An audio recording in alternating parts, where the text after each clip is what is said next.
All right, you guys should be good.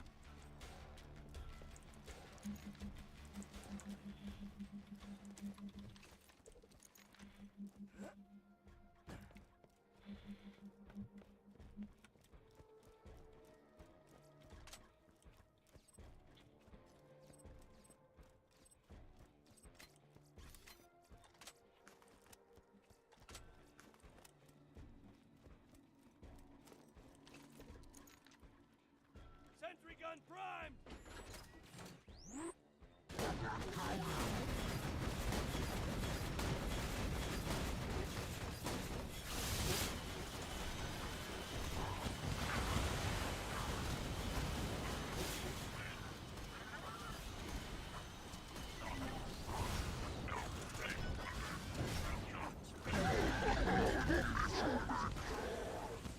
Take this!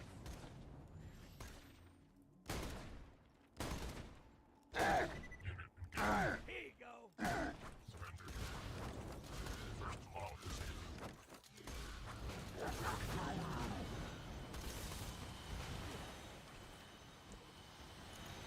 Wait, what if, chat? What if?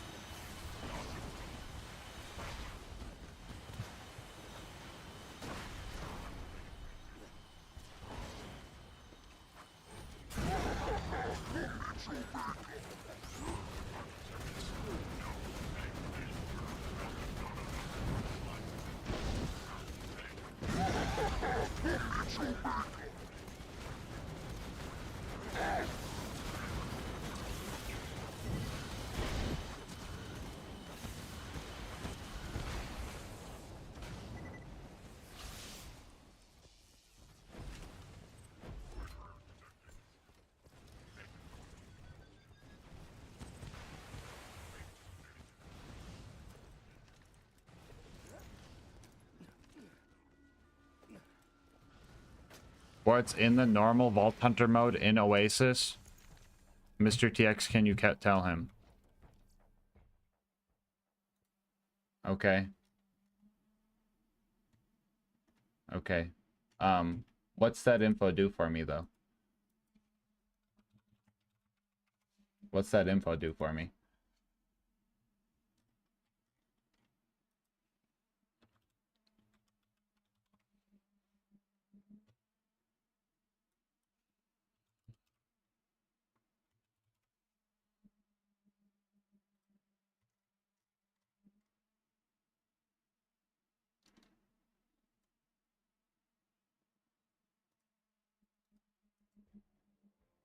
It does drop in normal mode.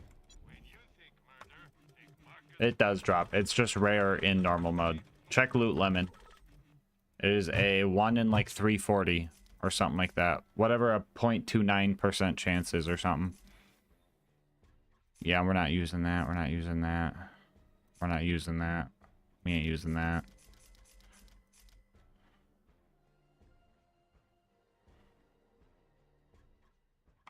I'm sure we'll be doing this again soon enough.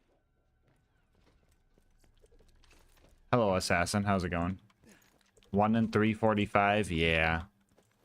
But imagine, guys. Retro in normal mode. Imagine. Retro in normal mode, chat.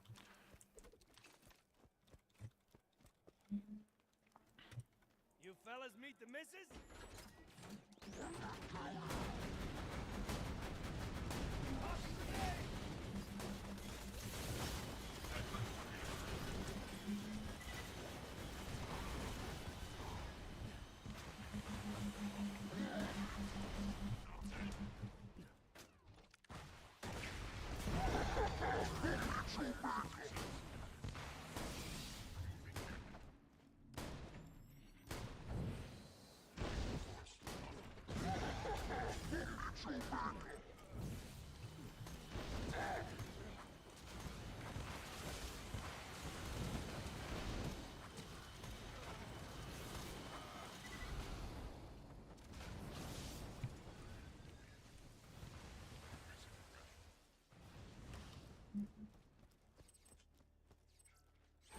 Ah.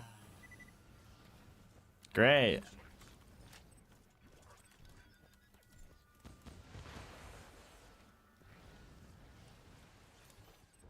Ain't that neat, chat? Ain't that neat?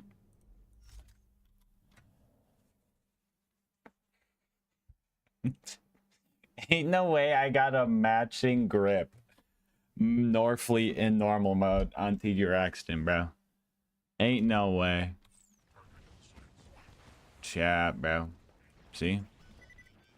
See?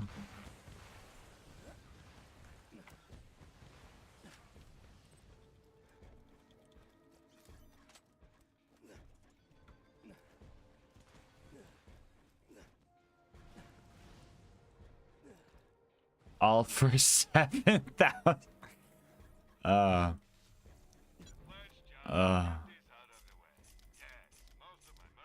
You guys want to see a Norfleet shrink into nothingness? I'm just gonna leave it on the ground right there, okay? It will eventually disappear, I think. Or maybe that's just non-uniques. We'll do an experiment. We'll let that exist until it doesn't anymore.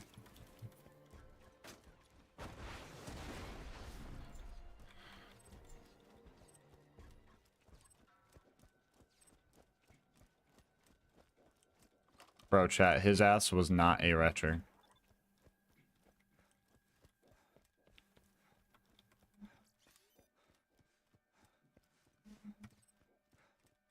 Sentry gun primed!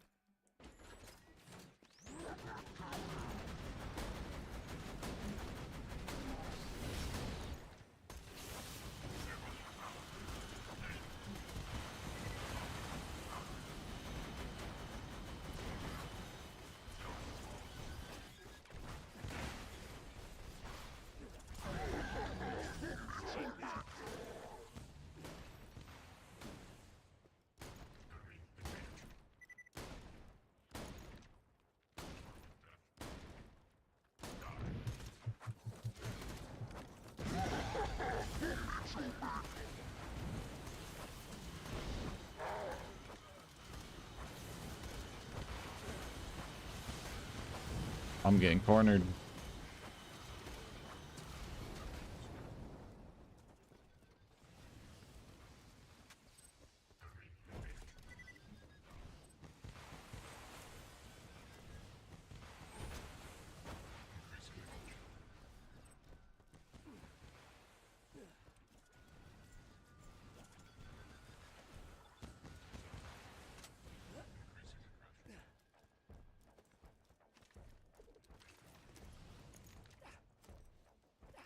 Put it in the trash bin. Oh my god, you're so right.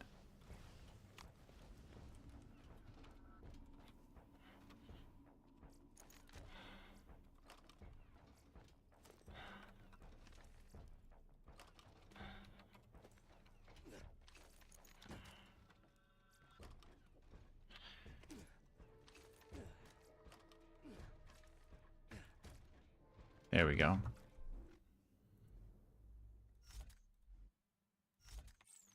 Let's just get this out of the way. Yes, most of my merchandise was ripped from the hands of dead adventurers. Pleasure doing business. Two words, my friend. No refund.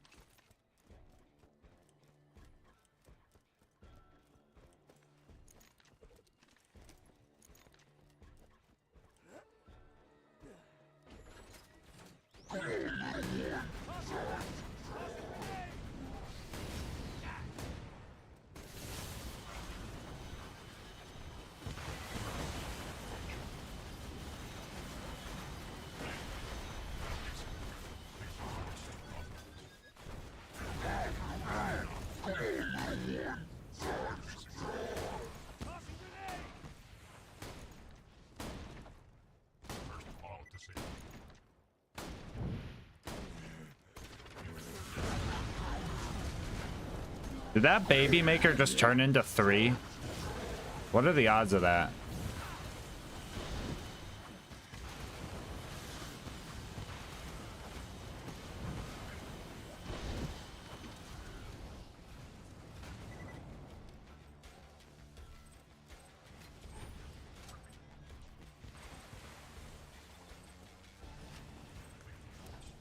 Wait, was that a slagging SMG? Ain't no way. Wait, chat. We might be saved. We might like be saved. Ain't no way. Oh my god. Oh my god. Look at this, dude. Matching grip slagging SMG. Crazy. Purple even. Comm alert. Thank you, Jufai.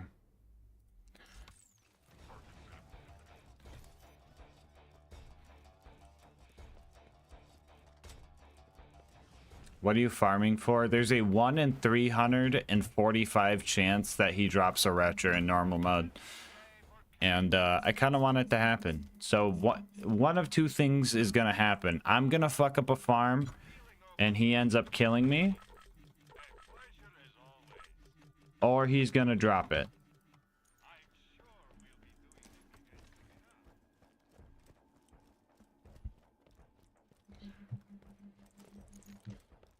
Chew 'em up, honey.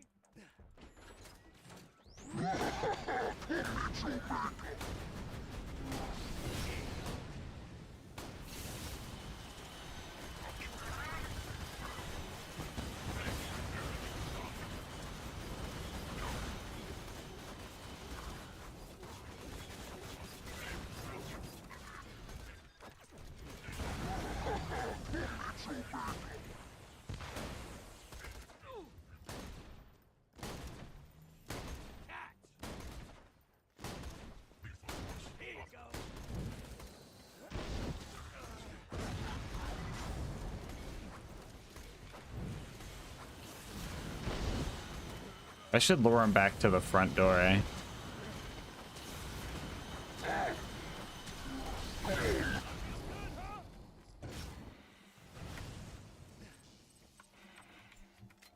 Well, bro dropped a Hornet. Is that a designated drop, chat?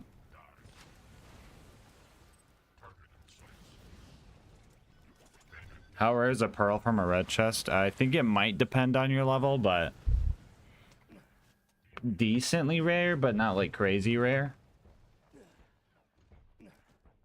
A 1.75% chance to split into 3. Oh, okay. I thought it was max 2. That's cool.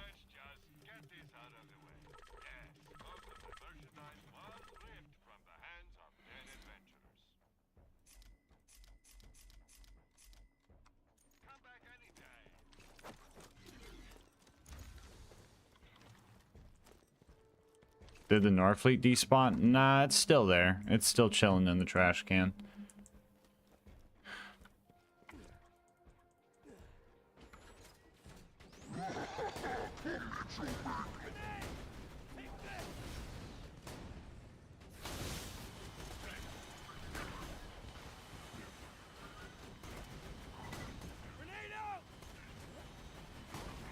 Ain't no... Hey, wait, hold on. Okay, ain't no way the fastball just murks him, right?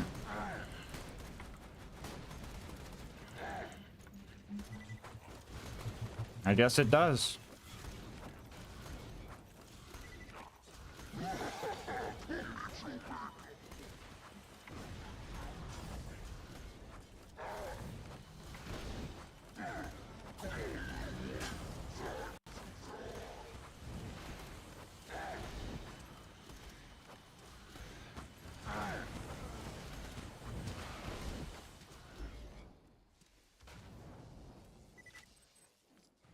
Okay.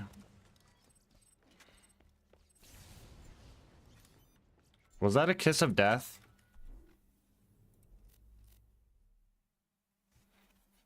Wow. What are the odds of that happening? 5k USD, you run Vermi melee only? Dead ass? Is that real? I don't need it.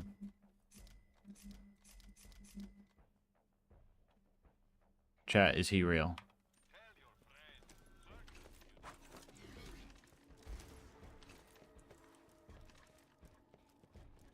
Also, hello, bathtub. How's it going? Yeah.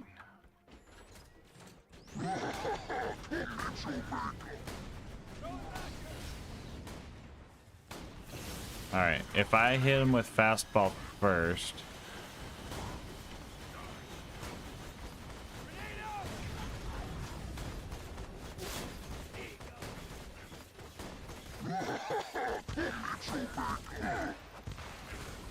Okay, hitting the goons with fastballs might be the play. It might just be faster and my turret can hit him with more slag.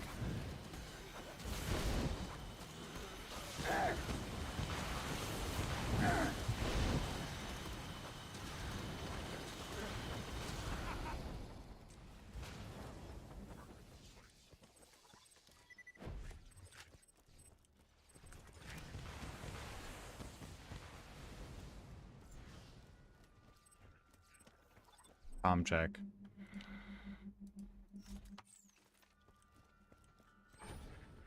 Goon, ain't no way. That's good, bathtub. That's what I'm here for. Did someone tell me the chances of the Kiss of Death? Same odds as Norfleet? That's wild. Okay. Well, did I already sell it? I did. Can I buy it back?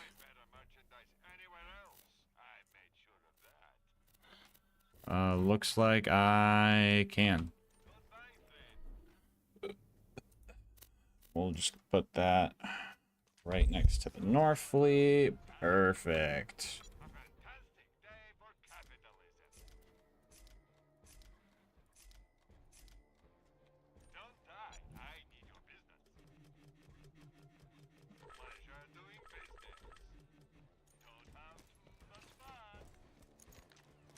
Evolution can drop though, that would be funny.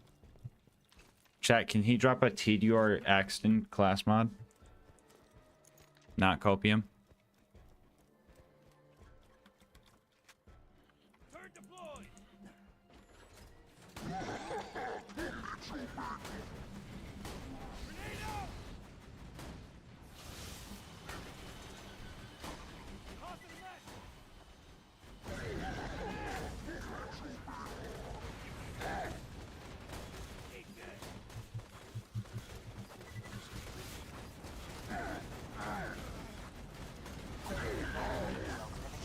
Yo, Shuff Sucks, thanks for the 10 gifted YouTube members. Holy shit, homie. Hey, there's the 3 split right there again. I'm gonna write that down real quick. 10 gifted memberships. I appreciate you, homie.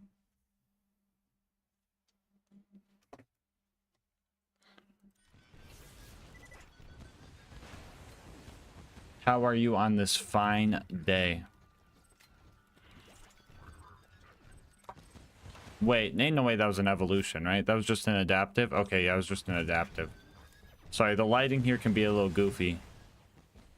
The lighting here can get a little quirky at night. Guys, remember when I beat Freddy 6 Bear? Remember when I almost beat Freddy 7 Bear? Crazy. He doesn't drop evolution in normal mode. He doesn't have a chance to drop the Evo in normal mode, but he has a chance to drop the other ones in normal mode. Crazy. It's weird what this game chooses.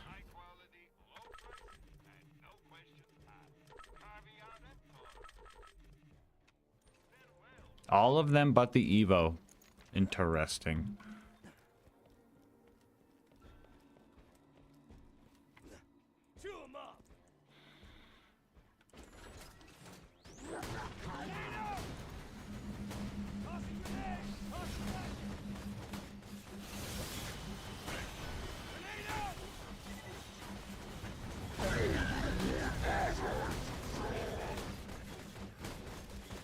Is Shuff gifting another 10? Ain't no way. Shuffed with another 10, ain't no way.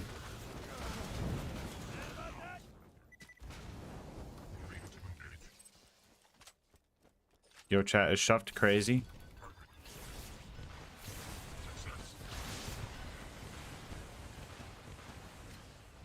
I'm gonna write that down too. Shuff's the goat for real.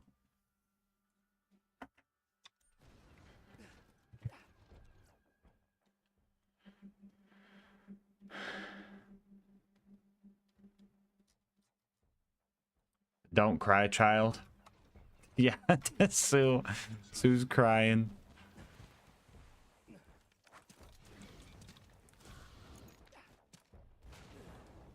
Does the baby maker make a baby sound? Ain't no way the baby maker makes a baby sound, and I'm just now noticing that. Nothing like a good sale.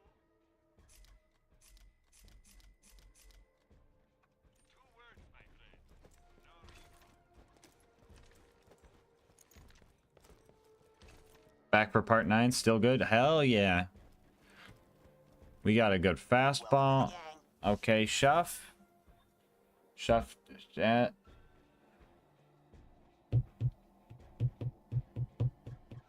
Shuffed and Smebulock, okay. There's Smebulox. You guys get 5 big booms for that. Boom, boom, boom, boom, boom. Holy shit. You guys really just... Okay. Okay. Well, that was just an hour added, like out of nowhere. I wrote it down. If you're confused why it's not adding to the timer, it's because I have to do YouTube stuff manually, but goddamn, thank you guys. The 50 from Schmebulak and the 30. Oh my god, he on egg game. He on egg game. Hola, oh my god. Thank you guys, I appreciate you, big.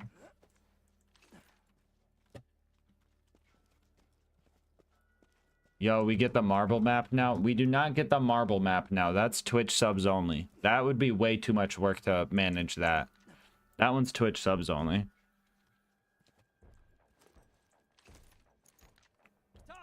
Sobbing, actually. I'm so sorry.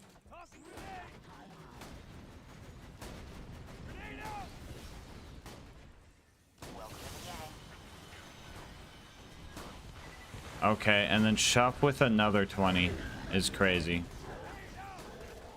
Chat, who are these crazy people?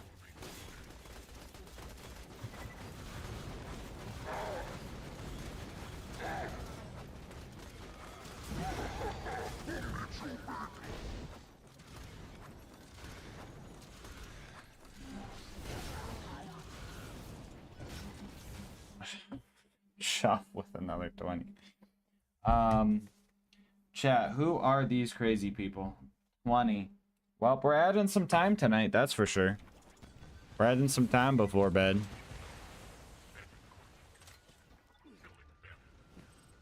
Look at that.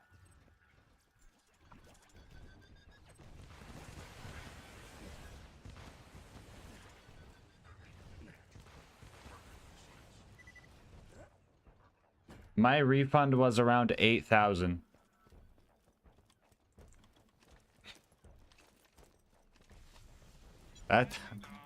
I'm happy for you, Shaw.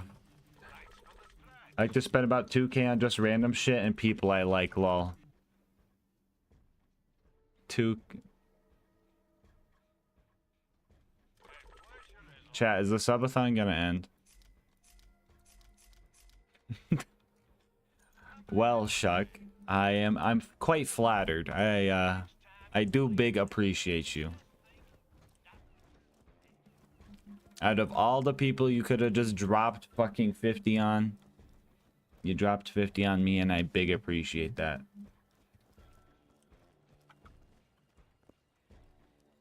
Boy loaded. Sensible spending. What's he gonna do? Spend money on people he doesn't like?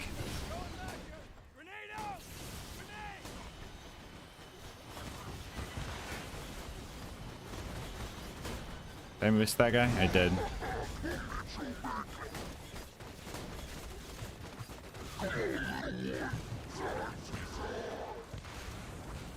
Terrible slag RNG. Bro got knocked out of the air.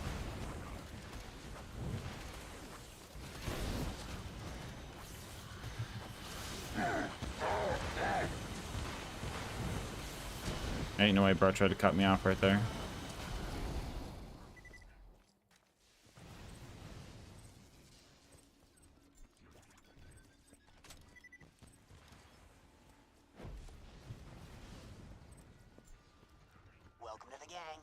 Welcome to the gang. Bro with another 10. We're turning that 20 to a 30. Oh my god, he on X Games. Chat. Challenge run. Get a normal mode retcher before the subathon ends. Impossible. Or at this rate, probably possible. End the subathon before we get a normal mode retcher. Impossible.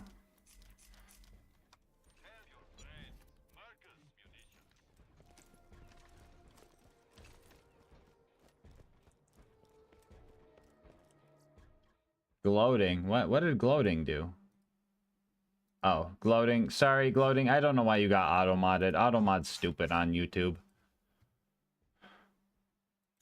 Sue, do you have them enabled? If you're dodging member gift bombs, you might not have gift accepting enabled. You have to enable it on YouTube. I'm sorry, Sue. I was rooting for you. YouTube streaming one day might be good. One day, YouTube streaming, we won't have to change the fucking chat link every fucking time we stream. Oh shit, Oilers and YouTube going big. Ain't no way. Ain't no way you just said that in my chat, bro.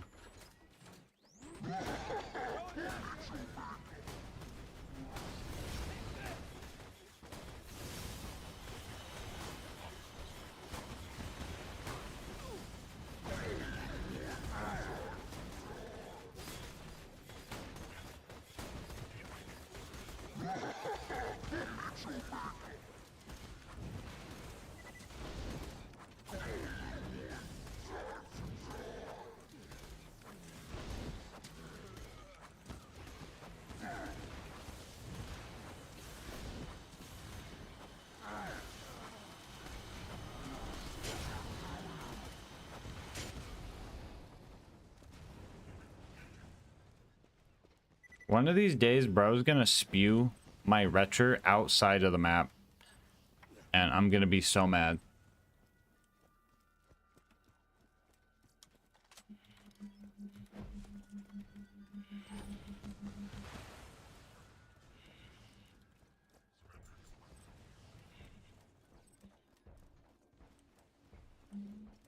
Do we not like the term Oilers? Dude, so many people just try and tell me to like oil up on stream. It's like one of those things that gets old sometimes. So that's probably why that term was blocked, if it was. EST. I can tell you that I am shit-faced. Okay, Shuff? If that is the case, please, oh please, spend your money in a way that you will not regret when you sober, okay? If that means you stop now and then you wait till you're sober, that is totally fine. I do not want you doing nothing you regret. But I hope you are the good kind of shit-faced, that you're still having fun. You know, that for me, that middle ground between hell yeah and I'm gonna throw up for the next day, very thin line for me.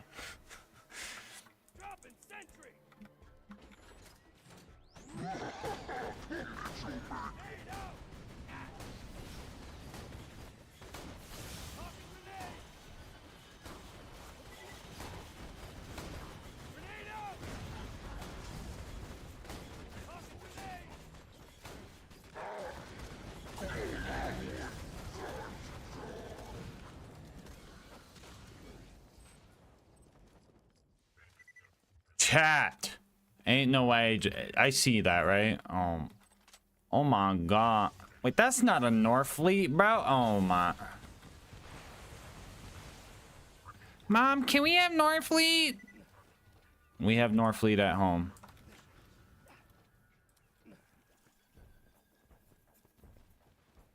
We have Norfleet at home. Even rarer than the Norfleet. Crazy.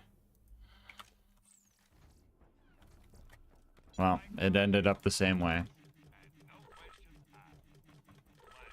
The craziest part about this farm is I think I'm profiting. So this shit is sustainable. Same odds as the Retcher.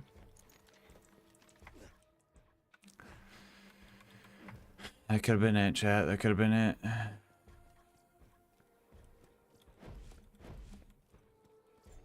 hello there, loot. That could have been it, chat.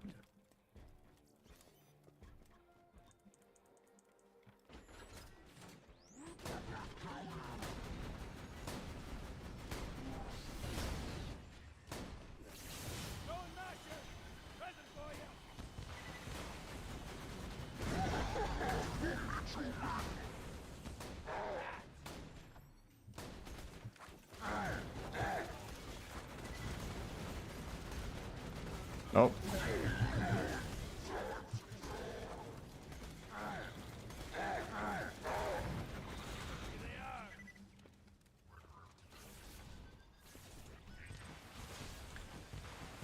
Well, we got Sledge's shotgun. Check that one off. Yo, chat, can we sign up for the hunt early? Can we start the hunt, guys?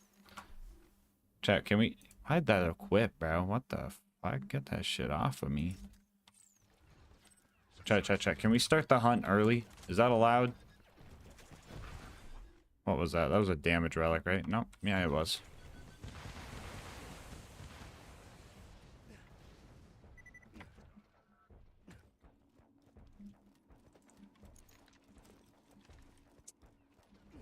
Another one for the pile.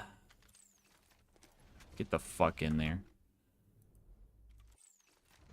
Yeah, that's what I thought.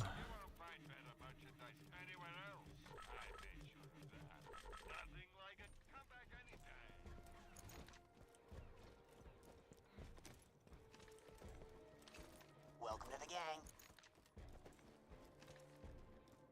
Shuff with another 10 bow. Alcohol just so happens to be funny part of it. Shuff. Shuff. 10 more minutes to the stream.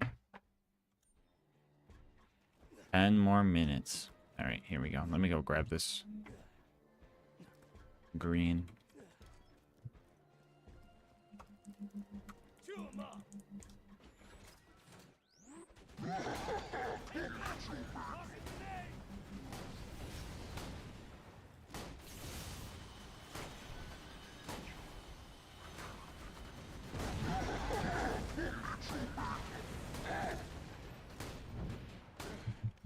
Oh my god, fastest kill yet, fastest kill yet. Keep him slag, turret, keep him slag. Oh, that's the fastest kill yet. That's the fastest one yet.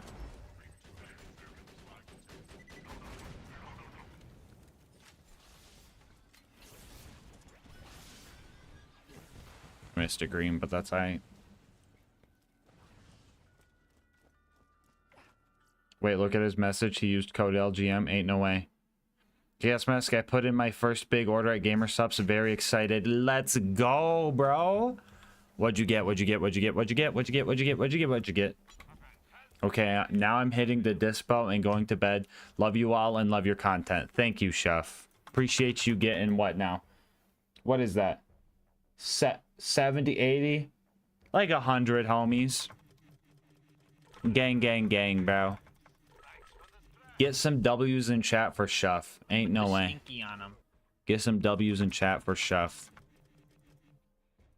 Name every unique Torgue shotgun. You have the Landscaper. Not technically a unique, but it kind of feels unique. But there is a shotgun you get from Commercial Appeal. What else is there? What else is there? The Flacker. Ain't no way there's just those two, right? There's... Oh, the Carnage. There's the Pearl. There's no Effervescent Torque shotguns. There's no Seraph Torque shotguns. There's the Flacker. Now I just gotta think of the blue ones. There's the... Is it just those three? Ain't no way it's just those three, right? Carnage, Flak... Oh, wait, no. It's the Sword Explosion and Unicorn Explosion. Duh. I almost forgot those two. What else? What else? What else? W Shuff indeed, chat. W Shuff indeed. So Sword Explosion, Carnage, Lacquer, Unicorn Explosion, Sword Explosion, yeah, whatever. Both of those. Landscaper. TPS has the Torgmata and the Moonscaper. I know those exist. Chat, did I get them all? Is there another blue Torg shotgun? There's an E-bar over there I gotta remember to grab. Ordered the Limu cup and got a tub of Blowhole Blast because it was very good. Yo, yo, yo, yo, yo, yo, yo, yo, yo. Well, I hope with the pre-order, it comes in soon. I know the cups are pre-order, so I don't know. I don't know. Do they send you the subs with the order? Or do they send you the drink first? I'm not certain, lol. Well, I hope they send it to you. If not, I'm almost wondering if you should get a tub this Friday. Just to hold you over, because sometimes those pre-orders with the creator collabs can take a bit. Either way, worth the wait. I'm hype. I'm hype.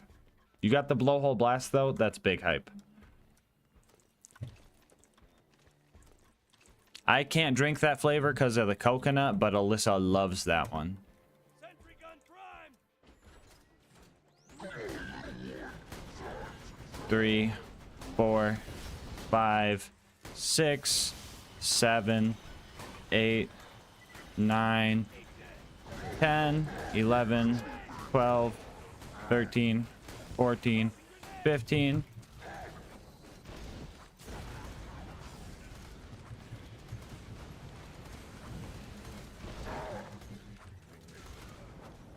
Okay, not the best kill in the world.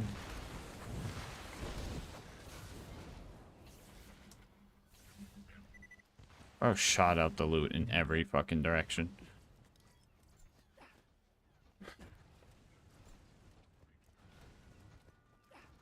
Either way, worth the wait. I'm glad. Let's go, homie. Also, TX, thanks for pointing that out. I like drinking some of the subs with carbonated water. You know, I do too, but I cannot be patient enough to fucking carbonate my water. I'm just like, nah, give me the subs now. I don't need the carbonation. I have a soda stream right behind me. Shuff, weren't you going to bed? Oh my, Shuff with another tenner, bro. I'm writing it down. 1-0. Shuff going crazy. Shuff single-handedly adding like another hour and a half to the run. Crazy. You ever try it in milk?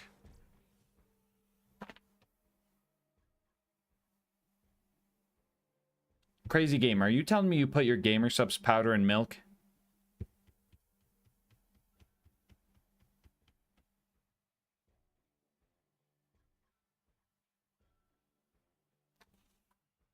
Do you do this unironically? Wait, hold on. Chat, don't ban him yet. Don't ban him yet. Dog, I love you, but I'm your first Sue at this point. Don't ban him yet. Hold on. He might be onto something. Yeah, wait. What flavor you putting in milk, bro? Not every time? Okay. We're listening. You got our attention. Put titty milk in milk.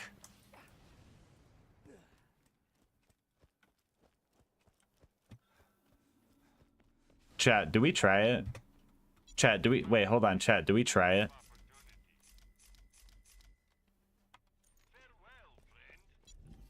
Chat, do we put titty milk in milk?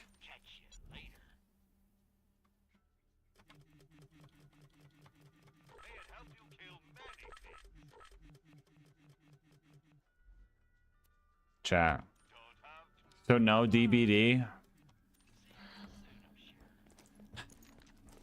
Let me get one more drop, TX, and then we'll do DBD, okay? Let me get one more drop.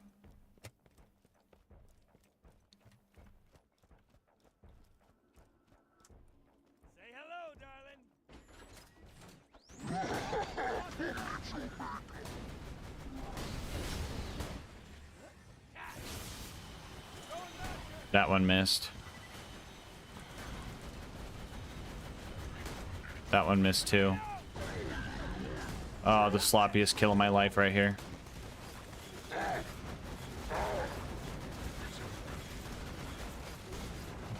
Sorry, honestly, TX, I thought he'd be killing me more, but he's kind of baby mode.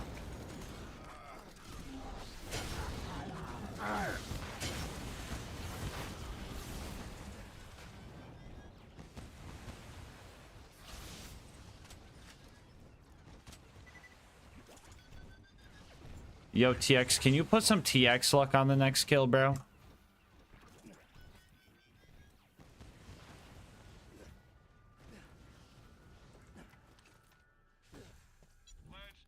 How much do you put in? How many scoops and how much milk? Because I'm gonna try and hear you out with this.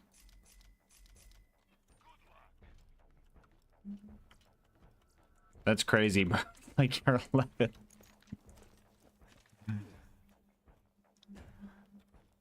How to raid. How to raid. More milk per milk.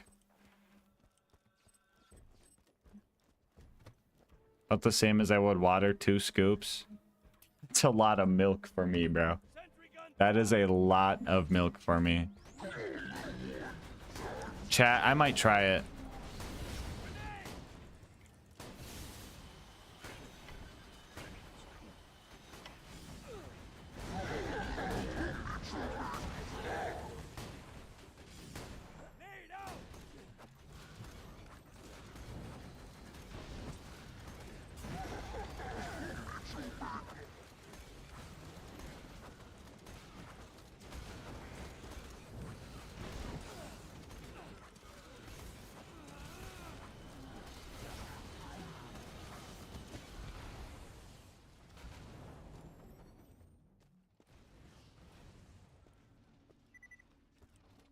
What is that, chat? What the fuck? Alright, well, I told TX let me get one more drop. So, chat, is that a world drop or is that a, Actually, wait. Does that count? Does that count as a drop if it's a world drop? That was a whiskey tango, I think. Yeah, it was a whiskey tango, chat. Does that count? Does that count, chat?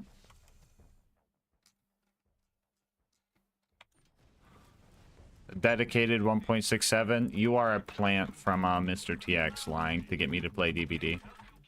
All right. We'll do some more hype beast farming at a later date.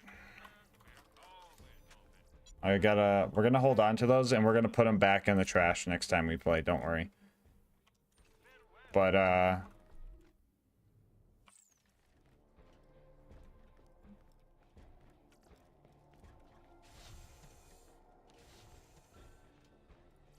yeah. Okay. Yeah, we save quit. All right, chat.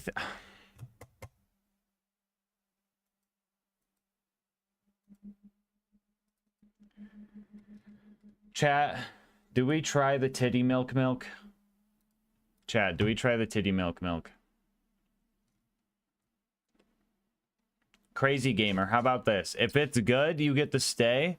I'll try it, but if it's bad, you get an hour ban. Deal? Deal? Hold up. Chat, does he take the deal? All right. I'll be right back.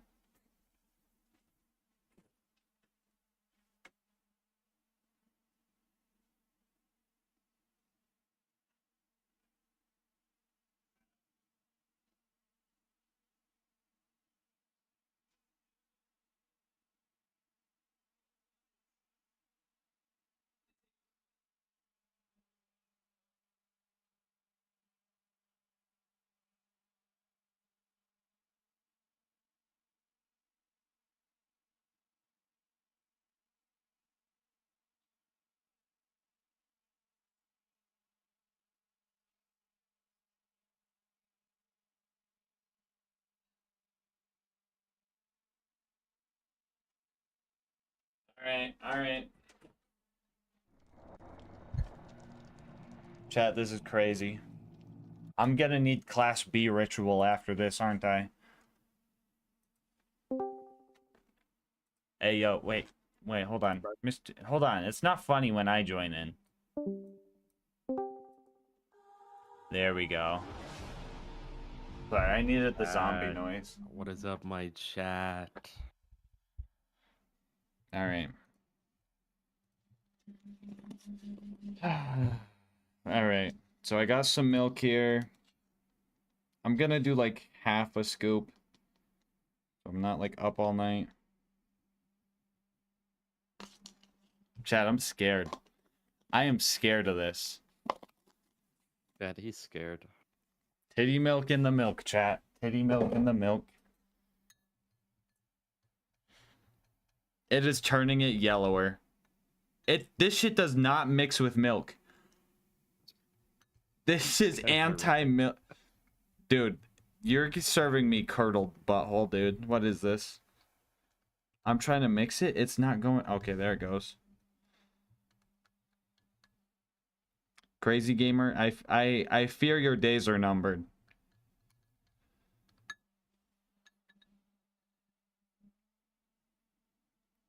Does titty milk have citrus? It's got raspberry, so... This is how queso washes down Dave's triple.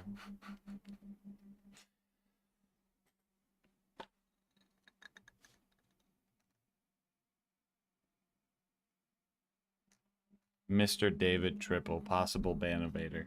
Crazy. You mixing that with a toothbrush? No, it's a baby spoon. What do you take me for? A crazy person? Chat, I don't know Yes. about this. If you ever get your own Gamer Subs flavor, can it be the Dave's triple?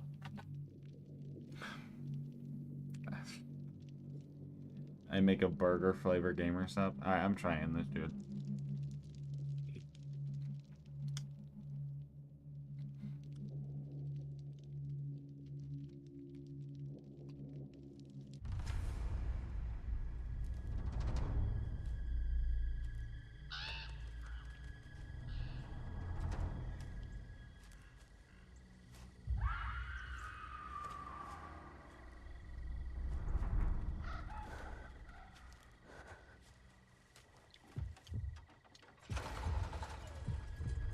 Well, it's apparently good.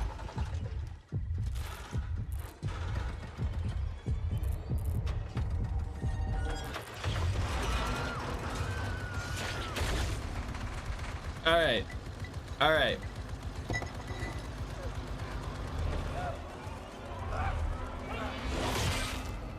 I went from mod that guy to ban that guy really quick. Time out. I was a lot all at once. Okay. First off, that was pretty good. That was pretty good. The only problem is it does not mix well. It does not mix well, and I pretty much just dry scooped at the end of that.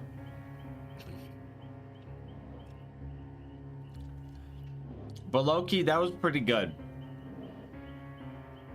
Low-key, not even mad about that.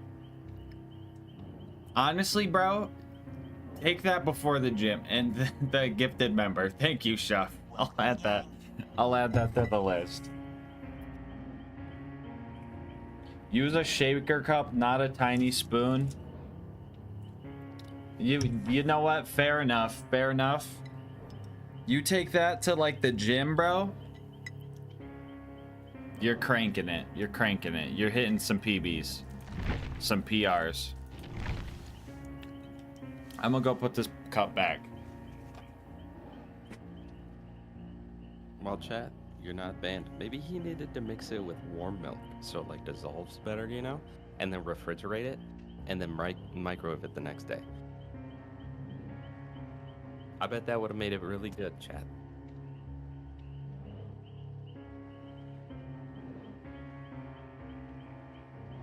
The drink, dude.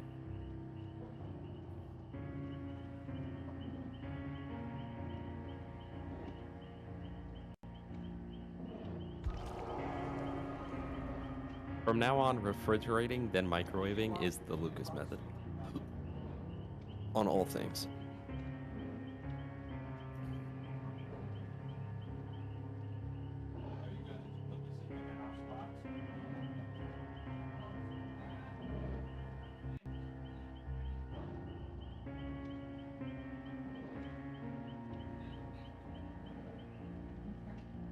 Ice cream? Wait. You could actually do that. Anyone who knows how to home make some ice cream could make frickin' gamer subs ice cream flavors. I was thinking about making waffles tonight, chat.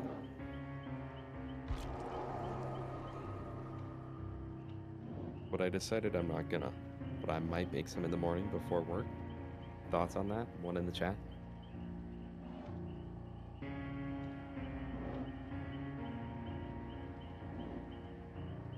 Why would you put any gamer sub into coffee?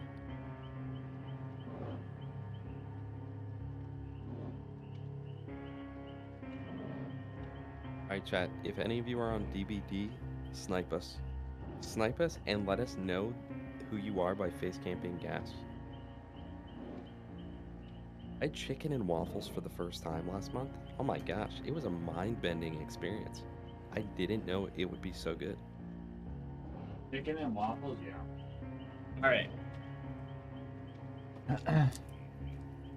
All right, so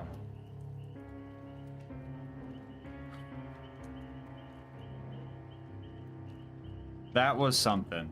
That, God damn it, Ricky Bobby.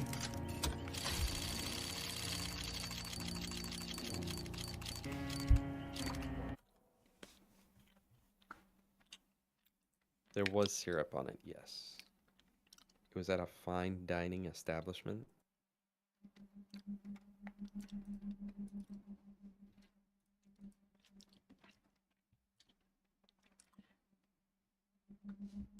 TX, can you help me out? Can you check stream? Yeah. I can't. Where are the cases at again? You have to be in a match, I think.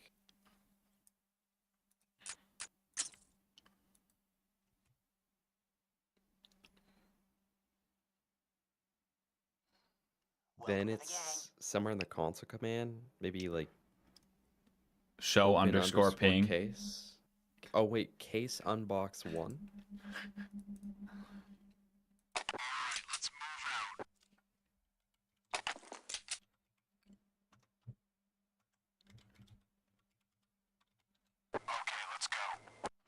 Oh no, dude, that didn't work. Oh, try case open underscore Titan Hollow. Maybe I gotta go look for the case. Hold on. There you go, Readless. Now you can come snipe us.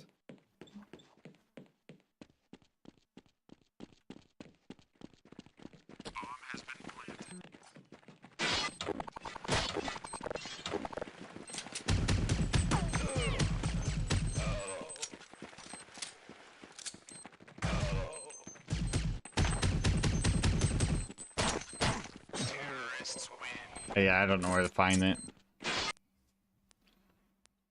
Oh well, DVD, I guess. All right, for real though. All right, Ricky Bobby, which case are we doing? More like Ricky Booby. 1.6, 1.6 game. Yo, chat. Did TX just say booby? Ain't no way. Yeah, I cursed live on stream. I've been a bit of a bad boy recently. Bro said frick once. Case? Yeah, Yes, first Element story Z. from Ricky Outpost. Bobby. You pick? Dude, Kilowatt number 6.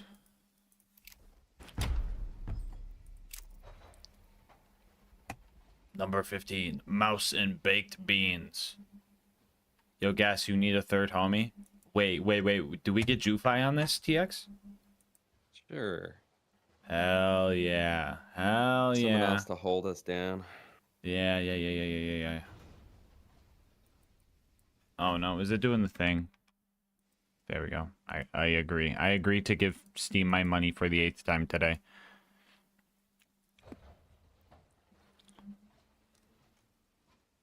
Mr. Gasmask, you look like the white Angry Bird. The egg? Ain't no way. Thank you, Ridlos. Chat, Lavia, first technically, person you don't ever- have to sign up for DBD. Okay, it uses your Steam account. First person ever to Unbox the gold while on DVD. yeah, with DVD music in the background. All right. Gold. Ricky Bobby about to get this tier 3 sub. Ogre, that is not what I said. You got the block 18 in Minware. He's safe. He doesn't get a ban. He's safe. He's safe Alright, I'm this queuing time. up. Alright. Jufai's hungry. How do fuck, I gotta. Oh, okay.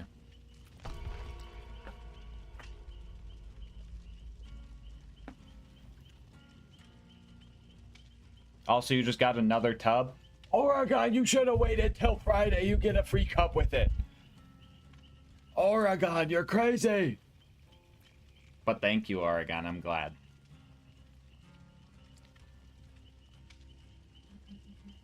/LGM. Yeah. Did bro use code LGM? Chat. If bro didn't use code LGM, Chat. please if at least you use can code keep queso. Mr. Gasmask Subathon going until Sunday. I have that day off, and we will beat Wonderlands on that day. Mark my frickin' words. Really? Sunday? Yes. I don't care if it takes 20 hours. We will do it. We will. The thing is, if we play Wonderlands, no one will be here, and the subathon will end. So that's kind of perfect. I mean, actually, Perfect if we timing. play Wonderlands, and right as the subathon's about to end, we could just tell people we beat it and say they missed it, and then we won't actually have to play Wonderlands. That's true. Is it limited supply or limited time? It's while supplies last this Friday. If you buy a tub of Gamer Sups, you get the Mecha Waifu Cup with it.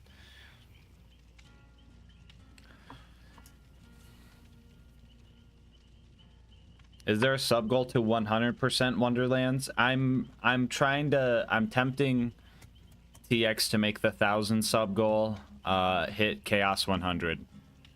But because if that's the sub goal, then someone's just gonna drop 100 subs, and then I'm stuck doing that. what? I mean, I'd get money. If I can share in your revenue, then we can make it your goal. What if I just like gift like a membership on your channel or something? Is that? Bro, Do you think that'll that's do even? it. Think that'll even? $2. Let's go. Oh shit! I got some BP. Chat, don't be stingy over Slippery meat. Ain't no way. I just got a perk called slippery meat, right? here. It's oiled up. Don't tell chat. You can press that middle like red thing now, and it just autofills your blood web. Oh, cool. Yeah. Max level before first boss run. I'm level 37. Wish me luck. 13 more levels to, or 43 more levels to go.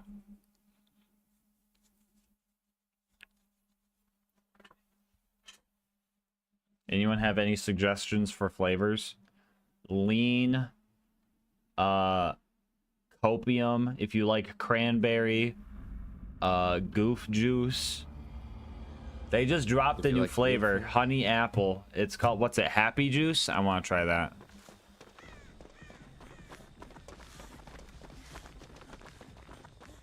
Chat, this is crazy.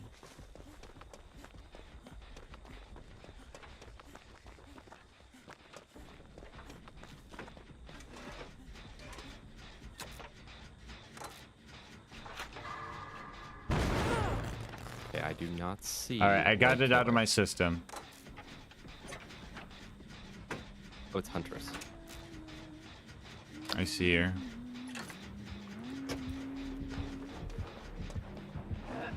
Oh, I forgot about that part. Oh, juke her out. Ooh. Obnoxious. You're reminding me I gotta do my Ugh. tax return. Oh, I forgot, dude. You can't loop her with the fucking pallets in this. Because she just yeets the bitch. Yeah, you gotta be a pro to do that. This Yo, there's a late Meg over here elk. that just blew up the gen. Thank you for the dollar. I'm gonna write that down.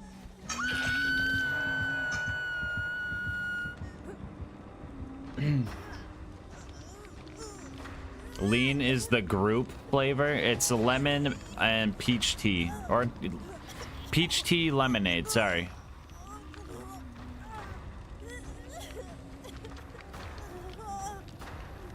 Gas oh, I got changed. Sorry, it's because, dude, I'm doing Borderlands inputs, guys. I forgot to change the game. Guys, if the hunter was Hyperius, bro, we would have won that. Literally. We would have baby made this guy. Yeah. Alright, is this guy going for you? I don't. I think so. No, she's not. She's Oh. not. She's on Someone a gen. is She that just you? blew Oh, up that's the you. gen. Bro, we lost. Alright, be careful, because this lady's definitely gonna come right back over. So I'll get her to loop me. But she does not know what's about to hit her with these crazy... That pallet's gone. Chat, I spun the killing. Oh, but I still got hit. Don't know that that necessarily counts.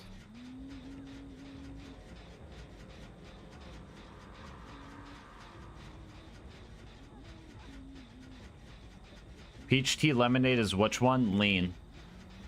Low-key lean is like S tier. Copium is good cranberry if you like cranberry.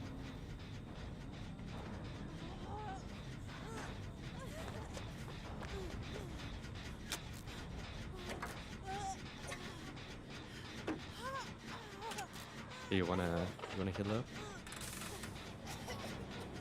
Should we, or should we hit this gen? Okay. We probably should heal up because she's on the other side of the map, but this gen's cool too.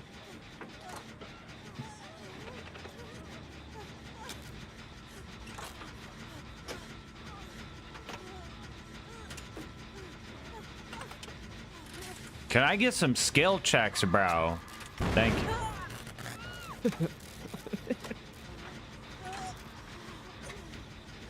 Please do not give him any more skill checks, please. Whatever you do.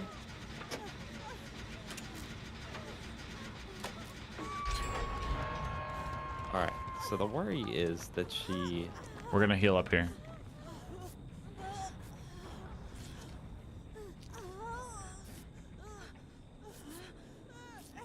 I thought it would taste like medicine. No, the lean flavor is not gonna taste like actual lean. Guys, why would I get guacamole gamer fart? No one wants to taste fart. That is not the flavor. Oh, yeah, I don't, but... Or, I mean, I do, but I don't think. Sometimes I think... Sometimes I just don't think.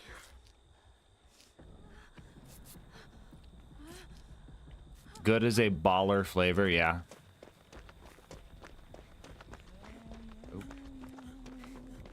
There she is. That's a crazy hiding spot. I was looking the wrong way. This is why I don't read chat, bro. Go under that pallet. Go under that pallet, and then if she tries to pick you up, someone can drop it on her. Maybe. Unless she just goes for me here, actually.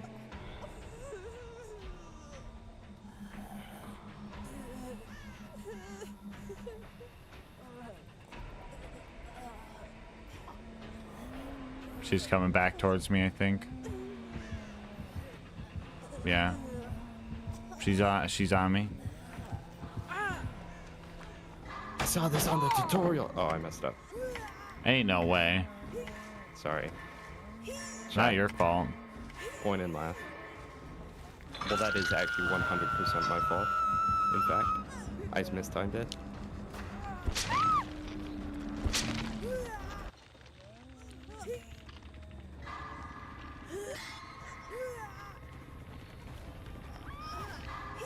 Get a 6-second speed run like Sanctuary Hole.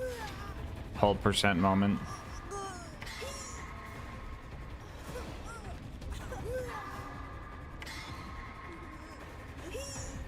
Oh, I found a hex. Alright, we're gonna need this guy to glitch out.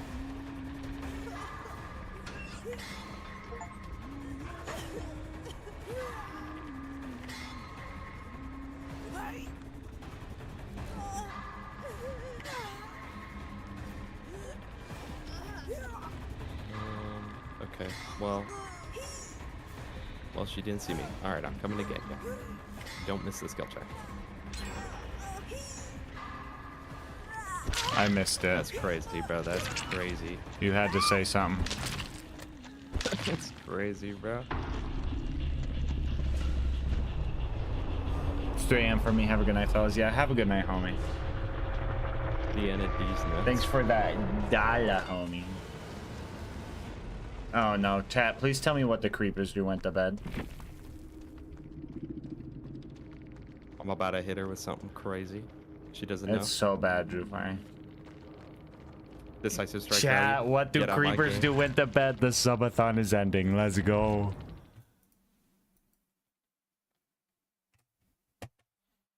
Chat, I'm looping the killer. You can't see because bro doesn't spectate. Sorry, I wanted to do the blood web.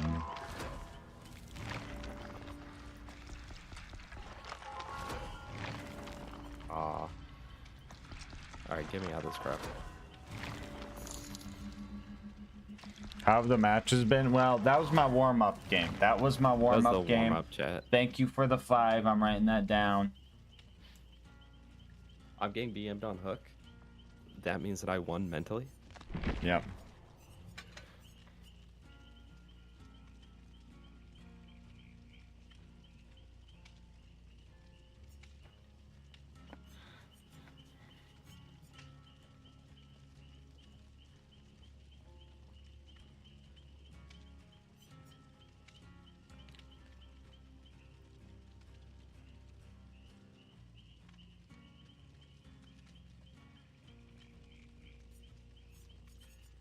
Well, Astolfo, just gift 7 subs and you can have it.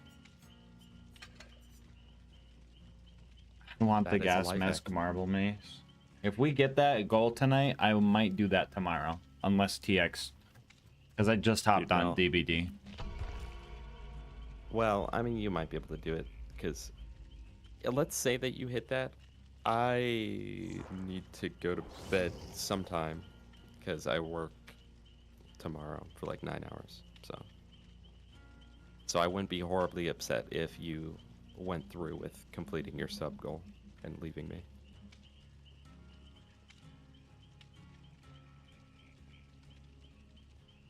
Can you beat Dead by Daylight with only the gub? Bro hates me, chat. That's pretty much what I said. Bro would rather go to work than hang out with me. Yeah, I just don't want to be fired is all. Then quit. Wait. Chad, he cooked up something crazy right now. When job moment. I'm like that kid that says just buy a computer and I say just do a subathon. Yeah. Yeah. Just do a subathon, bro.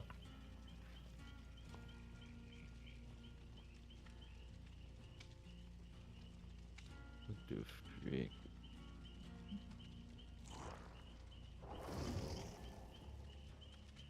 Welcome to the gang. Oregano! No, just kidding. Oh. Ogre. There you go. Ogre Pond the Eclipse. I seen an extra R after the O. Guys, I'm cooked. Lexi, I'm just tired, bro. I'm not sick. Ogre, thank you for the 5. Holy moly. Holy guacamole. Thank you for the 5. Ain't no way, bro. Ain't no way. L friendship, bro.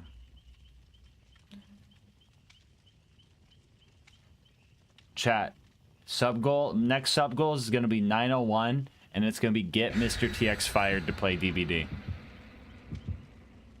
That's crazy. In the span of 24 hours, you went from DBD to, dude, you need to be fired so we can play DBD. I'm just saying, bro. I have to pay 8 more iridium to open the Hyperius gate since I opened DBD. That's true, actually. And bro's saying I'm hopping off soon. I'm not saying I'm hopping off soon. I'm saying if you were to decide to make a marble map, okay?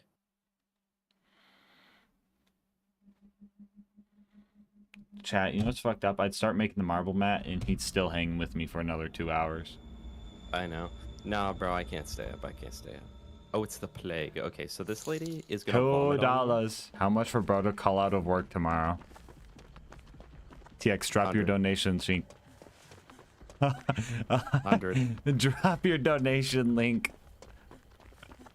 Hold up, Chad. Let me cook. TX, don't promise something, because you're gonna feel bad if he drops 100 and you're like, guys, I can't call. Don't No, if promise someone something. drops 100, I'll listen. My sister's the manager now, so I'll just be like, yeah, my bad. 100 on me Okay, or so 100 this- on you? On me, dude. Oh, okay. I just wanna. Yeah. I was like, ain't no way. I gotta give okay, TX so 100. This killer vomits on you, and then you grow like your contamination over on the left. Okay. And once that happens, you're pretty much just permanently injured for the match. You can cleanse, but Okay. if you cleanse, you give her power. So you either gotta play the whole match injured or give her power. Okay. That's the dilemma. Chat, why'd I kind of get a good randomized build right now?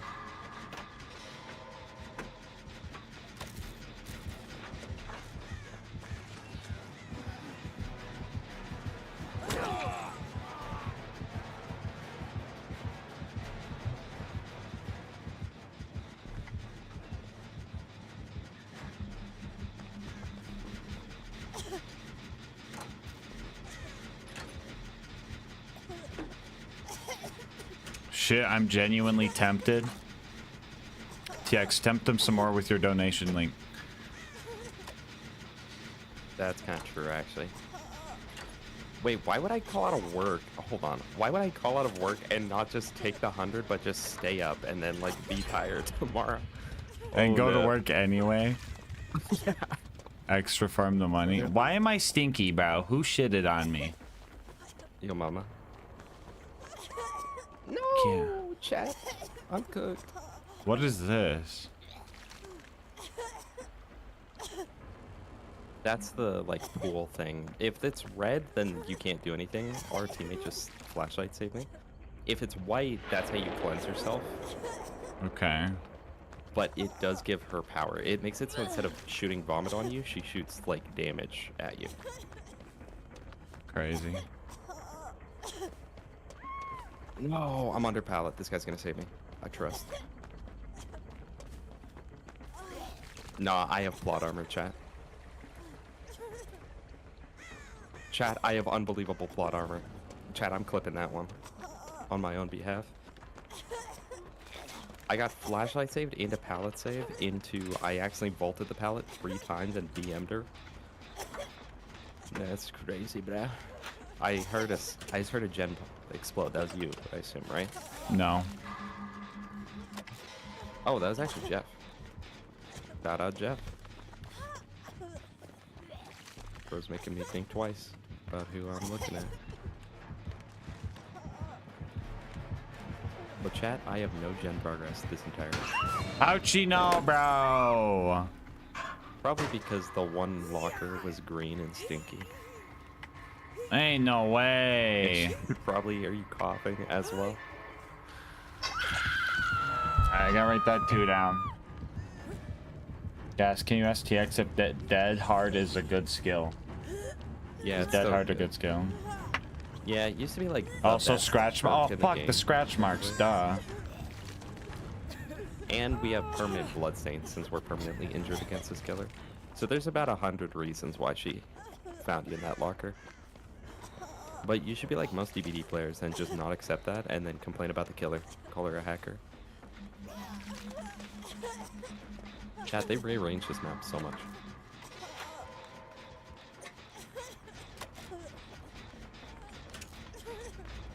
No, chat, Dead Heart's definitely still very good. It's definitely a top tier perk, but like not anywhere close to the top tier experience that it once was.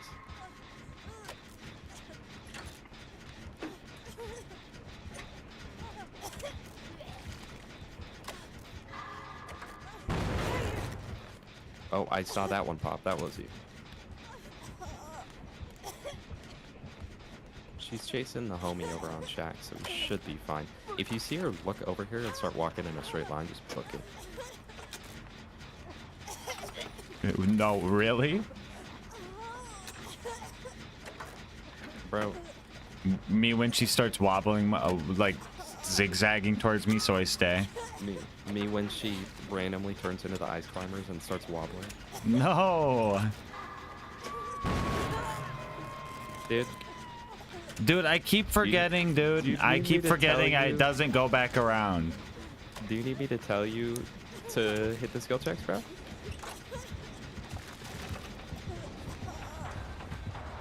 We're not doing horrible, but our gen progress is really bad.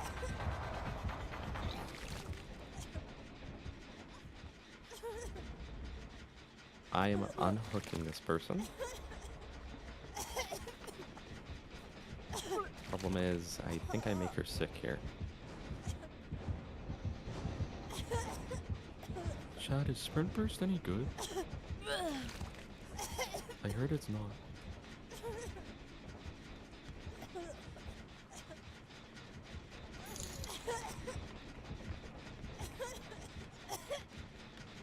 That heart is amazing, but the downsides make it fuck.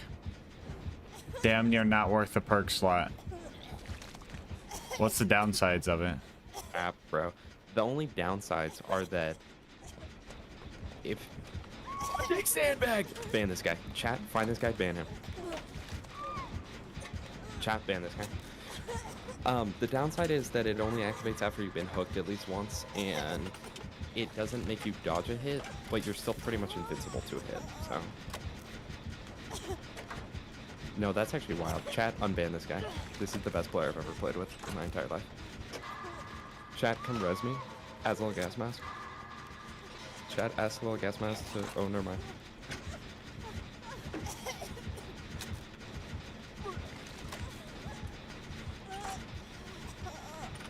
Yeah, you get hit, but don't lose a health hit. It essentially adds a third hit to you. I got stuck on the fucking stupidest corner of my life, dude.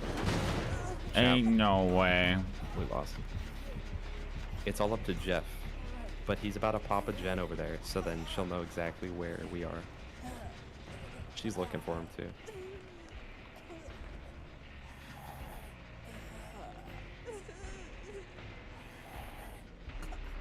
Alright, she's picking up Ganji.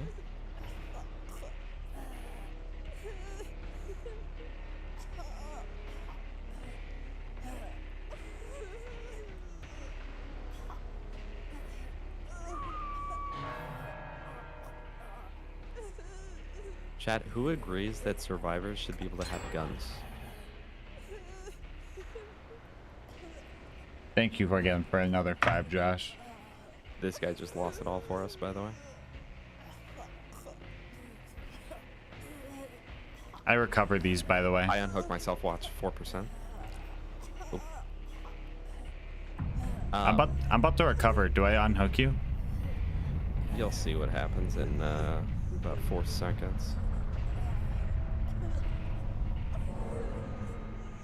You can't fully recover unless you have one of like 3 skills.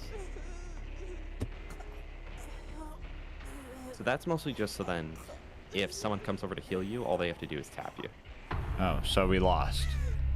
Yes, we lost. How do I farm blood points then? get one of those killers we got the other day. Can I jump in the hatch if I'm down? If it happens to spawn under you, yes.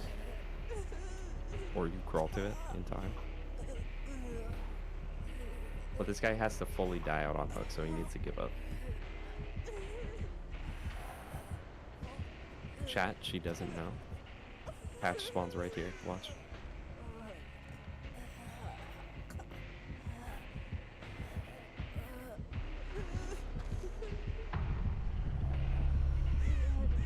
Chat, I take it back.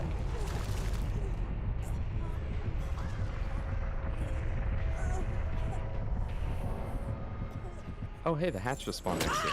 Ow! I heard it spawn.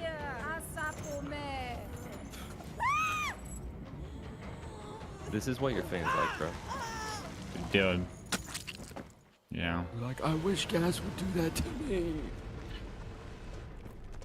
You guys need to seek therapy.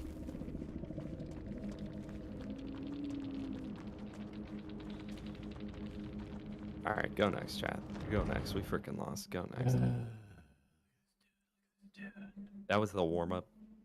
That was the warm-up to the warm-up. The first one was the warm-up to the warm-up. That was just the warm-up warm-up.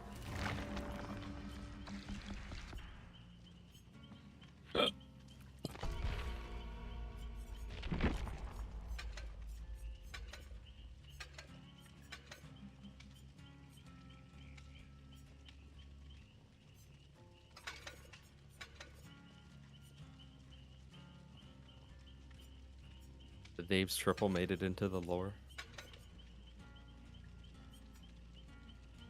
Jufi, 26 hours and 43 more minutes of DBD.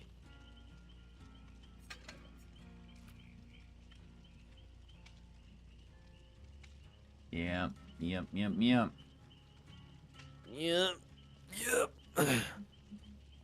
So that's about 20, Vommy 20 mommy, hours of ain't no way.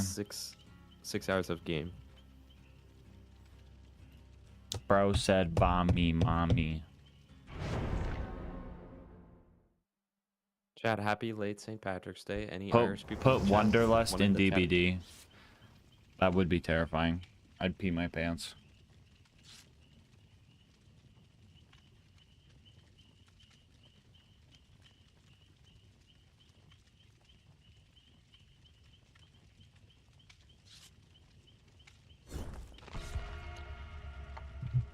Great, we're with Call Me Daddy. We win.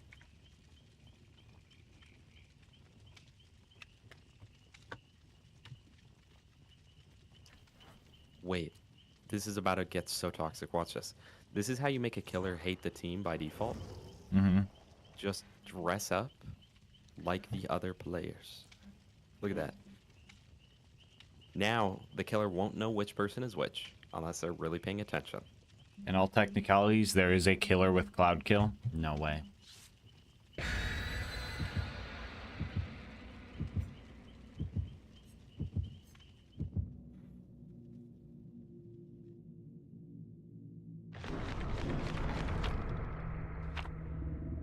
The killer threw in a Mori. Chat. I think he saw our plan. So now, instead of having to hook you the third time, he can just kill you on the ground. Which really only saves him about 6 seconds, but it's kind of BM a little bit. Mm. Oh, Michael Myers. Okay, so he has no terror radius at all. So you won't hear him until Okay. he stalks you. Okay. He's like Ghostface. Remember how he stalks you Yeah. and then he can one-shot you? Except he can one-shot everyone once he's maxed out. Oh my god, he on X game. The real problem with Myers is he has probably the least balanced add-ons in the game. So Myers by himself is kind of like a pretty mid-tier killer, but he does have some add-ons that make it so he can literally just insta-kill you at 5 gens. So, and take you out of the match. So you gotta be careful. So just look around. Hopefully he doesn't stalk you.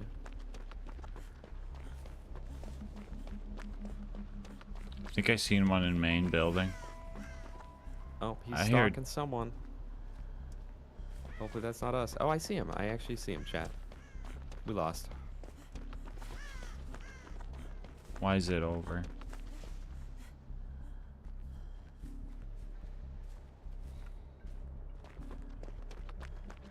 Is there a way to not use my sprint burst? What's this little monkey Well, doing? I don't know. That's a little. I think you get an achievement or something, right? I didn't let me interact know. with it. There's something you can do with them. Honestly, I don't know. I just learned about that like a week ago. Oh, What's that mean? that means that he's in tier 3, which means he now has 60 seconds without add-ons. He has 60 seconds of being able to one-shot everyone on the map. Depending on his add-ons, he may be able to just straight up insta-kill. Okay. In fact, That's that could be crazy. happening to this guy as we speak. I don't know. No, okay.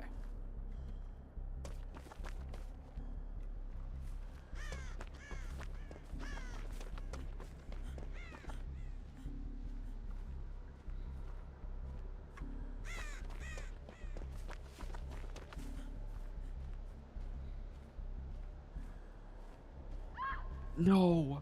She's almost recovered. No. We're gonna get slugged for 4K.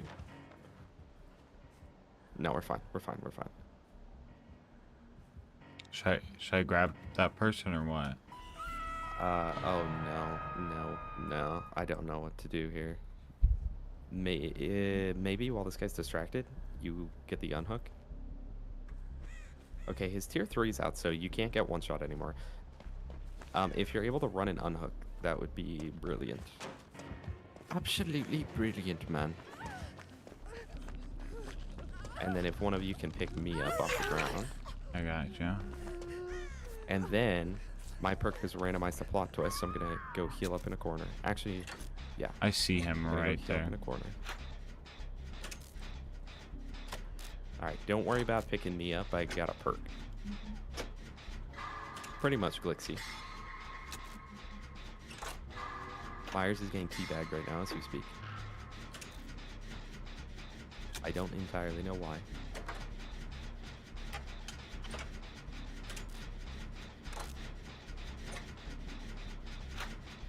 Our teammate, I think, is going into the basement. We've lost.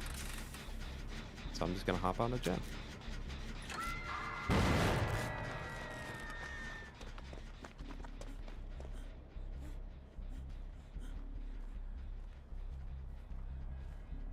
It can be glitzy, but honestly, as killer, I do it, so.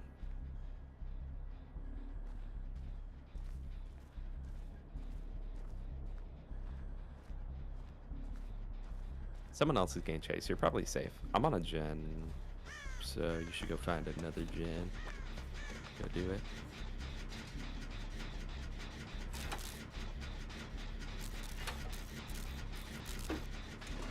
Exactly what Obnoxious said. What Obnoxious say? Everything's toxic in this game, depending on who you ask.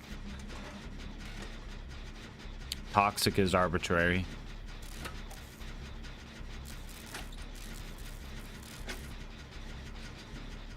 Toxic doesn't mean a darn thing when I do it all.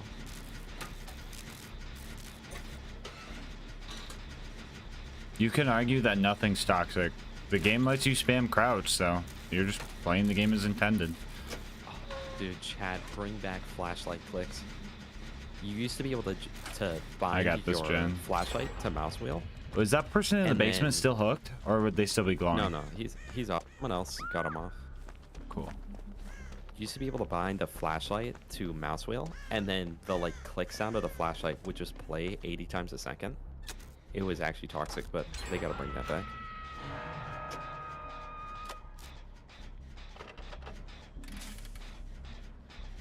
Okay. Chat, I just got an alert value.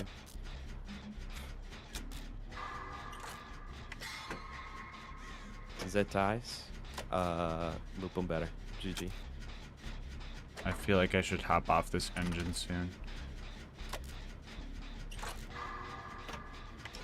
So my heart won't start pounding when he's close, right? Yeah, but he does have a smaller tear radius than other killers, so it's harder to tell. He could be closer than you think. But if we're able to just get these gens done that we're on, 3 people are on gens and only 2 are needed to win. Yeah.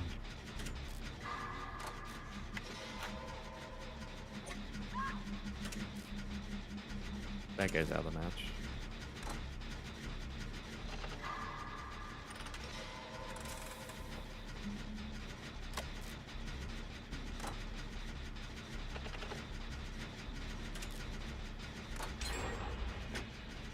Glizzy, almost done with can't mine. come off the floor unless someone else is like walking around the map and is able to heal them, or if they have a specific perk.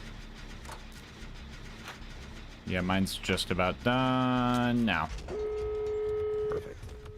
All right, I'm going to the right gate out of those two.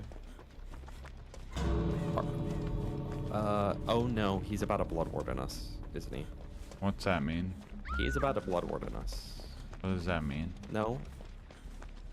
If that would just mean that he blocks off the exit gates, but I actually don't know what he's doing right now. Should I get you guys?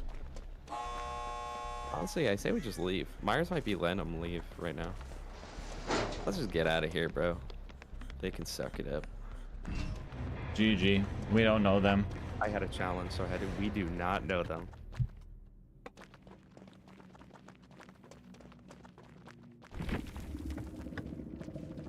Here, I'll spectate. Oh, yeah, okay. Well, that guy just got moried. He did What's have blood Mori warden. stand for? Why did he not? It's like literally called Mori. M-O-R-I. It's just when they do like the kill animation. Oh. Chat, he had blood warden. Why did he not just hook someone there and get a 4K? What's Blood Warden do? Welcome to the gang. It makes it so then if the exit gates are open, So, there it is.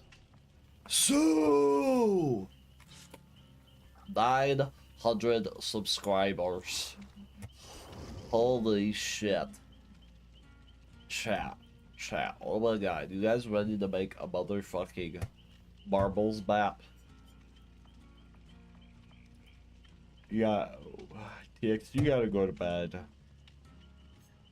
Not right this second. Hold on. What if someone gives me 100? I'll get the link. Chat, hold on. Chat, hold on. Another 2, thank you. Guys, Anyway, I'm TX just is gonna saying- drop his. I'm Anyway, just saying, TX if you gonna gave me drop 100 his. right now, I would stay up. Fuck, ain't no way he's gonna get 100 right now, right? You never know, man. Ain't you no never way. That is Know. crazy. You never know. I'd stay up all freaking night, bro. This guy's not even ready to. He doesn't even want me here. 100. It's bro. XSU Ogre if you don't mind. Yeah, I got you. XSU, I'll remember. XXU. I'm just saying, chat. Can we just send TX energy drink money? Bro is a hydro homie. Yeah, I mostly just drink water. And now Arizona iced teas. That's my addiction. That's like 99 cents, bro. And you're asking know, for that's why, $100 to skip work, bro, when it's cost 99 cents to get through the day. Yeah, That's crazy, bro. Bro wants 3 Hey, months off. It's the hustle. Chat. Bro. I'm just saying. Bro has the most expensive Arizona iced tea in the world. I own the oldest Arizona known to man. It is filled with mold. I'll be waiting, kindly.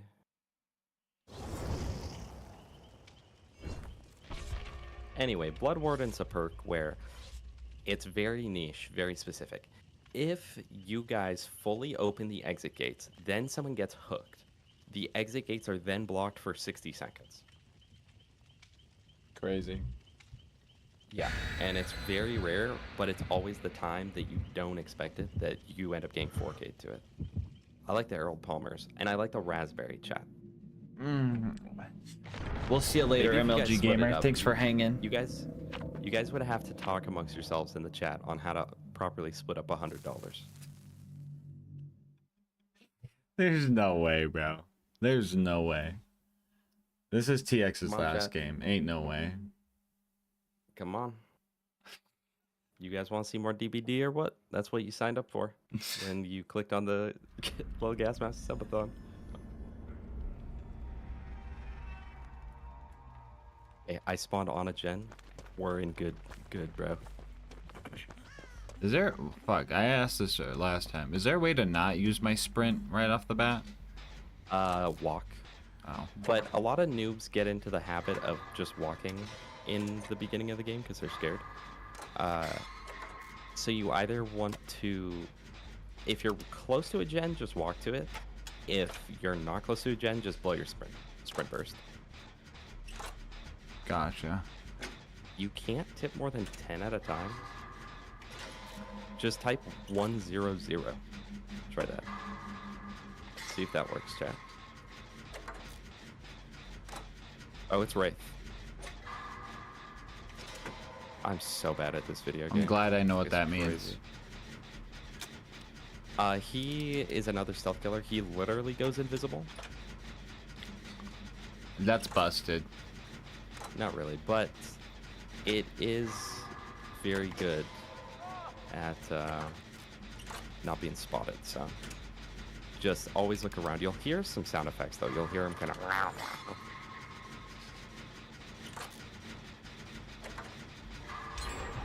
Right, nice.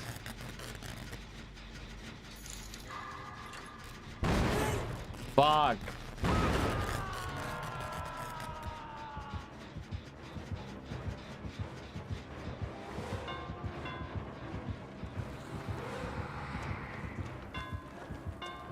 That I got flashbang.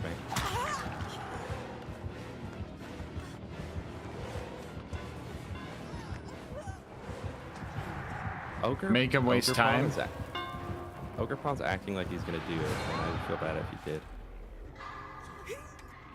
But Me money's when money, I'm I getting guess. chased, so I jump in the locker to waste 4 seconds. That's actually insane. Did he injure you already before that? No, he did. He injured me. Okay, that's insane strats, bro. Yo, Josh, stream snipe me, bro. I dare you to stream snipe me. I'm good. Go for it. That gen got destroyed. I was almost done with that. Oh, fuck. I'm throwing. That match was going so good. I thought I had my flashlight out. My bad, chat. I'm blowing it. I'm blowing everything. That was the easiest save of my life. And I blew it.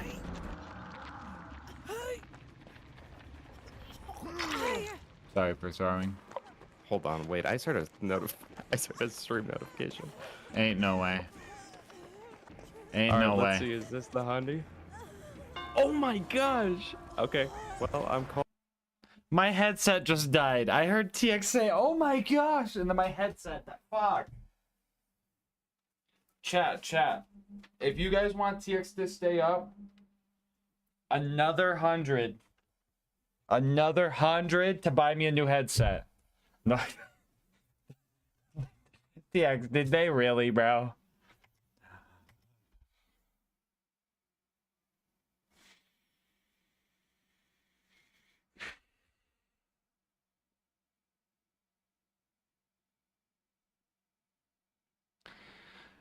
Ogre, bro, is crazy.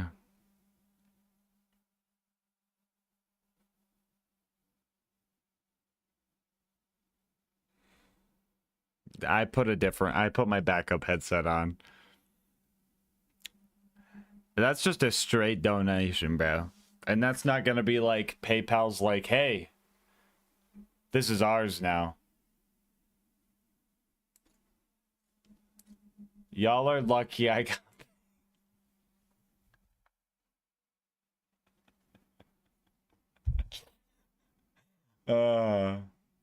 Oh, fix OBS output audio. I got you. Do you hear TX right now, guys? I don't think you guys do. Hold on.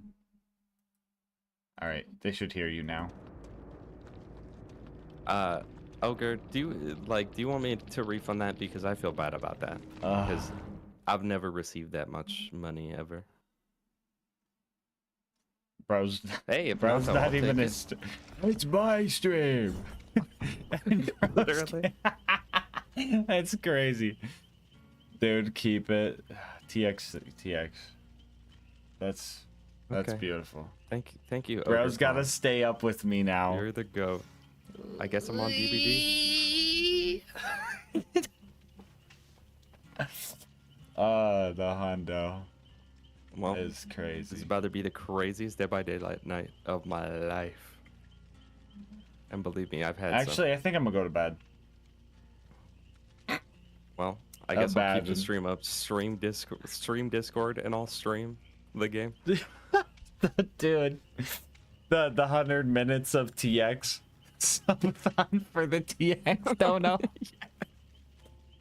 From now on, every dono is another minute added to me streaming my POV. Bros, I actually can't see any of my messages now. I'm playing. No, oh yeah, you're good. I got ready up. Yeah, you gotta freaking not leave the match while I'm still in it, man. Support your homie. I get help from work in like 5 hours. Unfortunately, if I ever catch you on, I'll gladly stream snipe you. Let's go. Another It's all 5. over chat.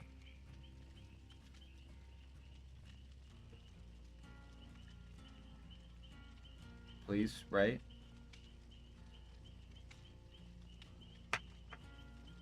Let's see, what are we at right now? Oh shit. Oh shit. Okay, YouTube's actually adding some time today. 45, 107 total, 127, 37, 47, 48, 50, 1. I just spun this guy. 64, That was for you, Ogre. 1. I'm especially amazed because I literally don't think I've ever seen 71. Ogre in any of my streams. I don't even think bro knows me. I think he was just like, all right, he's playing with gas. So. A friend of gas is a friend of mine, sort of. A friend of moment. gas is a friend of mine. I'm looping this guy, dude. Dude, Ogre's Ogre, crazy. These are all for you, but you can't spectate the match because this guy left. I didn't know I left, bro. I fucking. loops are I for you. thought we lost. Okay, you're a YouTube viewer. Okay, okay.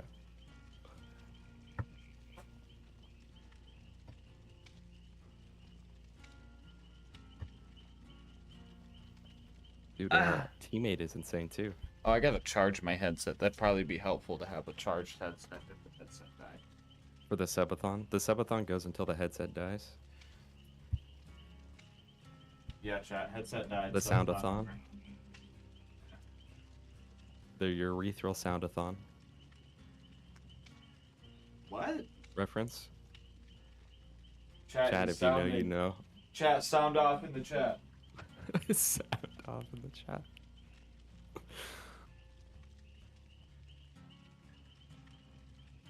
We're having a sounding competition. We're still looping this guy. Bro has. Bro has infinite loops.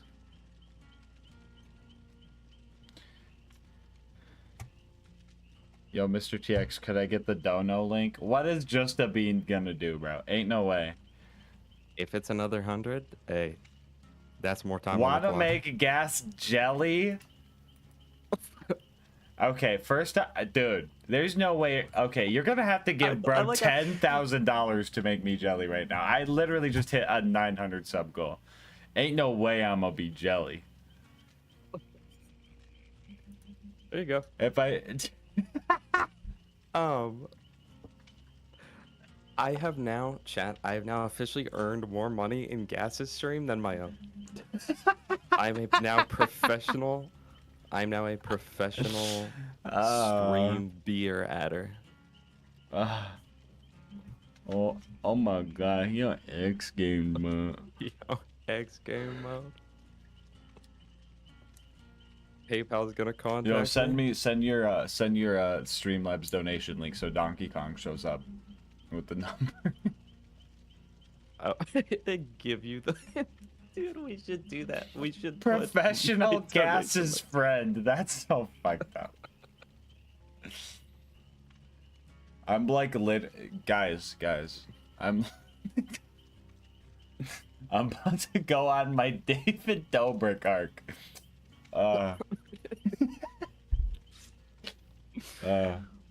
This is Imagine. great, chat. Evil timeline. Ogre, you're the goat. Thank you, Ogre. That really is beyond meaningful. I just think it's so funny that you did that. I'm gonna go bed. Sorry for your loss playing DBD. Don't hate yourself.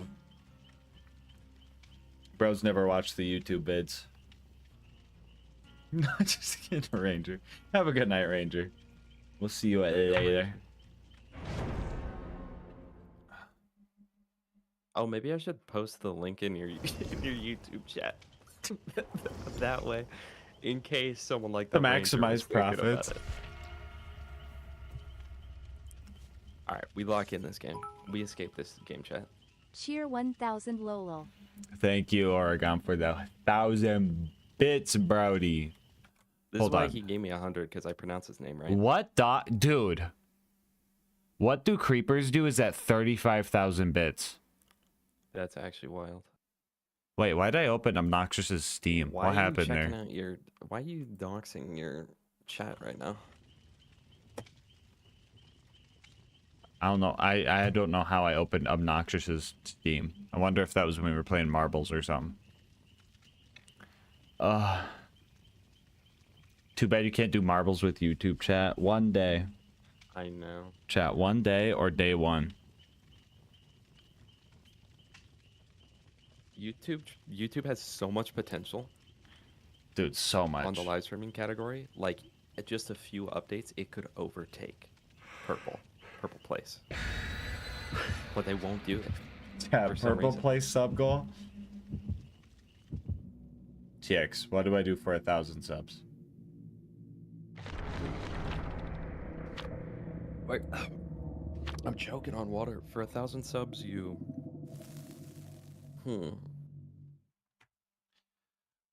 Chaos 1,000 100 subs. Wonderlands, bro. We For got 1,000 it. No. For 1,000 subs, you go on a 10 killer win streak in DBD. Ain't no way. Ain't no way, dude. I'd never play Yes. Borderlands again. Yes. Ain't no way. Let me tell you guys, Killer is even more addictive than Survivor. But it's like no. literally, it will put you into the deepest pits you've ever been in.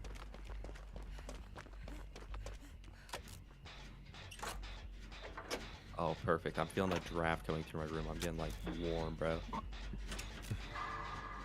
sweating. Even though outside it's like 20 degrees. It's Huntress. We're getting a lot of Huntresses in these matches. I just heard the stream notification. I'm so fucking done with this game. I can't, bro. It's okay, bro. Hold on. Wait, did I just get another? I thought that was on the VOD. XSU, and I'll pronounce your name right. XSU, thank you for the one. Have a minute off. Have a minute break off work. I accidentally Don't just throw tried to yourself on unhook hook. my synth. Chat, this is so BM of gas, by the way. He's so mad that XSU just gave me a. Oh, chat, no, why you do this? Okay, thank you for the thank you for the 100, just to be. Thank you so much for the 100. I'm Listen, throwing. thank you so much for the five Arizona iced teas. I will use that for 5 Arizona iced teas. I promise you that next time I go to the store, probably tomorrow, I will buy 5 iced teas for Glizzy. Just a bean, like, guys, that's like. I like how all this is happening. Gas is just having the worst match of his life. You got $1 from XSU, and then Justin got- Bean gave you another 100. Yes. Guys, I really could not. I don't want to make Gas's stream sappy, but I cannot tell you how appreciative I am. That's like actually bewildering, and I feel like I'm stonewalked mentally. Dude, I'm getting grappled right now mentally. Oregon. that's 200 minutes. Ogre. Oh 200 God. Why do I did he keep just reading give you? Oregon? Ogre, thank you for the 10 subs. Ah, fuck. That added time. Can somebody clip that to make sure it's still adding time? Chat. Ogrepon and Justin Ogre Bean Pond, bro, and with the XSU 10. and Dude. Blizzy. Thank you all so much. Me genuinely. win Ogre Pond at fucking 3:30 a.m., bro.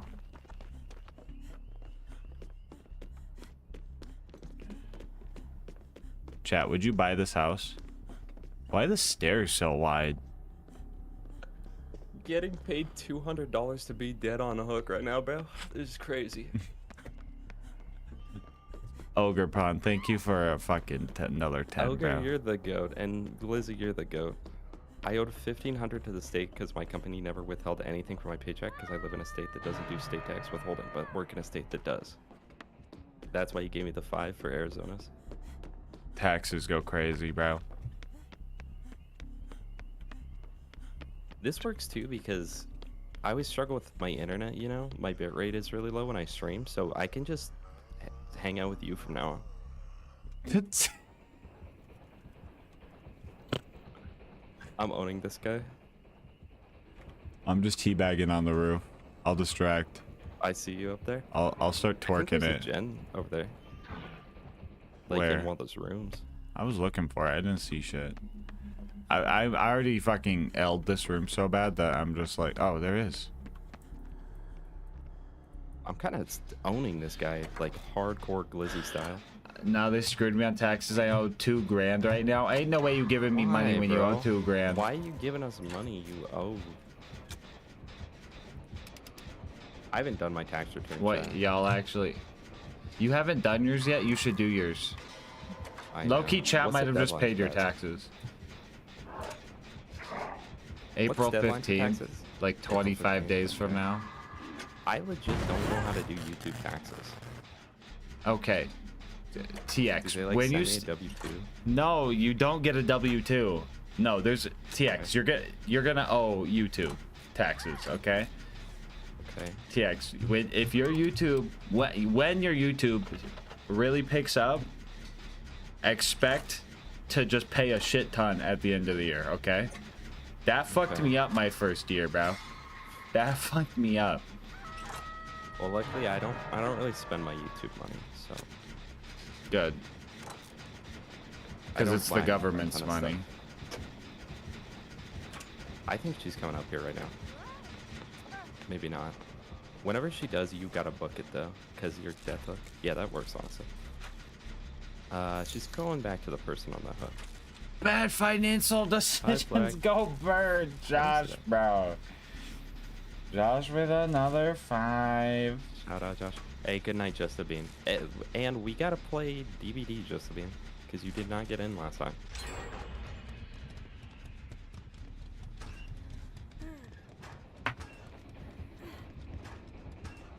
Let me out!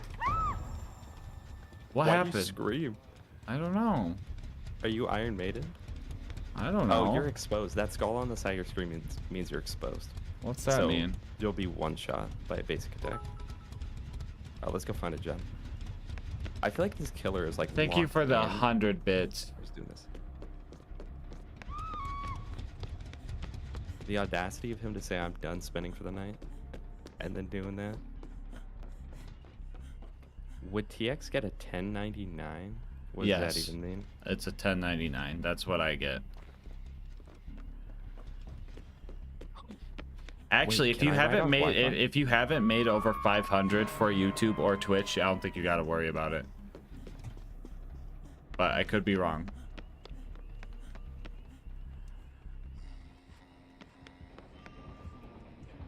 What is this guy saying? What is this guy saying? This guy's like trying to speak to me in game. Well, I definitely don't have to pay off Twitch. Yeah. I'm about to though. Guys, next goal, make it so I have to pay Twitch taxes. Everybody go chill in TX's Twitch chat right now, even though he's not live.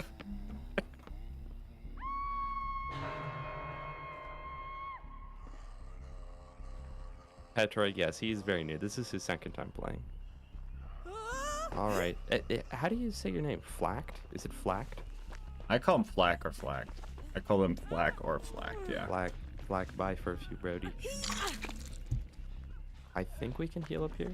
I'm gonna start calling them cracked though, because they were low-key schmooving in FPS chess.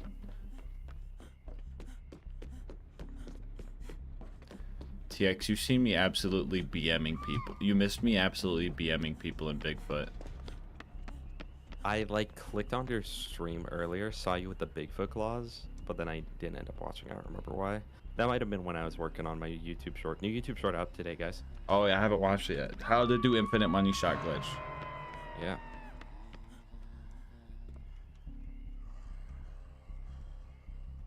I'm about to unhook Pretty that good person. one. In case you guys want to know how to do infinite money shot, check the vid. Fro sticks. Is that true? Is it actually Fro sticks and not Frosty X? It's not Frost. Ain't no way. I mean, if it's not Frosty X, then you don't know. I how thought it was grammar works, Frostix. but Frostix. Okay. X. That's the ick that women get when you shiver a little bit in the Yeah. winter. Adds that to the list of 400 things you can't do. Subathon, big ick.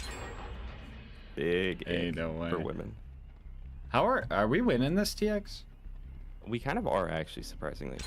I You're thi- just on the roof all game. Okay, I'm coming up to you so you can hear me. Honestly, I just keep baiting. I keep taunting. Bro's been AFK on the roof for 10 minutes. I'm just taunting. I just torquing. Alright, I'm up here, dude. Watch us get cross-mapped. That shatters my entire universe. People call me Where? Fro. Where did she go? Where did the killer go? What happens if a confused. killer just leaves game? Do we just does it just instantly escape? It would kick us out. Yeah. Yeah, it counts as escape for us. They receive no blood points or anything. Well, let's just wait for them to do that. There's a gate over here. Maybe we should wait by the gate. Like in a corner. Wait, what if that's strats? What if that's strats? Just bounce off your head. Oh, sort of like the leapfrog on the Bane run. Yeah. Here, you can open it. That's blood points.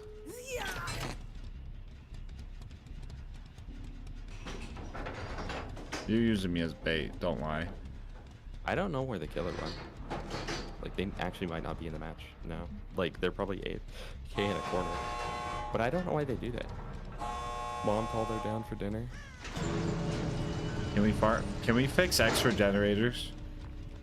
Yeah. What's that do? You can actually spawn in a generator. You turn into the Halo 3 Forge mode. Spawn in a generator and then complete it. Watch this. Spin. That's how you spin the killer. Chat. If you know, you know.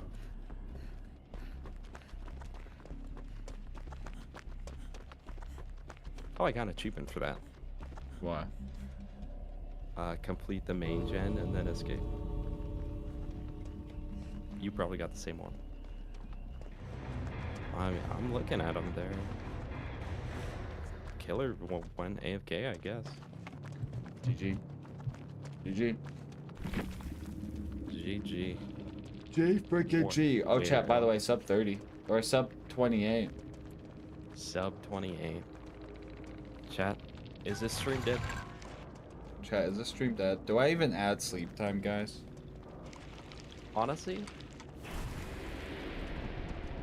no. I don't If think they I want will. it bad enough, Yeah. if they want it bad enough, they'll give it $800 overnight. Crazy. Just pause the timer. I can't pause the timer, sadly. Otherwise, I would. But Really? yeah, there's no pause button. I have to just add time. I want to be able to pause it so people could still, you know, add to it, but I don't know. Someone code up a better subathon timer. Maybe I use some of this money you guys are giving me to hire Tom to be like, hey, could you code up a better subathon timer? Shout out Tom. Shout out Tom, bro.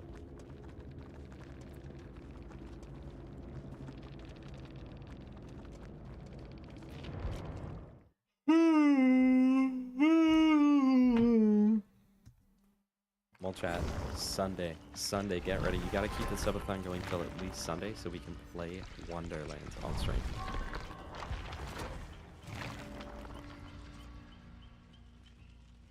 Should stop adding I will sleep time probably at also the stream. point. It's going to be very long anyways, yeah.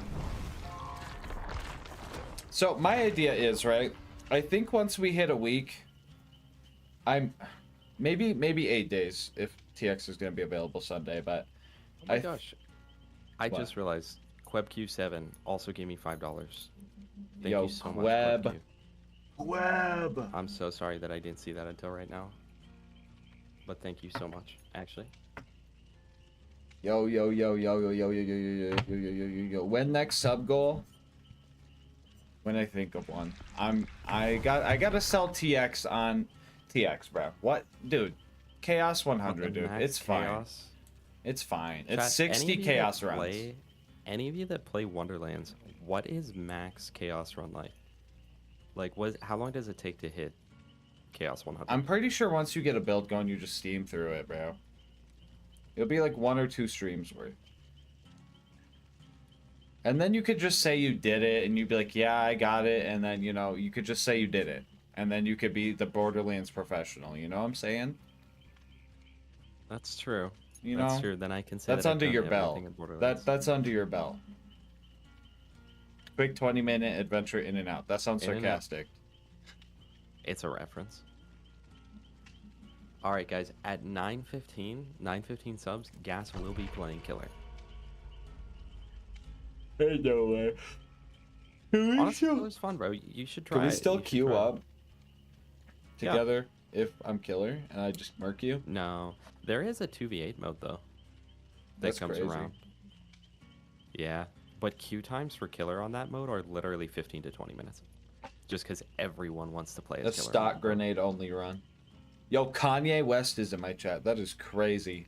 That is insane. That is insane. Kanye. Kanye! Tell your wife to put her titties away. Ex-wife. Ex-wife now? Ain't no way. What, Kim? Does he No, have a new wife? no, Who's his Tia, real wife? no. It I'm might so be a behind on girlfriend. It might Kanye be a lore. girlfriend, but he's like fucking a Nazi now, and his wife or girlfriend Right, is right. always just wearing just like clear fabric, and then she's just naked. Oh, okay. I've seen like Twitter Oh, clips. like and Jolt's it's dude. like, yeah, like Jolt's dude. I've seen Twitter clips where it's like, how do people just not freak out about this? And it's like them having dinner with a bunch of people, and she's just like butt ass naked at the table. What? Who the heck Those are is just this? allegations. I seen it. Oh, Kanye saying those are just allegations. Bianca She left him, I Sartori. think. Yeah, I said she's naked and TX Googled her. That's crazy. I didn't Google Bianca. Let me critique the build, funny mask man. My build is not going. Hold up.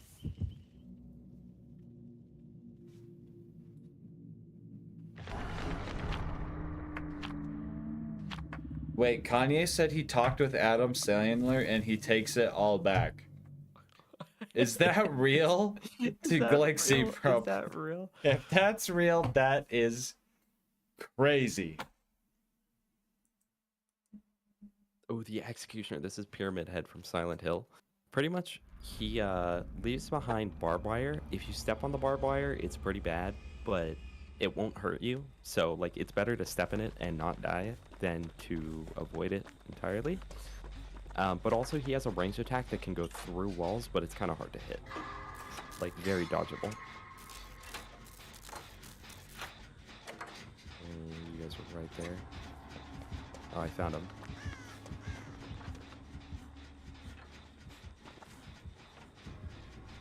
Bro's coming over. Oh no, he's just hogging that gen.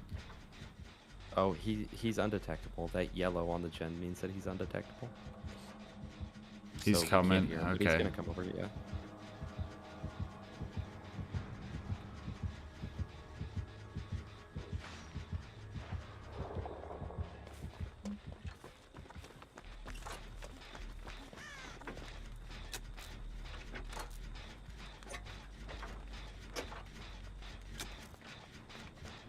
Bro, if Adam Sandler was there for any tragedies, none of them would have happened. That's just true.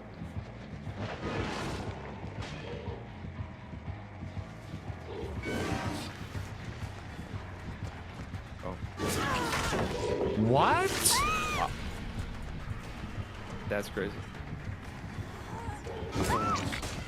Okay, you're under the pallet? Oh, cool. I didn't even mean to be under this.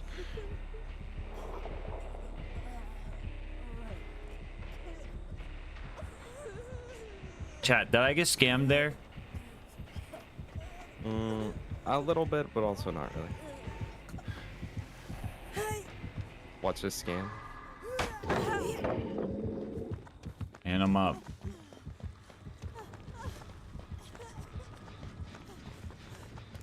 Did he get scammed? One in the chat. Did Ogre Pawn get scammed by giving the stream a combined total of $900 today?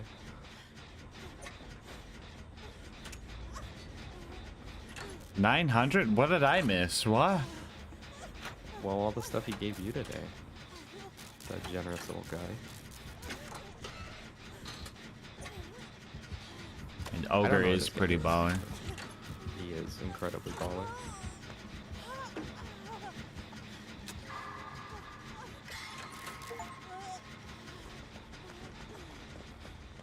Oh, he watched 21 Jump Street and Jonah Hill made him realize.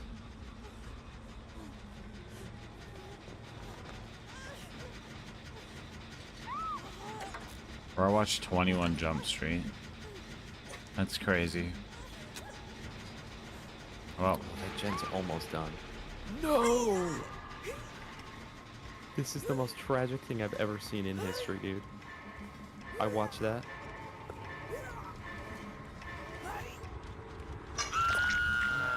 One in the chat if that's the most tragic thing in history. Never mind the other tragedies that have happened. That right there.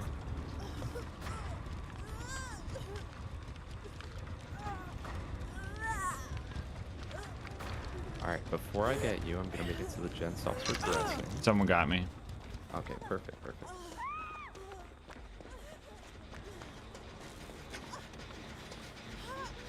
We're finishing this gen. Don't blow skill check. Alright, let's go heal in this corner. Ideally, you heal next to like a good loop. So we'll heal here by the shack. That way, if he were to show up, we just run to the shack. You're 1% conscious? Well, we're just glad you're here.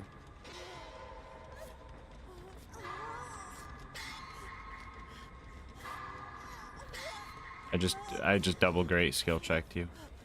Oh, thank you. The speed. Oh, I great skill check as well.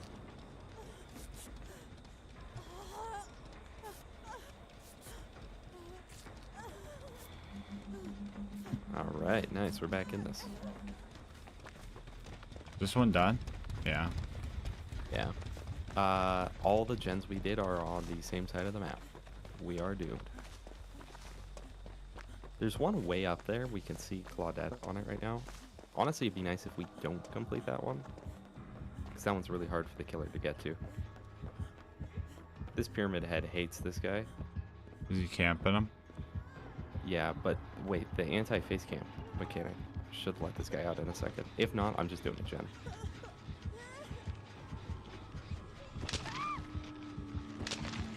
I'm just getting a gen done while this happens. Good. Oh, the fact that There's your a gen might be up messing here. with it. Oh, is it? Yeah, just do the jump. Yeah, there's like a mechanic where if you're getting just hardcore face camp, you can just get off the hook for free, but only if there's not teammates like messing with you, doing stuff.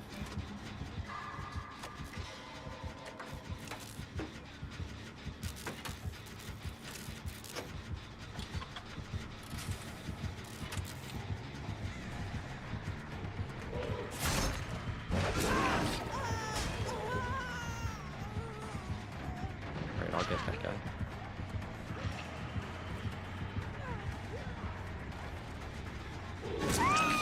Oh, that guy got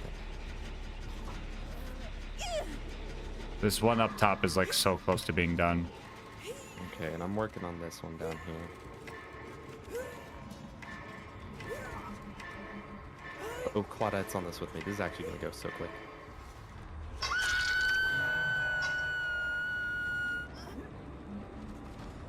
Claudette.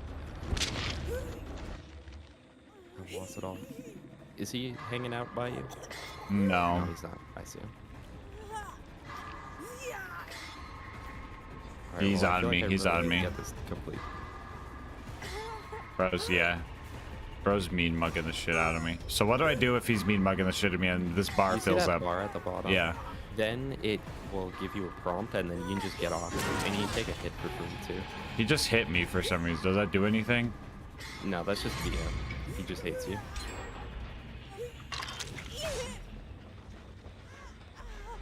Oh, dude, and you're zooming. He definitely doesn't know this character well at all that he's playing as. I can tell you that for a fact.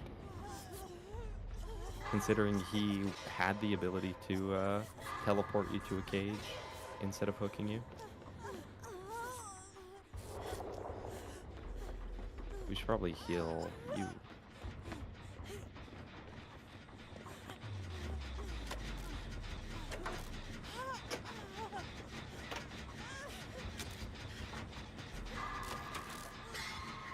Great skill check.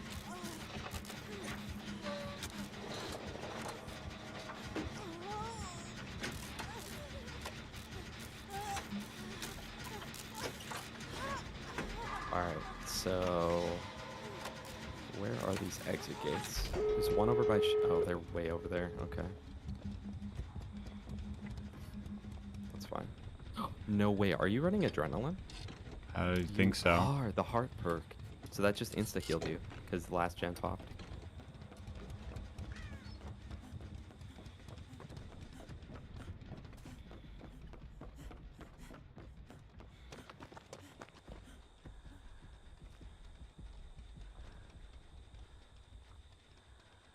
Where do I go?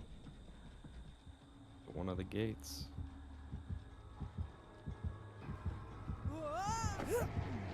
I just dropped right in front of him. I'm fucking That's done. Crazy, bro. Alright, I took a hit. I'm just running over here towards this gate. Hoping for the best.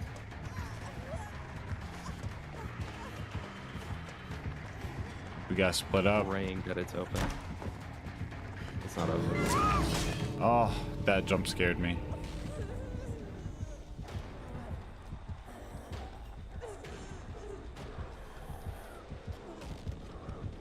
Bro's coming for me. Oh. He doesn't know that he can just press control right now.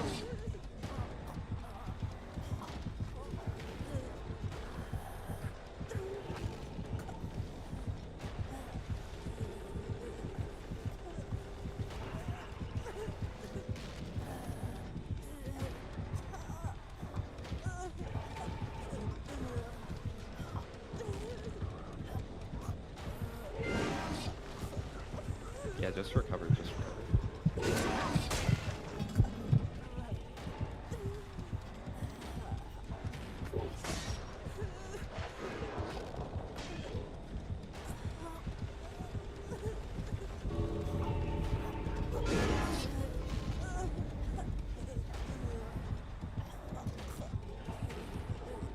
Why is bro camping me? He really Bro is wants that stream kill. sniping. This must be obnoxious.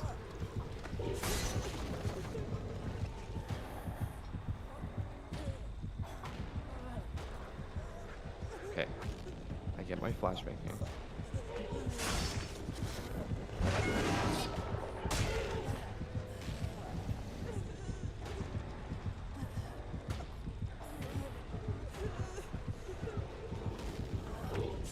He's between me and you, him. Our Okay, team's he's on healing me. up to come get you right now. Since you're fully recovered, it'll just be one tap. He doesn't know that he can literally just press control and kill you. I don't know if he's just like never played the character before or what? Okay. Oh, he just Bro figured it found- out. Okay. He was stream sniping. You just told him. I'm so sorry. Which one of you is that? Reedlos? Who was it? Who was it? Reedlos, you've been silent for a while. Be Crawl real, to a bro. pallet if you're stuck like that. Oh, dude, I should have. $2. Thank you, homie. Alright, that's a 3 out though.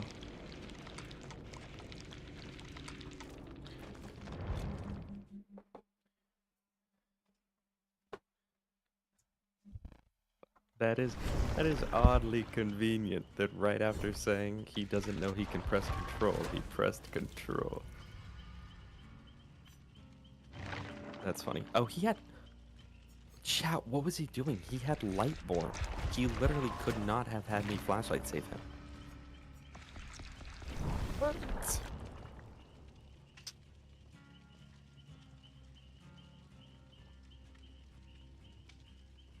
That's absolutely wild, chat.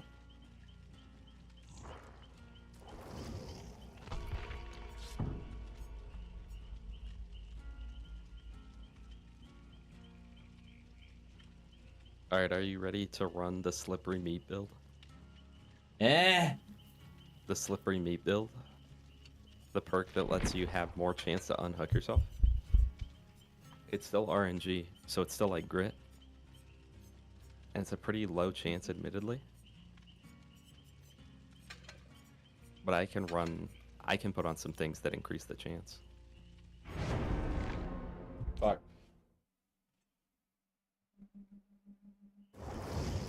Alright, let's see, so... Luck, so up the ante... I'll be right back. I'm gonna go get something to drink. Chat, you know what? We'll run Ace in the Hole with Plunder's Instinct. And then final perk, Slippery Meat. Oh, I don't have Slippery Meat on this character. Chat, I'm trying to level up. I'm trying to level up. No. I'll just put it on a different character. Luck. That. Plunder.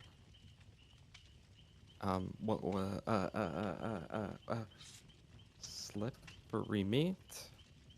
Salty Lips.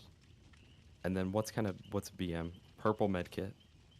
No, chat. Brown Medkit, Styptic Agent. This guy lost.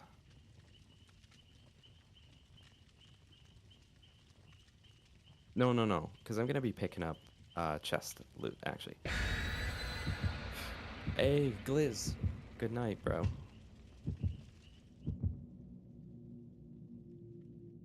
Wait, are you actually leaving? Oh yeah, you are. Bro, good night. Thank you for the 5. I will try to remember tomorrow to buy 5 Arizonas. In your honor. Did I throw? Yes, you threw. Oh, it's K-pop guy again. Are we loading in or did I die? We're loading in. Oh, okay. We still haven't fought like over half of the killers in the game. Alright, so we should have a pretty high chance to unhook ourselves now. Now you can When get are we gonna 6 fight chance the at it. unknown? You wanna fight the unknown? Yeah. I don't know. Soon. Who we playing? Guys, I got a kitted out medkit. This is the K-pop guy with the knives. Alright, so this map kind of blows as a beginner because it's near impossible to find the gens. I'm dead.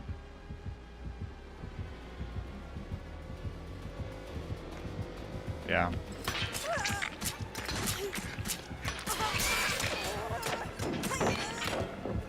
But chat, does he know that he has a high chance to unhook himself? Let's try Right it. now, I think it's like you might want to wait until the guy like walks a little bit away, you know? Yeah. Just right in his face. Pretty sure you now have 6 tries at like a 20%, so it's actually good.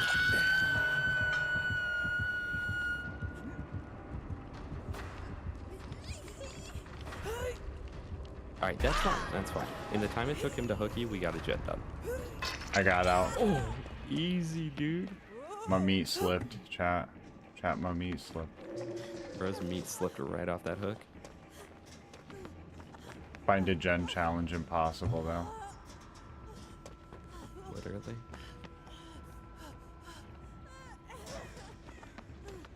I want to find you and heal you up. I know you're above me.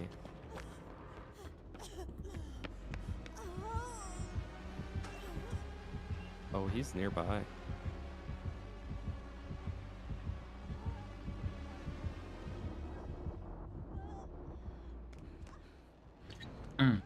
I'm in that thing. Oh, right here. Yeah. Oh no! Leave! Leave! Leave! Leave! Leave! Leave! The other way! Oh The other my. way! What is bro doing? Chat, what is bro doing? Chat. Found a generator.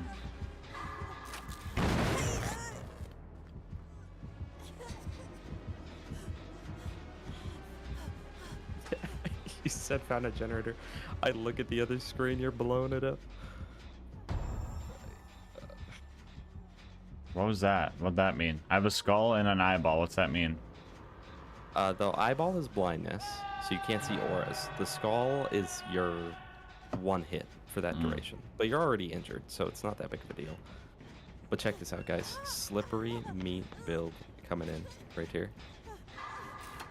That's what I'm waiting until that Fuck, dude, I carrier was itching leaves. my face. Alright, I unhooked myself, chat. That's the build.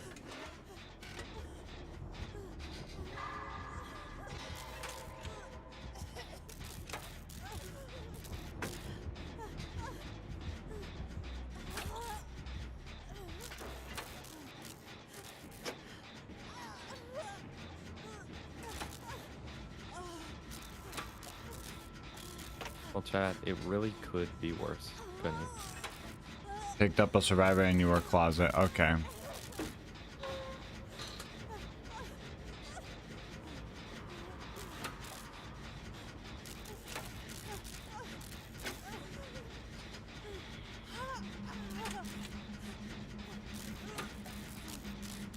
Hi, LilGasmask. You want to get healed? I'm hiding. He's chasing someone. We're fine. Oh.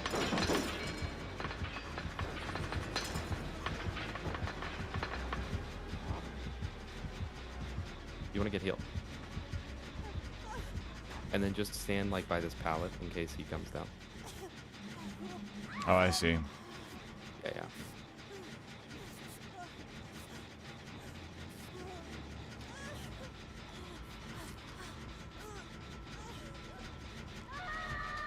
There's Starstruck.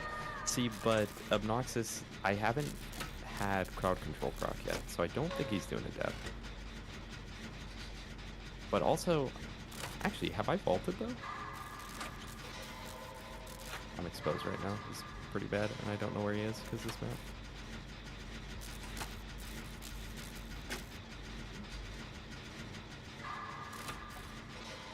Chat, I'm in fact in the basement. Because chest build. I realize I don't think I vaulted.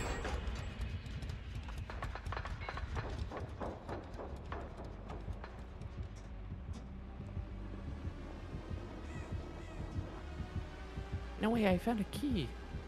I can escape through the hatch.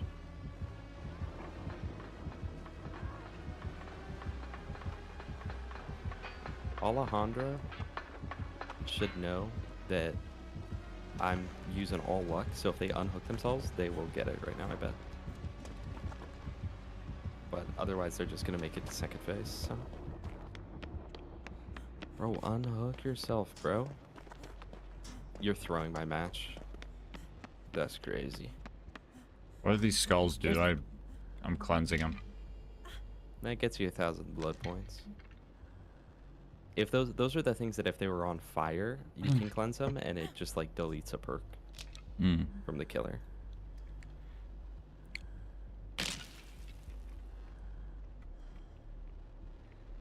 I'm at a gen.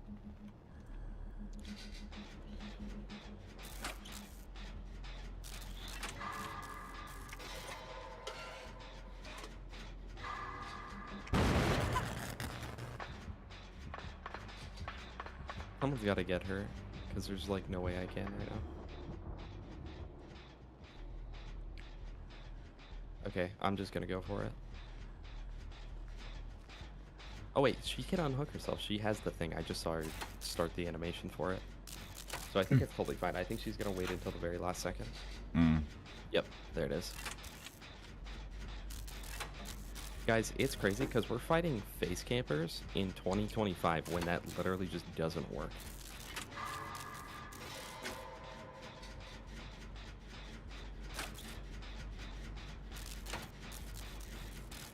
Please tell me she has decisive strike. That would be the best ending.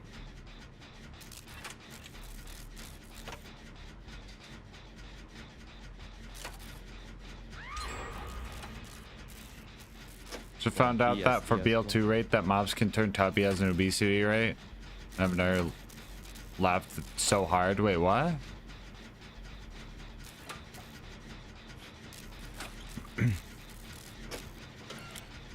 Is the chance for something to be Tubby the obesity rate?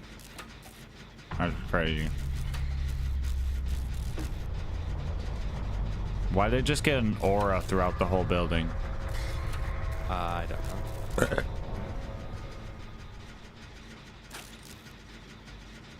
Alright, we're about to pop these last gens, so that's actually huge. I'm exit gates on finishing this it. map- The exit gates on this map are darn near impossible to open sometimes, but I'm on one of them. I'm on, I guess, left or right. I'm on the left one of those two. Hi, Mr. Texas. Alright, you guys are gonna have to body block in case he shows up and tries to get us off this. Oh, he doesn't know where we are. Alright, let's look. Another easy victory royal. That's a good match. GG Trickster.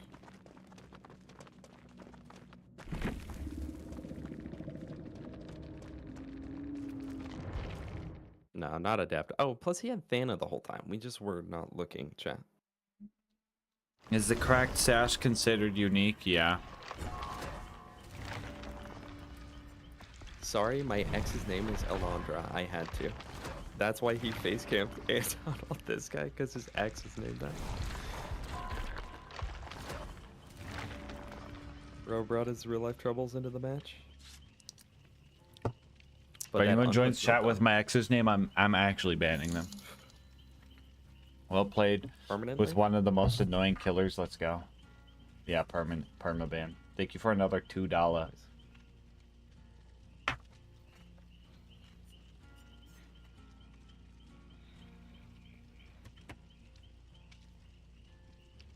Well, I'm so glad TX agreed to Chaos 100.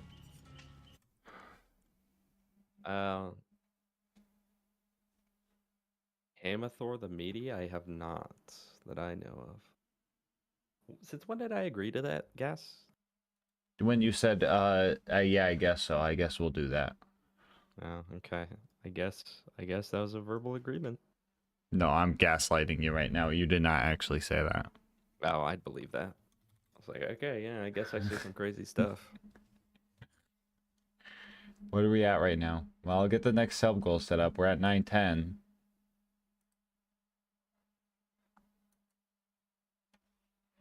I mean, I might have Ogre Pawn, but I don't know. I don't keep track of names that I fight against on DBD.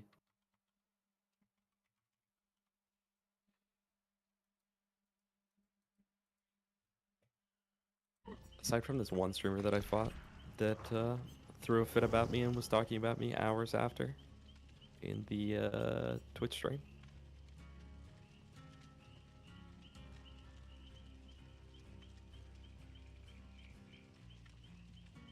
I like how the okay, I just saw what you did. That can be your personal sub goal. We'll see if I tag along. 1500 and I'll tag along. 1,001 and TX joins. Bro got more dollars not than that chaos levels. He's like, yeah, you're gonna do that alone. I mean, if it's really not that bad, I might join you for it, but So basically the re-gearing doesn't even seem that bad. Because apparently it's just like a thing where it's like you get like 4 tiers of loot, and the higher you go up, the higher chance you get a tier of loot. So you could get like, let's say the Hellfire, right? You could get like the Mythic Hellfire or the Enchanted Hellfire or something. And pretty much the gimmick is it's still level 40, but it has the stats if it was 4 levels higher or 6 levels higher. Oh, okay. I think that's how that works. The re-gearing isn't bad at all. Have you done Chaos Chambers, Kopi? How bad is it, Kobe? How bad is it? How bad is it to do all 60 runs to But get Chaos 100? The actual just like beating Wonderlands, I'm kind of excited about it, chat. I've Yeah, never played yeah. that before. We get to test out all the new guns, and that's the fun part. And then Do I have it downloaded? I don't have it downloaded either. It's gonna come to it, and then I'm gonna be like, sorry, bro, it's not downloaded. Oh man, I do actually. You're have like, it. dude, my hard drive's broken, and then you just hear My smashing. hard drive uninstalled itself. Yeah, I lost a screw, man. Chat, I bought a $27. It took me 10 to 12 hours. in my life. 10 to 12 hours Huh? ain't bad. Wait, is that from max level to Chaos 100? Yeah. Come on, that's like a fucking, that's less than a peak setup, bro. That's less farming than a peak setup. Maybe the way you play the peak. Okay, well, I just get a new B shield. I Ain't go to no the way he peak said with like that, a chap. B shield and a Lyuda, and then I just get a new B every like 5 levels. K6 did it on stream and did a video on it. Watching it made me seem not a pleasant experience. Well, a lot of the stuff that he does makes it seem unpleasant. Like the OP levels, for instance. Yeah. Or playing Creed. Just don't pay OP levels, chat.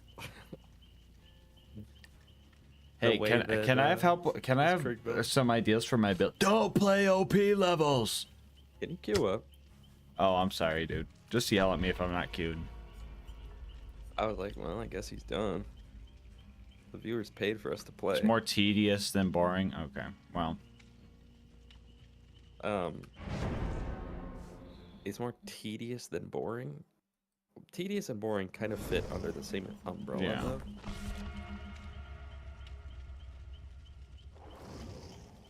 Alright, chat, guess what killer it's gonna be? I can already tell you right now, it's a Bubba. I bet it's gonna be David Triple. TX, did you see the Class A ritual clip? Yeah, Lucas getting launched off, Yeah. and he deserved it too. Yeah, he deserved it. Everybody within a 5-mile racist. Felt that one. 0.5 kilometer 100% light? racist. Well, I hope not.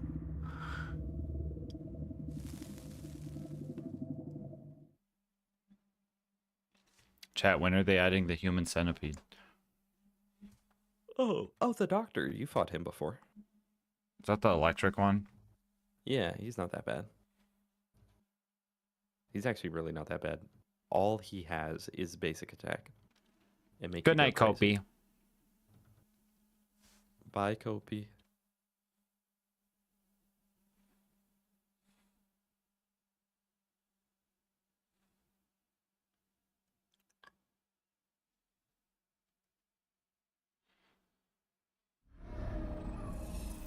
You know what's crazy? If I didn't add sleep time, I think the subathon would be over right now.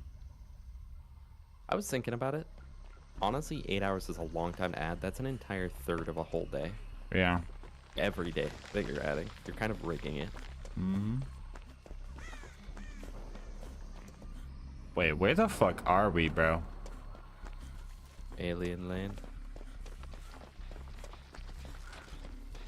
Not anywhere on Earth I've seen.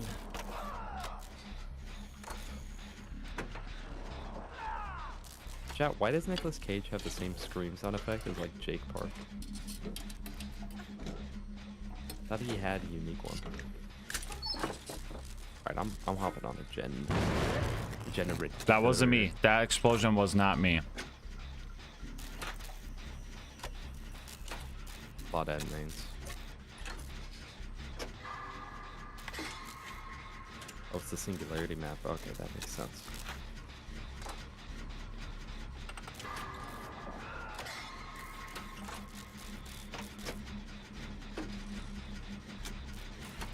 Good skill track, bro. Good. Great. Clicked over, I saw it. Dude. Oh, well, never mind. It was a good try up until that point.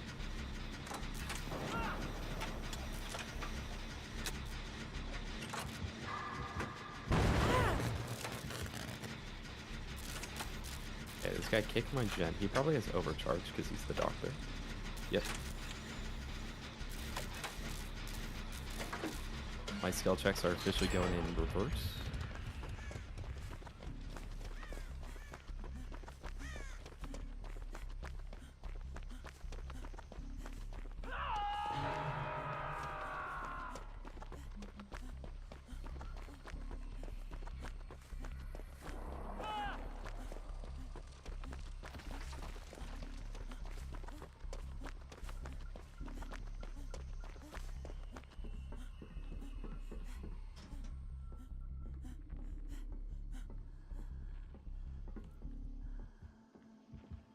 This is crazy, chat.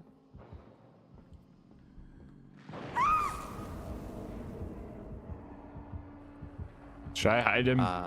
Lockers I'll with go this for guy that. or no? You can, but honestly, hiding in lockers in general, not Oh. normally a great idea.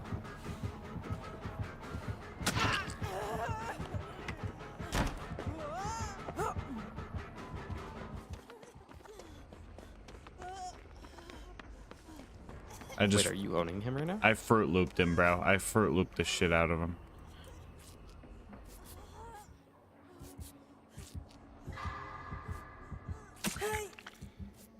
I don't want us to 3-gen ourselves, like we always do.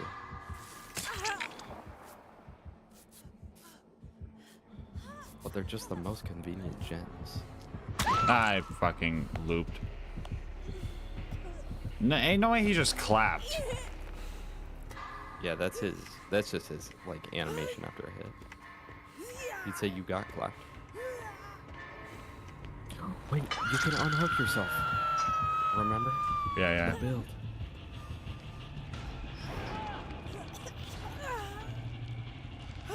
I'm out. Easy.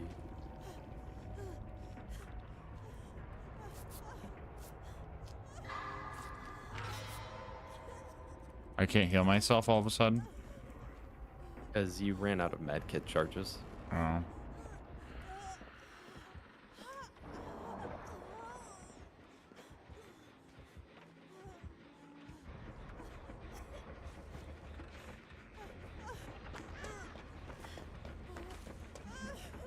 Yeah, pufferfish is like the most poisonous animal. Who would have guessed the one with big spikes shouldn't be eaten?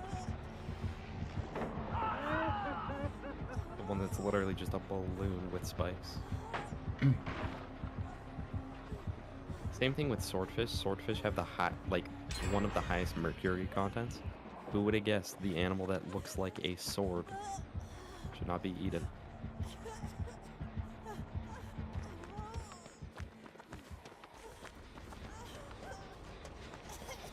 No, dude, people will eat everything.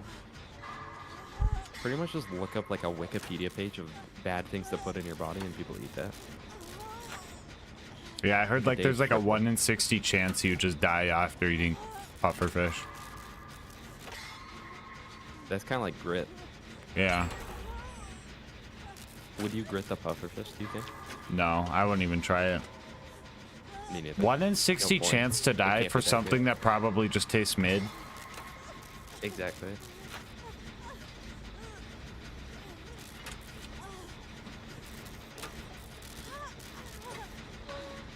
I really, really doubt that pufferfish could be that good. Maybe it's a to thrill warrant- thing. to Yeah. risk it. Yeah, the adrenaline pumping through my veins as I have to eat the poison. At that point, I'll go eat pesticides, which I did once as a child.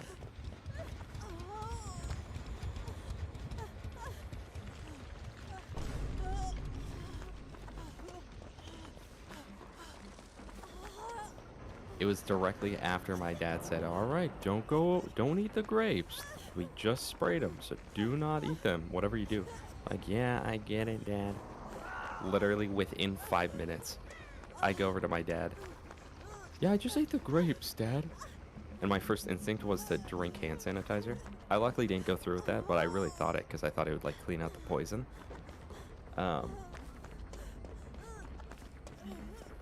This one time, I don't think it would have. do you guys want to hear a crazy story of like child me? Yeah. I was probably in like first or kindergarten, and I woke up with a bloody nose, and I didn't want to wake up my parents and be annoying, so I just stuffed toilet paper in my nose. But then the toilet paper went up too far, and I lost it, and I probably just swallowed it, right? I probably just swallowed it. But I thought it was going to go in my brain and I was going to die. And I also was like, man, if I wake up my parents, they're going to be mad at me. So I just, I prayed before bed that I wouldn't die and like cried myself to sleep. And you didn't die. And I didn't die. I gritted it, chat. You critted it.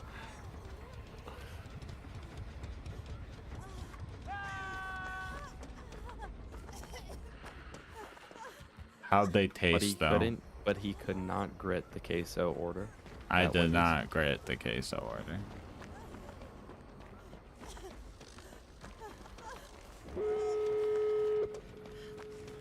I'm going to the right one. I'm going to the left. I'm currently opening the left. I'm here. Hurry up. Hello. Okay, man, I'm sorry.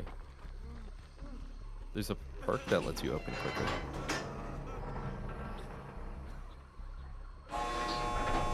Here, heal me up for some blood points.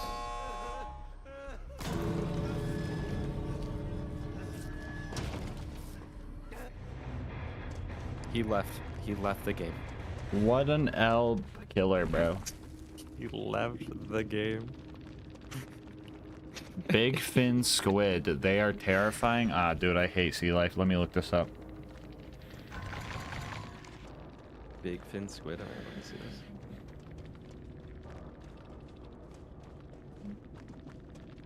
Looks like a Half-Life enemy or something. No, buddy, that one shirt in my closet looking a little too spooky.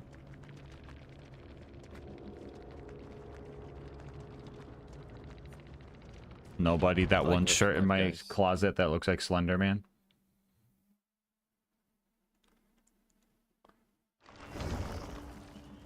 This build's broken, by the way. Notice 2 for 2 with this build. Winning every match running it. What even is my 4th perk? Oh, duh.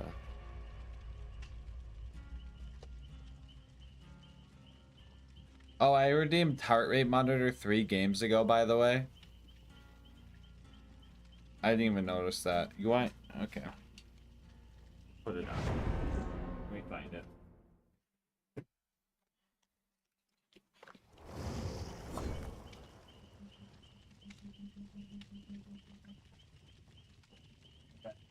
You guys want my resting heart rate when I sleep tonight? So, TX, are you actually calling into work, or are you just gonna go in tired? Just going very tired. That's crazy.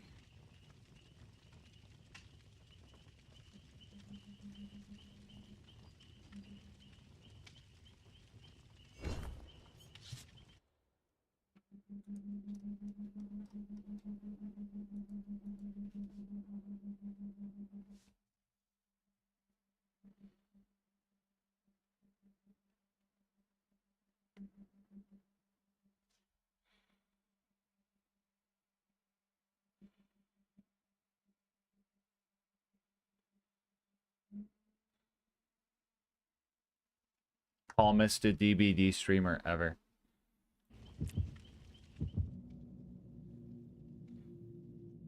This is the Dead by Daylight. Well, I served myself cereal in the dark and turned the light on. 5 minutes later, I was eating ants, bro. What?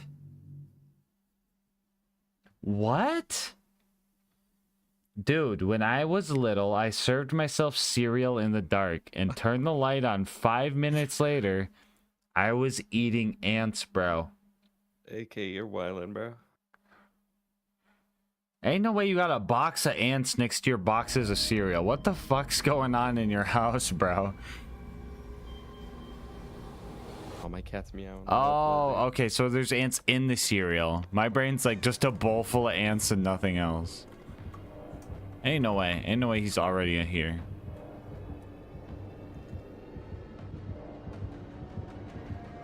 That is Wesker, I think. He has a bigger tear radius than most killers, so he's not as close as I'm gonna pretend to be AFK because he knows I'm here. Wait, there's no way he actually didn't see you, by the way. Yeah, for sure. Bro is blind as a bat. Oh my goodness. And he didn't use his echolocation either.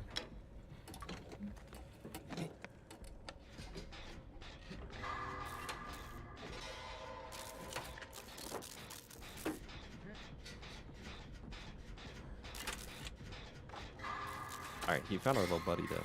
Found our ace.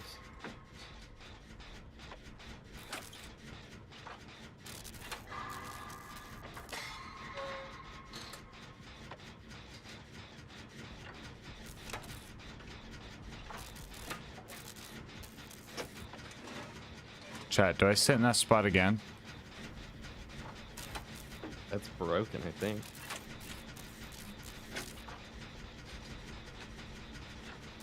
No, our Claudette's opening the chests. She doesn't know that I have the build.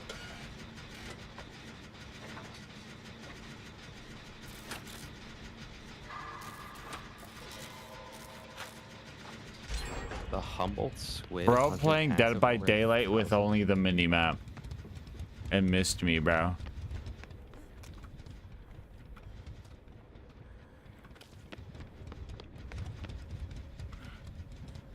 Shout out Josh. Shout out Josh for real. Bro drops $2. And then I'm like, oh, yo, thank you, Josh. And then bro drops another $2. As soon as I reach to fucking write this 2 down. Ow.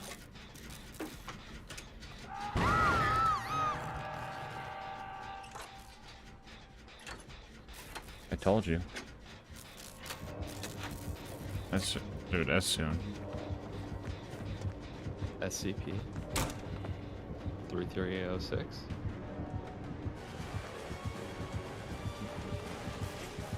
Oh no, oh no. Oh.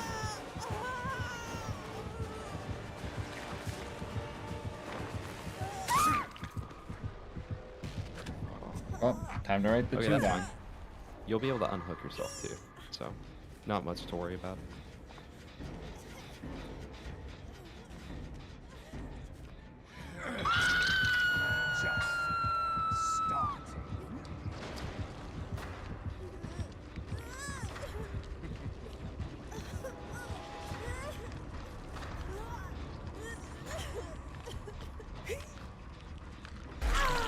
Ow. Ow. Seeing it. Ow. No way. No way. Ow. No way. This is the one. Ow.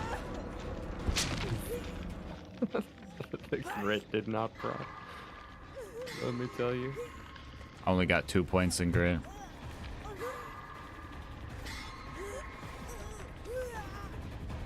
So I'm on Death Hook now, eh? Yeah. Oh. Pretty much. Well, you know, it doesn't always work. Sometimes you do just get unlucky. Hey, what happened to this Can I guy? hide Kinda walked in a in. thing? Oh yeah, he's over there. No, he locked in chat. I'm leaving, bro. I'm gonna go find a different generator. Far away from you, motherfuckers. What's in these chests? Like med kits, flashlights. Oh no, that chest? Yeah, that's the vaccine to spray yourself off.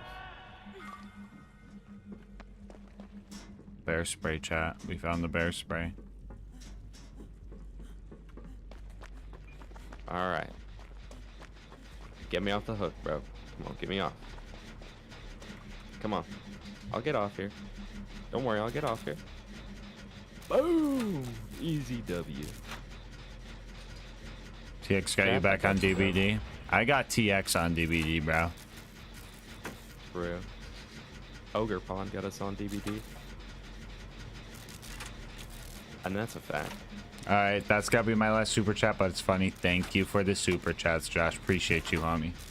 You really gotta spray yourself off. If you got that bear spray. How do I do it? I'll right click. Yeah. And that will. Wait, it's get rid actually of- bear spray, or you? No, you're just joking because that's I'm what I just- called it. I'm just playing into what you said. I can't spray myself anymore.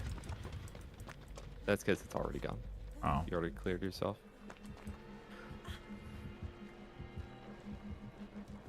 I could use that spray, bro. can I give it to you? You can. I just unhooked our teammate though.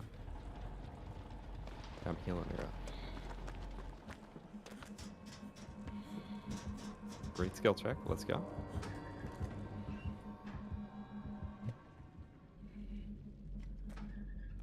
All right. Where are you at? You're in a locker. I'm in a building. Okay. Bro ran out of the building. I'm on like a minor delay and it's making it confusing to find you. Oh, I see you. Can you just spray me straight up? Oh, thank you, bro.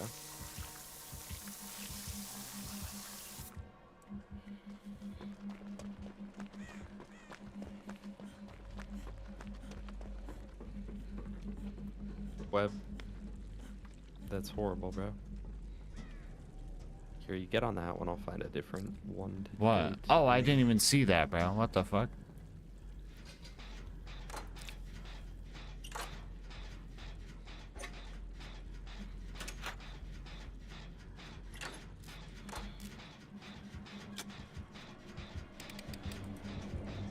Yeah, this Wesker's a little bit blind. I won't lie.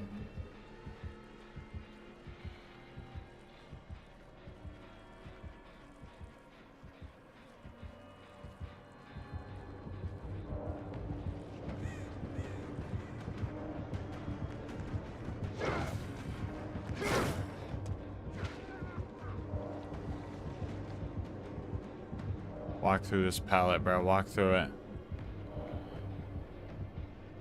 You can probably just go back to that gen you were on. Yeah, I can.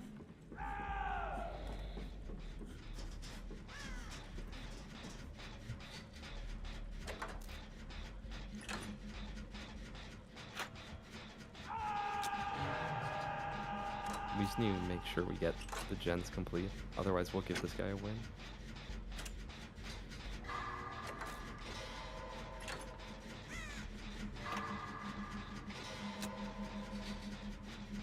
Alright, I'm looping the killer. That guy's looping the killer. I'll go unhook that dude.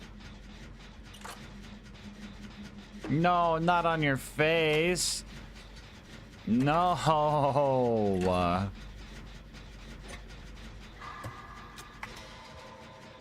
Not the dog poo-poo on the face. I remember I was taking, I was like a real young kid. It's probably one of my first memories. I was taking a bath with my brother, and bro pooped in the bath. I did that to my brother when I was a baby. We can't talk to each other no more, bro.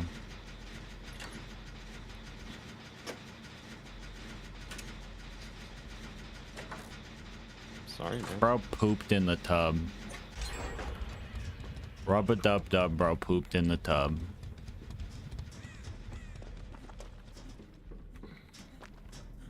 I couldn't help it, bro.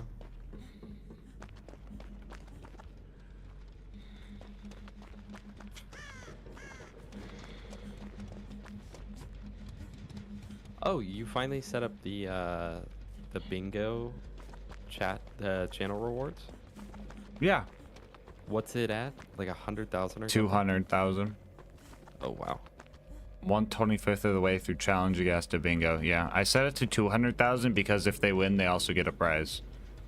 Oh really? What do they get? They either get like a game off fucking instant gaming, something from Gamer Subs, or a piece of merch. Well, that's fun. Yeah. One in the chat if that's fun, guys.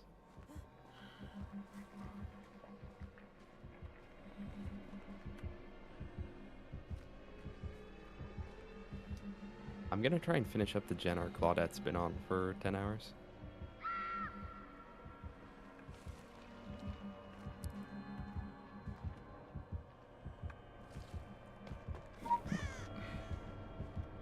I know the hook they're going to, bro.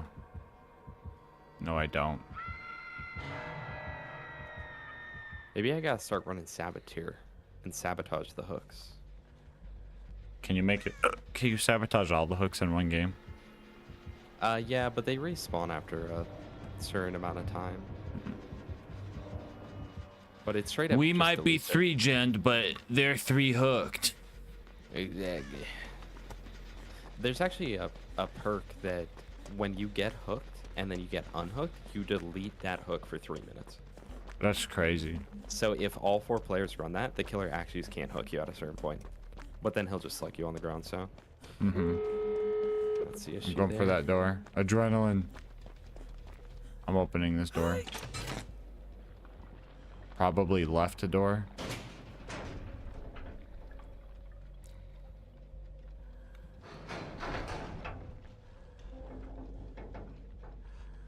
This Wesker's starting to pick up stream. Hello TTV ZP Gaming. Alright, I'm here. Oh no, our dude died. Alright, I'm getting out of here. Just in case Blood Warden pops. We'll get the heal blood points. This guy won't have Blood Warden.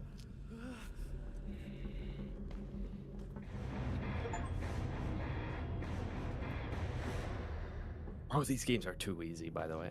Probably because we're getting low MMR. I was just gonna do it for fun, but I actually get something if you win. If you win.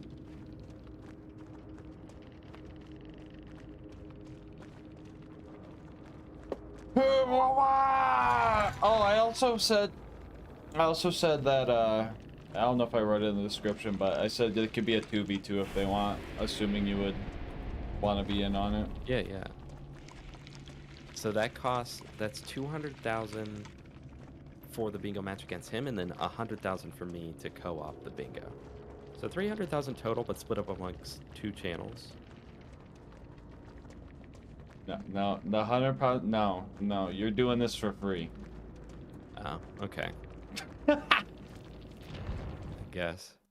I'm getting rid of my unhook build, by the way. I ran out of the offering that lets that work. So that's gone. Instead, we run I'd balanced absolutely love a landing. streamer versus viewer custom game. We were doing bingo with some viewers the other day. It might be part of the VODs. Actually, we might have lost that part of the VOD. I could be tripping. I don't know. What are you talking about? The viewer bingo. Oh, yeah, yeah. Good times, chat.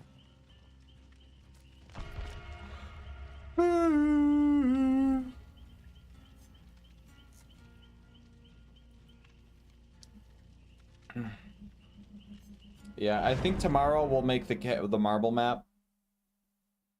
I might dabble in it tonight, but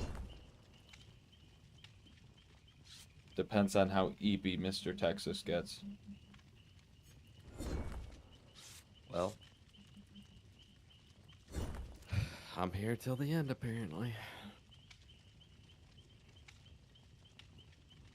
Dude, I work a 9-hour shift tomorrow. Yeah. TX, can you make merch, but it's just like Axton as the Joker? Then the Yeah. text just says everybody wants grit to proc until it's their alarm clock. Yeah, I can do that.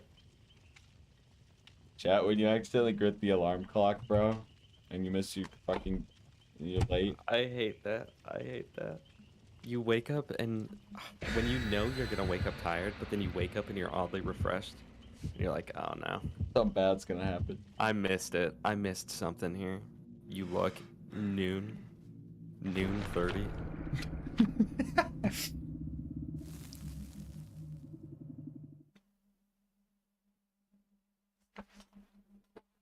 The Wraith? That's the invisible guy we fought earlier. Oh, I didn't see him.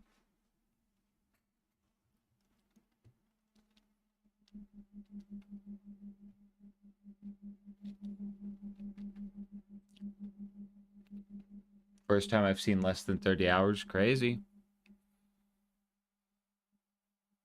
Bro can go invisible. But you should... dude, I keep forgetting to fill up my perk slots, bro. I'm throwing. Chat, he is cooked. Me when I fall asleep with the heart rate monitor and it says 38. -3.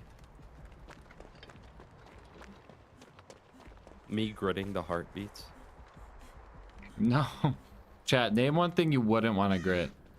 And nobody say Dami Mommy, you're getting banned.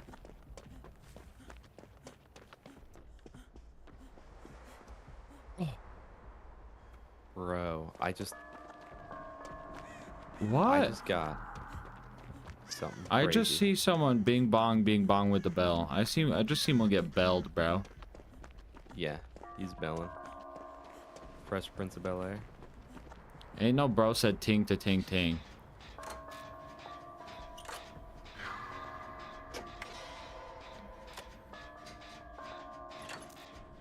No way that hit me.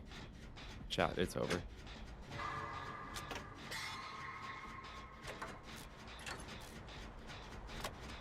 Chat, it's so over. Chat, I threw so hard. It's so over.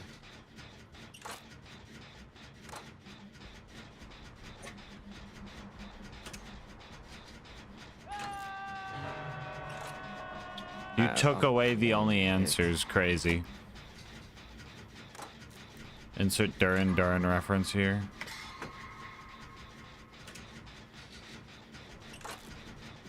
Super villain activities. Ah!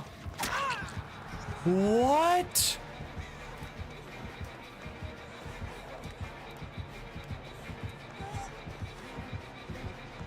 You loop this guy easy.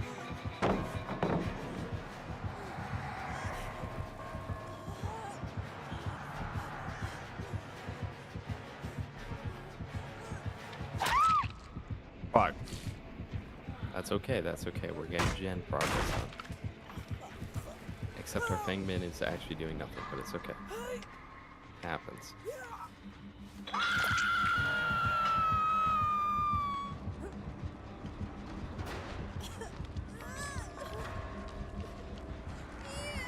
I don't take the chance no more, right?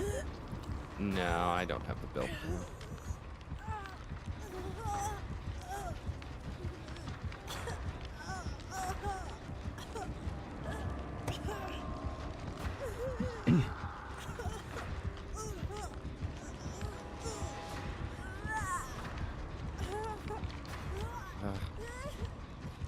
I don't want to get you killed by hanging out here.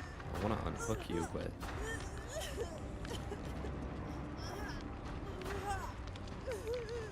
I got slippery meat. I should go for it. That is grit.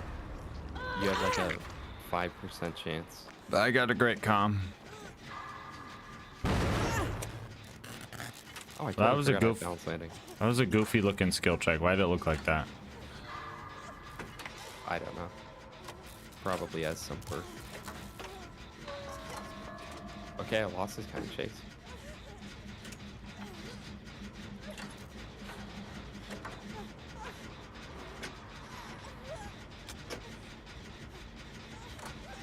He's somewhere in the main building.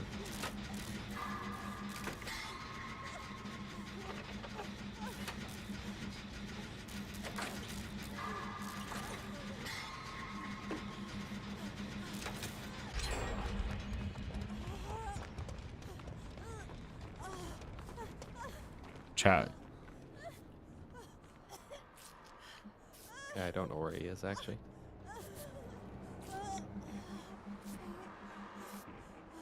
Oh, he's running overcharge, so when he kicks the gen, you get that tiny little skill check. Oh, okay.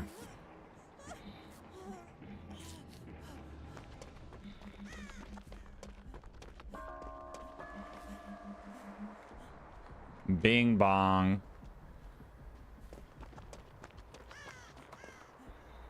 Oh, I see another one by the Gonna pre-drop tractor. that. She thinks my tractor's sexy.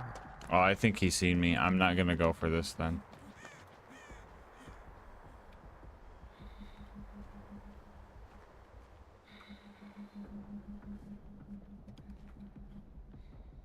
Is there a way to like actually like skill see him when he's No, when he gets close, he has sort of a halo active camo looking effect. okay? But at range, no, he's just full invis.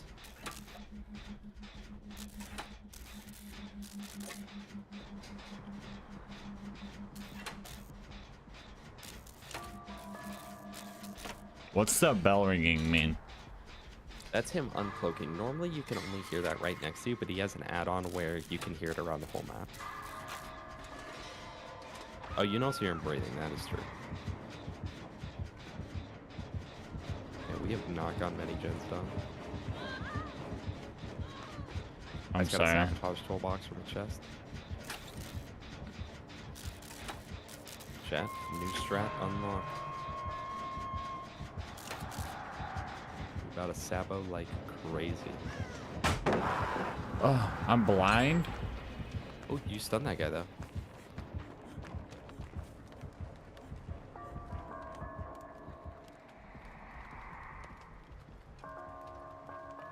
He was in Viz too.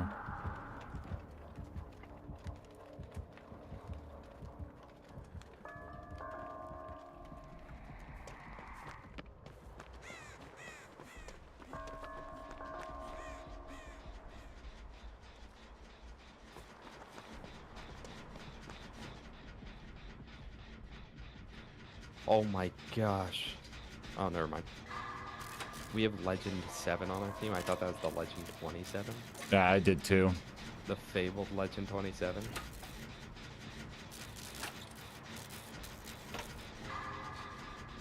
Alright, that tear radius, if you hear it at all, that's fake. Okay. It's running a fake one.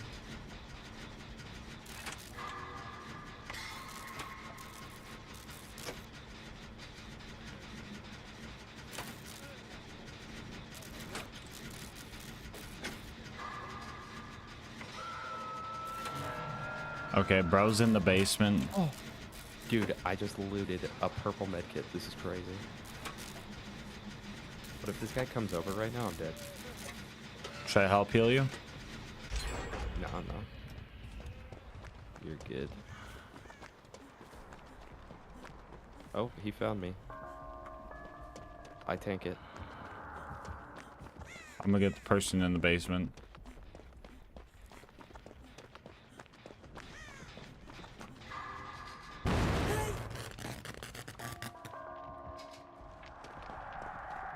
Where's the entrance to the basement? It's inside.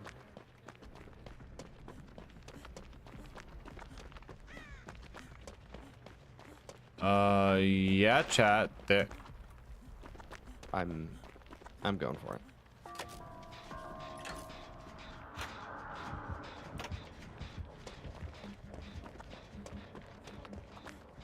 I got her. Oh, that was unlucky. I'm probably going in the basement now. Wait, this guy's getting stuck on every wall in the game. Chat, if we had boil over, I would escape here. So won't that be no?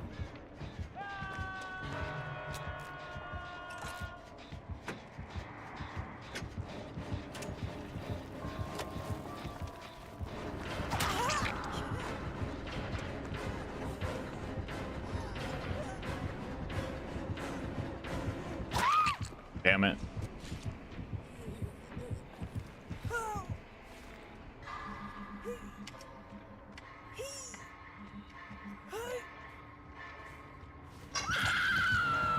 Ow. Ow. Oh, am I just dead? Oh, I thought I was just dead for a second. Alright, this homie got me. Hopefully, we make it out of here. I like running alive. jump scare Myers, so that sounds crazy.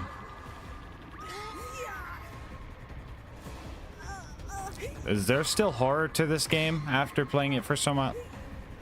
No, not really. Okay. And honestly, with all the updates they've made to the game, they've kind of made it go away from horror in the first place. We are both on death, though. Yeah. I think winning is unlikely. He's in the main building right now. Yeah, he is. We found him. Dude, Bellboy is OP, bro. Now it's gonna be a matter of Me wiggling off. whether me or Fang Min escapes alive. Well.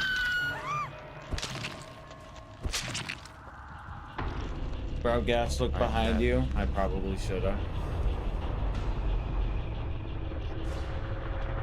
Chat, I use the chest build right now to get a anti-hemorrhage syringe.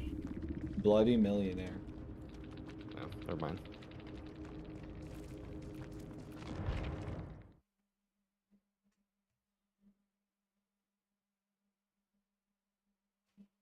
Oh, I found this hex. I don't even know what that is. Is that haunted ground?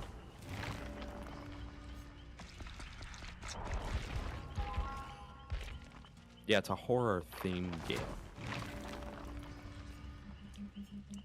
Yeah, that sounds about right.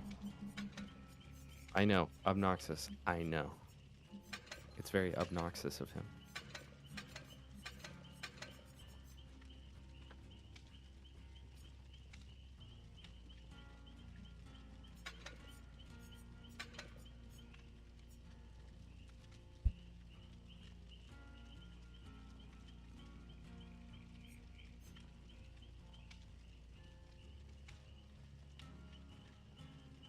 I'd take off Slippery Meat, by the way.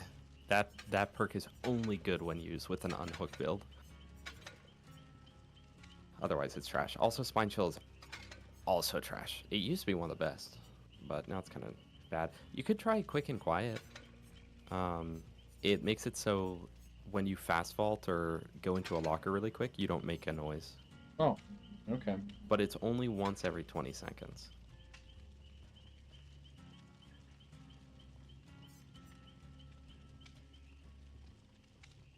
It's a good stealth build.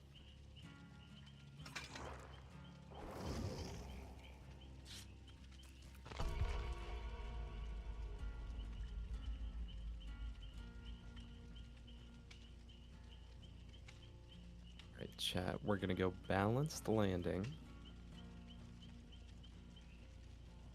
Autodidact, empathy. The timer's actually going down finally. Yeah. It's because we're on this game. Yeah. I just People stop stop playing BL2 and then I'll be able to live my life.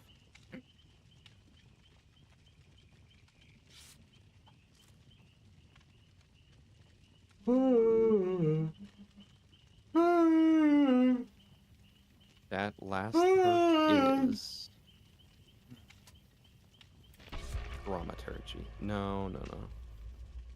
Ooh. I did.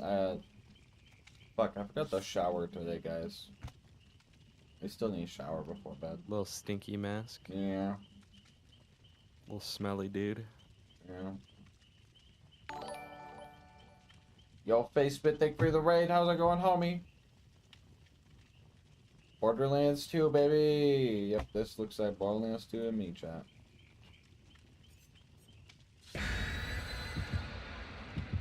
Me too, Gas. Me too. Wow. This looks just like Borderlands 2. Mm. Alright, chat. I'm running Scream build.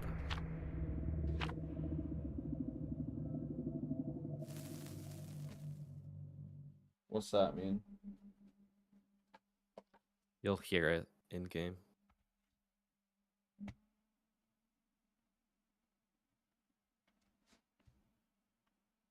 Yes, this is TVHM.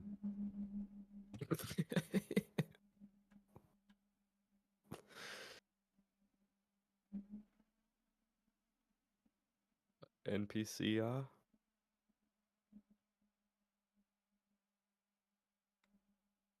Nah, this is DBD.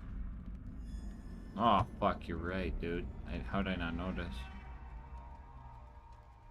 Oh, chat, I've not played this map in so long. Alright, let's get it, chat. Don't blow any skill checks. Oh, Huntress? Okay, screen build. Coming in clutch. Ain't no way. What'd you just do? Oh. We'll hear more screaming later.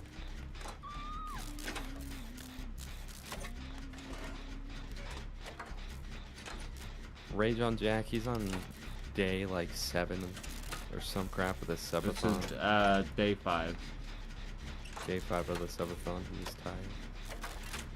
As am I, chat, as am I. But I made a promise. For $100, I stay on.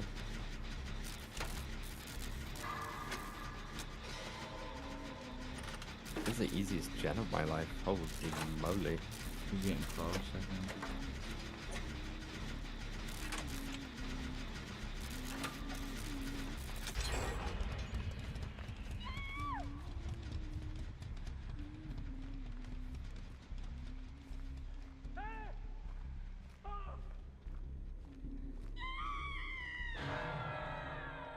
There's another one in the garage by the truck.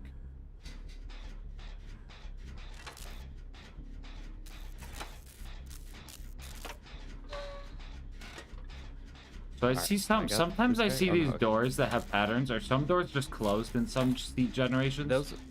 They are, but also they're... So those will randomize each match, but the killer can break them if they want. Oh, okay. Turn that into an open door for the rest of the match.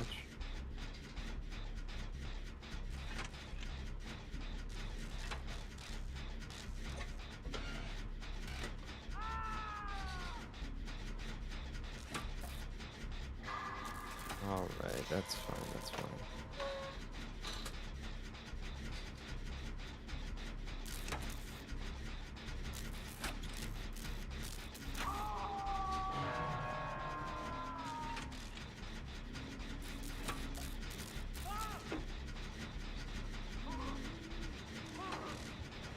Screen build. Screen build.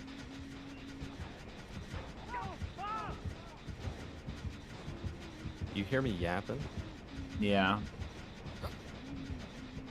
Huh?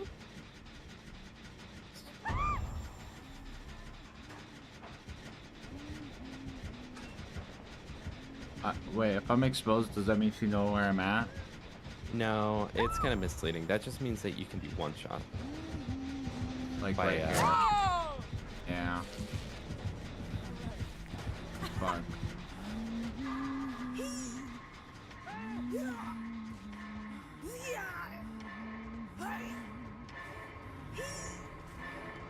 Chat, we making it out of the vocal cords with this one?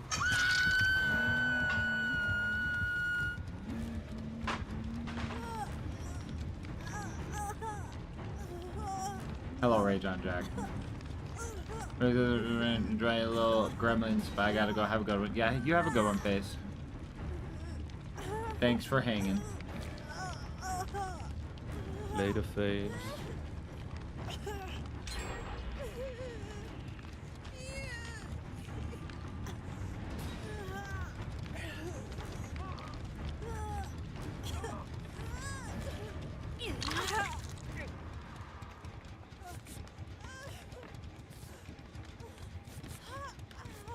The straight yammering build.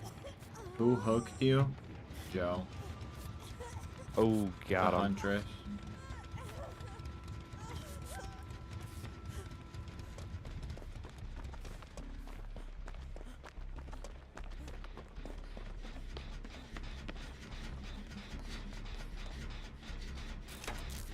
I'm owning this Huntress right now.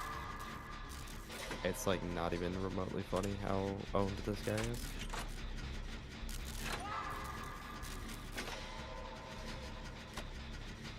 Dude, ain't no way. I go for the skill check, I hit it frame 1, and it says good skill check instead of great. Yeah, that one's crazy. I'm too good, chat. Huntress is in there. He's frame 1 in it, chat.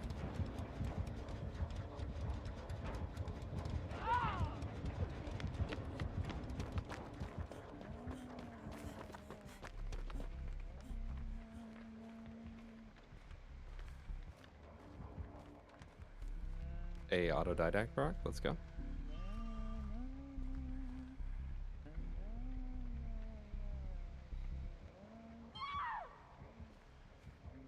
Alright, you want to find another gen somewhere? I'm on one. Let's go.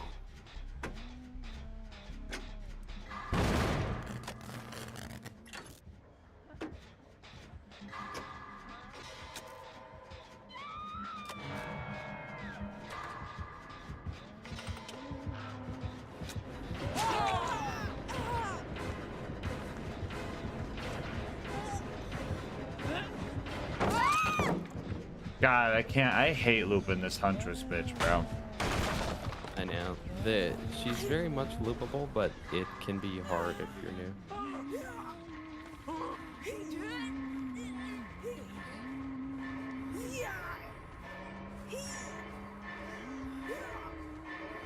But she moves slower than all the other killers, so a lot of times you can just kind of keep going around loops.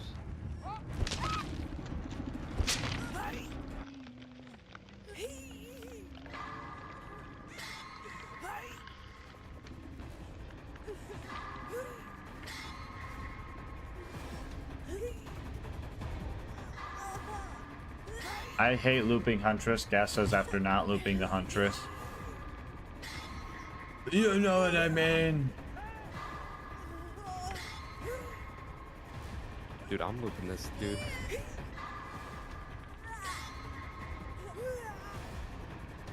No way. Thank you, drama surgery. Well, if I don't get you, no one else will. But we gotta, like, sprint away immediately. There's a gen right here. We heal? She's definitely still coming. She's still coming. Run, run, run, run. She's back there, but she's catching up. So we'll just hold There's W. a It takes her pallet so in this long to door. catch up to us. She's still chasing us, dude. She's... Ow. She's gonna hear you. I'm sure.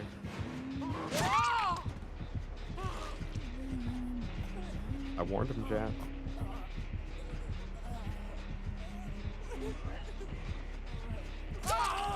No, I got outplayed. Oh, under the pallet.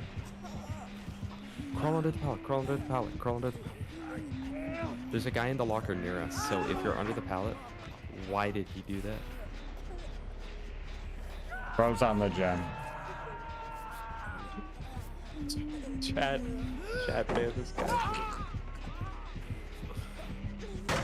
Chat ban this guy, please. He could not have played that any worse than he just did. Chat, please ban this guy.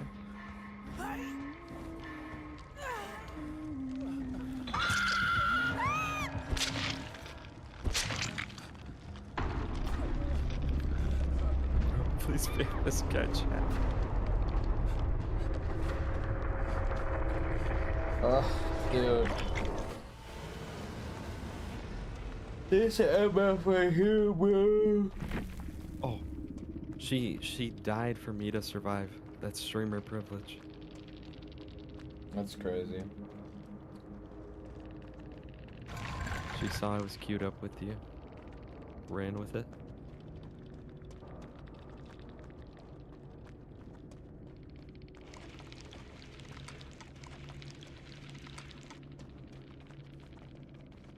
Someone commented on part 8. Imagine if chat lets you see sub 30 and then people just start throwing more subs to get you back over 40. That's crazy, bro. That's crazy. We're at sub 30 now. We're at sub 27, almost sub 26, chat. Sub 26 in 3 minutes, chat. Please let it end. Wait, Wonderlist is harder to get than the Twister? Yes.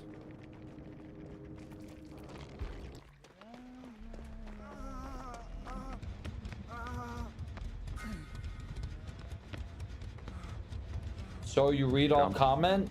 Yeah. I'm looping this guy. I'm looping this guy. I'm looping this guy. Bro's got the loops.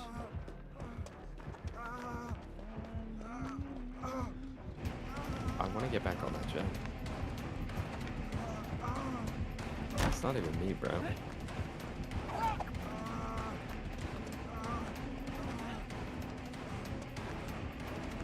Chat, I feel scammed. Yo, yo, yo, yo, yo, Alexander, thank you for the membership. Gang, gang, gang, gang, gang. Wait, this guy's kind of looping god. You had to say something. Wait, I take it all back.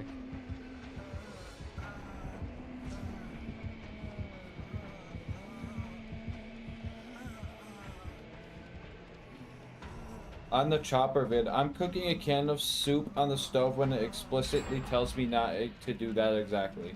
Great vid as always. Okay. Okay. Great bit as always, bro.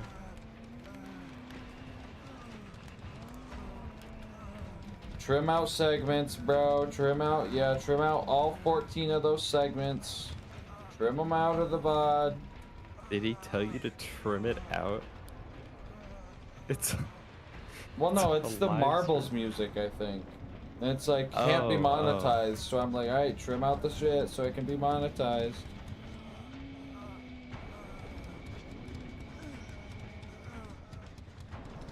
Chat, we're never playing marbles on stream again. Ew.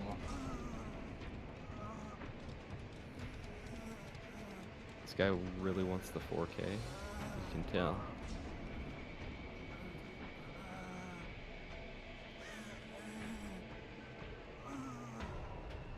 Thank you, Alexander. Thank you. Oh my gosh, I just spun her. Dude, why are you spectating the guy on the ground? I'm looping the killer! The dude from Tokyo Ghoul. Yo, is that Kaneki Ghoul? No way.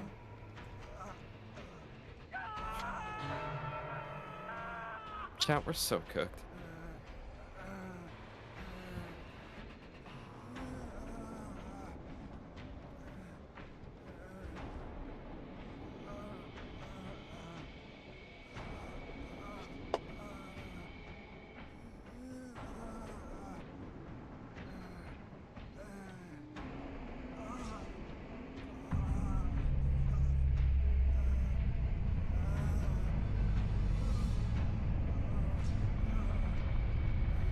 Gas staring at the man on the ground instead of oh, can I change who I'm spectating? Yeah. Oh. It's whatever, bro. It's whatever, bro. Oh, I don't know It's how. whatever, bro. I didn't even want you to look at me. Hello, Jet Ski Sam. How's it going, homie? I take it this guy's gonna probably just end up bleeding out because the hunters probably won't be able to find him. Crawl doesn't crawl. Need to crawl for your ball. I'm gonna call it here, man. Have a good rest of the stream. Will do. Will do. Make sure you turn the lights on before the cereal. Hopefully more See- FPS trash shit was fun to watch. Let's go. See, Astolfo, this guy like kind of knows what he's doing, but he definitely blew it pretty hard on his play that it single-handedly lost us the entire match.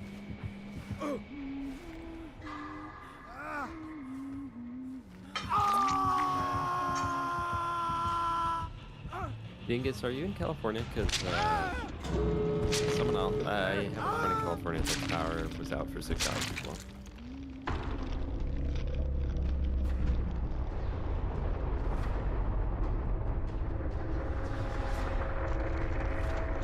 Oh, he was near hatch.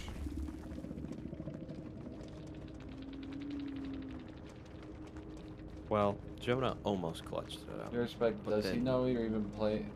How to even play this game? I have no clue. I'm being roasted right now. I don't know, bro.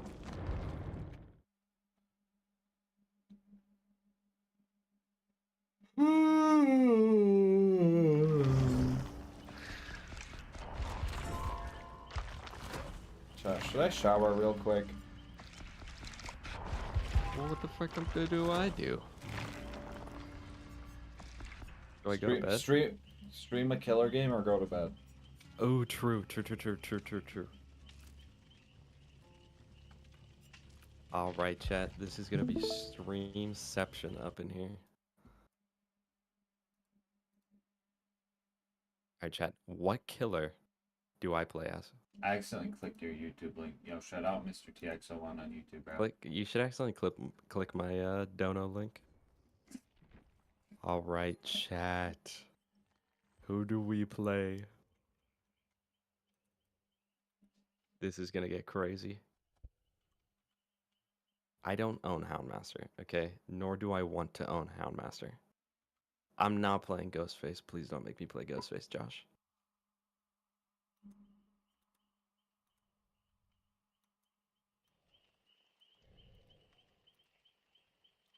Alright, chat, here you go. So what I'm hearing is Nemesis. That's what I'm hearing here. Alright, I'm gonna go shower. I'll be back. All right, later. But I'm so bad at Ghostface. If I pick Ghostface, we just lose. Clown. Got it. Lock in, chat. Lock the frick in. I don't even have a challenge.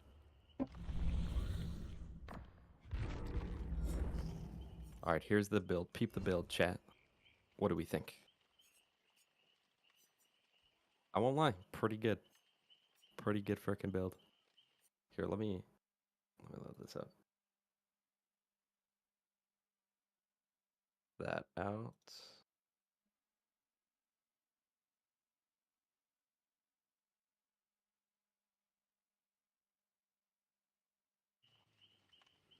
Guys, it's all PC players. This is a 4-man. We lost. We lost, chat. But it's okay. They won't see my Devour Hope or Undying. And maybe I should get rid of Deadlock. No, Deadlock's goated, actually. We cook here. We cook here, chat. We cook.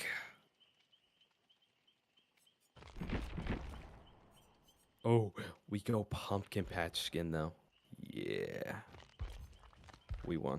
No, wait. Pumpkin body? Event head. The shave blade. We won.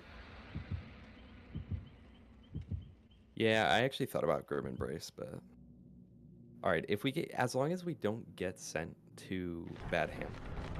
Cypher, what up? Okay. No map offering. It's looking good. Lucas is looking freaking good.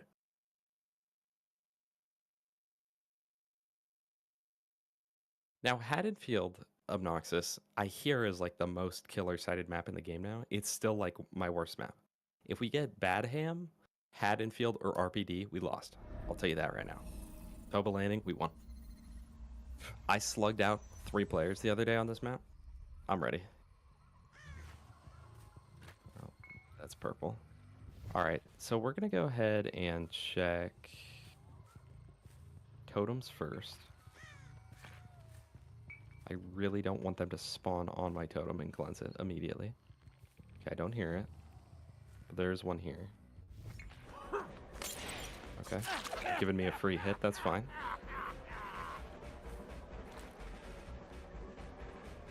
What is bro doing? Okay. Easiest down of our lives. There's one down there.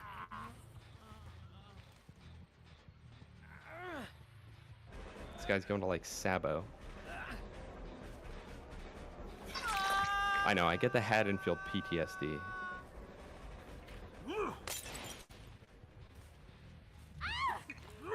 Okay, wait. We do the whole bottle setup. Nice. Oh.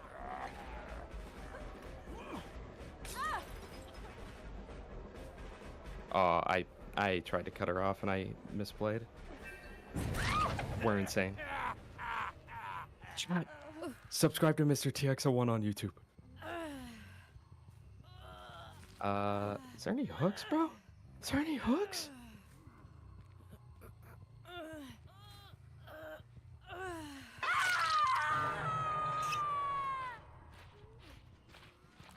Alright, one was here. Not gonna worry about kicking it. Also, a lot of people like to go up top, so... Wait, but there's scratchies.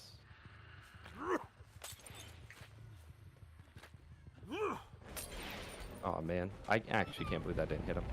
That other lady went in it. I'm kind of tunneling Steve, but he kind of deserves it as well. I mean, I'll swap. Sure, I'll swap actually. We're on two. We're about to be on 2 Devour stacks. That's 2 stacks. Then this gets me 3 stacks. It's so easy. Thank you, Obnoxious.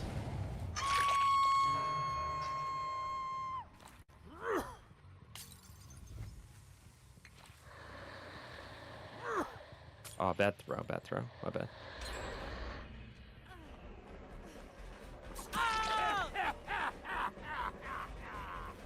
Alright, I'm not gonna show him my Devour Hope yet.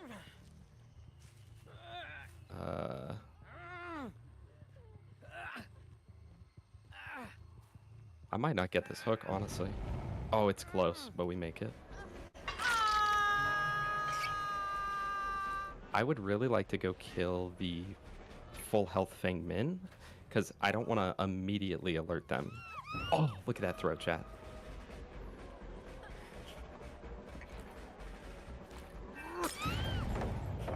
They don't know about the Devour.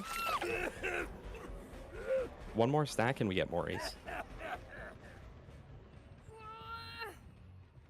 So let's hook this one so far away that there's no chance I could be too close.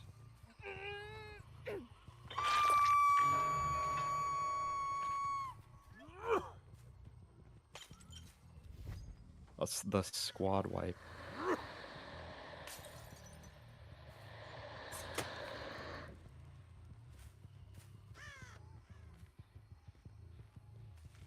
Wait. Oh, there she is.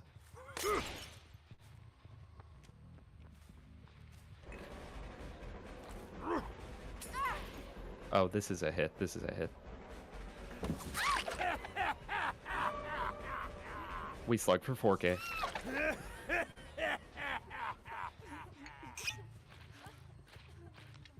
Wait, we actually do, though.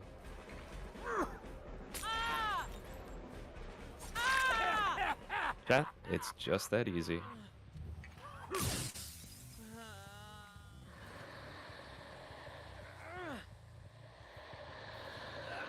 Alright, these hook placements are really bad, though.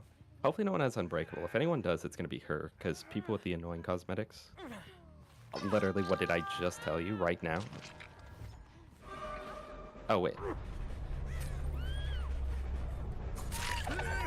Dead hard? That's fine. Honestly, that's fine. Okay, what did I say, by the way? I literally called it. Now watch this.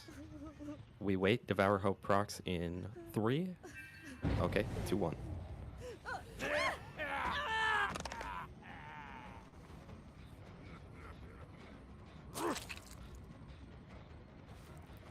Remember when this used to be first person Mori? I guess all the Moris were first person, weren't they?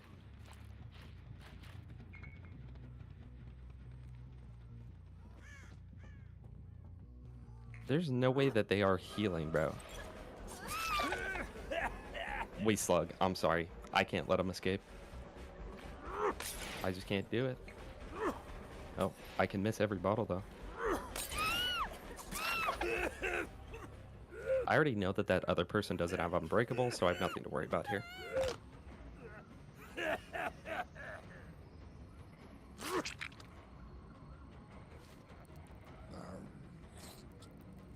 Clown used to have the glitch with his first-person Mori, where occasionally you'd Mori someone, and like instead of just like slurping up the finger, you just straight up eat the whole thing.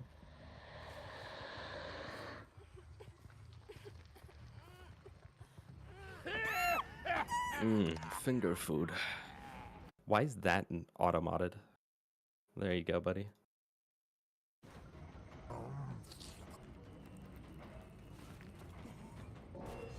The TX shift? I didn't even realize you called it that. Alright, now you just nonchalantly put GG's with a heart. Then you wait until they say something in in-game chat. Ooh, nice unbreakable, bro. Nice gel dressings, bro. Yikes. Eat my toes? True.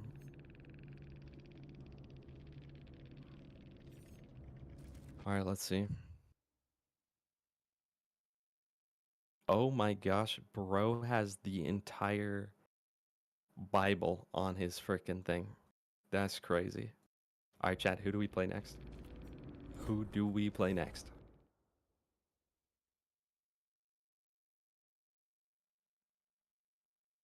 Why is fingering keep getting auto-modded? Literally, as you're trying to explain it, it gets auto-modded.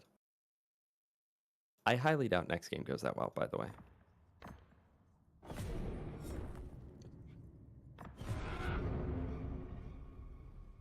Myers? Oh, bro, I'm so bad at Myers. Don't give me Myers.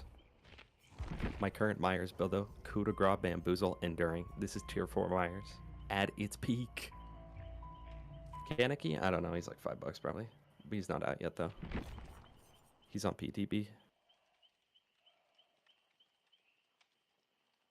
Hold on, I'm tabbing out to accept my bonus Twitch points. Okay, we'll play Myers. We'll play Myers. Wait, I could use the that one guy's perk. Hold on. First of all, we'll put in some party streamers. What if instead of enduring, or maybe instead of bamboozle, dark arrogance, vault speed increase 15%. I wonder if that's better than bamboozle for Myers. Probably. I need to level it up though, and I don't have what's his face leveled up.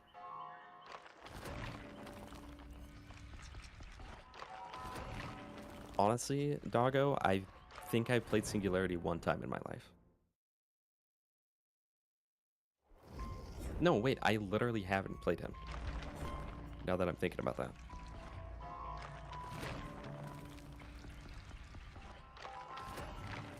I know, it does block the window, but if I just have 25% faster vault speed, I don't need to block the window in the first place because I kill him.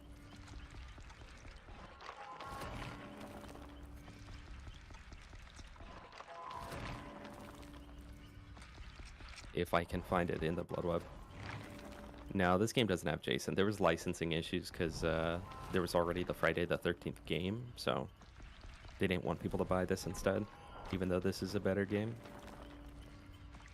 Dude, okay. I guess that skill just doesn't exist, so we'll run Bamboozle. Oh, wait, I just got with it, though. If I can get one more tier on that. There we go. Okay. We will put that on over Bamboozle. I do still want to keep on Discordance, though, but this has absolutely no regression at all, which kind of blows. But yeah, we're running the hair bow for 30 extra seconds. We got Dead Rabbit for more tier radius in tier 3. It's less so tier 4, more so tier like 3.5. Chat, how come my stream looks better going from Discord to gases than it does normally when I stream? Map offering, but it's Macmillan, so that's not bad. If we get Coal Tower, it's GG, bro. It's GG.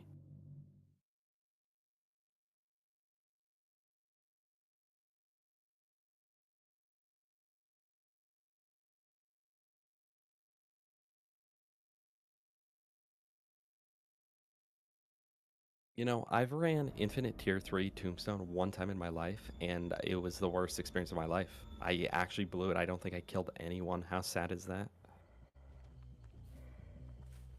Alright, this map kind of sucks. This is definitely one of my least favorite.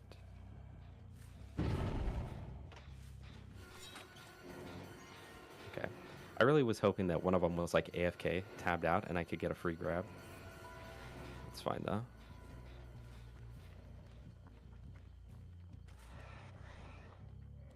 Okay, he thinks I'm about to stalk, but I'm not gonna stalk. I'm just gonna go for a hit. Oh. They knew. Chat, they're cheating. They're stream sniping.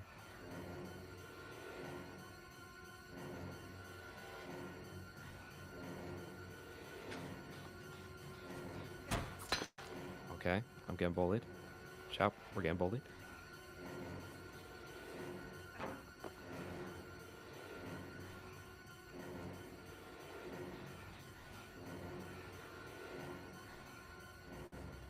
One of them just straight up left. This one's still like in here. Oh, I'm so confused. I'm getting outplayed. We lost.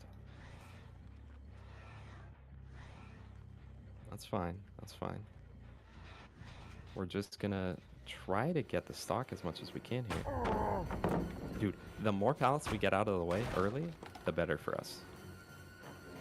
It's actually good. Genuinely. Let's go ahead and leave her. Okay, well, I guess she just wants to be stalked, though. Oh, that 99, that 99. Is there someone on this currently? There is.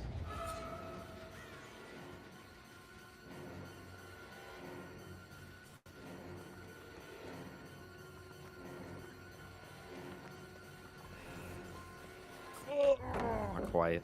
Guys, I'm failing. I have coup de grace. That's... Wow, that's a lot of gens. Okay, we're fine, we're fine. Watch, we cook here. Oh, this loop is so bad. We turn. Alright, chat. We got this, we got this.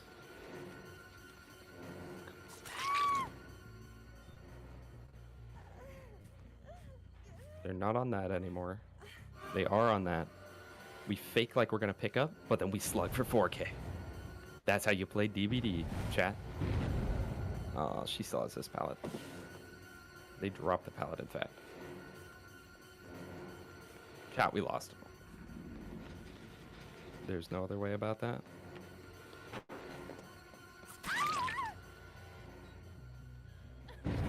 Alright, we'll pick up this one for Rel.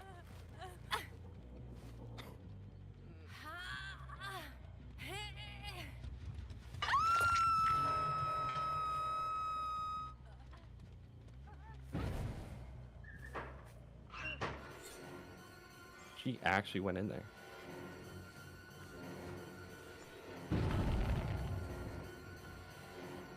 Oh, no.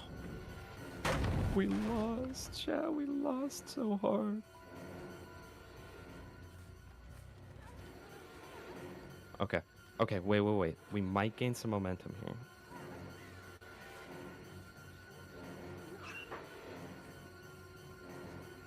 I mean, surely that's like deception play, right? That's actual. Okay. I'm getting CJ Tech. I'm getting CJ Tech, chat. We lost.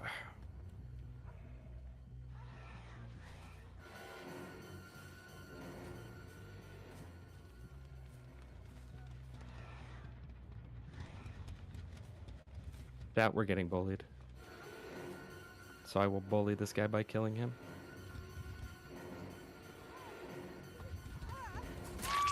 I really thought dead hard there.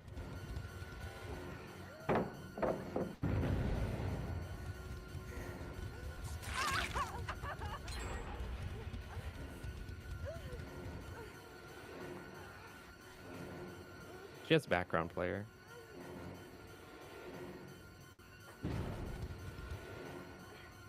There's no way she's actually in.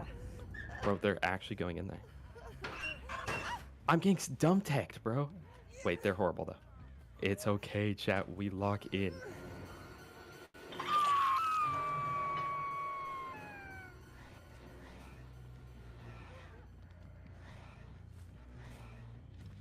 Wait, what if we face camp though? Face camp for the victory?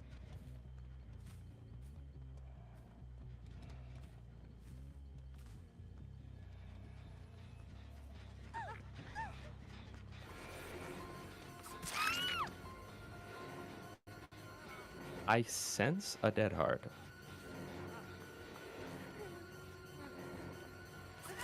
Oh, no dead hard. Let's go. That's actually huge. No basement. It's okay though.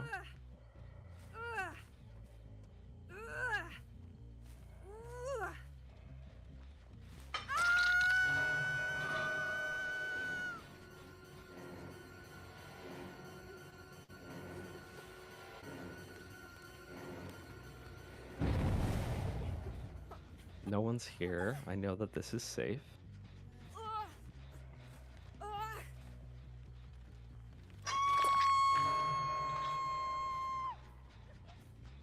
I haven't gone to abuse my vault speed at all.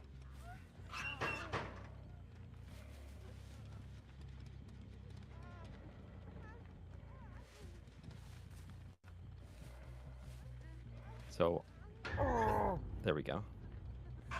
Thank you. There's literally not anything I can do about this one, so I'll just camp there, buddy.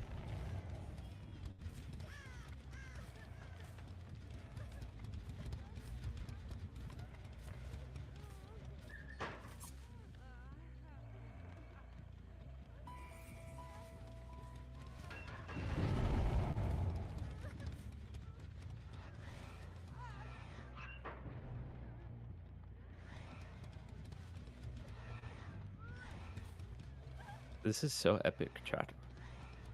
Okay, that's whatever hook stage right there.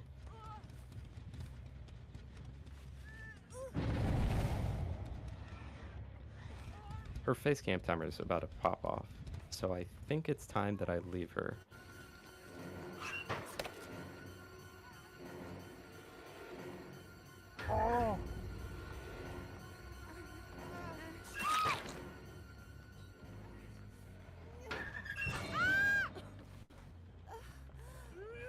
She was trying to make it so then as she went out, I picked up that person on the ground. It's not my first rodeo, buddy. It's not my first rodeo. Let's put it that way.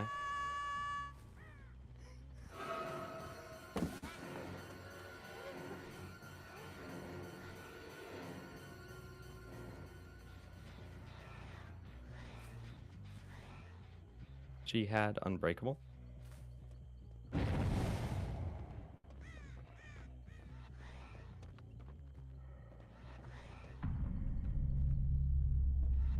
We're about to use this vault speed. It don't matter.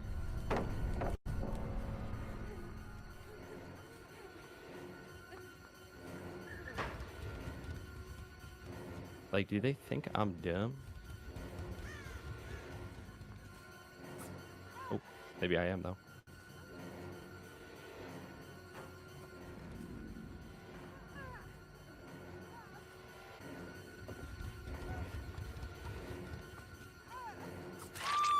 She dead-hearted in a corner.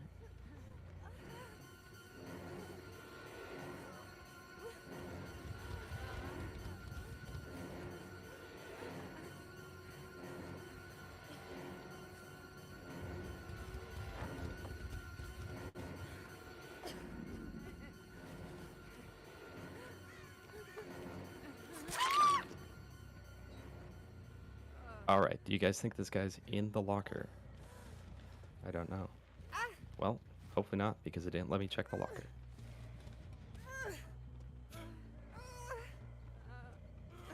Goodbye, Ray John Jack. What would you do if when you okay said yes, yes would go? That's what I would do. You know what I would do, bro. That's more of a rhetoric, honestly.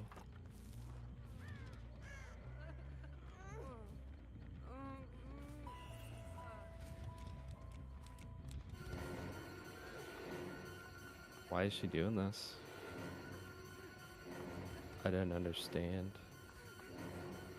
She doesn't have made for this or whatever. They don't like their teammate for some reason. Thank you, Flexorus. How many hours do I have? We'll see. Readlos, I love you, man. Hours are... I can't see right there. I can tab out, though. If I go to Steam, 1160. Watch this, watch this. Now we really rub it in. And then we do one of these.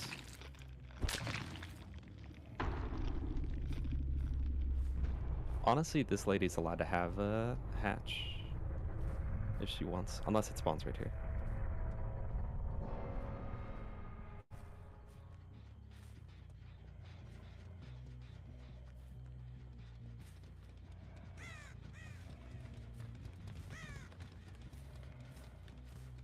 I'm listening. There it is.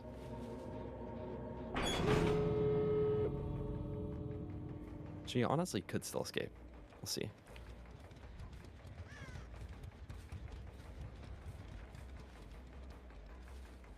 So that was a bully squad in full effect. More like noob squad.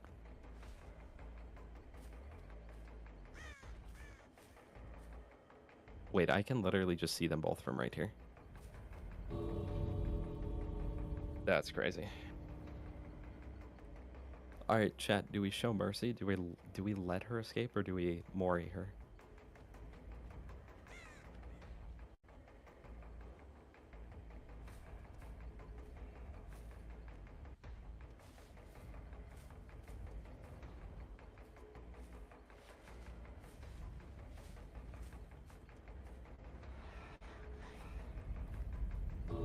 What the heck?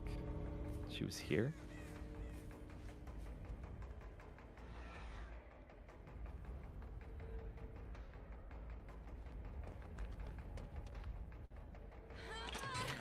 Here's what we do. Watch this, guys. You want to see what no mercy looks like?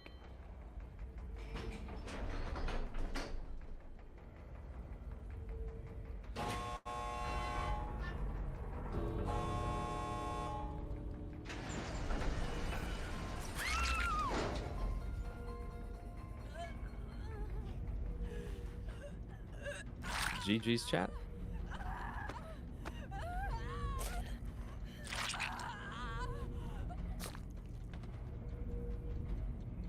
Yo, everyone click on that link or use discount code LGM. Guys, I'm the toxic one? Who watched that game? Who watched that game? You're telling me I'm the toxic one? Who watched that game, chat? Literally, the most bully squad players. No world was I the toxic one there. You guys are crazy. Here, I gotta claim my bonus channel points. Surprised no death threats in endgame. Yeah, I'm pretty sure that this Michaela was fully a rando. So they were like trying to bully squad, but not with the full squad.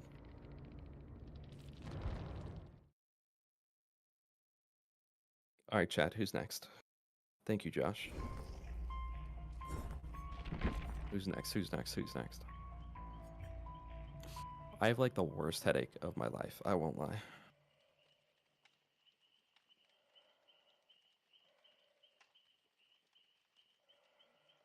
Oni? I'm not a huge Oni fan though. Wraith, Nightmare. So what I'm hearing is play Trapper. What I'm hearing right now is Trapper.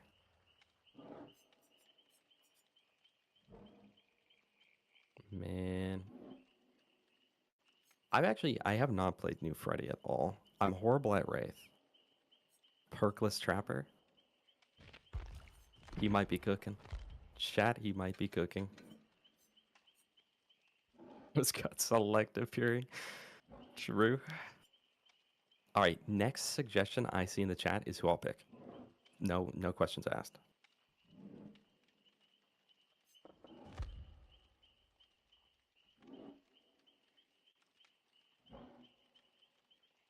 Perkless Trapper. Okay.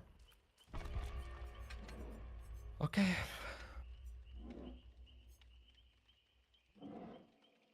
All right, we'll do a honing stone and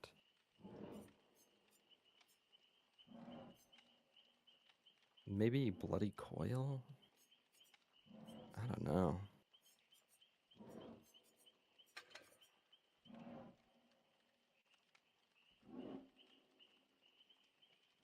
I guess this is what we rock.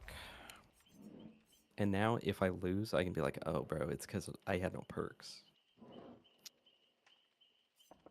Bro, but I don't want Houndmaster.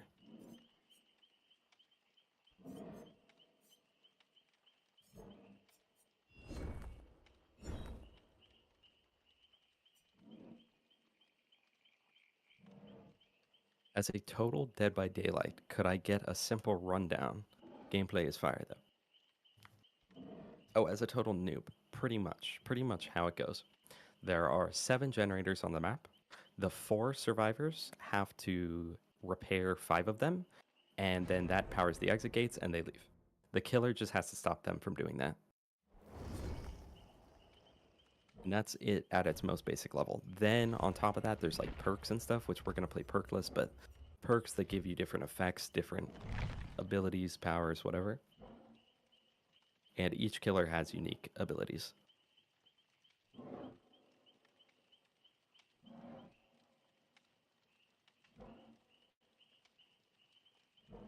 All right, there's 2 console players. That's good news. That's Dracula. Bad deck guy. Favorite killer? Ooh, it used to be Billy, but I'm so bad at him now. I love Pinhead, but I'm so bad at Pinhead. Maybe Nemesis. Maybe frickin' Nemesis. It is very fun. Free. It is very fun. Can be very aggravating, very tilting. So just try not to take it too serious.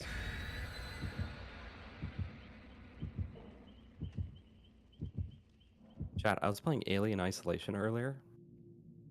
Bro, I was freaked out. I was freaked and I was geeked.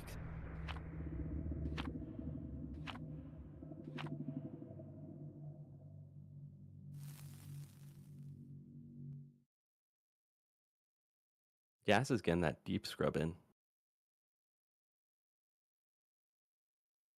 I actually don't own him, bad deck guy. He's one of the like 4 that I don't own. I thought about buying him, but I'm just not super interested. But he is pretty cool. He can turn into a bat or a werewolf. This map blows.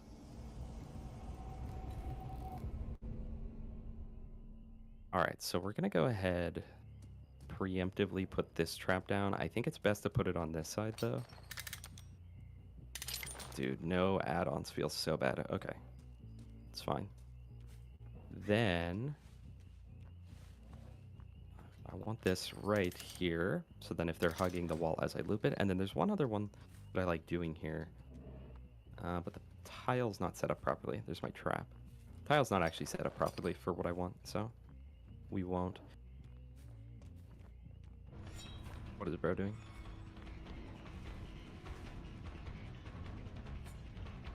Can I just straight up...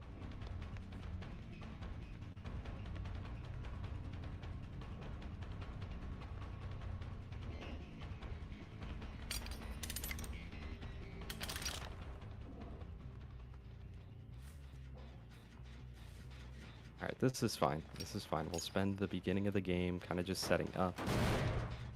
It's just a meme. It's just that they wanted to see me in pain. Okay, perfect. Now we push her into my bear traps, hopefully.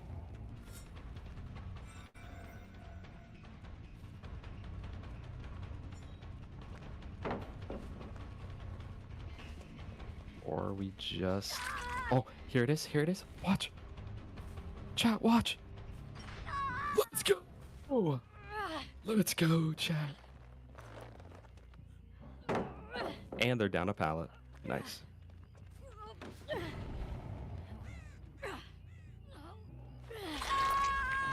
That's the gen down. I don't expect to win this game because this is absolutely no perks. So if we lose, that's why.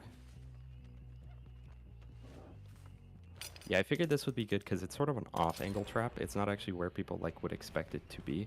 This Meg really wants to be chased, but I'm just like not even messing around with her. I'll tank the hit. I don't care. She's running smash hit. That's why she wanted that so bad.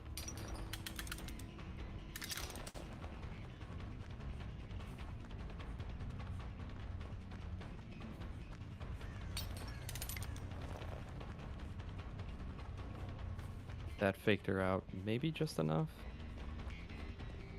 She's really greeting that. I've like trained her to believe that I don't throw down pallets. Oh, yes.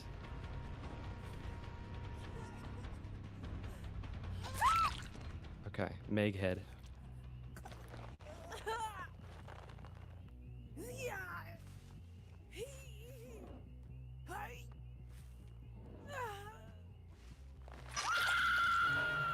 There's nothing more satisfying than playing Trapper and hitting someone with a trap you set in the beginning of the match. I saw 2 here. Yeah, I was gonna say.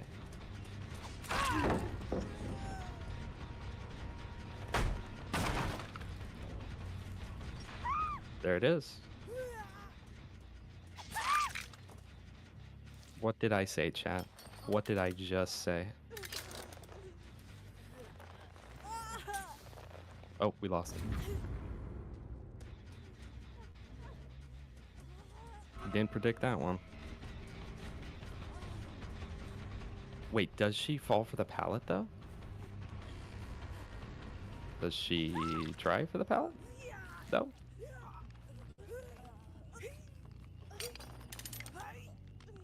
Gas beyond cooking.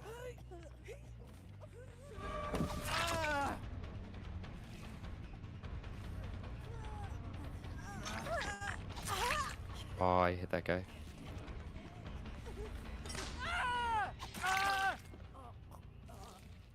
Alright, I just don't know where the Sable Ward is.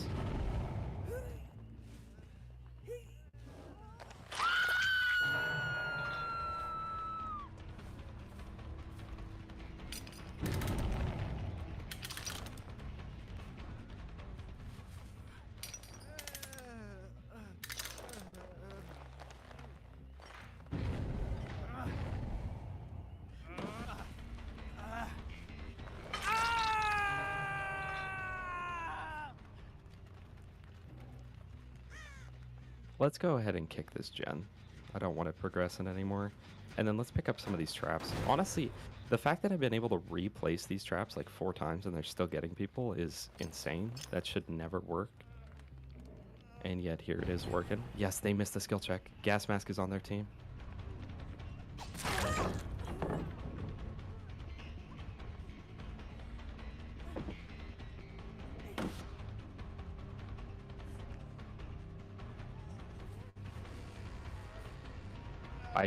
I hate to just camp them right now, but I also don't hate to camp them right now.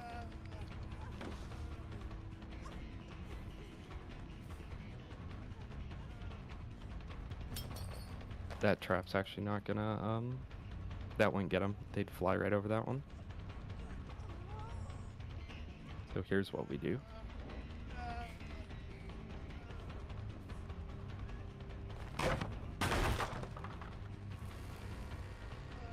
They're right there.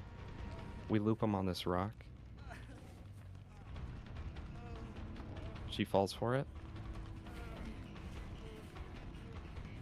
Oh, maybe not.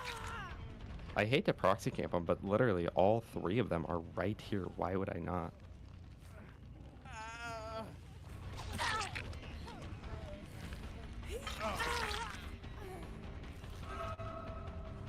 This Meg Thomas has really wanted to be chased this entire match. So we'll chase her.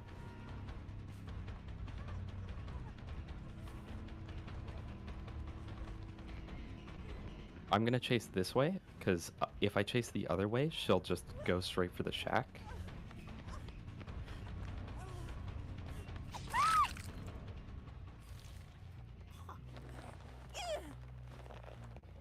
I just...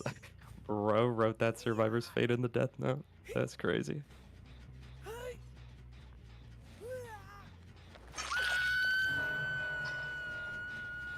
Yeah. Why is this guy camping, dude?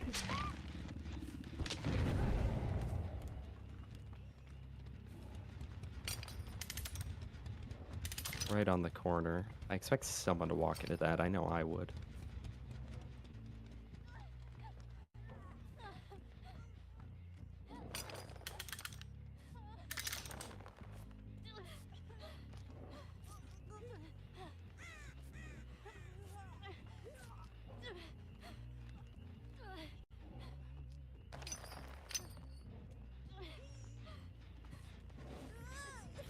Literally, I can guarantee. Bro, why is bro camping so much?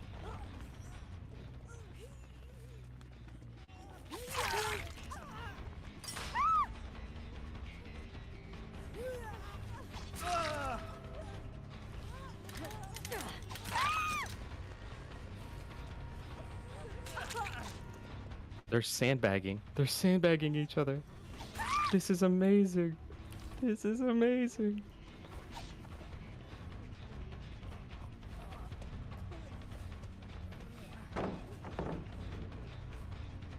Okay, I kind of threw a little bit here, though. Hopefully no DS on this girl. Nope. And that is Death Hook.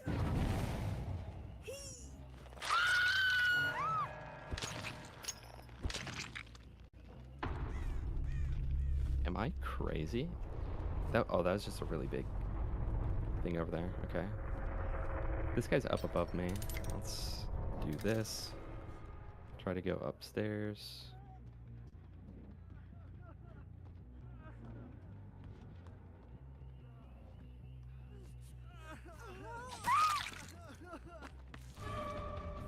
Don't drop down, bro. Don't drop down. I want to hook you right here. Let's go.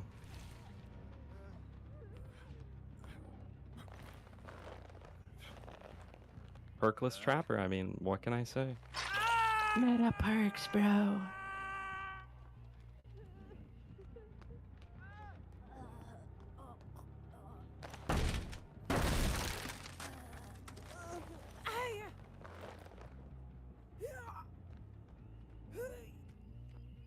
These freaking meta perks, every match, meta killers, slug for 4K.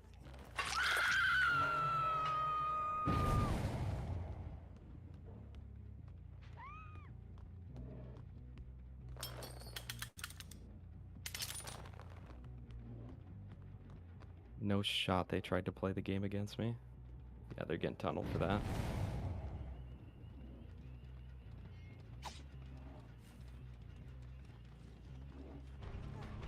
You know what? We haven't chased Sable Ward in a while. Let's see what she's got up her sleeve. In fact, I don't know that we have chased her.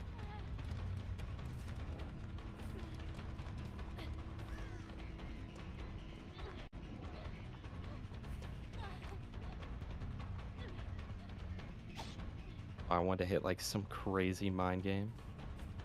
Oh, here's this trap I said in the very beginning of the match.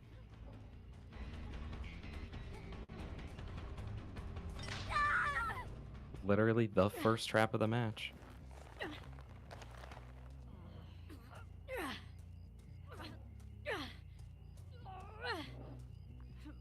Yeah, I think bro fell.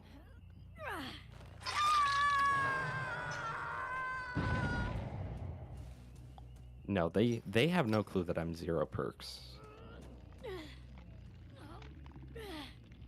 They probably just can't figure out what perks I have.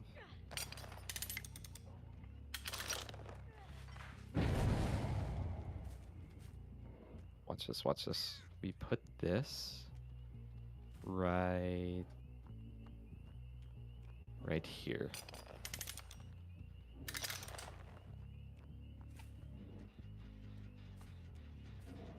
Oh, there she is. I mind game myself trying to find her right there. Crazy stuff, dude.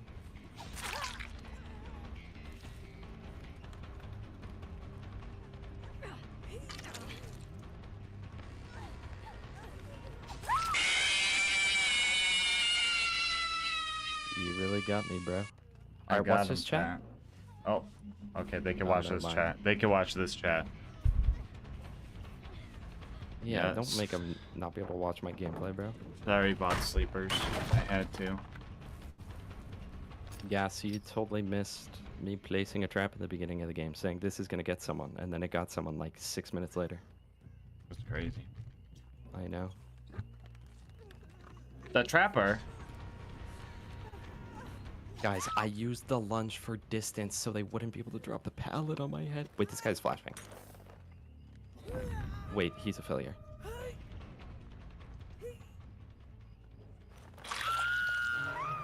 Alright, 2 left. 2 left. Do you ever stereotype players? and Yeah. they'd be right. They- Like yeah. this bro looks like he uses blood curdler, and then Guys, they use what did blood I curdler. say? I freaking told you this trap would get him.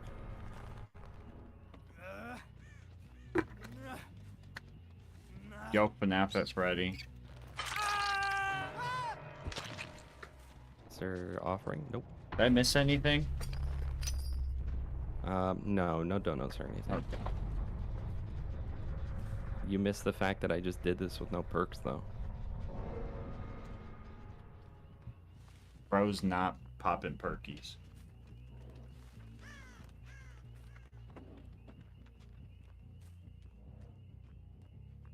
I'm listening for Hatch chat.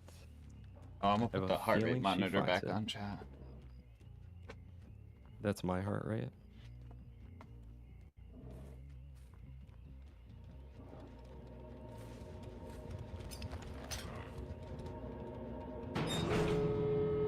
Ugh, this is pretty bad. What did bro do These to are the hatch? horrible exit gates. Stomped it out. These are Yeah. horrible exit gates. So I'm just taking a total gamble right now.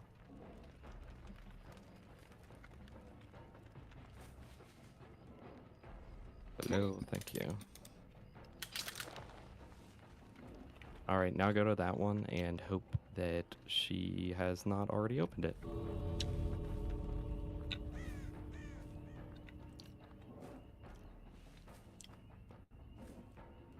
Oh my gosh, she's not on it. She's over there. We won. GG. GG. Chat, GG. What if she pops the blood Wait, flashbang though? I literally can't get there in time. Man, screw this map. 11 out of 12 hooks. Chat, rate my gameplay. 1 to 10. For every point, that's 1 donut in my Streamlabs link. No way.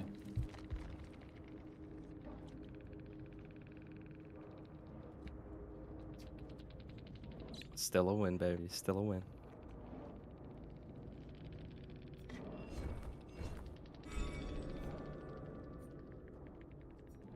$9.5. That's why he's the GOAT. Hey, thank you, Cypher. Now, one in the chat if I should change to a full-time DVD streamer.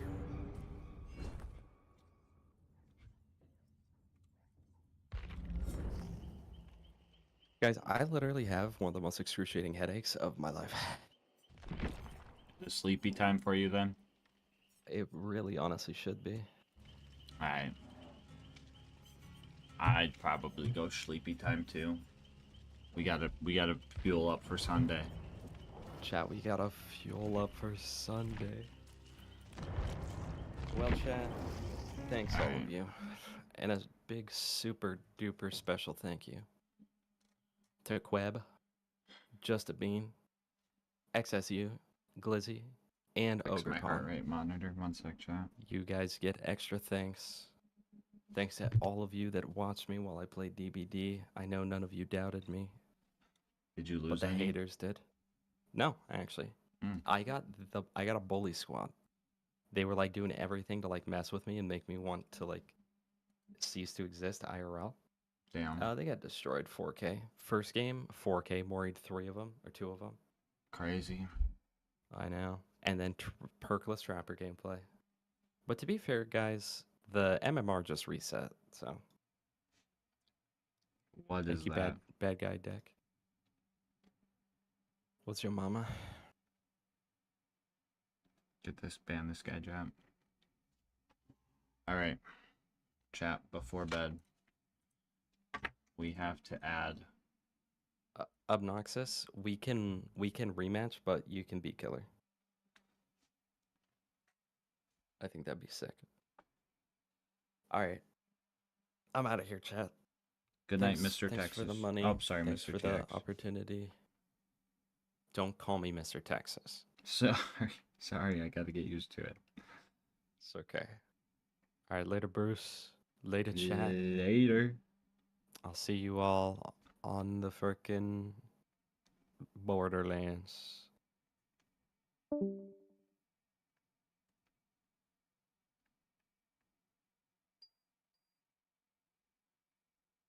right, chat. So YouTube today has equated 194 minutes.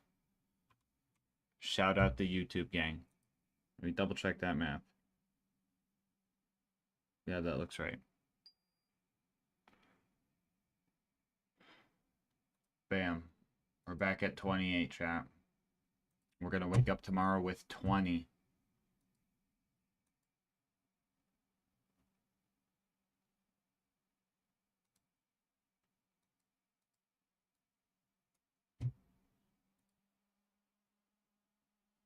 All right, chat. I think it's sleepy time.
Okay.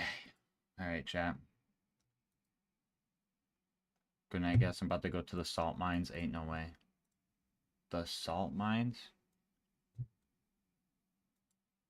On March 28th. You know this guy? He's got a gun in his pocket. Put it on the table. That ain't no gun. It's a knife. From the director of The Beekeeper. This is human trafficking. Alright, if you played Borderlands 2, or even any Shuffle, of the Borderlands games, loop. you know the guns can get pretty wacky. We're gonna go next. So on my channel, so a while back, a homie by the name of Obo Shoes Games. Alright, we're gonna start with the without walking. Why you couldn't beat The Borderlands sleeper. 2 without moving, and that got me thinking: can you beat Borderlands 2 without walking? Well, yeah, you could just sprint, crawl, or jump everywhere. Duh. Okay, let's make it more interesting than that. What if we didn't have access to the 4 basic movement Just want to controls say, your of content WASD? has made me get Well, back in into that case, we Borderlands. I still want to pretty try much to get back underwent into that. the content There are creating. Yo, still let's some go, loopholes we Evergrim. can consider. Go for it, dude. In order to succeed, Live that we'll have life, to my really guy. Stretch the definition of beating Borderlands 2. My challenge runs are usually UVHM OP10 geared runs, where I test the viability of many cursed and terrible weapons. So we could do it that way, but the UVHM geared speedrun category pretty much already does this via double shot rocket jumping. They still do walk for parts of the run, yes, but most of the time they're just flying or spamming Norfleets. This also isn't a freshly birthed character, so getting to this max level geared scenario would require a save editor or walking while getting your character up to max level. If beating the game with a fresh character is what we are looking for, then a super easy, and in my opinion lame, way to do it is to play co-op and have someone else do all the work for you. But there is a way you can create a fresh character and beat the game without using WASD in single player. The quotation marks are there because this is where we really start stretching definitions. So the Giraffe DLC came out and gave the players the ability Alright, to chat. create We're new gonna put that characters there. starting at level Yo, 30. can my heart Each rate character monitor also has work? a specific set of gear that is the exact same each time you create a new one. These characters also start at the beginning of the very Hey, last chat. mission, the Talon of Our God. heart rate's going. Okay, calm down. If you want to call me a Our cheater, heart rate I have is the proof. going. You cheated. You didn't grow copy pasta in the description, so you don't have to Google it to paste it in the Alright, comment chat. section. How's the Then, volume? beating Is the game volume with okay? unlimited Saves is a real speedrun category known as any percent boosted. We will be doing a modified version of that, but don't think this is going to be easy. We still can't use WASD. Well, already so this ain't a everybody walking already right? left. I'm just gonna Well, end right, this never Subathon. mind. It's Just not a kidding. walking Too right. low? Okay. So we Thank set you. our movement keys to the arrow keys so we don't touch them. Pick 0, How's that? spec into execute. And bam, we can now dash toward enemies, allowing us to move. This should be easy, right? Well, not entirely. This is definitely a helpful skill, but there's one problem. Just a little it only louder. works if we have line of sight to an enemy. And since we need to go talk Probably to could be a Claptrap little bit first, higher. we are That's pretty good. much All right, screwed. we're gonna put it But there there's then. still hope. A level 30 boosted Zero starts out with a Rocketeer assault rifle, which we can use to do this. Okay, that was like 2 inches, but if you chain them together, you can actually get some momentum going. Throw some grenades into the mix, and we have a basic foundation for movement in this run. So our first goal of the run was to talk to Claptrap, but we were going to stop by Zed's place and hope for a better Crazy. shield, since we were going to be shooting our feet a lot. We were able to use Execute on his patient to get close quickly, and luckily we got an adaptive shield from the homie, so the corrosive dot we would sometimes give ourselves would be less of an issue. Getting out was tough because of the roof and the tight doorway, but we made it to Claptrap This one before was running out of fucking ammo. goofy as Here hell. we could have save quit to get back to the fast travel, but we were low on bounce juice, so I decided to farm some by oofing myself to get some for free. Before we left, we bounced our way over to Crazy Earl's to buy an assault rifle ammo upgrade with the 12 Iridium we started with. This also filled our ammo so we could tackle the Iridium Blight strong. The first strat I tried here was punching a car while getting in and out of it to move, but it wasn't working as expected. I would have to rocket bounce to re-angle myself Alright. constantly, Right, chat. so we gave up on that idea. Luckily, we had a turret and some here's how particularly this is buff gonna rack go, we could use to alright? just fly through most of the area, The but King Mong motherfucking also YouTube spawned and chat's gonna decided to pause there, delete a Twitch good chat's chunk gonna of be my good. progress. After Um, barely escaping that fight with my I'm life, I gonna slowly leave the bounced my video way running. to Claptrap and You then guys are proceeded gonna to watch farm me some more sleep, ammo at the watch me respawn like itch station. my nuts in Fighting my the bots sleep at and the shit, door all was that good probably stuff, the best all that point-and-click shit that boys adventure do, game I I've guess. ever I don't played. fucking know. The strat that got me through this was just having one robot really close to But death, yeah, so I could thanks just for the use that support for a today, second win. guys. It was We're definitely sub 30, scary at so I times, feel though, like we're when starting to explorers decided to run up not on level me and out. all I We're could do starting to was go just- downhill. But Well, we then managed to again, kill all the bots and the door there was could be open. some I thought sleepers the that stairs want might me to be too like steep to 30 climb, seconds and away me and from Claptrap were finishing, gonna bro. have to cloak ourselves and There's cry at some the real bottom, edgers. but I was wrong. There's some We real climbed them edgers one out step there, at a okay? time. Spawning into We'll Heroes see, Pass, we'll the see. first thing we do is die. First yeah. reason for this is Alright, so that chat, we can good night. skip It's climbing time to another get the set of bed stairs, set and up. also, anytime we hit a respawn station, we want to refarm our ammo because running out could cause us to reset the map. From here, we bounced and executed forward, but then got comboed right back by the power loaders. After dealing with those heathens, I tried to do a skip to get past the first door, but that didn't go too good. To make up for lost time, I tried to perform an execute jump, and well, that didn't go too good either. We were back at square one, and Brick was ahead killing everything, which was good and bad. Good because that means I didn't have to fight them. Bad because I didn't have anything to execute off of. But on the bright side, we were able to get more bouts practice in. There's still some enemies around by the time I caught up, so the bridge jump was easily hurdled with an execute. Execute also let me clear another large portion of the path by targeting these two defense turrets. I tried using the turrets to just jump over the door, but the line of sight just wasn't there, so I had to scratch that plan. I opted to just kill the rest of the loaders, and shortly after, we almost had a big uh-oh moment when I got stuck on the respawn station. I tried to launch myself off, This is but Jeb. the new station wasn't registering Everybody my say shots. hi, Jeb. Luckily, I had a grenade, so I managed to knock myself off. From here on out, I think everything just turned into spaghetti. I died multiple times trying to use the constructor to fly across the gap, and died one more time when the constructor was almost dead, so a lot of time lost there. Fourth time around, I actually made the jump and had some scary fights on the other end. I managed to get the constructor down, but an ion loader had an angle on me from afar. I knew all it wanted to do was land a fatal shot and bubble up like a coward. Luckily, I remembered I was in normal mode, and dot damage actually works, so we killed it with our Rocketeer and made it to the vault. After farming up some ammo to make it all the way over to the next ammo farming station, it was time for the final fight, the Warrior. Oh yeah, wait, there was Jack too, but he's kind of a baby in normal mode, so we dealt with him quick. Anyway, the Warrior fight seemed like it wouldn't be too bad. Plenty of opportunities for revives, racks to use for some fancy movement, and not too big of a health bar to deal with.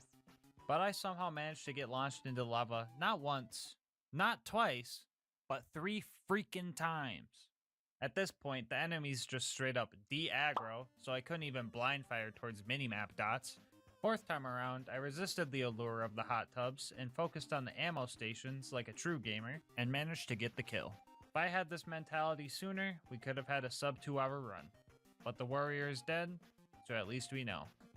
You can kinda beat Borderlands 2 without walking. Alright guys, this was just a short little challenge video. My next one will be back to the usual full game stuff. Before I go, I want to shout out Obo for the inspiration on this run. I also want to shout out Zubius for the footage he provided, and Holy Milk because he beat my time 4 hours after I completed my run. I'll have links to their YouTubes and Twitch channels in the description. If you want to support my channel, make sure to like and comment. It helps a lot with YouTube's algorithm. You can also check out my other videos and subscribe with notifications on to know when new ones come out. I'll also have my Twitch and Discord links in the description if those are up your alley. But until next time, breathe easy, homies.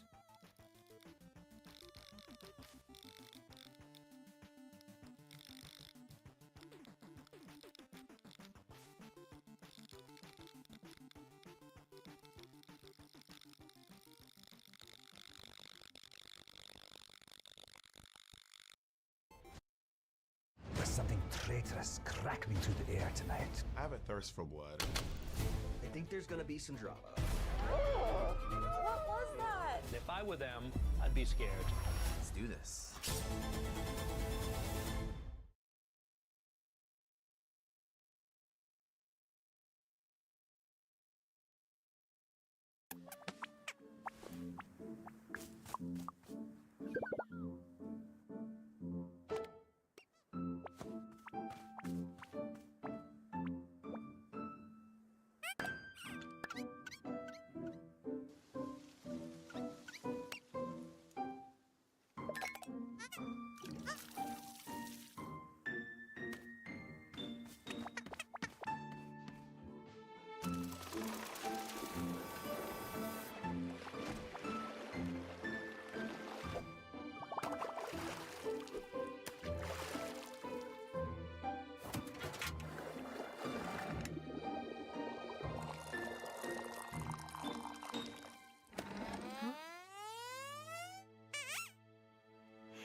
Either way, Jack dies, and the warrior shows up.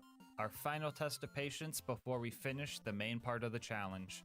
1.5 hours to reflect back on the run, before finally taking the final boss down and tasting victory.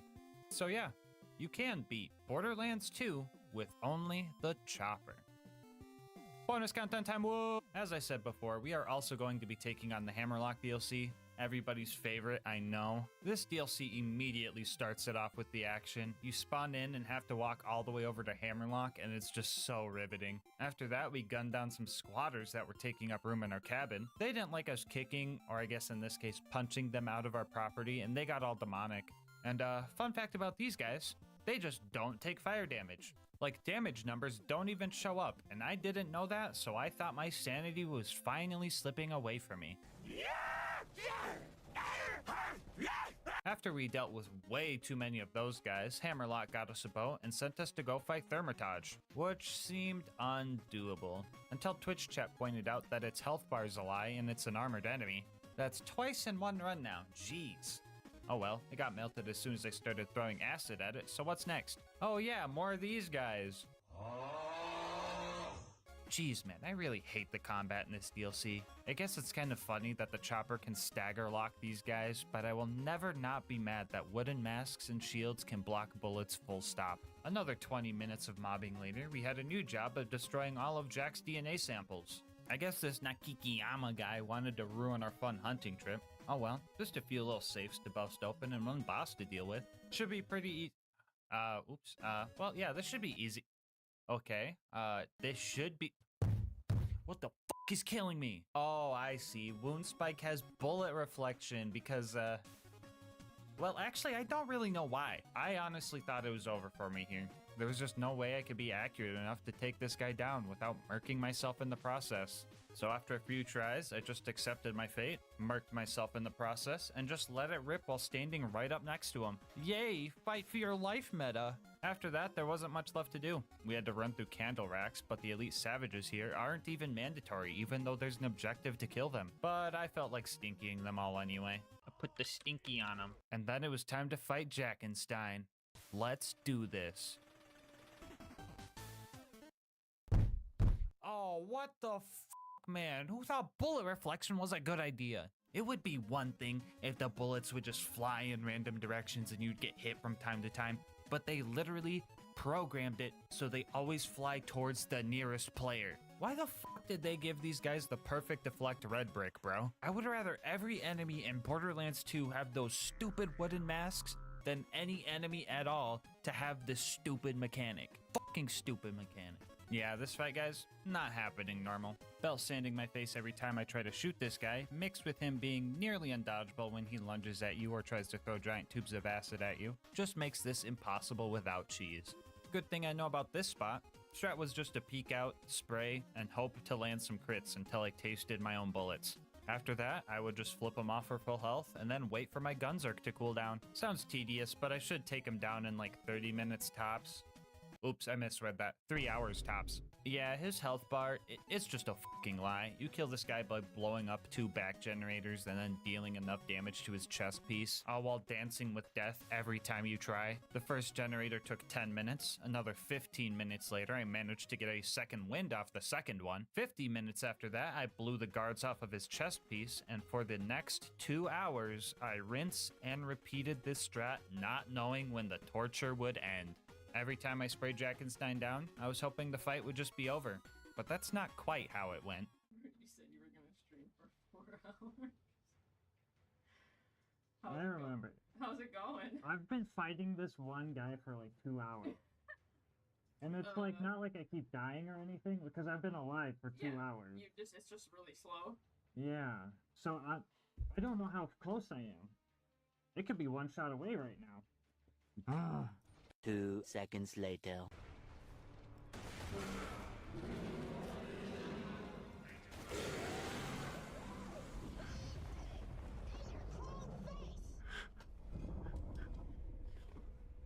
Well, in case anyone wanted to know, it looks like you can beat Sir Hammerlock's Big Game Hunt with only the chopper. Mega bonus content time, baby! If you've been watching the channel for a while, you know that I usually try to see if the item I'm using for the run can be used to acquire itself. And if you don't know where the chopper comes from, well, it comes from Dexidius, the Invincible. To spawn this guy, you need to run around the grotto and put a total of 96 iridium in these 4 furnaces. Go pull this lever, get your ass handed to you for an hour while you kill off waves of demonic savages because you couldn't kill the witch doctors fast enough. And then this giant fucking stick bug comes out and you have to roleplay Dr. Pimple Popper until this thing dies. And trust me, there's no head crabbing this Strider. And yes, this video does have 2 Half-Life references because I practically spent half my life trying to kill this thing. Uh-oh, hold up, I'm getting a call. Change your skill points.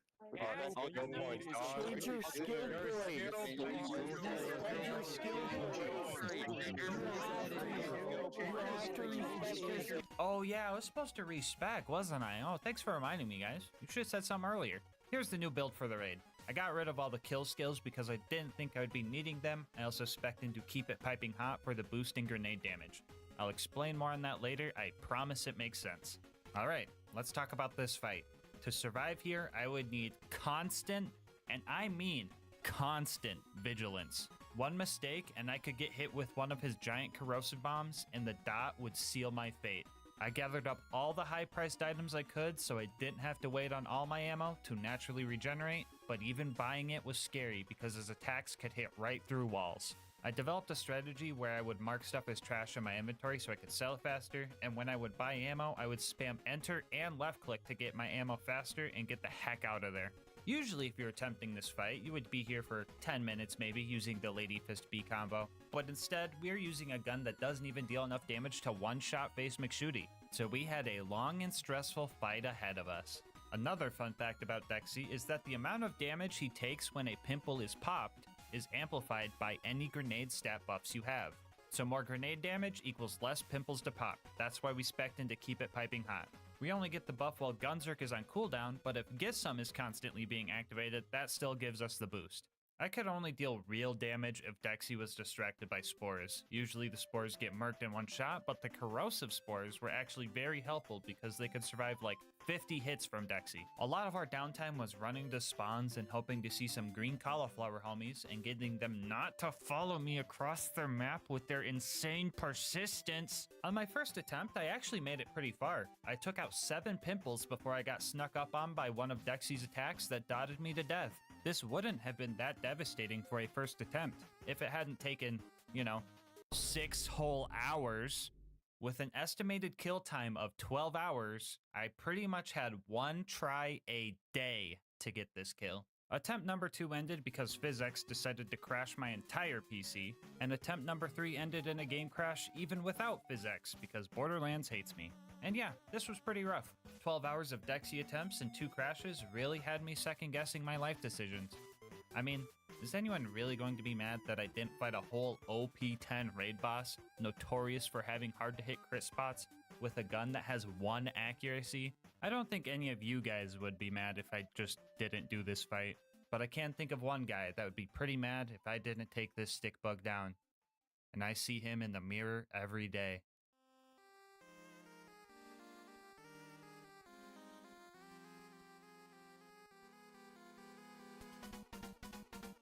I wasn't about to let some stick bug get the best of me. I don't care how invincible it was. So I went to the lab and tested how many pimples I would need to pop in normal mode. And I found out that we were going to need to pop at least 16 to get the job done. With my newfound knowledge, I put some more attempts in and failed a few more times too, dying to letting my guard down, trying to fend off a triple O I accidentally spawned, and finding out that Dexy has bullet reflection if you're too close, which could cause me to put a fire dot on myself, killing the attempt, were all a few things I had to deal with. A few more fails like that happened before I made it back to my PB of popping 7 pimples. I was locked in and ready to go for another 6 hours. But Borderlands had a different plan for me.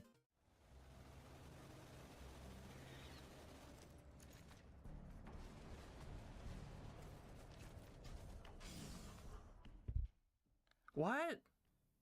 Okay, so you're probably like, what just happened? Which, fair. Me too. I played the footage back and seen that Dexy's left chest pimple popped without any damage numbers and then just died 6 hours into what should have been a 12-hour kill. So I contacted my local Dexy expert, Abrupt Dusty. He's made some cool videos like this or like this, so go check him out. I'll have a link to his channel in the description, but I asked if he knew what happened and sure enough, he did. Apparently, some random no-name triggerman managed to get the last hit on that pimple. And when that happens, it does a huge chunk of damage, around 50 to 60% of his health bar huge. I was honestly so shocked and I wasn't really sure how to feel. On one hand, this was going to be super great to put in the video because it's super interesting, but on the other hand, my satisfaction of earning this kill was kind of taken from me. So I took some time to think it over and just processed everything going through my head. And now that I've thought about it, I think that kill felt rewarding just enough.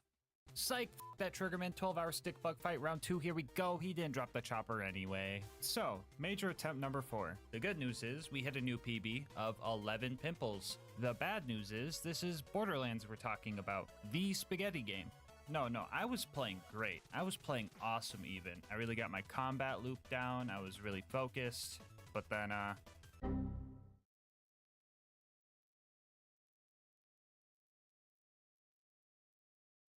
yeah, so I wasn't too beat up about this. I kind of expected this to happen, honestly. Have you taken any breaks yet? I have not because I'm afraid the game will crash. I'm still kind of surprised how well I took it. This was 9.5 hours into an attempt I was just doing great in. This was in no way my fault. It was entirely just Borderlands being made out of spaghetti. I realized that if the fight was going to be this long, I was going to have to do a couple of things. First off, I downloaded DXVK, which is pretty much just a mod that helps prevent BL2's notorious game crashes. Honestly, not sure how exactly it works or if it would even work, but I'll take anything at this point. I also duplicated this Bearcat I found during the run 39 times to make sure I had enough money to keep buying ammo and not have to wait on ammo regen. I did not like that I had to do this, but if unintended game mechanics were going to take a 9.5 hour attempt away from me, I felt fine using unintended game mechanics to manually dupe 39 Bearcats. I also sacrificed Lucas for good luck. Put the stinky on him. 1 week later, I prepared for what I hoped would be the final fight. I was improving on every attempt. I learned how to take out the initial savages in half the time. I was able to take out Dexy's first 3 pimples really fast using high-risk strats. I learned all of the spore spawning locations to maximize my chances for corrosive spores. And I really learned how to read Dexy, allowing me to get closer than I was before. Our strategy was becoming well refined. It almost felt like I had 30 hours of experience fighting Dexy or something. On day 4 of Dexy, I hit a new personal best of 12 pimples popped before this rock ended my 7-hour fight. Ah! That's fucked up, dude. That's real fucked up.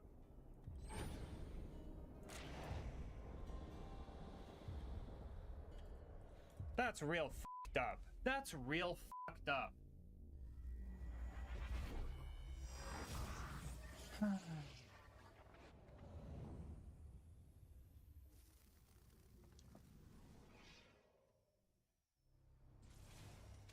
think of your death as failure. Think of it as fun.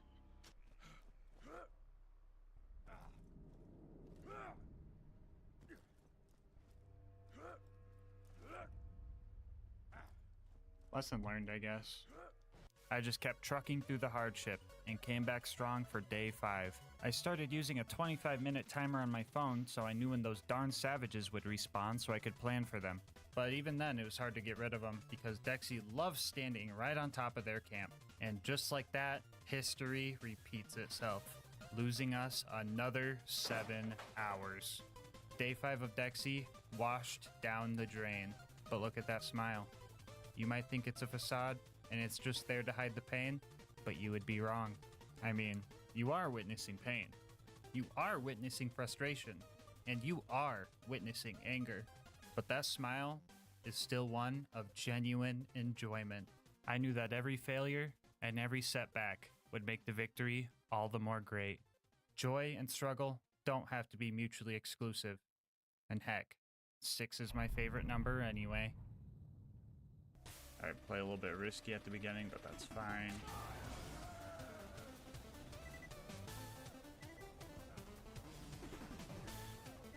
Alright, so it looks like we got every element except corrosive on this first wave. That's fine.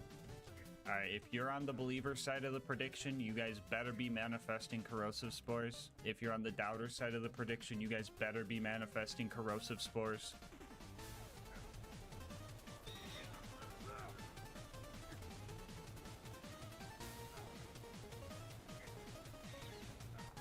There's 3. Okay, we're getting good at getting the first 3. And now we let the patience kick in.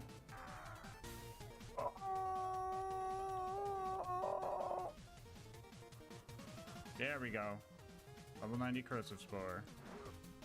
God, the fucking 2-legged drifters fucking murk my homies, bro. There we go. There's 4. I gotta be jumping though. Oh, I killed him. Ah! Oh, fuck, I thought that was a drifter, dude. I got scared by a fucking branch. Nobody clipped that into 4. Oh, shit. Oh my god, dude. That fucking rock almost killed me, dude. I can't. I can't. Okay, 5 out of 16.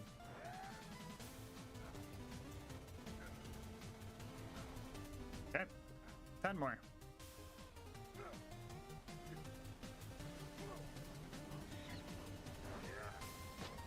Cool. 9 more to go. Okay. 8 more.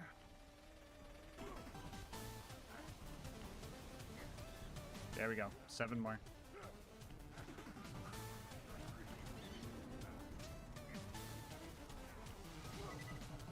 Dexy, help me out, dude. I don't have health for this. I really don't. Dexy, you gotta fucking get those fuckers. There you go. And we're good. Okay, new timer. Okay, dude. Okay. That fucking shock, dude, is getting on my nerves, and I'm about to kill him myself. Stop, you fucker. Oh my god, I'm killing this fucker. I don't care.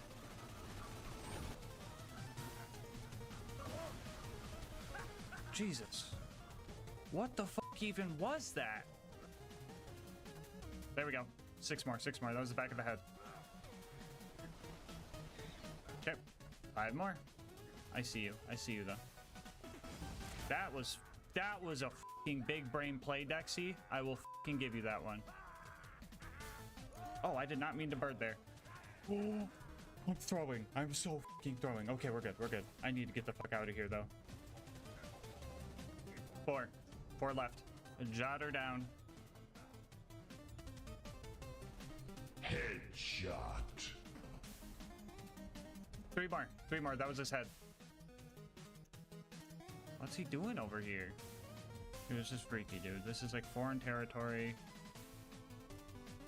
I don't like it too much. It stresses me out.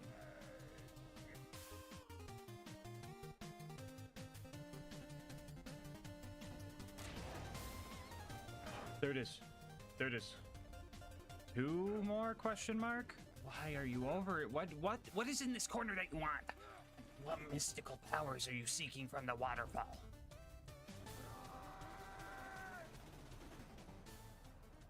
One more. That was his back. I feel like that's gonna be 2 more though. Alright, here we fucking go. Come on.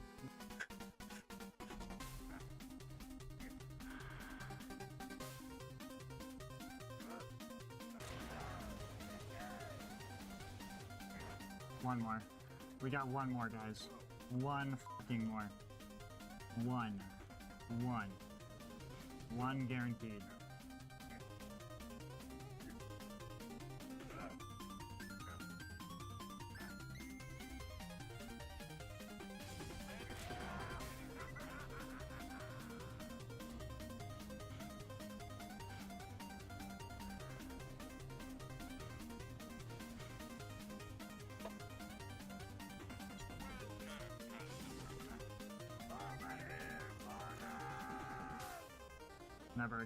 Never again. Oh, dude, my arms and fingertips are going numb. Breathe. Alright, dude, I'm afraid the game's gonna crash. There is no time for breaks, sadly. Are you okay? Yeah, I'm fucking great. I'm stressed and excited and happy and scared and paranoid and fucking wired, dude. Congrats on the kill. No, Quad. No. Rule one. Don't do that to me, Quad. Rule 1. Can we get another exclamation point rule 1 in the chat? I think we need one. We got some silly geese in the chat.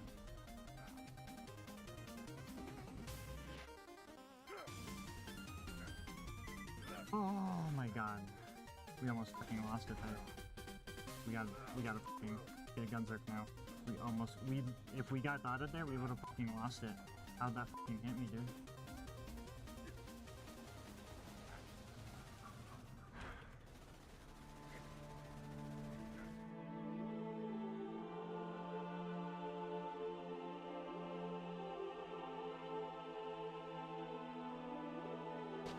Fuck you, Dexy! Ooh.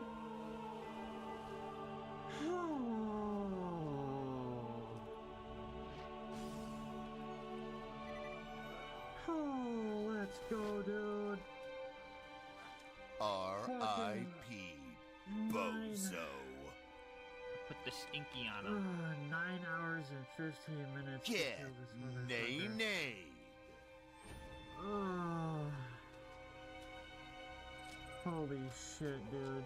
That's fucking crazy. Put the stinky on him. After 48 hours of Dexy attempts, we finally took him down, and my thirst for a challenge was quenched. I woke up the next day, and I had received the most wild email I have ever gotten, and I just want to show you guys this thing. Yeah. No idea how my heart rate monitor knew I was playing Borderlands 2, let alone streaming it, but geez, man, I was on edge.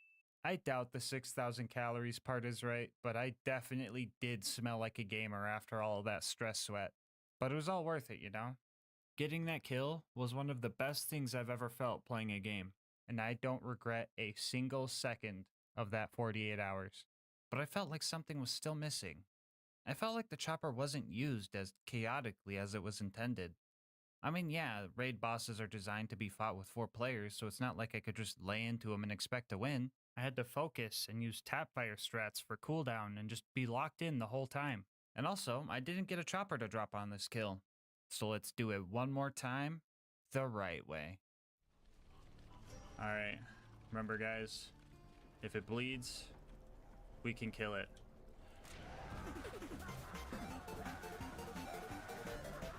Get him! Get him! Get him! Oh, there's the butt. Oh, there's another one. Oh, that's 3. There we go. We got one. Green Knight, go! Go! Get back in the fight! Go! Go! Yeah, Go! literally. Get out there, soldier! Go! Go! Go! Okay, I don't know how we got his armpit and not his shoulder, but let's go, baby! We got 5! Oh, money shot, money shot. I feel like someone did that with, like... Oh! Oh, back of the head, let's go. That's 8. Oh. Wow. Get the high ground. Oh, there's another one. That's 9. Yo. Usually the barrel. Sometimes it's another thing. Oh, did we get one? Oh. Did No. it? No. There's no gunners No. here. There's no gun. Oh, There's a okay. gunner here. Wait, is there? Did this Wait. guy kill him? No shot. No shot. This guy killed him. Okay. Bandit is shooting him. You guys see this right here? Oh. Bandit is shooting him. Can you edge me, Tom? Yeah. What? Yeah. Let's do this. Oh no! Oh We no, lost our one. stoic was one of them. Oh. We lost Tom. When you ride in the back of a truck Ah. without any do that, yeah. I do that all Oh the my time. god. Wait, what? Huh? There's 2. Oh dang.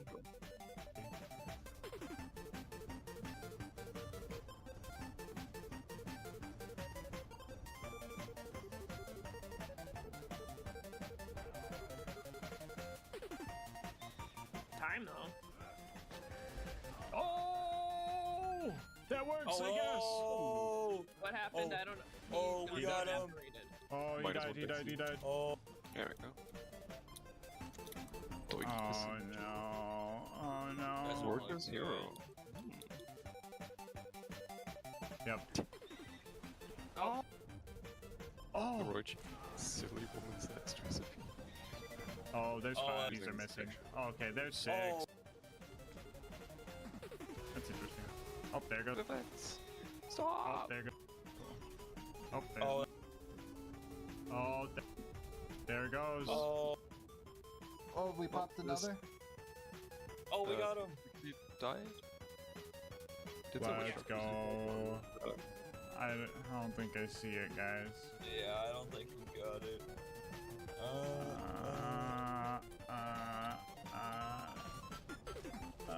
Well, that was a 50-minute kill. Nope. Well, okay, so I tried where you would do. Wait, why didn't you? Because I feel like knowing what I just see a dead. Oh. Alright, nope. the wiki. Can't. I didn't even process. R.I.P. Well, Bozo. that was Oh, we 52 got him. on the dot. That was 52 on the dot. That is crazy. Oh, wait, we got. Oh wait, never mind. We got a legendary. Why would you do that? Why would you do that? Hands forever. He explode. He always likes. Slightly different. There it is. 4004. Oh, what the? is that, dude? Doll spinny gun? What? No. What is it? Oh my god! Oh my god! Okay, we got Can radio. someone revive me?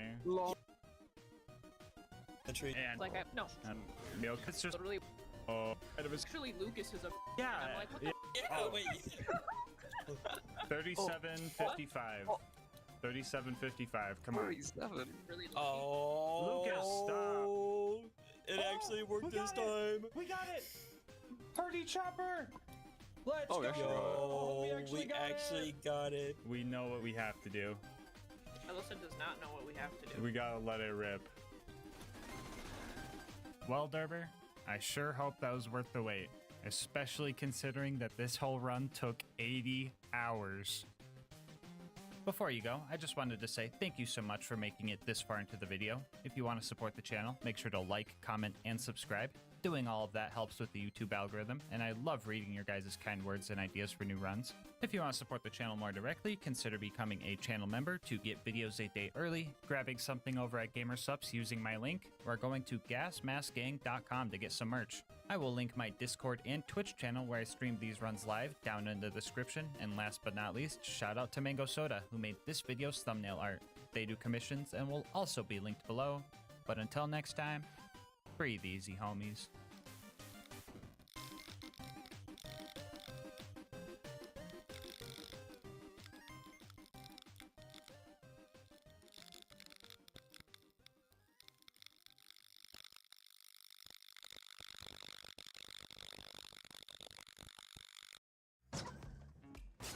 I'm gonna need a new headlight, right? Yeah.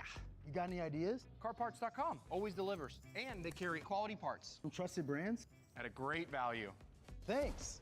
Now that's my speed. You've been broken, Champa! Hey, it's me, you, but from the future. 2 weeks after you automate customer service with CX1 Empower, it changed everything. This video is sponsored by Instant Gaming. More on how you could save money on games later in the video. Borderlands 2 is full of Easter eggs and references, but the most memorable one for me has to be the Minecraft Easter egg in Caustic Caverns. So today, we're going to ask ourselves, can you beat Borderlands 2 with only the longbow? Here are the rules for this run. First off, this will be an Ultimate Vault Hunter mode Overpower 10 playthrough. For the Minecraft players that have never played this game, this just means enemies have 4 times health, health regen, and are all 10 levels higher than us. Bar will not be allowed for this run, and the longbow is the only gun I can use. The longbow being a sniper type weapon means that Zero is the character to pick for this run. To complement his skills, we will be using the legendary sniper class mod for a bunch of sniper buffs. This class mod also has us trade off 2/3 of our shield for some pretty intense crit damage bonuses, so we will be super squishy for the whole run. Melee attacks in Zero's kunai will be allowed for applying Deathmark and Slag to the bad guys, but I can't kill enemies with the melee damage. If any of the run invalid babies want to complain about this, I literally put it in the rules, so don't make a fool of yourself. As for the other gear, we have a basic shield and the Vault Hunter relic as a placeholder. Here's a quick peek at the build. Pretty basic sniper build stuff, so let's hop into the run. We start our journey in Tutorial Town, a village recently overrun by pillagers and their fearsome ravagers. And just like any Minecraft raid, I used my bow to start taking these guys out from afar. Lucky for us, every single longbow you find in this game comes with a flame enchantment, making combat with these fleshy bandits and creatures relatively easy. I used my time here to learn the arc of the arrow shot so I could hit crits more efficiently. The longbow being one of 3 snipers in the game with no scope and also shooting Minecraft arrows at an upward angle made it a little goofy to aim. The 10 out of 5 in velocity, tripling our bullet speed, also made this pretty chaotic to learn. I found we were really accurate when we used the top of our crosshair to aim instead of the middle. Anyway, we met with the town's only surviving villager. He helped us fix up our iron golem friend, and we made our way towards the first boss fight, Boom Boom. Here we learned a pretty valuable lesson for this run. No crits, no damage. This sniper is definitely a skill cannon, especially when it comes to armored fire resistant enemies like Boom Boom. Even on basic enemies, body shots won't get you very far, but if you set it up and land the headshots, you get the results you need.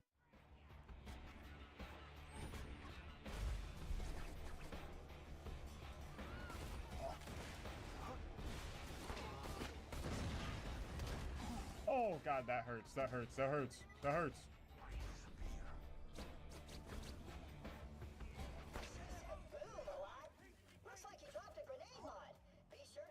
After we dealt with those guys, we fought our way up to Flint. And I actually took my time here because I somehow survived this long while being super squishy this whole time. In most of my runs, I'm around 20 deaths at this point, so I was super focused. We made it to Flint and totally expected that this run could end here. Flint being a fire resistant boss that has a phase where fire damage heals him was one thing, but also giving him a mask that blocks most of your crits made this fight pretty dumb. Before this run, I was under the assumption that you just couldn't kill Flint with fire weapons. Like, look at this clip of me spamming him with a fire Norfleet. That's not a great sign, eh? I knew this fight could be a roadblock before I even started the run. So I came up with a strat so cheesy, so goofy, and so impractical that I really didn't want to use it if I didn't have to. I'll be calling this strat Plan B. Plan A was to knock Flint out of his arena and bug out his AI, and then we would just feed him crits and hope that we could fight against his health regeneration. And at first, it looked like my arrows weren't doing anything, but Zero had a trick up his sleeve. I'm talking about Critical Ascension. This skill gives Zero more crit and sniper damage for every crit he hits. These stacks of Critical Ascension will start decaying if you stop getting crits after a short period of time or swap to a non-sniper weapon. So now the question was, could I stack enough Critical Ascension to actually move his health bar? Slag, please. Please slag.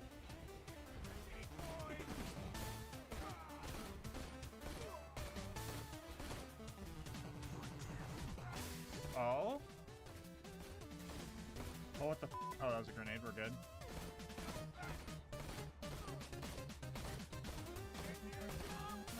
No way.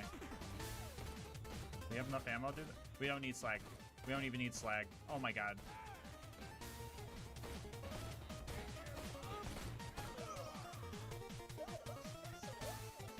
Well, I could be wrong, but I think I might be the first person ever to kill Flint with a fire weapon at OP10. I was honestly really glad that that worked out. Looks like we're gonna have to save Plan B for another run. Anyway, we got Claptrap's boat back, made it to Three Horns, used my Bullymong whispering skills, stole a car, made it villager color, hit door guy, changed my mind about the vehicle color, met Corporal Reese, sniped the crap out of a guy that stole his battery, made a snow golem to avenge the 20 bandits for Reese, and finally made it to Sanctuary. Alright, so we're going to be waiting for Private Jessup to open this door for a while, so now is a great time to tell you about how instant gaming can save you money on your next video game purchase. Picture this. All your homies get a new game and you see them over there having a blast, so you decide to get the game for yourself, but uh-oh, it's going to set you back $70?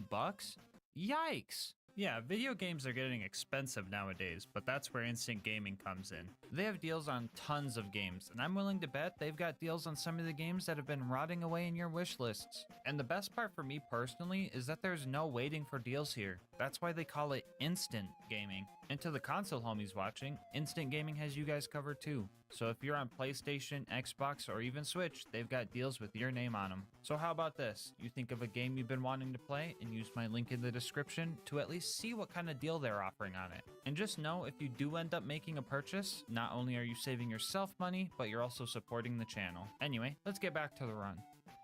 What are we still doing here? Anyway, the Firehawk left us a pretty frightening message, so we set off to Frostburn Canyon. I usually run right through this place because all the mandatory combat is at the very end, but my haste got the best of me. I got greedy and died to a couple of fire-resistant nomads halfway through and took this run's first death. My first life in a run is usually the best, so this number is just going to start increasing fast now. Anyway, we made it to Lilith and died a couple more times, and honestly, I'm blaming Lilith for this one. For the Minecraft players, imagine Lilith as an annoying Enderman that is supposed to help you fight, but in reality just blinds you most of the time when it teleports, and you also have to constantly feed its drug habits.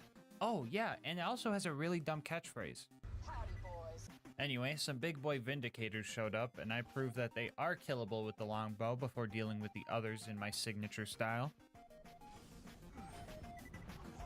Rebozo. Whoa. I put the stinky on him. After all that was dealt with, our next goal was to go save our boy Roland. He was captured and being held in the Bloodshot Woodland Mansion, and we were going to need a new car to sneak in. Now usually this is the part of the run where I get a break from the harsh, cruel combat and get to fight some cars that aren't balanced properly for endgame and feel like a god for 2 minutes. But like I said before, no crits, no damage. Even with Boar, fighting the cards was actually pretty scary stuff. This just goes to show how important hitting crits was during this run. After stealing enough parts to make ourselves a new minecart, we made it back to the Bloodshot Mansion and took on Badma. This fight was a bit rough.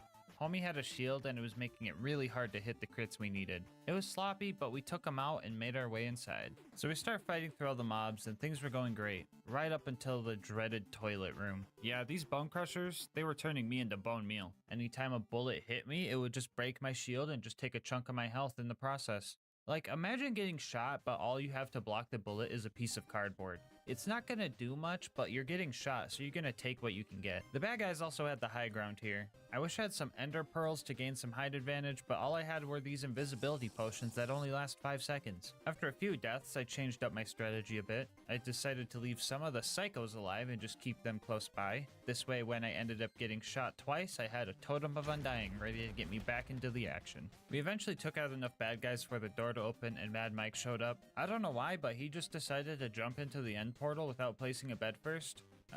Guess I wish him luck on fighting the ender. Oh, okay, that's unfortunate.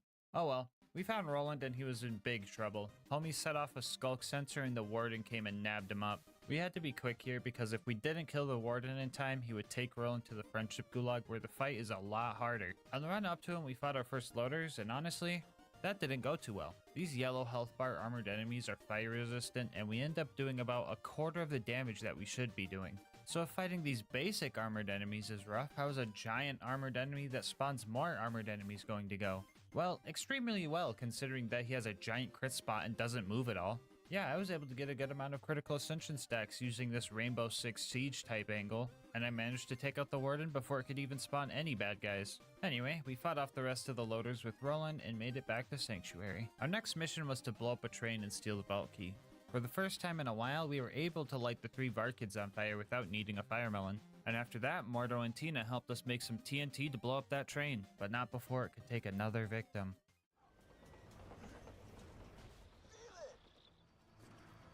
Okay, maybe a couple victims. Anyway, we started our fight with Wilhelm and this fight was pretty rough. Between him spawning loaders and surveyors with no crit spots, he himself also hits pretty hard, so I had to initiate the gamer posture for this fight. Step 1 was to get the loaders dealt with. This would give me less to worry about and also help me build up some critical ascension stacks for Wilhelm himself. And after that, I would just target Wilhelm and try to fight against his shield being recharged. I tried to leave the surveyors alive in case I needed a second wind, but that wasn't a guarantee. No crits, no damage, so if I was going to kill one of these, I was going to have to hope they would line themselves up for a boar shot. For the Minecraft players, think of boar as the piercing enchantment, but the bullet doubles its damage every time it hits something. This skill can one-shot some enemies if their hurt boxes are overlapping because the damage just keeps stacking, so that was something we prayed for during the fight. This was actually a pretty close fight. I was running out of ammo towards the end of it. Gosh darn it, dude, I knew mending wasn't worth it. But we had plenty of critical ascension stacks, so we had just enough ammo to finish this fight. Anyway, we stole another battery for the city's shield system, but turns out it had a virus planted in it, and now Herobrine is hidden somewhere in Borderlands 2. I guess please leave a comment if you end up seeing him in the video. I'm kind of scared right now. Yeah, so Sanctuary turned into a giant end island and then disappeared. I forgot to place a bed up there, so now we need a new way to get home. I found a route through the fridge where all my other skeleton brethren live. Us bone boys need to stick together, so they didn't do me any harm as I passed through. We made it to the Outwash and found the beacon we needed to get back to Sanctuary. Only issue was an angry glow squid ate it, so we were gonna have to kill that thing. Our first attempt went pretty bad, and I thought this fight was gonna be tough. But then I came back, beamed it in the eyeballs, and killed it in like 5 seconds. Now that we had our beacon, all we needed to do was set it up and defend it. I didn't have 164 iron blocks to get any stat boosts, so when Jack moonshot 50 loaders at me, I was pretty much beat right there. After struggling my way through another 15 deaths, we were finally able to make it back home. Our next mission was to prep for the big bunker raid, and step 1 of that was getting Claptrap's upgrade from the preserve. We started trying to wound the loaders to get the front door open. Emphasis on trying. Like, we could wound the loaders, but by the time we wounded the next one, they would just heal and not be classified as wounded anymore. Lucky for us, this game is spaghetti coded, and if you end up dying while one of the loaders is still wounded, the game doesn't realize that they heal back to full health, and they still count towards the 3 wounded loader requirement.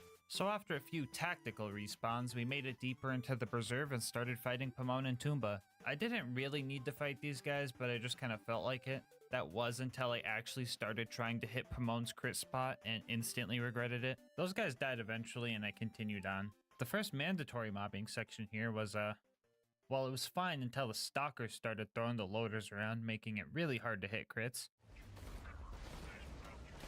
Oh my god, dude, this goofy on fight, dude!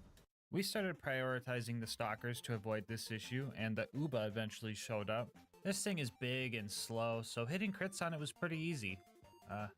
Right up until both of his arms fell off and no longer had any crit spots. Honestly not sure why his eyeball is in a crit spot just like literally every other loader, ever. But at least these guys are one of the few enemies that don't have health regen. So we just had to be patient. But this still took a long time. Long enough that the loaders we previously killed hit their 25-minute respawn timer right as we were running out of ammo, so that was a bit scary. We managed to clutch up though and made our way to the loot dudes. Much like the baby zombies in Minecraft, you want to fight these guys one at a time because having 4 of them on you would be pretty bad. I think our gear had looting on it because this time around we got 3 legendaries. A Logan's gun, a Shred-a-Fire, and a Maggie. Pretty good haul. Which reminds me, if you want any of this cool loot or to try this challenge for yourself, I have the save file on my Discord server. Link in the description if you want to join. After that, it was pretty much a straight shot to Bloodwing. Uh-oh. Wolves, my sworn enemy. Anyway, after losing a few ribs, we made it to Bloodwing. So this fight had the potential to be pretty tough, because it's a 3-phase fight where she goes through fire, shock, and corrosive phases. During my last run where I was tied to a gun lock to one element, this fight took a long time because that last corrosive phase had so much damage reduction. Lucky for us in this fight, we take on the fire phase first, so all the pressure isn't built up to the last phase. We could die during this fight and it wouldn't be a big deal since the first phase is the only one to worry about. But honestly, we're getting ahead of ourselves and worrying too much. This gun killed Flint, and I fought the Ender Dragon before. So you think some spicy bird can stop us? Thank you.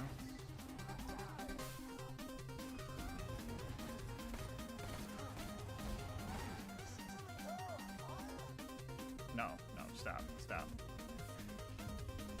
Please kill it. Thank you.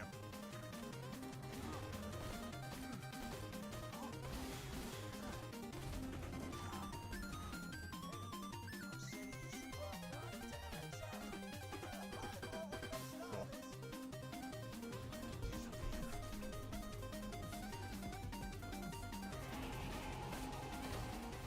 Let's go. Let's f***ing go, dude. Alright guys, Bloodwing is starting to get bodied. I've got a feeling she won't back down easily though. Anyway, after stacking a bunch of critical ascension off of Bloodwing, we grabbed the Claptrap upgrade and made it back home. The next thing we needed for the bunker raid was Brick's air support, so we made our way to 1000 Cuts. And yeah, at this point the game just started falling apart. I think I tried to do that when I died. No.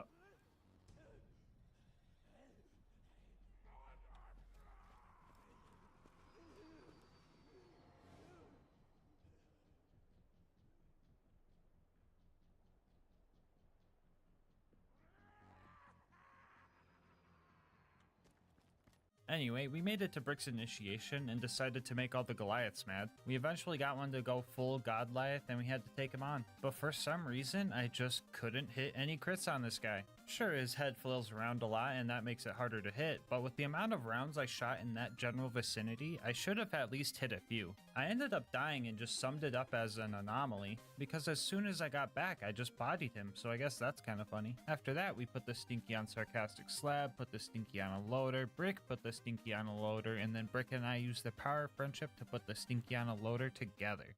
Oh, set me up! Set me up! We now had Brick's air support backing us up, so all that was left was to go assassinate the Jack Double and steal his voice. We caught the Faker by surprise and filled his face with arrows before he had a chance to run away. We stole his watch and pressed a few buttons and made our way out of there. With all the tools we needed, we made our way up to the bunker. Claptrap snuck us in, and our first door was guarded by this toaster right here. Usually we just use our constructor displacement strat to get him to look at this wall so all of his missiles just hit the door, but this time we tricked it into looking the other way. That way we could hit its crit spot from over here and take it out efficiently. Our next target wouldn't be this easy though. Long-time viewers know about the issues with these baby turrets. These guys are fire resistant, don't have crit spots, and are fueled by Regeneration 2 potions. And am I forgetting something? Oh yeah, they're just straight up immune to splash damage because of a glitch. The longbow doesn't deal splash damage, so that's not the problem. The issue comes from our kunai not being able to slag these turrets so that they would take triple damage. The kunai still apply death mark, but that wears off quickly and is only an 80% damage boost. So in order to kill these things, we needed to use some type of slag grenade to make these guys purple. Or do we? Right before I went to go find a slag grenade, I had an idea that might make this fight doable. Right before you get to these turrets, a couple of loaders spawn.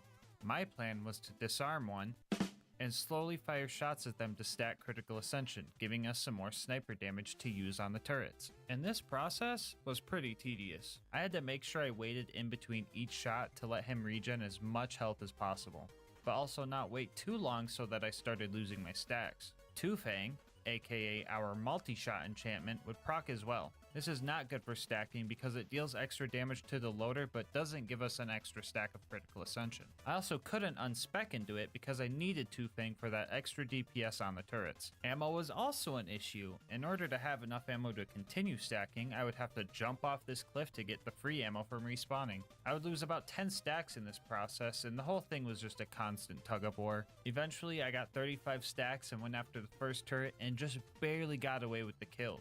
And for the second one, I accidentally killed off my stacking loader, so that sucked.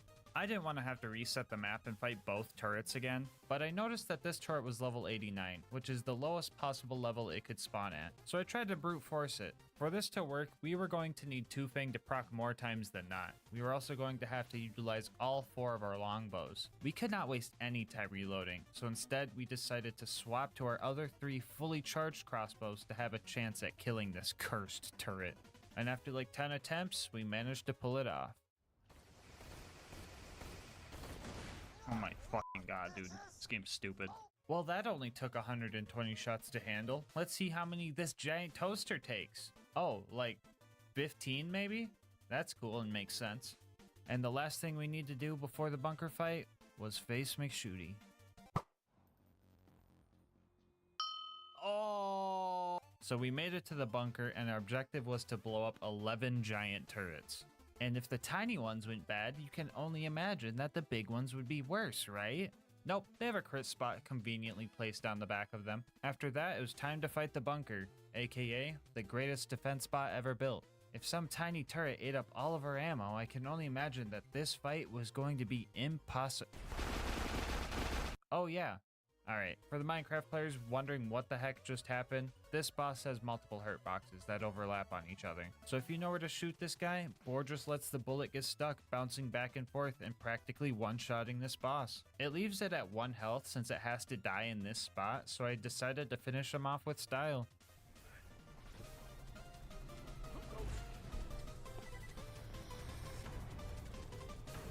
Let's go. It was now time to jump down into Angel Core and deal with multiple waves of loaders. This should be fine though, right guys? Sure, the laser turrets have aimbot and no crit spot, but there will be plenty of loaders to stack critical ascension on. Everything's gonna be fine. Howdy, boys. Ah, fuck, the Enderman is back, hold on. Anyway, a fight that should take 5 minutes maybe took about half an hour. And then the last injector we had to destroy glitched out and just became invincible. Still not sure what caused this, but it has to be something to do with the other injectors respawning after 25 minutes or just taking too long in general. We got lucky and our kunai managed to take it out for some reason. I don't know, spaghetti code or something. I'm just glad we didn't have to redo this whole fight. Anyway, Roland died, the Enderman got kidnapped, and now we had to go to Sawtooth Cauldron. Here we had to take out 4 more shielded nomad dudes, and honestly, I was just kind of getting farmed by these guys. I was just constantly surrounded, and if you mix that with how squishy I was, you get an experience similar to falling into a mob grinder. We eventually got enough sneaky headshots and destroyed Boombringer so that Mortar would come down and fight us. The last thing we needed to do was fight a few ghasts, but this blaster Goliath was causing chaos up here. I decided to knock his helmet off so he would enter rage mode, but then my guy just started trying to punch the buzzards and just fell off the tower. That didn't matter though, because homie just set his game mode to creative and flew his way back up here.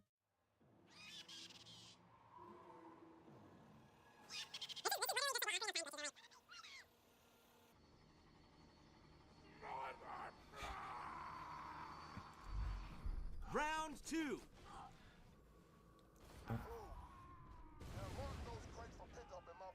Honestly, I don't even want to talk about killing the buzzards anymore. Just know that I did. I was way too invested in this guy's journey. He was launching other bad guys around and I wanted to see what happened. But tragically, he ran off too far before I had a chance to put a name tag on him, so he despawned. We'll miss you, Blaster Goliath. Anyway, we used the bombs we stole to get to the boneyard and spun a bunch of valves before crashing our car into a pipe and Tony Hawking the thing. We made it to the Badlands after that with the goal of sneaking in, getting the data we needed, and getting out. And if you thought I was gonna fight Saturn, the giant, tanky, fire-resistant, no crit spot having scary robot of death, yeah, right. This guy's optional. Maybe when skags fly. What the? Oh, come on, dude. So the plan to kill Saturn was to use his little turret attachments to rack up bore damage. These turrets have separate health bars and have health regen, while Saturn doesn't. So after hitting one of these turrets, I would let them regen a little bit before continuing to use them against Saturn. After one heartbreaking fail, we managed to get the kill, sneak in, steal the data, and make it out. Were you expecting me to stay alive?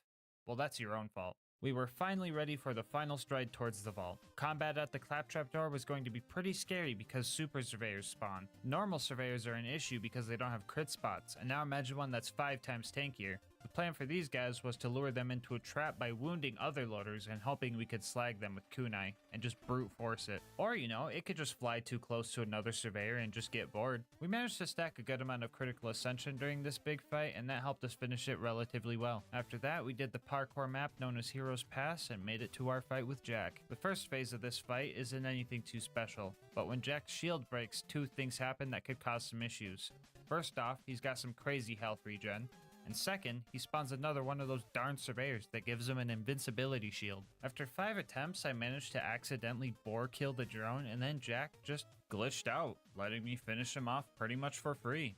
And just like that, it was now time for our final fight with the warrior. So this fight would be pretty tough if we did it the intended way. The warrior has multiple slam attacks that are pretty much undodgeable, and our only realistic revives were phantoms, and healing was out of the question because the slams were just way too frequent.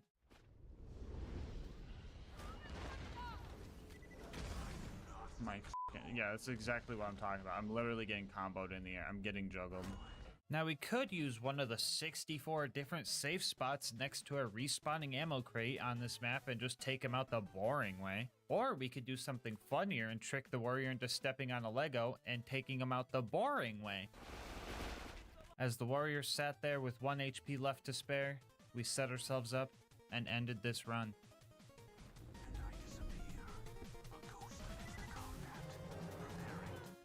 And just like that, now we know. You can beat Borderlands 2 with only the longbow.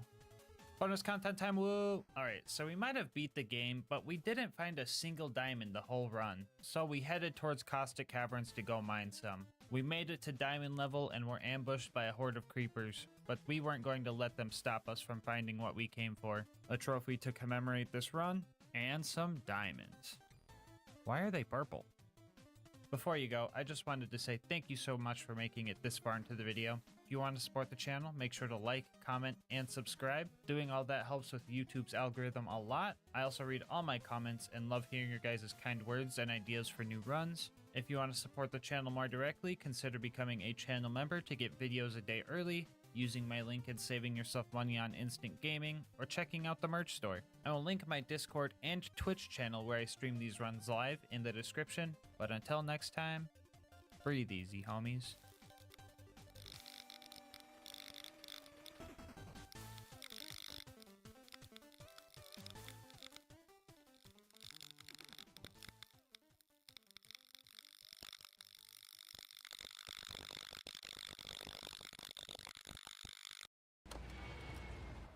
New Airhead Sour Bars. They start sour,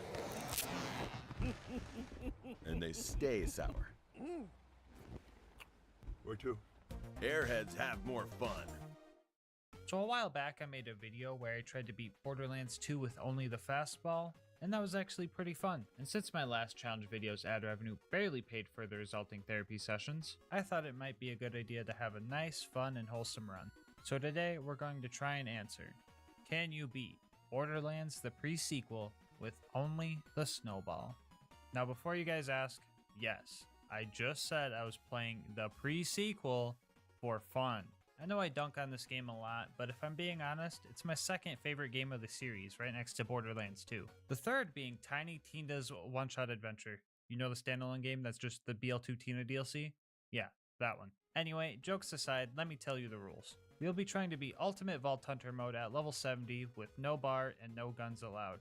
We are going to be playing as Jack the Doppelganger, and his action skill is kinda allowed, but I'll go over that more in a bit. And most importantly, the snowball is the only grenade we're allowed to use. As for the other gear, we have a pretty normal shield, a level 1 Oz kit so that we can abuse slams, and the best main class mod for grenade damage, and 5 extra points in just compensation, which makes grenade damage higher for every grenade ammo I'm missing. Here's a quick peek at the build. I feel like I had a lot of extra skill points, so if anything seems out of whack here, it's probably because it is. I'll explain the important skills as we go, so let's get into the run.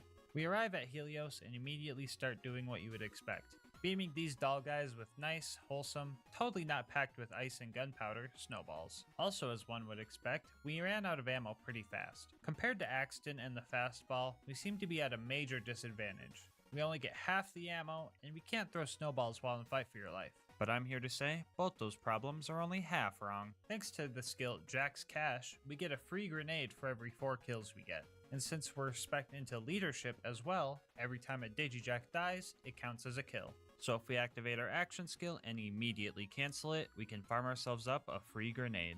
Mind you, I cannot get actual ammo like this, I just get a free throw when I have 4 stacks built up. Another thing we can do after using our action skill is activate On My Mark, which makes the Digijacks throw a copy of my grenade mod at the bad guys. And let me tell you, these guys were surprisingly good at hitting their throws. Like sometimes they would just whiff, but other times they were super coordinated and would just destroy extra enemies I didn't even target. Anyway, lacking ammo isn't an issue anymore. But now what if I go into fight for your life? Well, thanks to potential, I'm allowed to spawn my Digijacks while in fight for your life. And I can also mark a target for them to throw a snowball at and get up that way, or hope that one of my jacks dies. Because leadership can also get me second wins. And the most important skill of the build, Inspire, which makes Jack occasionally inspire us with words of greatness. Everybody, you're looking super handsome. Let's go. Honorable mention to promote the ranks, which would have made super Digijacks that might have boosted grenade damage, but they're kinda bugged out and don't throw grenades properly. Yeah, Gearbox kinda dropped the ball in this one. Since the Digijacks kind of have a mind of their own, they will occasionally shoot the bad guys with their wrist lasers. This didn't really have any effect on the gameplay because they're usually only out for a few seconds. So if anyone's salty because I used the Digijacks during this run, first off, stop being anti-fun. And second, the run would be impossible without them since I kinda need the ammo. Anyway, after dealing with these guys, we had to fight one of the several pyromaniacs in the Borderlands series, this one being named Flame Knuckle. Now if this was Pokemon, we would be pretty screwed right now.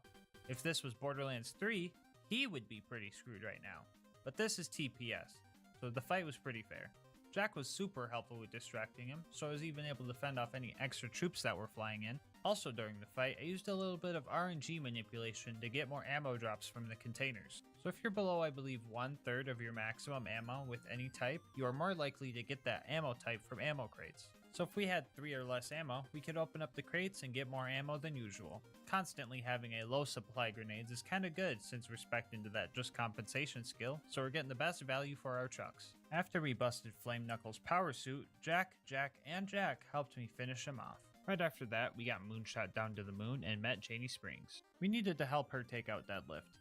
Deadlift tried to take her out, on a date that is, and when she said she wasn't into guys, he got all mad and stole her Moonzumi key, which we need to get to Concordia. If the Borderlands 2 players are confused, Concordia is just Sanctuary, but on the moon. Anyway, with a little bit of inspiration from Zarpedon, I guess, we set off on our journey to beat Deadlift in a snowball fight. But first, we had to take care of a bunch of his lackeys. My favorite part about using this grenade mod is that every time you kill a scav... Uh-oh, looks like the Borderlands 2 players are confused again. Okay, scavs are just bandits, but on the moon. Anyway, every time you kill a scav with a snowball, they get launched and literally break orbit. For real, they don't come back down. The scavs were getting so messed up by my snowballs that they eventually decided to chill out. We can finally fight Deadlift, and there's a lot more on the line than you think. This run was still on its first life, and when I'm on my first life, my focus and skill are tenfold, because I make diamonds under pressure. Just, don't quote me on that if you watch the last run, okay? Deadlift is like the Captain Flint of the pre-sequel. He's got enough annoying and unfair mechanics to absolutely torture you during your first playthrough. Talking electrifying the floor, homing blue balls, stop laughing that's not funny, evasive maneuvers, and a lot of minions to keep you on edge. Lucky for us, I know this guy's patterns pretty well and went straight for the safety stairs. Right here you have access to cover, you have an escape route, and the stairs don't get electrified. Patience was key to winning this fight. Well, that and a little Matrix style dodging in order to get all the ammo crates in the arena. After some close calls, we finally broke his shield and the rest was history. Still a one life, baby, woo! Anyway, we got the Moonzumi station working and carefully jumped the scap. There are 3 jumps in this game that are very wonky and will punish you with death if you mess them up. The next one being on the way to Concordia. My first death being a cliff would be super cringe, so I made sure to hit this carefully. Right as we get into town, the cop claptrap was trying to give us a ticket, and I didn't appreciate that too much. Anyway, we got shafted by the Marif, that's an elevator joke, and Roland was busy dealing with the secondhand embarrassment of Lilith doing the hokey pokey on the dance floor, so there was only one thing left that could solve our loneliness. Looking for me, sugar? What? No, not Moxie. I'm talking about a monster inhale style and some inspiring words from Crazy Earl himself. After we hijacked some cellular towers and found the location of the jamming signal, we were off to Crisis Scar to shut it down so we could get Jack off of Helios. I was going to pick a cool icy looking skin for our car, but noticed that this one was literally my outro catchphrase, so I couldn't pass it up. Scavtrap said I had to show my worthiness of joining Red Belly's gang in order to get in, but I had a different idea. Second option, let me in. So the Darksiders were our next target. One of the main bosses here ended up dropping a Jackal cannon. Not sure if it was because we were playing as Jack or the fact that it was October at the time, but I'm willing to bet it was both. Anyway, after killing all the edgy guys, we finally were allowed into Crisis Scar. We were blowing right through Red Belly's defenses. That was until this super bad mugger showed up. To my knowledge, the scaling in Ultimate Vault Hunter mode is a lot different in this game than in Borderlands 2. I'm pretty sure every enemy gets their health boosted, but big guys get a bigger boost. So this info's from the wiki, so definitely take it with a grain of salt. But according to them, normal enemies get a 1.5 times health and shield boost from True Vault Hunter mode to Ultimate Vault Hunter mode, and big guys get a 2.5 times boost to their health and a 3.5 times boost to their shields. So these guys are pretty tanky. I had to make sure I played smart and farmed my grenades safely.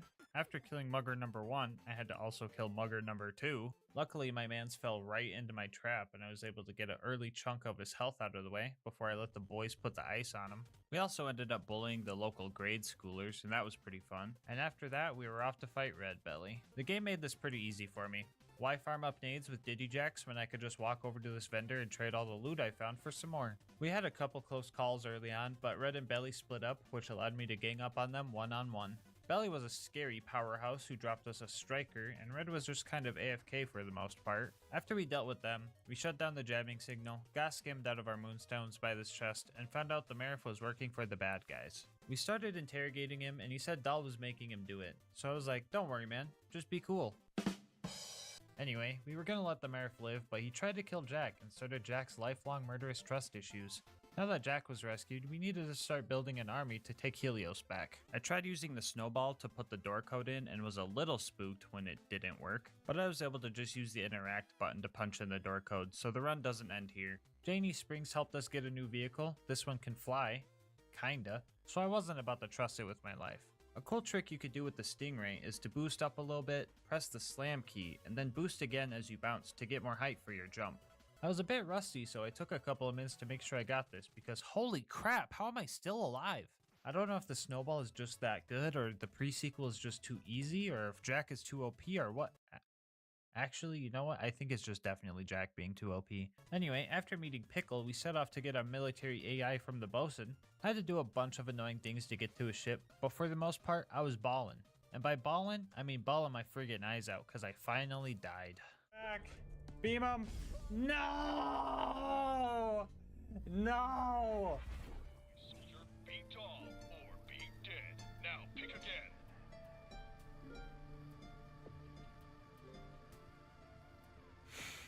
For some reason, the guy that killed me shrunk after I respawned and was easier to kill, so that's pretty neat.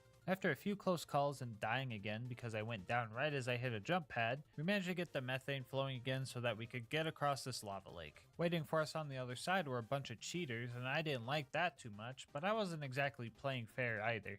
The first thing we needed to do was destroy the bosun's engine, which was a bit tricky. The snowballs would go right through the thing we needed to hit, so I had to bounce the snowballs off other surfaces and have them explode close enough to the power stabilizers to deal damage. I just thought that was pretty weird. Oh, also, turns out the one mugger I thought shrunk didn't shrink at all, cause I found him here.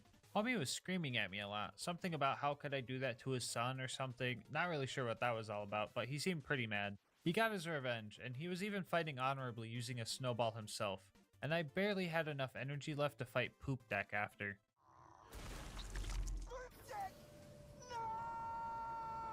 Stink.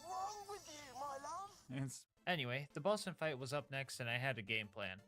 First off, we had to take out his shield regen turrets because there was no way I was going to be able to farm grenades fast enough to outdamage them, and step 2 was to just let him have it. Me and the lads made an absolute hailstorm for him. Shields resist cryo damage, so that slowed us down a bit, but once he lost his shield, I found a plethora of grenades, and the lads and I finished him off. Now that we had a military grade AI, we just needed an army to go with it. As we were fighting our way through the torque-infested robot factory, we came across Gladstone, aka the inventor of the toaster, aka the inventor of the blue toaster, aka the man that sent me to the gulag too many times! Okay, sorry about that pent-up rage. Anyway, he's going to help us create the constructor bot, which is good for us right now, but absolutely tragic for my Borderlands 2 runs. Once inside, I found a very obnoxious mugger who kept lighting me on fire. Guess it was super effective after all because man's killed me 4 times before I beat him. Pretty sure these guys are to blame for most of my deaths this run, and this guy alone was responsible for half of them. Because of his fire weapon, not being in a vacuum sucked. Well, being in a vacuum would suck, but in a more literal sense, I guess. Anyway, after I realized getting lit on fire hurts and kills me, I played it safer and finally killed him. After we performed the first ever cryogenic castration, we were finally able to get the power on and start making our constructor bot. Step 1 was to create the eye of the constructor. By combining a bunch of other eyeballs from these guys who can't see where they're going, that might be counterintuitive. Step 2 was to secure the main body. Step 3 was to calibrate the turrets. To do so, they need to kill 12 bad guys themselves, and their damage is kinda bad. So this part took way too friggin' long. It seems no matter what game I play, turrets always seem to slow me down. Why did they spawn bad? Step 4 was to get the legs. Felicity was going to pilot the robot we were going to steal them from. Her health bar was dropping, and I was kinda curious to see what happens if she lost all her health, but she kinda killed everything too fast for me to find out. And just like that, the constructor was made. And this time, it was on our side. Oh, come on, I gotta fight a constructor in this game too? Okay, so this fight can get bad quickly if we don't manage our resources properly. Felicity often spawns 2 surveyors to aid her in battle. One that repairs her, and one that makes her invulnerable to damage. The protective bubble can be annoying, but the repair surveyor is where the issue starts to come up. If we can't gain our ammo back fast enough to keep up with the spawning of drones and repairs, we won't be able to take her down. A little bit of multitasking was needed to win this fight. I wanted to make sure my ammo was as low as possible, so that just compensation would make my throws as strong as they could be, and also so that ammo containers would give me more ammo altogether. I was doing this while also farming up ammo with my digijacks and having them throw their snowballs. Did I just describe the strategy I've been using for the whole run but more dramatic? Yeah, pretty much. For real though, I needed to first try the boss, otherwise I would have to reset the map to fill all my ammo containers again. Luckily, I don't think Felicity has the 95% grenade damage reduction like constructors do in Borderlands 2, so that's good at least. I was running out of ammo crates, but luckily I managed to get her into her final phase right as that happened, so I didn't have to worry about any more surveyors. So my objective was to just survive. I just needed to farm up snowballs and make sure that these guys didn't pick up any guns. After a long fight, we finally got Felicity to short circuit and rejoin our side. As a reward, Jack gave me another Jacko cannon. I guess that's a moment of all time. Now that we had our army, it was time to retake Helios. The first place we wanted to retake is Jack's office, and we needed the help of Claptrap to get in. I was in my element here, quite literally, since Claptrap somehow made a snowstorm on a space station. Hey doll guys, freeze! Fighting the trained military soldiers felt a lot easier than fighting the dumb scavs for some reason, so getting to Jack's office was a breeze. Our next goal was to save Gladstone again along with his other buddies. Nothing too interesting here, just waiting for the scientists to open doors, oh my god! Anyway, after I saved them all, I took a quick pee break and everyone played Among Us without me. Pretty sure all the scientists got ejected, and so did I, because next thing I knew I was flying through the veins of Helios, making sure I didn't fall into the endless depths of space. Zarpedon almost got me with her mischievous tomfoolery. After blowing some stuff up though, we managed to get out of that nightmare fuel area. The last spot before our fight with Zarpedon was the lunar launching station. Here we needed to disable a force field in order to pass. I defused all the power cells without blowing them up because I'm very good at this game and I would never make a mistake like that. After that, all I had to do was survive a few waves of some extremely casual bad guys. Lucky for me, I was able to activate some gun loaders to distract them. At this point, I was ready to fight a tough boss, and I didn't have the patience to wait for the shock field to go down or the patience to wait for Jack to hop on the elevator. Zarpedon was going down. If she was going to set traps for me, I was going to set traps for her. I had two things going for me during this fight. Number one was Jack distracting Zarpedon, and two was that ammo crates would continuously spawn during the fight. I also had two things going against me during this fight. First off, cryo damage on Zarpedon's big shield was doing very little damage, and two, she can get her shield back pretty much instantly. On the bright side, this is the pre-sequel run where I finally figured out how her shield recharge move works. If you pay attention here, you can see that Zarpedon is draining the power cores from the floor, and when she is done, it breaks and she can't use that same power core again, which means she will eventually run out of recharges. During this fight, she used all 6 of her charges before committing to trying to kill Jack. To be specific, the real Jack, not the fake one or the fake ones. Without her shield, it was only a matter of time before I found enough grenades to take her down. It was now time for phase 2 of the fight. 0.8 seconds into this part of the fight, I get distracted by an orange loot beam and snag the ZX-1 drop from her power suit. I know all 12 pre-sequel players are mad right now that I got the designated drop from the one-time kill.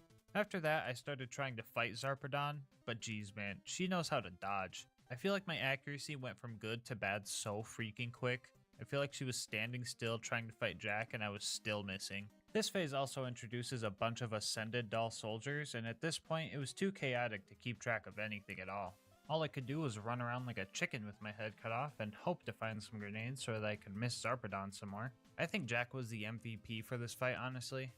Still talking about the real one. Pretty sure he did more damage than me, but on the bright side, I can make all the pre-sequel players even angrier with this prismatic bulwark, another designated drop off a one-time kill. By the way, the save file with all the cool gear I found throughout the run will be in the description down below if you want it. Now that the bad guy was beaten and we had the Eye of Helios / Destroyer and its inspiration bestowed upon us, we could finally go to the vault. Feel like I'm missing something important? Probably not. Anyway, Virago Solitude was very short. The game played this cutscene for the Guardians, but also gave me the option to just run right past them. I don't know why they gave him a cutscene if it's not a required fight. Also not a required fight was this guy who surrendered. Snowball fighting etiquette is to spare anyone who surrenders, so I let him go. Unless... RK5 aka Romkampfjet Mark V aka Bootleg Bunker was our next boss to take down, and our most challenging one yet. Not only was ammo scarce, but hitting RK5 was really tough since it's usually way out of our range. My Digijacks also had a lot of trouble landing shots on it, so I tried to use them to kill off the waves of churros? Also had to deal with a few more cheaters during this fight.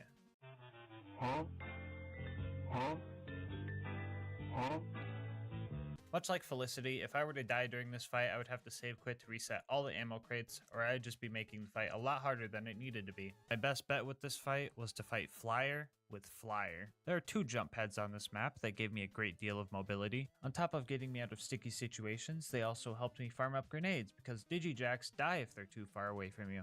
Our game plan was to conserve our ammo best we could and only throw snowballs if we were sure we could land the shots. There's one attack where RK5 gets really low to the ground, and I was able to land most of my shots when he did this maneuver. This boss fight ended up killing me 4 times before I managed to get a winning fight, and that winning fight required me to dodge bad guys and bomb strikes for 30 minutes. As a reward, the game gave me a Boomacorn. Was a little scared I was going to get another Jacko Cannon, but that would never happen. Now that RK5 was out of the way, I was allowed to do the pre-sequels version of the whole percent speedrun. After that, we finally made it to the vault and we were ready to reap our reward. Oh, come on, dude! Anyway, after some inspiration from Tina, yeah, I'm not sure how that one worked either, and fighting off whatever the heck this thing is, it was finally time to fight the Sentinel. Just kidding, I went to Moxie's bar and got one of those drinks for 30 minutes of damage reduction because I knew this fight was going to take a while. The Sentinel is a 7-phase fight, but it has always been fair.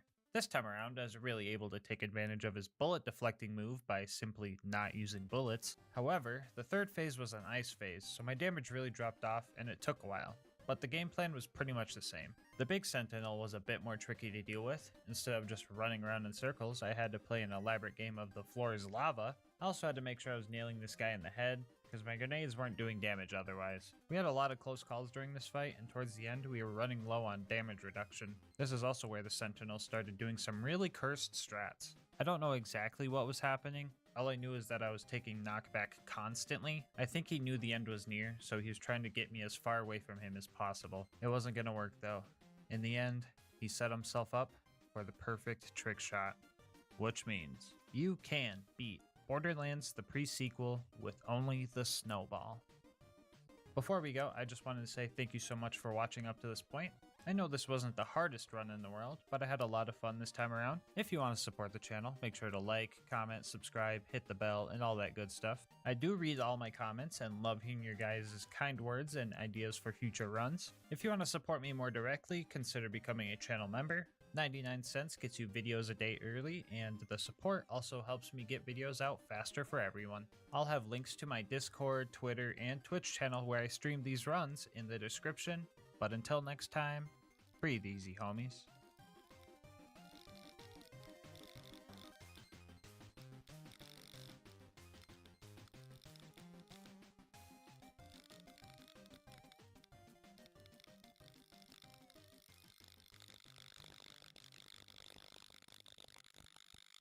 The Alien Blaster is arguably one of the best weapons in Fallout New Vegas, but when you factor in its limited ammo, you realize it won't last forever, which makes you wonder, can you beat Fallout New Vegas with only the Alien Blaster?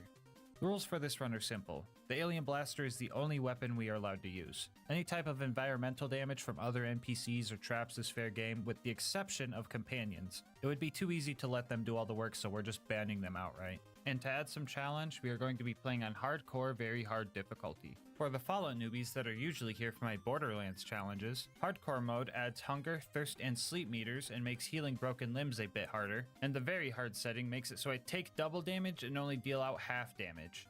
Since a big part of this challenge is trying to conserve the finite ammo we get with the Alien Blaster, I figured letting the game aim my shots for me using bats would be kinda weird, so I disallowed that too. Alright, with the rules out of the way, let's get into the run. Our journey starts as a handsome man leaves us for dead in a desolate wasteland, which felt oddly familiar, but to our luck, Doc Mitchell managed to save us. As we wake up, we can't help but feel anger and hatred towards the human race. I came in peace, and they brought violence, so they needed to be punished. The Doc will have my mercy, since he went out of his way to save my life, and made me the most handsome alien in the universe on top of it. A new me means a new name, so I chose the most appropriate one for the alien who will destroy the human race. I set up my stats like this. I don't need strength for anything. I made up a rule that I couldn't use speech to cheese my way through this challenge, and the Alien Blaster has a 100% critical hit chance, so luck wasn't that useful. For my tag skills, I chose medicine for the damage I'll be taking on very hard, energy weapons for obvious reasons, and science because I'm an alien.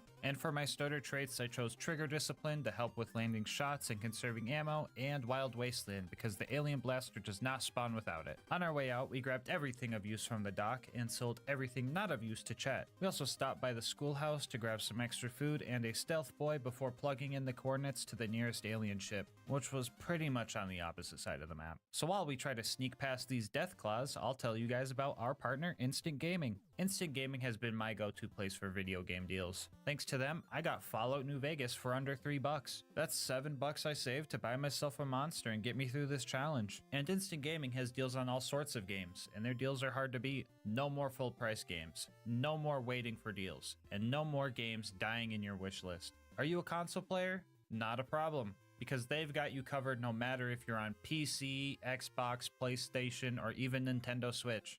My favorite part about Instant Gaming is the whole instant part. Once your account is verified, getting a new game can literally take less than a minute. You get your code, plug it in, and I bet downloading it will be the longest part of the whole process. So stop waiting. Make your gaming instant. How about this? Think of a game you've been wanting to play and use my link to just see what kind of deal they're offering on it. And if you end up liking that deal and making a purchase, just know that on top of saving yourself money, you're also supporting the channel. Anyway, let's get back to the run. Uh-oh, looks like we cut too soon. Skip ahead? Skip ahead! After a few scary creatures and a few close calls, we finally made it to the alien ship. It turns out that the ship belonged to a rival alien faction and they were immediately hostile towards me. I needed the captain dead in order to steal his blaster, and I was determined to not use any of the humans' disgusting combat contraptions, so I had to lure the captain into a trap. Some of the locals nearby were of the extremely violent variety, so they shot at anything they saw, including me. You can't hide. Oh! That's a fucking grenade launcher. I just had to make sure they fought each other as I dodged their lasers and grenade launcher rounds. Usually NPC versus NPC combat is pretty quick on other difficulties, but on very hard, the alien captain was an absolute tank that could easily annihilate all the Vipers in its vicinity. I even tried to lure the captain into a landmine that was laying on the ground, and he pretty much ignored it. If I wanted a proper blaster, I was going to have to separate the captain from his henchmen and have him focus his fire on me while the bandits focused their fire on him. I was getting annihilated by lasers, so I attempted to eat some of the human food I found at Doc Mitchell's. These so-called stim packs tasted horrible and were extremely painful to eat, but my survival was more important than my comfort, so I choked it down. But don't even get me started on the super stim packs. Ugh. I eventually got the captain surrounded and was able to watch as the humans turned his gray matter into red matter. We stood nearby hoping he had a lot of ammo to get us through this run. He could drop anywhere from 140 to 250 shots for the blaster, and as long as we get around average, we should be Okay, 165, that's actually terrible. Oh, curse this planet. Well, as long as we don't miss, we should be Anyway, now that we had our blaster, we could finally start hunting down the checkered man who tried to kill us. Before we were shot and left for dead, we were masquerading as a postman, and the human that attacked us was after something we were delivering, so we set off to the Mojave Express in Prim for clues. Discovering the location leveled us up, and I dropped all 15 points into energy weapons and chose the intense training perk to increase my luck, which increases all my other skills slightly. Some heathens took the place over, and their deputy was also taken captive. Usually I wouldn't get into human affairs, but this deputy beagle had some answers. Leave it to the humans to leave a dog in charge. I entered the building where the deputy was being held and started looking for his kennel. I also killed some guards and stole their hats to blend in with the other humans a bit better. I look almost undistinguishable. After lurking in the shadows and dealing with all the savages, I found the deputy, who was in fact not a floppy-eared dog. Humans are murderers and now they're liars too? Despicable. Either way, he would not give me answers unless I let him free, so I did so begrudgingly. He told us that the checkered man was heading to Novak through Nipton, so we made our way in the same direction. It's like looking in the mirror. Wah, wah, wah. It's like looking in the mirror. Wah, wah, wah. We made it to Nipton, and we only found one person by the name of Oliver. What sort of lottery did you win? What lottery? The lottery. That's what lottery. Are you stupid? There we go. Lottery ticket. It's mine now. I won the lottery. After that useless encounter, I started to head towards Novak. Along the way, I learned what a Deathclaw felt like, put my 9 agility to the test, and experienced what I believe the humans call fear. Oh god. Oh. Oh! The trader at Novak offered to sell me a bunch of rocket ships for a really low price. I would have been excited to get off this planet, but the ships he was selling were much too small to fit my size. This human was absolutely delusional, much like the one called Manny Vargas. He tried getting me to go to some far-off place and kill a bunch of irradiated humans in exchange for his info on my target. I told him I would not be doing that and decided to just steal the information from him. Don't get me wrong, I would usually just destroy anyone that got in my way, but under these circumstances, I needed to conserve ammo. If my pickpocket attempt failed and I was caught, I would have made him eat my blaster like a stim pack, but lucky for him, his senses are not up to par. We made our way to the next clue and found a couple factions at a standoff. A military group called the NCR had the cons pinned down, but the cons also had some NCR prisoners. As much as I would have loved to see both groups just take each other out, I needed info. So I talked to the cons and paid the NCR to leave them alone. The cons helped with my assassination attempt, so I badly wanted to end them all here. But I had to think about the long-term goal. so I put their death off for now and got enough experience from this little mission to level up twice. I dropped all 30 points into energy weapons and chose the perk Educated to get more skill points for future level ups. We now knew exactly where this Benny human was, and there was nothing else in our way. Submit to a credit check or present your passport before proceeding to the gate. Trespassers will be shot. Apparently a robot army guards New Vegas, and I was quite jealous.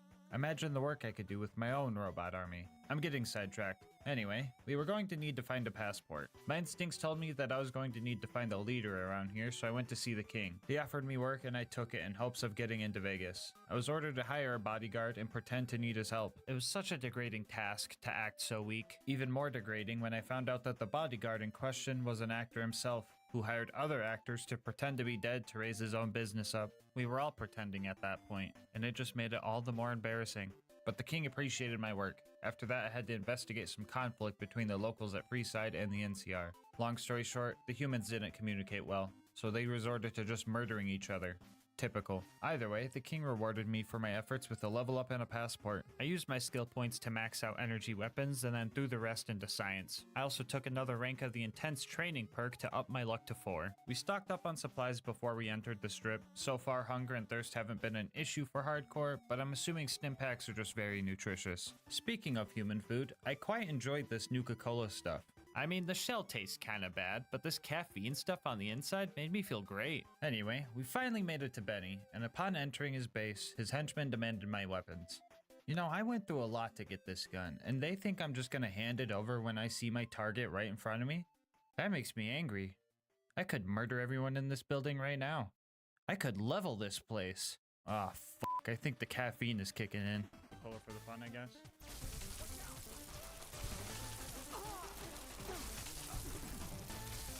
Oh god. Good.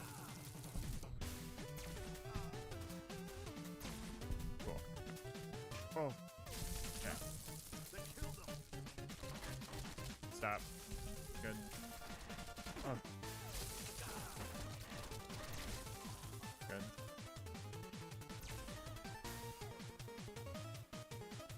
Dude, what the f***? They knocked them down? Holy shit. Oh my god. They actually do. Holy shit, why are they fighting me? Womp! Who's next? Womp! Anyone else? Okay. Note to self. Human food causes anger, mania, and blackouts. Anyway, after all that, I was pretty dehydrated, so I drank a bunch of water from one of the humans' dispensers. I also leveled up 2 more times and threw all the points into science. It will come in handy later, I promise. I also threw another intense training point into luck, bringing me up to 5. After that, I found a robot that wasn't a cringy cowboy or threatening to kill me. And honestly, I like this guy. He pretty much gave me the plans, blueprints, and ideas to take over the strip and build my own robot army. We had to find Mr. House, the head honcho of the New Vegas strip, and overthrow him. I was expecting another lie, much like the Deputy Beagle situation, but to my surprise, this Mr. House guy was kinda the entire building. But for being such a powerful leader, this guy was extremely dumb. He pretty much invites me over to his house, or I guess himself, shows me how to upgrade the robot army, lets me sell him a couple of useless snow globes for 4,000 caps, and left the password to the terminal that leads directly to his safe room so out in the open, I didn't even realize I picked it up. Sure, he's got a bunch of Securitrons guarding the door, but the stealth boy I got from the schoolhouse let me walk right in. The great Mr. House, bested by literal school supplies. Well, I'd say it's about time for a boss fight, eh?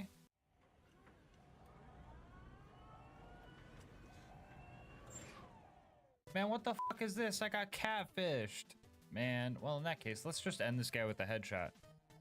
Boo-wah.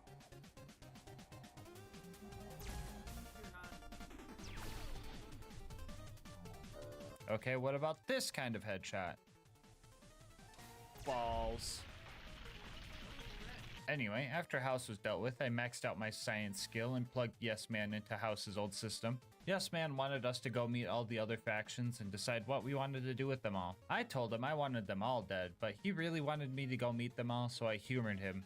maybe not all humans are so bad. First on the list was the Brotherhood of Steel. I get there and they not only demanded my weapons, but my clothes too? I want you stripped down to your underwear. I didn't like that, so I started blasting. And so did they.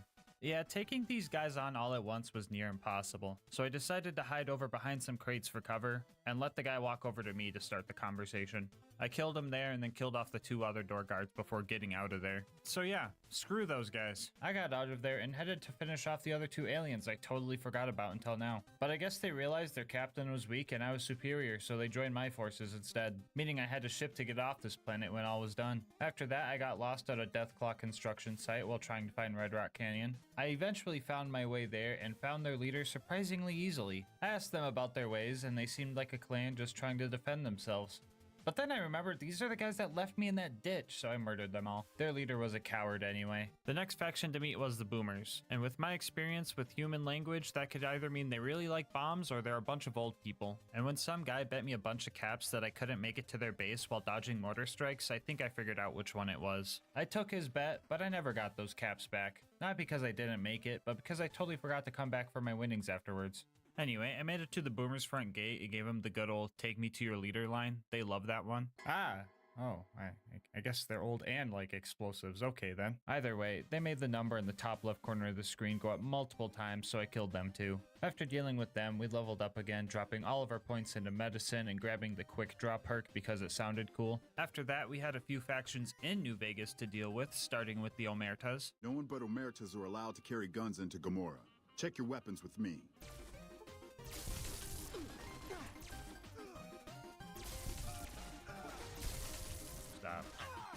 Stop moving. Good.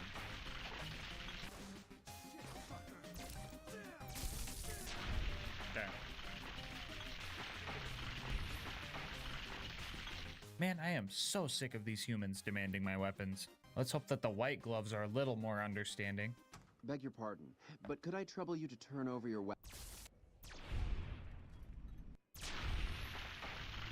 Jeez, man, I don't know why people just keep demanding things from me. Is that just how humans work? In that case, subscribe to the channel or I'm gonna confiscate your weapons. Anyway, at this point, I realized that I killed all the factions leaders that I've met so far except for the Brotherhood, so I went back down to their bunker and burned through a lot of ammo dealing with these armored troops. I managed to hack into their turret systems and turn them against them so I could sneak by. I had quite a few deaths and resets at this part trying to assassinate Elder McNamara, but with a little bit of stubbornness, we eventually figured it out.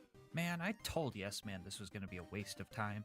We were down to 33 shots, which sounds like just enough for the final fight at the Hoover Dam. But just to make sure, I decided to take Yes Man's optional mission to upgrade more Securitrons over at House's hidden bunker, which at first sounds like a quick button-pushing mission, but it turned out to be quite the opposite. I didn't realize Caesar's Legion was built right on top of this bunker. I played this game a few times before, but I got so into the side missions that I never really did this part. Is anyone else like that with side missions? Comment below if you do the same. Anyway, I snuck into their camp and rode the boat to the bunker, and I was immediately given the default human greeting. For anyone not looking at the screen right now, that means they shot me. With me not knowing how far I would have to go, I decided to conserve ammo and just power through it. That was a bad idea because the next hour of my life was now devoted to dying, respawning, and eating super stim packs. By the time I suffered into the actual bunker, the entire Legion was behind me with power fists and combat shotguns. A 94 sham would have been great for this part of the run, but I'm at the wrong kind of bunker for that.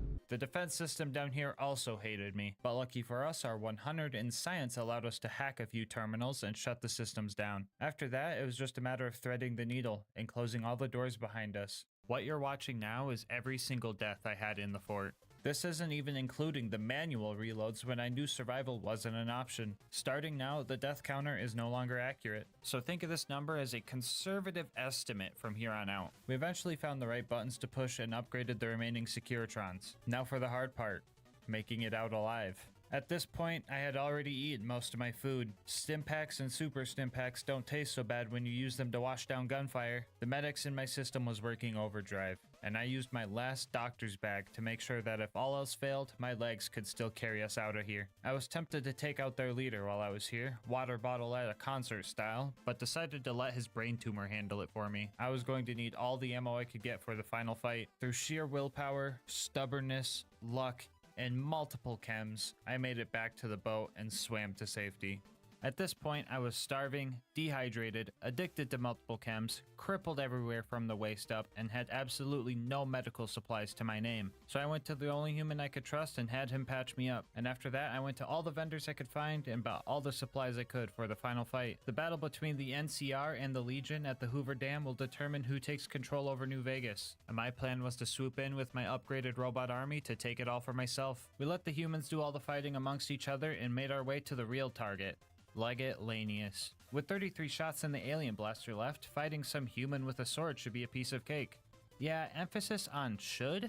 Yeah, I did not expect this guy to be so tanky. He's only the final boss of the game after all. We probably could have killed him here, but we wouldn't have enough ammo to deal with his henchmen. So we had to load back and make some more preparations.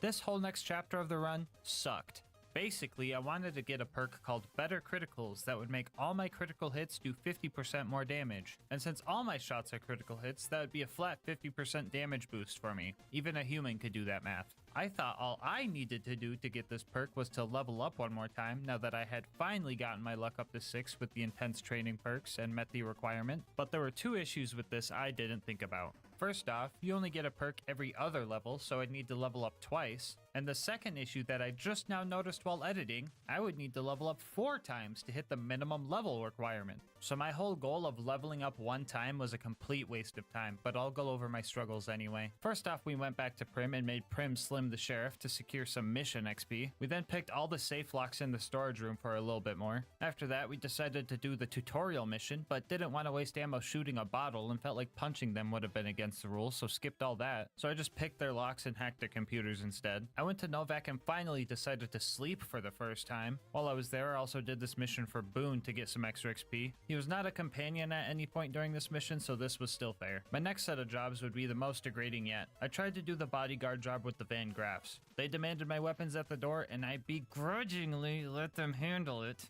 But only because I needed this job, and at least these humans know how to use energy weapons. Simon was a little grumpy that I brought my own weapon to work, but oh well, he did all the violence for me. I just got to sit here for 7 minutes as humans awkwardly walked up to me in the slowest manner possible. I thought this was a pretty easy job, but it wasn't over yet. For part 2 of this mission, Gloria sent me on a delivery. This was a bit of a hassle because that horde of legionnaires from the bunker finally caught up to me and kept scaring the client away, and even after that I didn't get my experience. The mission still wasn't over. They wanted me to bring some human named Cass to them so they could murder her. They didn't even give me any coordinates or anything, but luckily I've played this game before so I knew exactly where she was. But still, there are 2 issues with this. First off, I wasn't persuasive enough to get her to follow me, and second, even if I was, she's a companion, and that just didn't feel right, even though she wouldn't be doing any combat. So this whole thing with the Van Graffs was just a total waste of time. If I had the ammo, I'd go back and slaughter them all. While I was here, I decided to talk to Ranger Ghost and do her mission where I check on Nipton. I thought I was going to have to go talk to some people there, but alas, Caesar's Legion still hates me. I thought this lottery ticket I stole from the annoying guy here earlier meant they would let me live. I guess that's what I get for trusting humans. Anyway, yet another waste of time. I was running out of ideas and decided to see if the king had any work. His dog was looking halfway upgraded and I offered to finish the job. Long story short, this was another issue where I would have a companion follow me. Yet again, another waste of time. These 3 failures led me to change up my plan. I couldn't trust completing missions, so I decided to hack my way to leveling up. And no, I don't mean cheating, I mean hacking all the computers I could find. Repcon HQ had 8 computers we could hack, and Camp Searchlight had a few too. The radiation levels here were quite high, and the lizards, ghouls, and scorpions all coming for my life didn't help either. The very last terminal here pushed me past the threshold, and we finally leveled up. Make this next part easier.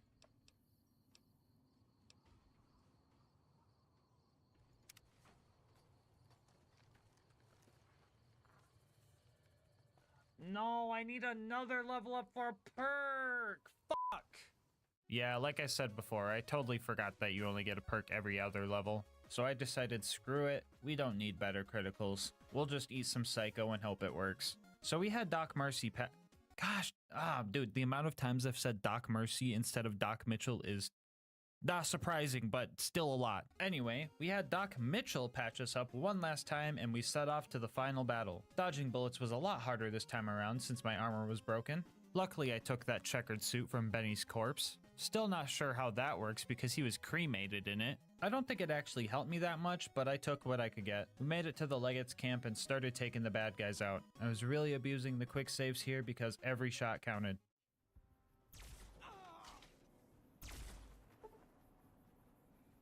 Dude, you can't make this shit up, dog. Somebody clip that, man. When we got to the Legate, I pooped all my chems. I'm pretty sure I meant to write popped all my chems, but that's what the script says, so we're going with it. Hit a sneak attack headshot and quick saved after every successful headshot because, well, just watch.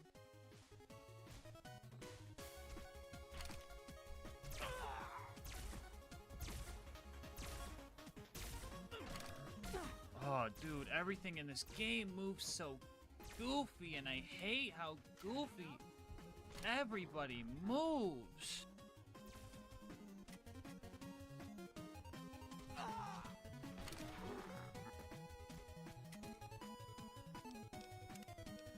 After a bunch of that, I found a rock that bugged him and his henchmen out and used that to my advantage. Halfway through the fight, he goes full coward and leaves to get more backup. When he returned, he decided to throw a bunch of grenades at me. He doesn't really care how close you are to him or his men, so I tried to have him blow himself up a little bit. That plan worked out as well as one would expect. That means it didn't. After I finally managed to survive his bombardment, we went back to our spot to finish the Legate off. At this point, I was worried that I wasn't going to finish this fight. I had 12 shots left, and it takes 2 to kill one of these guys. And I counted more than 6 bad guys, so things were looking grim. But lucky for us, it turns out we only needed to take care of a few of these guys before we could move on and deal with the NCR leader, General Oliver. The final faction leader on my hit list was right in front of me. And with my final few rounds, I secured the dam for me and my robot army. So yeah, it looks like you can beat Fallout New Vegas with only the Alien Blaster. Well, that's gonna wrap up this video. I know this is the first non-Borderlands video on the channel, so your support is very much appreciated. And honestly, this was a lot of fun. So if you want more Fallout videos sprinkled in, make sure to let me know by liking the video and dropping a comment. Also, don't forget to subscribe. It helps the channel out a lot. If you want to support the channel more directly, consider becoming a channel member to get videos a day early, checking out Instant Gaming's deals with my link, or check out gasmaskgang.com to get some merch. I'll have my Discord and Twitch channel where I stream these runs live linked down below. And last but not least, shout out to Mango Soda for making this video's thumbnail art. They do commissions and will also be linked down below. But until next time, breathe easy, homies.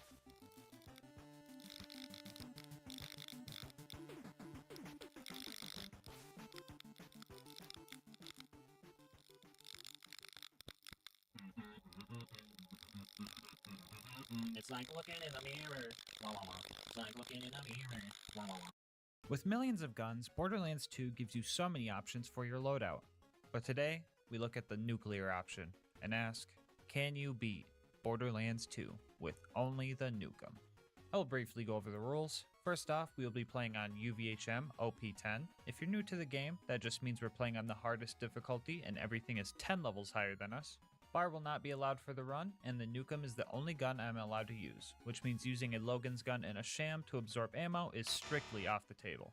In that case, you might be thinking I'm going to be using the big boom blaster to get ammo, but wrong. If I want ammo, I'm going to have to find some or buy some. The only other unique pieces of gear I'm allowed to use are the legendary point in class mod for survivability and the Vault Hunter relic, which doesn't help me combat wise at all and is mostly there as a placeholder. For our other 2 gear slots, we have a basic T-Yor shield and a low-level grenade mod for slagging enemies. Anything non-unique is fair game, but I only use these for the challenge. This run will introduce 2 emergency crutch items. If I deem that the run requires them, I will use a stockpile relic and or a non-unique absorb shield. As for the build, I'll show it here. Since this challenge is all about nukes, I decided that Axton's nuke skill was allowed. I also skipped all the offensive turret skills because I pick up the turrets immediately after they release their nuclear explosions. If you want to call this challenge Borderlands with only nukes instead of only the nukem, that's fine by me. I just figured that this would be more interesting than throwing on a big boom blaster and having a field day. Now the turrets might be able to get some shots off before they get recalled, but these things don't really deal that much damage, so as long as they don't steal any major boss kills, I'll let a few shots slide. Now that we got the rules and build covered, let's hop into the run. Right off the bat, the good old gas mask curse kicks in, and we start out with 2 bully rods. Dealing with them wasn't necessarily hard, but these guys are so tanky that we ran out of ammo before we even made it to Tutorial Town. With all of Crazy Earl's ammo upgrades, the maximum amount of rockets you can hold is 33. Divide that by 2 and round up, we're left with 17 shots since the Nukem takes 2 ammo to fire. So with no ammo and no money to buy any more yet, we had to get creative. Cue the turret nukes! If we compare the Nukem nukes and the nuke skill nukes, we get a sentence with the word nuke in it too many times and also see that the nukes are very different. For example, the turrets deal a lot less damage, but they also light the enemies on fire. The Nukem's projectiles just deal damage, while the turret's explosion has some very strong knockback properties. Returning viewers know I love those. And the turret nukes are also pretty much infinite, but they lose their value past generic mobs, since the cooldown of our action skill is too slow to outdamage the health regen of most bad guys in UVHM. But here in Tutorial Town, everyone is soft. Soft enough to kill with a little grape juice and 2 turret chucks. After Hemlock got the power back on, we were able to buy a little bit of ammo and set off to clear the way to Boom Boom. That ammo was specifically used for the Ironclad lads, because the turret nukes were too weak for them. A little bit of patience and careful planning and we were able to finish the mobs off. So as we were steps away from fighting Boom Boom, we were once again broke and lacking the proper ammo to take on this fight. So I did what anyone would do when they're strapped for cash. Go to the beach and look for treasure chests. Here I would farm up until I hit the money cap and also fill my inventory with items so I had extra items to sell for when I ran out. Anyway, loaded up and ready to go, we start the Boom Boom fight. After I lured Boom to the back alley and mugged him at portable nuclear warhead launcher point, we made our first attempt at killing Boom. Testing the likely highly irradiated waters of this fight, we find that it was going to be a very close fight, even with full ammo. After a practically perfect attempt with lining up kill skill combos, slag, and making sure I fire all my nukes quickly, I was still coming up short. So this fight was undoable. Which means no. You can't beat... But wait, did you guys see that? Reroll the footage, hold on.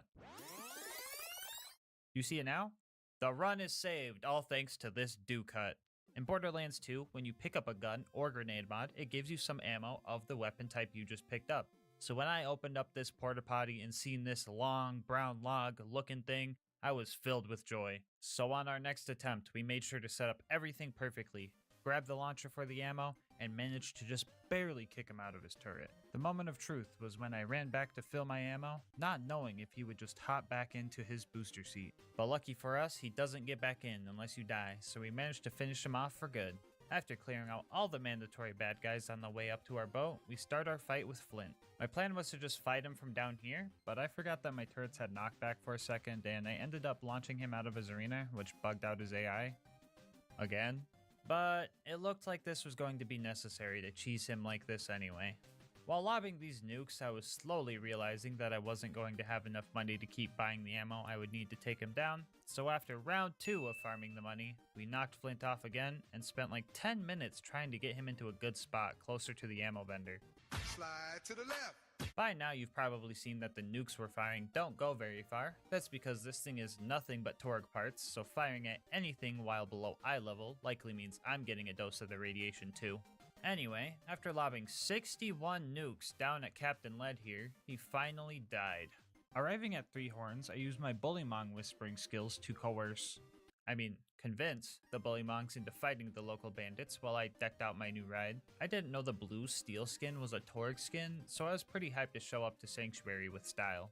Dorguy thought it was cringe though, so I decided to give him the good old 1-2, or as I like to call it, the Deuce Nukem. Anyway, Corporal Reese needed our help. Excuse me. Should I leave that in the video?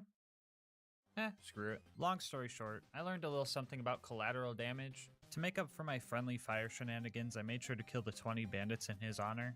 I shot a nuke into their camp, and realistically, there's no surviving that, so I'm pretty sure I killed more than 20. After making it to Sanctuary to realize that all the important people that we were supposed to meet there weren't even there, we set off to Frostburn Canyon to meet the least important person there is. Blowing up the psychos here was pretty easy with my noob tube launcher, right up until they class swapped into Black Ops 1 flak jacket builds. Joke's on them though, because they can't have flak jacket and lightweight pro, so using gravity against these guys made it child's play. We also dropped the nuclear stinky on the big psychos because I didn't feel like taking another loan out to pay for the ammo costs. Here we took our first death after running out of grape-flavored grenades, but I didn't let that stop my gamer momentum and I was still bodying these bandits. Oh! This momentum carried on to our next task of upgrading our car to get into the Bloodshot Dam. Vehicles in this game aren't balanced properly for OP10, so they actually get easier to kill as you increase your OP level. So for a brief period in time, I got to feel like Duke Nukem himself by sending body parts and car chunks across the horizon. This was honestly therapeutic, and in my masochistic profession, you learn to milk the good times. So I destroyed a few more cars, bodied this tubby spider ant, and even took on the caravan just for the heck of it. I was going to ride the caravan back to Ellie's before this spider ant ruined everything, and I discovered some goofy stuff with the nuke turrets. I managed to hitch a ride on the back and experience the first ever Borderlands 2 cliche car chase mission, and honestly felt pretty cool doing so. After pulling a prank on myself, I decided that I wanted to destroy the caravan, so I set up a roadblock and blew the thing straight off the cliff, finding one more reason why nuke turret wasn't as bad as I thought it was. Anyway, Badma was our next target, and I wanted to get rid of him as quickly as possible. Wanna meet my girlfriend? Watch out! They got a badass!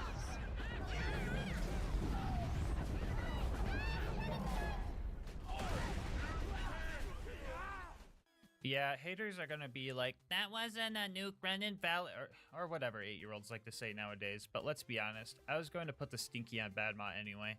After reloading the map to grab the key, we decided that we were going to need some more money in order to get through the Bloodshot Dam.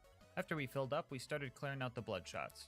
I'll take this time to talk about some of the strats I've developed so far. First off, smart ammo purchases. Each set of rockets bought gives you 12 rockets, so if you were to buy 3, that would get you 36. But since our max ammo is 33, that third purchase is kind of a ripoff, so to conserve our well-earned funds, I would only buy 2 at a time, or make sure I was actually getting my 12 rockets per purchase. It might mean more trips to the vendor, but it also means less trips to Wham Bam Island, and there was already a lot of those in this run. As for actual combat, I found that swapping weapons is way faster than reloading, so in many situations I would use my 8 shots, retreat to reload, and run back in to deal some more damage again. Anyway, let's talk about Mad Mike and his toilet room. You guys know the drill here. Enemies with the high ground, cowardice marauders, all that jazz. The high ground proved to be especially tough during this fight since my nukes turn into boomerangs if I look too high up. Despite the hardships, I just made sure to play patiently and utilize the knockback of the nuke turrets to their fullest. What the Angry Michael doing?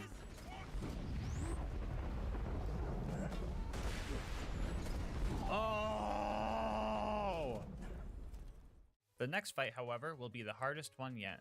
The Warden posed an actual threat here. With no ammo vendor nearby, I wasn't sure if we were going to have enough firepower to destroy the Warden before he flew off and took Roland to the Friendship Gulag. So I had to make sure not to use any of our ammo on the mobs along the way, which resulted in a few of our untimely demises. We made our one and only attempt at Warden, with high hopes, and on God, bro, is that 3 angelic guards? Okay man, whatever. Everything was going well, right up until the point it ran out of ammo. Grit, also known as the only thing keeping us alive, had an absolute field day with my health bar here to try and save the day, but I just couldn't find any more rockets lying around. And add insult to injury, these angelic guards were spawn camping the hell out of me, so all I could do was wait there and suffer until the Warden took off with Roland. Before we went to that dreaded place, we had to go farm up some more money to make this fight work. Here at the Gulag, the fight is usually a bit harder because now the Warden gets the ability to moonshot even more reinforcements in, as if 3 angelic guards wasn't enough. In order to nuke this toaster, we were going to have to use the good old vendor milking strat to get this fight done. It was hard to tell exactly how many nukes it took to kill Warden because I had to get like 4 second wins during the fight, but I counted at least 37 shots to destroy the Warden. After dealing with the rest of the loaders with Roland, it was time to meet up with Marto and Tina and blow up a train. I used the nuke turret's fire dot to light the Varkids on fire and felt way smarter than I should have for it. And then I had to help Tina get some bombs, even though there's literally an ammo vendor in her workshop, and also I'm literally holding a nukem. I feel like I could have just shot the train, but oh well. So we start our fight with Wilhelm, and we ran into a very small issue. So I get his health down to here by the time my rocket ammo got down to here, and the ammo vendor was at the beginning of the map, which also required a grenade jump to get to. This long run to the vendor also gave Wilhelm plenty of time to recharge his shields. Luckily, the shields are pretty weak, and the shield surveyors also just kinda explode from the nukem's blast radius. Join the club, I guess. Anyway, it took 2 trips to the vendor and a total of 38 nukes to take Wilhelm down. Side note, since this vendor strat is going to be used very often during this run, I've decided to save myself the time and just call this strat Spud Running, because the Nukem is kinda just a souped up potato gun if you think about it. Back at Sanctuary, I kinda accidentally the whole shield system and we had to evacuate the city. Like literally, the whole city had to leave. And I seen my opportunity to pull an assassination attempt on Lilith, which backfired. Not my proudest moment. Anyway, it was time to run through Ohio, or wait, I mean the fridge, sorry. This would have probably went terribly if it wasn't for Grit, but then again, you could probably say that for the entire challenge. Our next obstacle was the big old beacon eating spaghetti squid. This guy gave me quite a bit of issues. Here's a list. 1. He has random shield regen, which means more rockets eaten up. 2. The loader's moonshot in to deal with the Thresher, just try and murder me instead. 3. Every time the Thresher tunnels underground, it removes the slag effect from him. 4. The ammo vendor was like a mile away, not to mention the way back. And number 5, the Thresher would wait for me right at this door and snipe me with its instant health gate needle attack. Woohoo. Anyway, it took like an hour to finally get this guy to die since I needed to go farm more money. When I went to grab the beacon, this happened. Thanks. Oh, game, don't fucking crack. Yeah, so another farming trip and another hour and a half later, we got him again, and we could finally go defend Overlook by dropping multiple nuclear bombs there. I didn't have high expectations for this fight, but to my own surprise, I was surviving and killing off all the loaders pretty well. I mean, the beacon got bodied like every 10 seconds, and it eventually went invincible, but I was on track to surviving all the way up until the fast travel showed up, which I did technically do. Anyway, compared to the rough rest of this run, that was a major dub in my book. The Preserve and the Big Bird were up next, and after a little preparation, we jumped in and started making our way through the bad guys. Wounding the loaders went fine, since wounding one loader at a time is super hard. Nukes aren't really the assassin's weapon of choice. Remember, I learned that the hard way. Anyway, after taking half an hour to kill Pomone and Toomba for literally no reason, and needing to refarm ammo again because of it, we pushed through and very slowly used spud running strats to handle all the mandatory mobbing before our 1v4 with the loot. Ah, I forgot doctor's orders. Jeez man, I'm really dropping the ball, aren't I? Long story short, I decided to keep trucking towards Bloodwing, and then right before the fight, our homie Tom, you might recognize him from the co-op challenges we do, used his Twitch channel points to redeem Turn On PhysX, which is a Borderlands graphics setting that makes cool puddles of elements and stuff, but also makes your game crash from slag particles, especially during the Bloodwing cutscene. But we didn't realize in order for PhysX to be enabled, we would have to completely restart the game.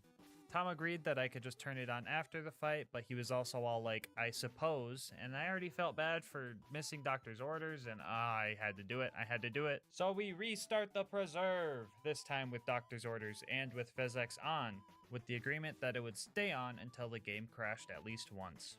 After refarming and remobbing, we killed the loot dudes and got one of the grenade mods of all time. After that, we made our way to our first attempt on Bloodwing. The strat for this fight was a bit different since there are no vendors we can run to, so we had to make sure to wait for her to land so we could get slag and utilize our 2 free nukes from the turret. The fight was going good, right up until the very end. Maybe. The slag's kicking. Oh my god! I was so close to taking this dub, but the game-winning rocket was a complete whiff of a shot. What could have been a spectacular ending set off a chain of events that really messed me up. Turrets, don't take my kill, that'd be cringe. Turrets, don't take my kill, that'd be cringe. I'm loading the train dart. Was she really that close? Won't hurt, I promise. That's cringe. Preserve round 3, here we go!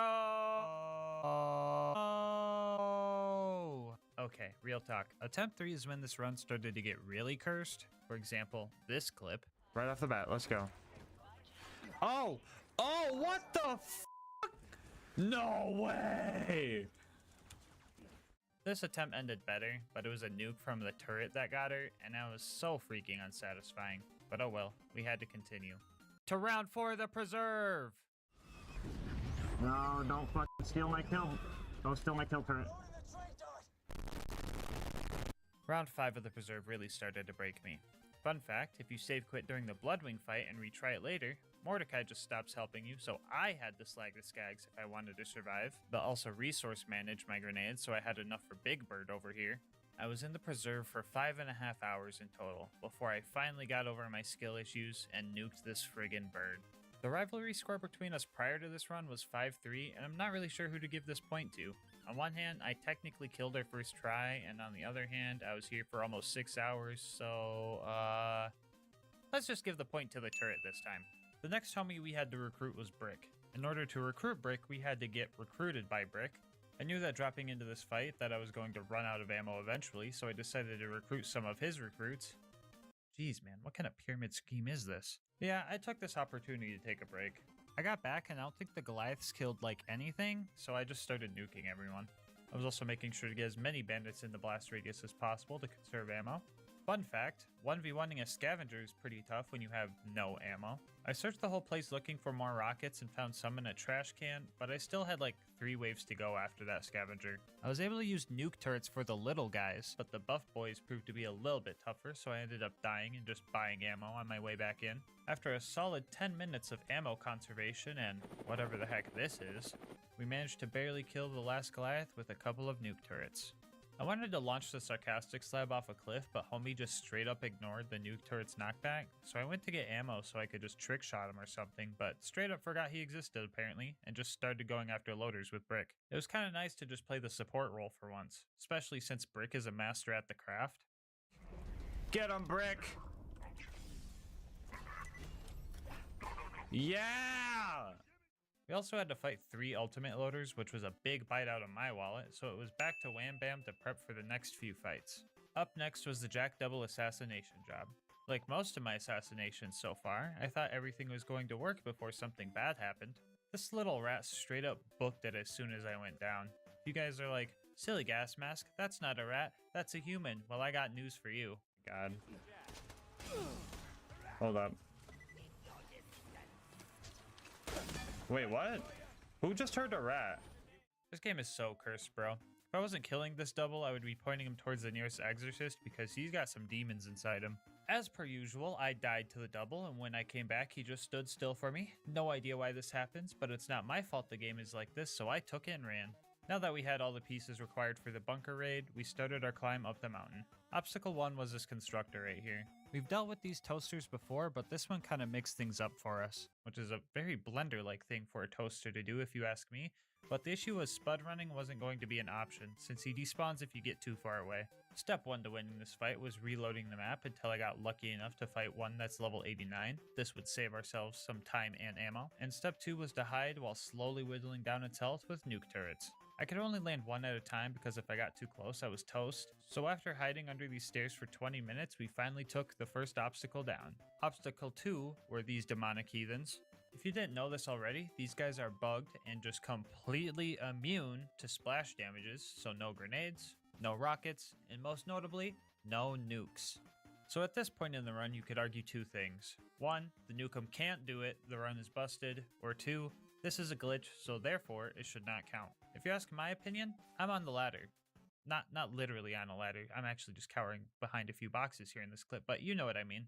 I think glitches like these shouldn't invalidate the run, but if you think otherwise, that's just your opinion and I respect how wrong it is. Anyway, we had to progress, so let's just kill him with our own turrets.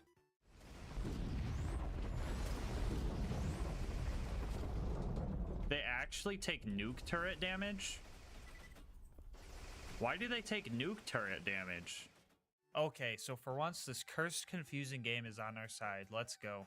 Okay, I know these turrets aren't nukem shots. I realize saying that out loud, it sounds like common sense, but I already know if I didn't, someone in the comment section would tell me as if I'm some bozo who didn't realize. Like I said before, if you want to call this challenge BL2 with only nukes instead of with only the nukem, that works for me. Especially because our next obstacle introduces another type of nuke that will help us get to the bunker.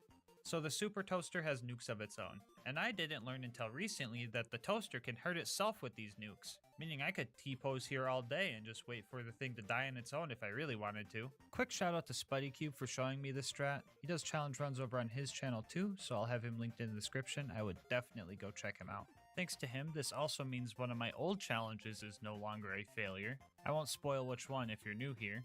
Speaking of new here, If you made it this far into the video, you're probably enjoying the content, and in that case, you might as well subscribe and check out my other runs while you're at it. I would appreciate it greatly and would love to have you in the gas mask gang. Anyway, we used the same strat as the last toaster, but this time it only took 15 minutes, probably because I was able to use both turrets to damage it and also the whole nuking itself thing. The final obstacle before the bunker fight. Base McShooty. Oh, I forgot, it arcs. In that case, maybe we gotta do one of these. 45-degree angle up.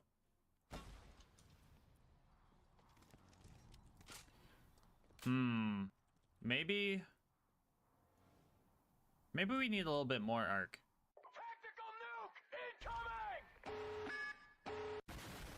Yeah, so our nukums didn't have enough rocket speed, so I tried with a full Mollywan parted nukem to see if hitting him from this distance was even possible.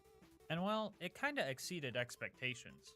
Sadly, we cannot shoot Face McShooty in the face, but we can make all of his skin fall off if we have the right parts on our launcher. It was finally time for the big bunker fight. I could describe fighting the big turrets as straightforward, uncomplicated, self-explanatory, etc. But when it comes to the bunker fight, the only words that come to mind are nothing but net. Yeah, the bunker's hurt boxes are friggin' weird, man. To help you guys better understand his hurt boxes, I ripped this diagram out of the game files to show you exactly what's going on. Here you can see that in order to hit the bunker, we kinda have to aim for its butt. I mean, I think that's its butt, I don't know. Ever since I heard Oboe Shoes call this guy a Crunchwrap Supreme, I just get hungry every time I see him, so I might not be the best person to ask about robotic anatomy. Anyway, so began the 2-hour fight with the bunker. After our first heartbreaking death, I developed a strategy. Step 1 was to chill until he did his flexing pose, I like to call it. He doesn't move at all in this position, which helps when trying to hit his invisible hurt boxes. Step 2 was getting the proper setup in the form of slag and kill skills. The slagging part was simple, I just threw a grenade at him, and the kill skills were gotten using a cool Axton tech. If you throw your second turret and recall the first one before it lands, the game gets confused and triggers your kill skills, which in our case gave us some more fire rate and gun damage. And step 3 was to repeat and just make sure I was being smart about my ammo purchases.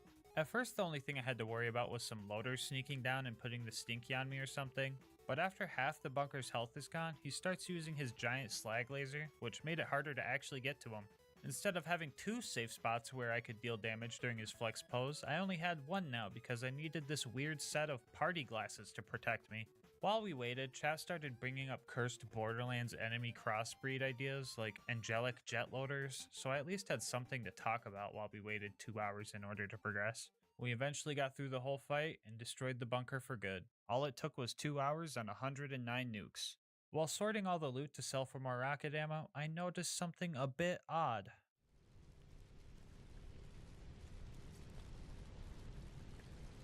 Oh, okay. Dude, I seen the Lil Mollywan tip. I was like, if I get a motherfucking 94 sham in the run where I'm not allowed to use it, but it would be the best fucking thing ever, I was gonna fucking... The game was really tempting me, and I mean like really tempting me, because it knew what we were going to have to do next. That being Angel Core. Let's do some math real quick.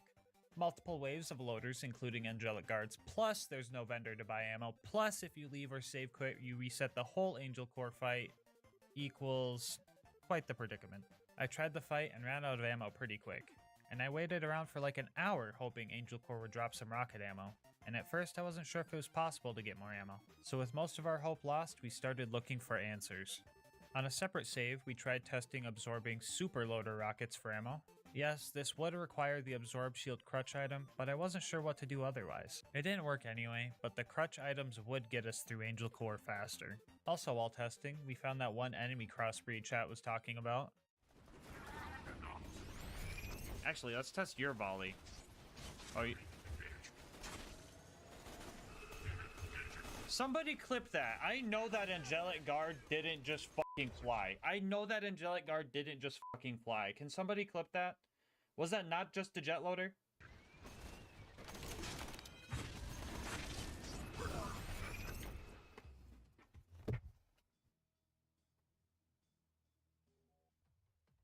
was fucking joking about the flying angelic guard earlier? Who was it?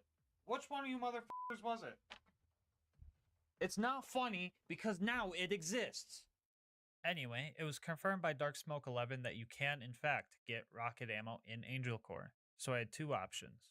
I could suffer through it without the crutch items, or I could use them and get through the core faster. And oh boy, did I have a decision to make. After the testing, I ended the stream and took a few days off. I went to my hometown, visited friends. I even drank a Monster, normally for once. It was nice living life so calmly. I learned that not everything has to be balls to the wall all the time. It's okay to take the easy route and enjoy the ride sometimes. But this was not one of those times. Do you know what this is? It's an original Monster Assault. They don't make these anymore, and it's my favorite flavor of anything ever to exist. I've only got 21 left before I'm out for good. For life. To make sure I spread these out and don't burn through them, I said I get one for every challenge run I beat. Now, do you think I want to sit there after the run, sipping my assault, thinking to myself, did I really earn this? Hell no. Do you think that monster would taste its absolute best with that question swimming around in my head? Hell no. Do you think I'm going to take the easy way out? Say it with me this time. Hell no. I returned from my trip and I rode the elevator down to Angel Core. Not with dread, not with anguish, but with pure determination to get through this Angel Core without any unneeded aid. During the fight, I made sure to group up all the enemies to get the most out of each shot. Ion loaders were especially useful for once because they call all the loaders into one spot. But even with maximizing our damage per rocket, we ran out a few rounds in, and the waiting game began. I was able to slowly kill some enemies with slag and nuke turrets, but with the long cooldown, 95% of the damage I dealt was healed by the time I could throw more. On average, I was getting rocket ammo every 15 minutes, and each drop gives you 4 shots, which would allow me to kill about 1 angelic guards, assuming I didn't waste the ammo on failed kills. At some points in this, I was super helpless because I had 3 loaders and 3 laser turrets focused on me while I was trying to rush the ammo drops. So the death counter got a huge increase here. There was some hope along the way in the form of Roland and his turret. He was actually killing some of the loaders, but this help was short-lived when Lilith showed up.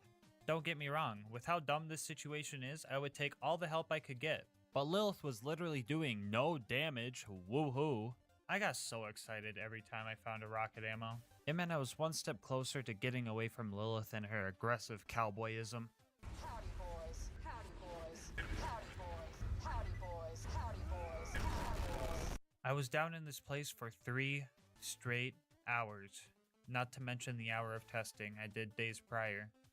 And would you guys believe me if I told you this wasn't even the worst part of the run yet? Up next was Sawtooth Cauldron. The ambush commanders here ate up a lot of ammo per kill, so I decided to launch them into the lava. Every time I have tried this strat in the past, they end up just slowly floating up and out of bounds because this game is cursed. But flying didn't save them this time. Flying away definitely helped the next set of bad guys we had to deal with though. The lack of range with the rockets really came into play here. On top of them being hard to hit, it would take at least 2 shots with slag, and that's if I can hit them consecutively. Otherwise, they just fly away and get all their health back. With one exception of the level 89 buzzard, who would only require 1 nuke while slagged. So now it was time to farm weak enemy RNG again. This was actually pretty simple since all you had to do to reset their level was jump back down the elevator shaft and just ride it back up. Even with this strat, it took upwards of an hour and a half to kill them all. I partially blame this uncontrollable Goliath who put the stinky on everything it saw, including me. I mean, it's respectable as hell, but not something I want to be on the receiving end of. Anyway, you might want to remember this math for later.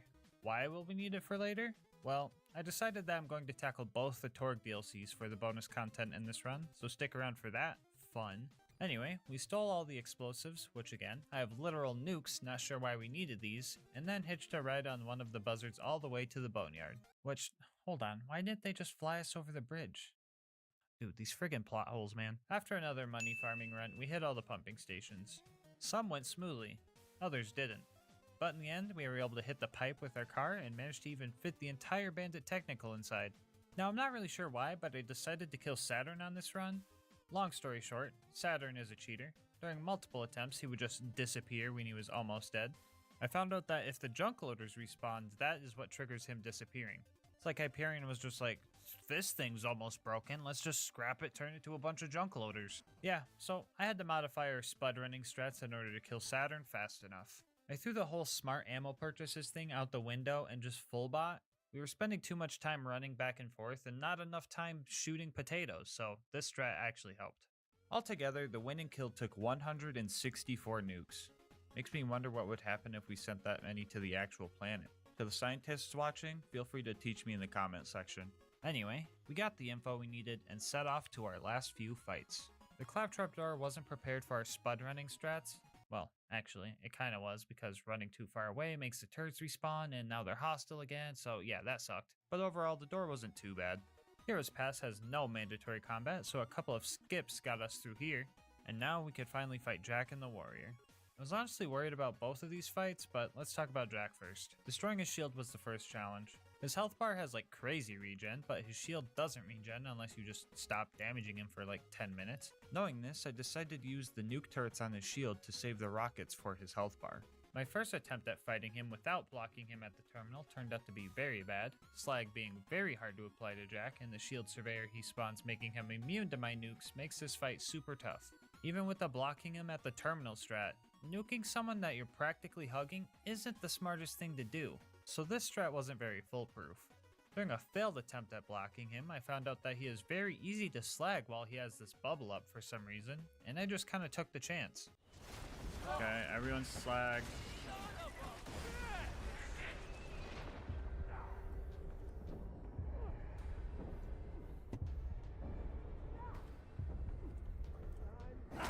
Oh, let's fucking go!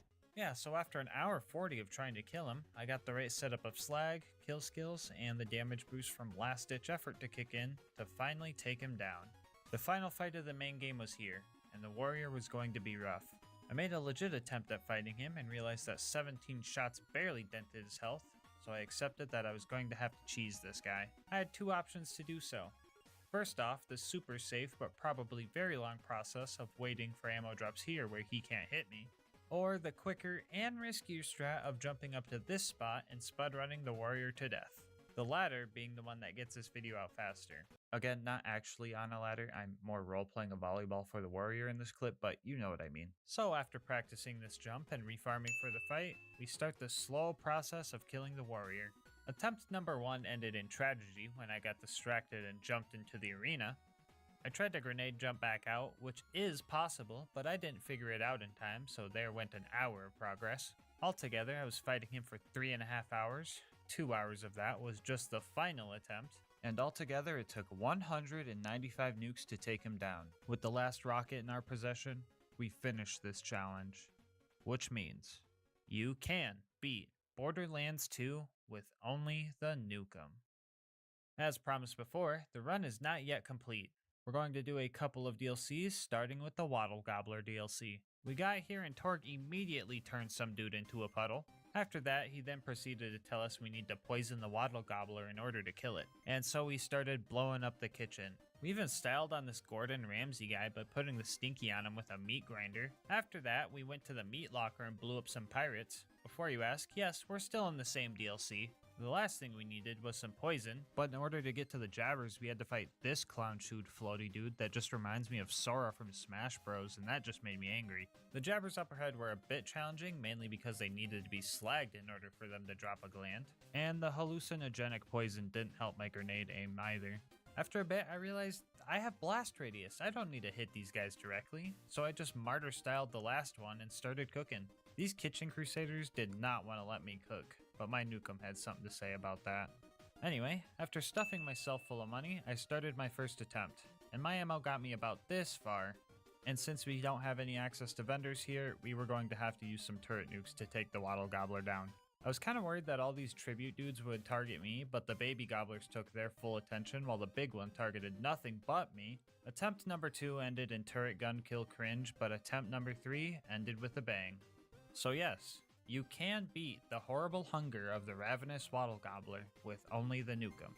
After relaxing with Grandma Torg a bit, we headed towards the Campaign of Carnage.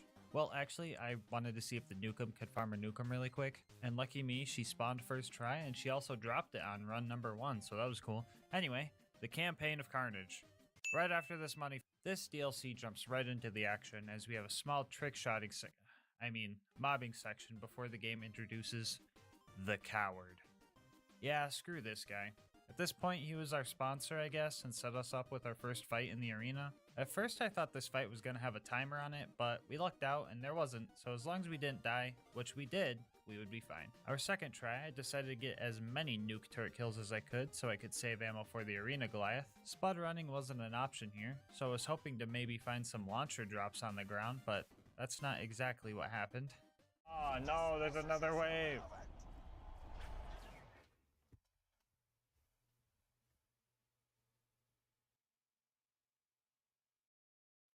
Yeah, that was my first ever Cobra drop. It feels kinda wild that I found one during a goofy challenge run like this. I wanted to do a Cobra run eventually and call it an excuse to farm a Cobra at the end of it, but now it's not really an excuse anymore, so now I gotta get another Cobra eventually. Anyway, I literally failed my only job when I forgot to wear my gas mask like an idiot when the Coward filled the arena with Armstrong gas, so big oops on my part. With our sponsor now being our enemy, we had to get a new one, and Torg knew exactly where to find one. During this challenge fight, we only had to kill off the buff dudes, which we had enough ammo to do so this part was actually pretty simple. Then we jump into the Pyro Pete fight, which shouldn't be anything too hard. Sure, we will probably run out of ammo, but we can just use our nuke turret. Oh, what is that? Okay, real talk guys. This fight is super dumb because of this health regen. If we break his shield before using any of our rockets, full ammo will maybe take 40% of his health away. And if we want more ammo, we have to use these 2 respawnable crates and get lucky. But even with extreme luck and getting 1 drop each, that only gives us 16 rockets, which would get him down to 40% health maybe. And since these crates have a timer on them, we still wouldn't have enough ammo. Even if we got a double drop and then immediately reopened them and got another double drop of ammo, it still wouldn't be enough. And to make matters worse, the game started tempting me again by giving me another Logan's gun and Sham during a money farm for this fight. A homie by the name of Stormin said they would give me $200 if I managed to kill Pete that day, but I didn't want the allure of money to stop me from testing every possible strategy before I used a crutch item, so I had to get creative. If we grenade jump out of this arena, we could trigger the Moxie cutscene before we even kill Pete. This, however, doesn't help us since the Pyro Pete objective remains. Moxie wasn't the reason we came up here though. We came up here for these 2 red chests. If we get a rocket launcher in one of these, and or this porta potty I found out here, we might have enough ammo to kill Pete. But for the life of me, I could not find a launcher chest with launcher ammo in it. I did the math, and even with 4 ammo drops from the respawnable crates and 3 launchers, assuming we got one out of each red chest and the porta potty, we would have enough ammo to kill him. But we need to grenade jump up there, run to the back room, etc., which gives him plenty enough time to out-heal our DPS. I was straight up out of ideas, so I had to use the stockpile relic. With 64 rockets, we were sitting at practically double our old ammo capacity. A couple attempts with this strat, and we managed to kill Pyro Pete with our last rocket.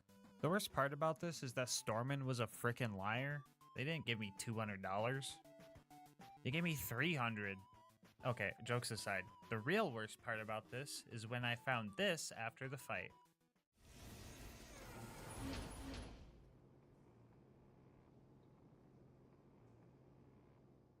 So, with this knowledge, I think this fight is possible without the stockpile relic.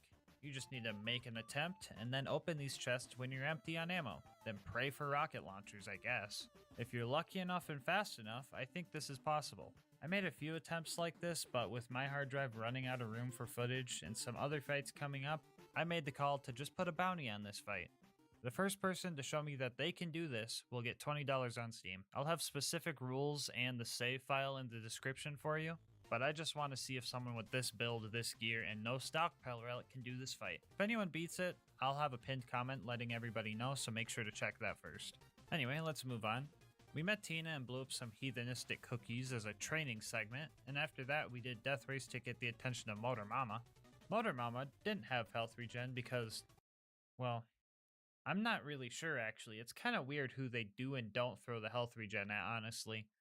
Anyway, we blew up her ride and started phase 2 of the fight, where we had to simultaneously dodge rockets and make sure her shield didn't recharge. Ammo wasn't too much of an issue since we were practically hugging a vendor the entire time, and after a while she eventually kicked the bucket.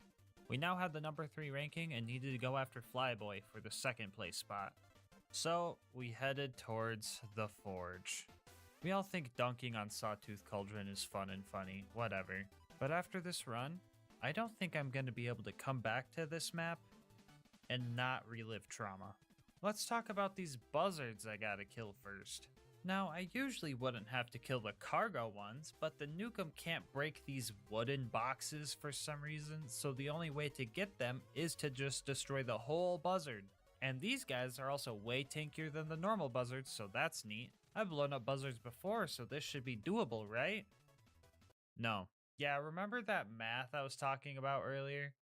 Yeah, you guys can see why this isn't gonna work. So after many, many tries, we had to mix things up. So I figured it was time to switch up the Nukem. I wasn't going to use the full Molly 1 Nukem from Face McShooty because all I needed was to switch from damage prefix to rocket speed prefix, and I was able to do this fight. And after only 3 hours, we were able to progress. And there goes Stormin again. Okay, well in that case, just like Pete, I'll have a bounty on this fight if you could do it without the rocket speed Nukums. $20 on Steam to the first person that can show me they did it. Save file and rules in the description.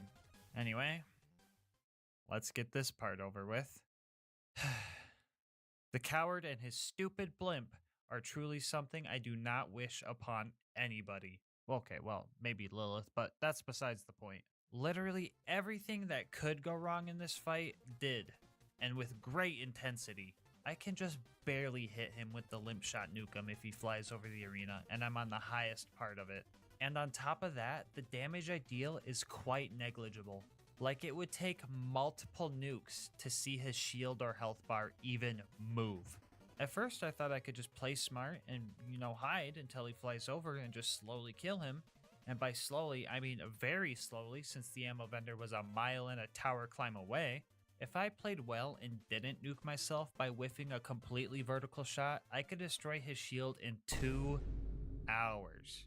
But that's where the real kicker comes in. He summons 4 buzzards to help him, which fighting 4 buzzards with the limp shot Nukem and not dying proved to be extremely hard. Now I could have used these turrets up here, but that didn't feel very right. And I could also land a few nuke turrets if he flew past certain spots on the map, but the damage was so minimal it might as well have been nothing. I had multiple 3-hour attempts just fail because of death. I had to wait so long just for him to even be close enough to hit. I fucking loathed this fight. After some testing, I thought the buzzards didn't respawn after they died, making this possible, and that gave me some hope. I'm gonna be honest, guys, I kinda have newfound hope now. I am once again hopeful, knowing this. 2 seconds later. The new plan was to take out the buzzards and not care about dying, since the buzzards wouldn't come back. And well, I was kinda rolling these guys and felt good doing it. That excitement was quickly destroyed when I came to find out they did in fact respawn after 20 minutes, so I went back to not knowing what to do. Oh yeah, did I mention the fact that his health bar has a 80% damage reduction to explosives? Because his health bar has an 80% damage reduction to explosives. Honestly, I'm too mad about this fight to make a Led Zeppelin joke, so you're gonna have to fill that one in yourself. Guys, guys. I fought this thing for 20 hours. Nearly a full day. 3 days of testing and attempts with no progress whatsoever. I really wanted to find a way to kill this thing with the derp Nukem, but it just wasn't happening. From here, I had 2 options. Camp here and wait 5 minutes in between laps just to kill him with nuke turrets after another 20 hours. Or use the rocket speed Nukem and kill it from the safety of this cave spot right here, completely avoiding the buzzards. The latter, well this time I'm actually on one, was the way to go. Day 4 of Zeppelin was upon us, and I came ready. I brought a monster to get me through this fight. And then a Twitch viewer named Stinky on him redeemed Mask Up, making me wear the mask until my current objective is done, so no monster for me. I grabbed all the high-priced legendary items we found throughout our 31 farms so far, and started what I hoped was my final attempt. 4.5 hours. 4.5 hours of stress upon my shoulders, of shooting the coward blimp and dodging its rockets before I decided that this was now personal. I sold almost all the legendaries I had left, so failure would mean further attempts likely would require more legendaries to be sold. Legendaries that I would have to farm.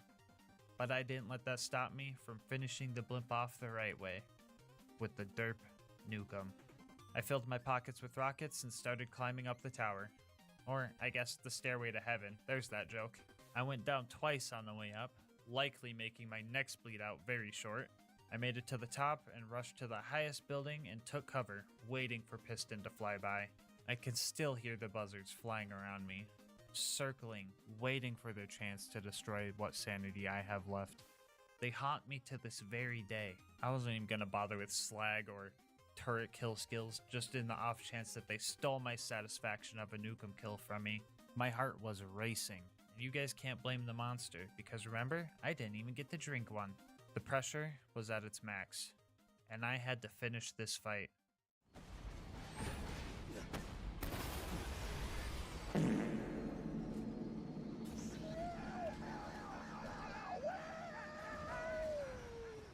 Vault Hunter, you are now the #2 ranked badass in all of Pandora. That's my Get nay-nayed. I put the stinky on him. I'm still alive, coward. You couldn't stop me. Well, let's fucking go, Starman. You did great, Let's fucking Victanta. go. Now get back here and we'll see about finishing Piston. Can someone please tell me, in what world does it take 378 nuclear bombs to pop a fucking balloon? I can easily say this fight was the worst fight in GasMask Challenge Run history. Honestly, this was the true final boss of the run, and I'm going to be a bit bold here with one last bounty. $100 on Steam to whoever can do this with the derp nukem. Rules, save file, etc. all in the description like I said before. Before you get overzealous and try this, realize that this fight took 4.5 hours, so the buzzards would respawn probably 15 times, which equates to 60 buzzards, and that's assuming you can hit the blimp as consistently as with the rocket speed nukem, so it's probably a lot more. Good fucking luck. The coward was the final thing I needed to take care of this run. His dumb dinosaur should have been fine with spud running strats, but I would randomly just blow myself up because my nukes hit some invisible wall, I guess. To combat this, I just made sure to poke out of my hole a little bit more, and it took about an hour to kill him. And it was time for the final fight in this hard drive filling godforsaken run. On the last run of our last money farm, we got our first pearl from the chest, which was pretty neat, and it would even come in handy. A few things stood out in this fight. First off, I don't recall his shock attacks looking this goofy. Probably a PhysX thing. Oh my god. How is the game not crashed yet? Imagine if it crashed during the blip. You know what? It's too soon. I can't think about that. I will die. Anyway, the other thing I noticed was Piston's shield starts rapidly recharging if you don't hurt him for like 6 seconds, which is not good considering it takes full ammo to break his shield. In order to combat this rapid recharge, I devised a strategy. When I would need to retreat to buy ammo, I would try to have him close to the barrier so that the nuke turret I threw put the fire dot on him, and then I would throw the other on the way back.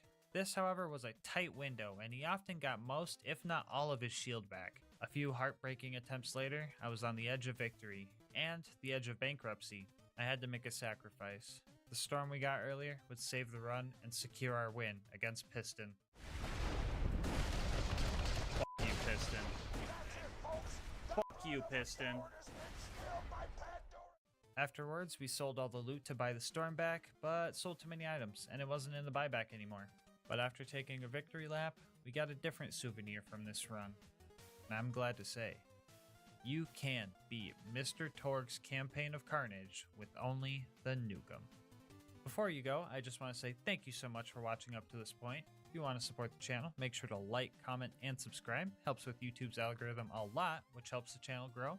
If you want to support me more directly, consider becoming a channel member. 99 cents gets emotes and videos a day early, and the support helps me get videos out earlier for everybody. I'll link my Discord and my Twitch channel where I stream these runs live in the description. And last but not least, quick shout out to our homie Mango Soda, who made this video's thumbnail art. He does commissions and he will also be linked down below. But until next time, breathe easy, homies.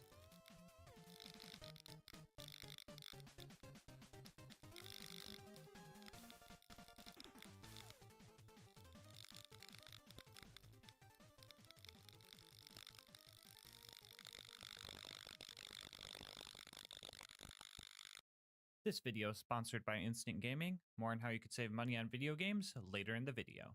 Whether you like Borderlands 2 slag mechanics or not, I think we can all agree that when you are the one being slagged, it's not that fun.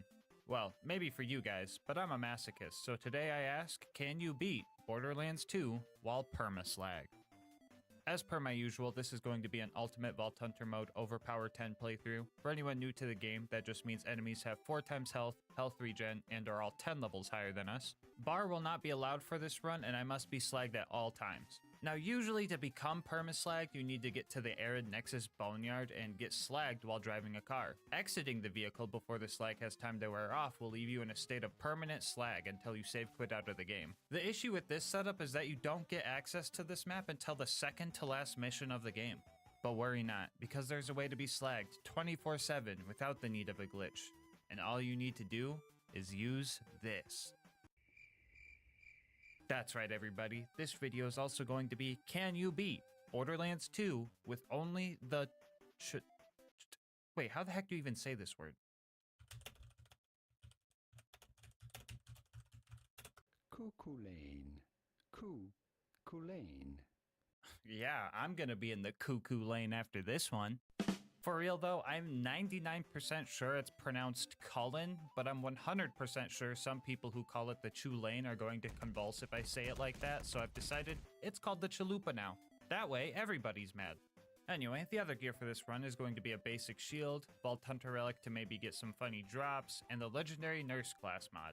Now, the legendary cat would have been the optimal decision with its crazy SMG damage buff, but I thought the nurse fighting against me getting one shot all the time would be funnier, more thematic, and more challenging. Here's a quick peek at the build. I'll answer any questions about it in the comment section, but I pretty much went for every type of indirect damage source that I could. Anyway, let's hop into the run. So, since I am perma-slagged, all damage that I take is going to be tripled. Therefore, my main game plan is to not get hit. However, that game plan came to a full stop when a bullymong forcefully threw me into Liarsburg where all the bandits were waiting to kill me. Just about any attack that hits me deals well over enough damage to just one-shot me, but BL2 has a mechanic known as Health Gate, which prevents you from getting insta-killed as long as you have over 50% of your health. This effect gives you 2 seconds to get your health back up to 50%. A good indicator of knowing if you hit that 50 is the animation of your health bar.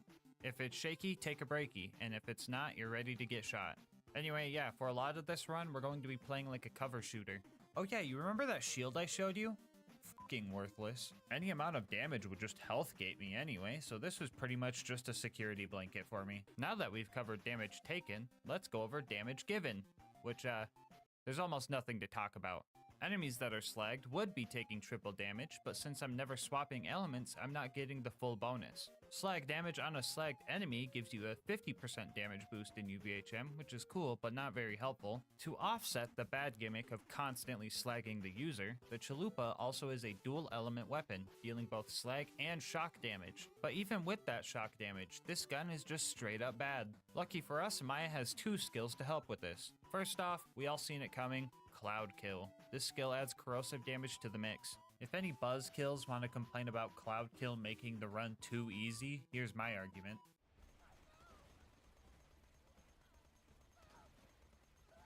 Yeah, so it was Cloud Kill or the legendary cat class mod, and I chose the harder of the two. Anyway, the other helpful skill I was talking about was Immolate, which adds fire damage to our shots while we are in fight for your life. So when we're trying to get a second wind, we actually have all the elements at our disposal. Why do I feel so handsome saying that? Anyway, Tutorial Town was a bit rough because of a bully rat we had to deal with, but using Thought Lock, we had the bandits and bullymongs deal with each other. This was actually super helpful because the power wasn't even on to buy more ammo yet. I had like 1,500 rounds before that bully rat ate them all. I know I kind of forced this bullymong to be my friend, but he was actually pretty cool. Yo, you put the stinky on him! I almost feel bad killing you now. After we met Hammerlock and got Claptrap all fixed up, we made our way towards Boom Boom. Some of the local rack decided to help fight the bandits guarding the place, which was weird because I didn't Thought Lock them.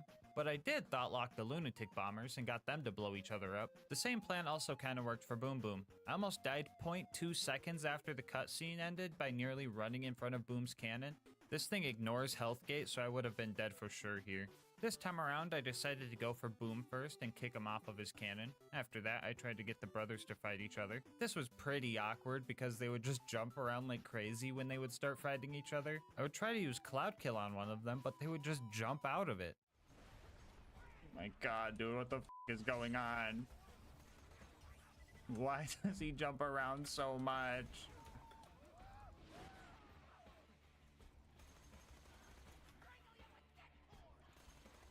Oh my god. What the hell is he doing? What is he doing? Stop! Oh god, I'm so dead. I'm so dead here. After Boom died, I eventually distracted Boom with some psychos and put enough rounds into the back of his head to make me lose some frames. Oh yeah, he died too. I should tell you guys that. After that, we convinced most of the bandits we worked here before saving Claptrap and taking on Captain Flint. This fight was pretty tough. My initial plan was to just Thought Lock Flint to take his aggro off of me and unload into him the best I could. But I quickly ran into an issue, because I guess you can't activate Cloud Kill on enemies that you have Thought Locked? And we kinda need Cloud Kill for this kill, so we had to change up our strats. We would use Thought Lock on the other bad guys and hope he focused on them as we laid into him. I wasn't the only one adapting though. Flint's AoE slam seemed a lot bigger than before, and on top of being stronger, Flint also got a lot smarter. I think he's finally sick of getting cheesed.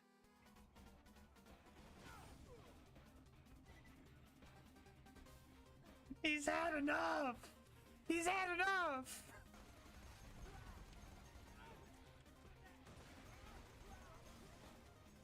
Oh my fucking god, dude! Fucking oh, I'm dead. I'm dead. I'm dead. I shouldn't have ran that way. This is staying on until Flint's dead. Huh? Huh?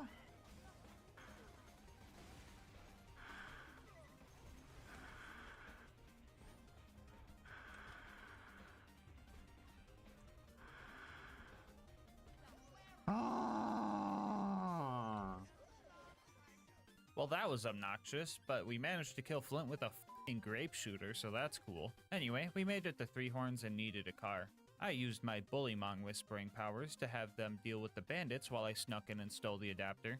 I got in my car and realized that I wasn't slagged while driving, so I made the rule of no cars right then and there.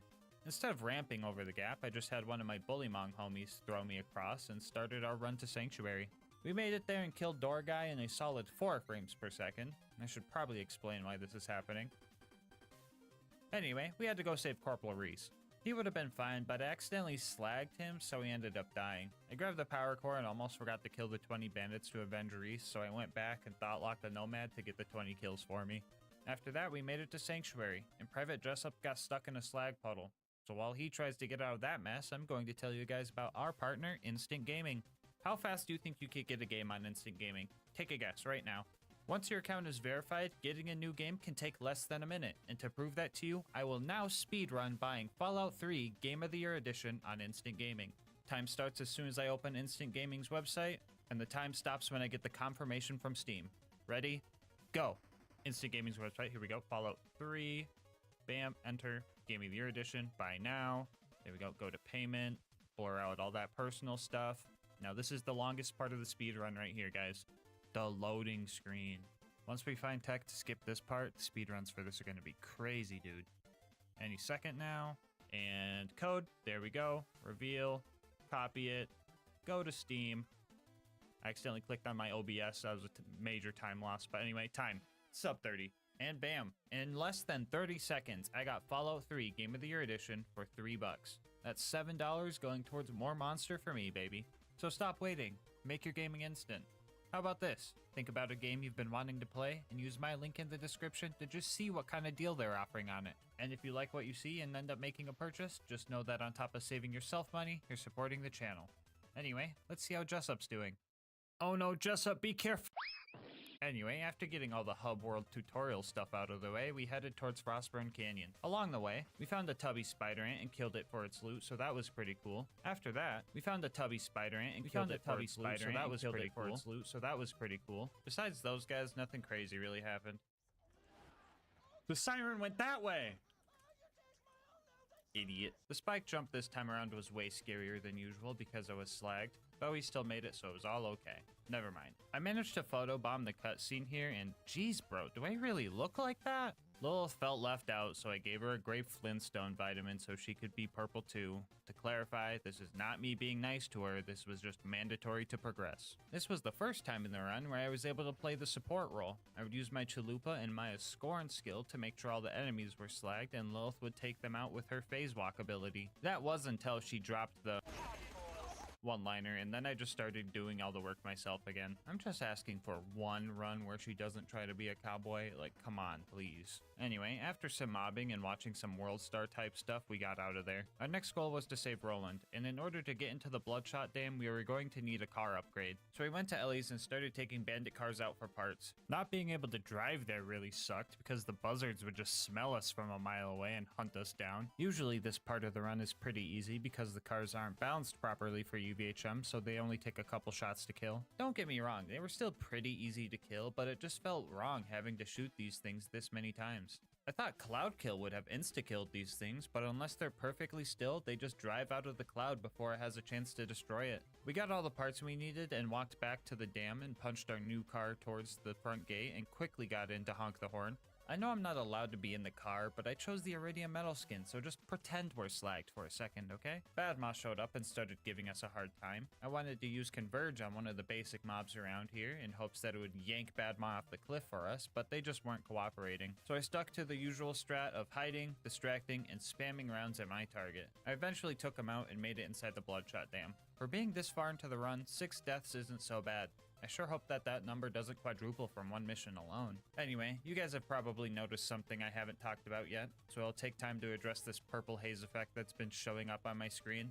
Does it bother me? No, not really. My brain is really good at drowning that type of stuff out. Like during the Bane-only run, for example. I stopped hearing the screams by the time I hit Overlook, and life just felt normal. Anyway, something you shouldn't have noticed because the gameplay is muted was the slag whispers.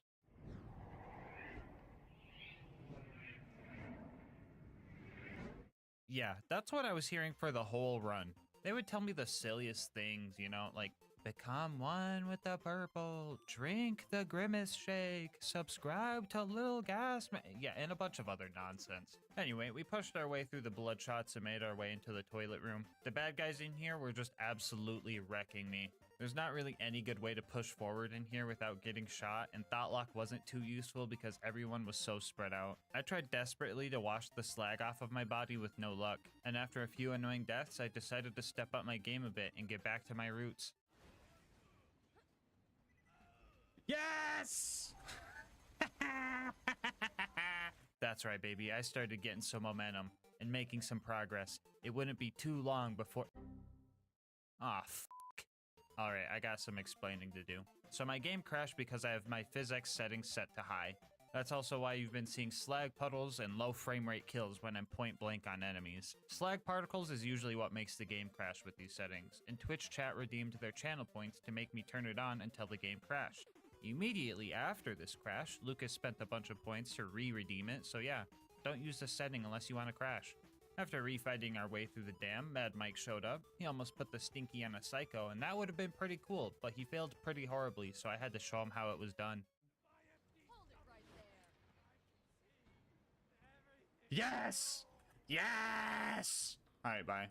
We found Roland and decided to keep our distance from him. We didn't want any of our slag rubbing off on him because he might get hurt if that happened. That plan backfired when the warden came and nabbed him up. As I was sneaking past all the bandits and loaders, I found a legendary siren class mod. Doesn't help me at all, but if you want any of the cool gear I found in this video or to try the challenge out yourself, I'll have the save file in our Discord server, link in the description. Anyway, we made it to the warden and started our fight. To the new viewers that know how to have fun without needing to impose restrictions and challenges to your run, you might not know that the warden can actually take Roland to the Hyperion Friendship Gulag if you don't kill it fast enough. And with our damage output, that means we would only get 1 or 2 chances to take the warden out. The warden really gave me a run for my money during this fight. I think it spawned like 4 angelic guards, which are pretty tough even with cloud kill. Thought locking them proved to be helpful for distracting the bad guys and aggro relief, but I still had to make sure to keep one around at low health just in case I needed a revive. At one point, I thought locked an exploder and it just took a chunk of the warden's health, which felt pretty cool. Near the end, I was getting pinched from both sides of my cover bus. I had to put all of my trust into my ears and the minimap so I could lay into the warden as much as possible.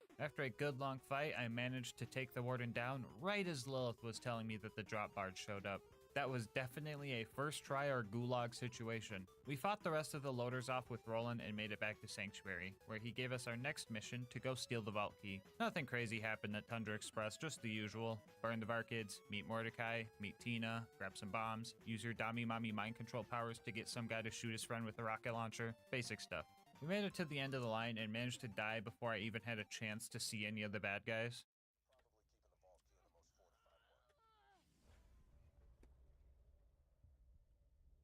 Did a fucking fire pit seriously just kill me?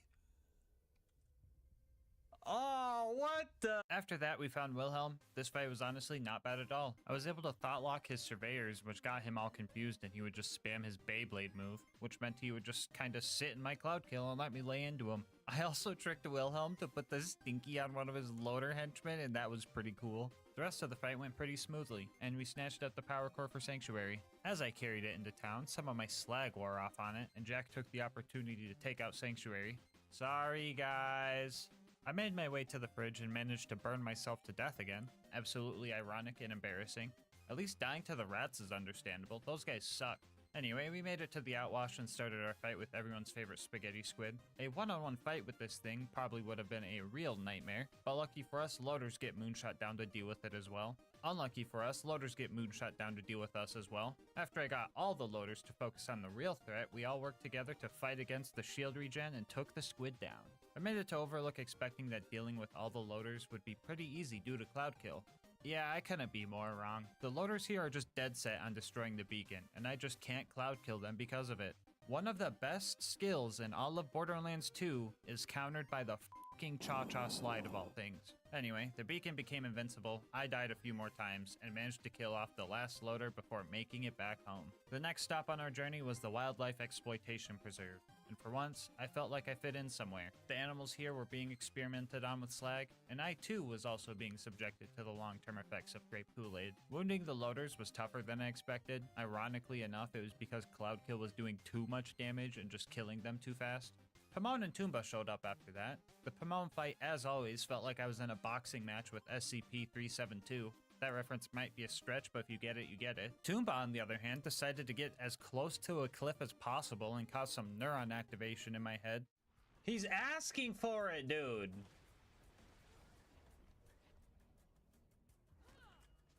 The ultimate loader up ahead was pretty easy because you can trick it into just standing in your cloud kill, but the loot dudes ended up being pretty annoying. I tried to fight them 2 at a time so I could get them to fight each other, but I kept getting jet loaders that would just glitch out of bounds, so that was lame. Anyway, we made it to Bloodwing and somehow the game didn't crash from PhysX and all the slag particles in this cutscene. Looks like hydro-cooling your PC with slag is a working solution for that. Anyway, the Bloodwing fight itself actually sucked. Each phase was just harder than the last. Fire phase was alright, shock phase she became resistant to most of my bullet damage, and then corrosive phase she was straight up ignoring cloud kill. Mordecai wasn't really helping as well as he usually does, because my existence just kinda means things are going to be purple already. His ammo and health vials were very helpful though, because surviving Bloodwing's elemental dot damage just wasn't possible.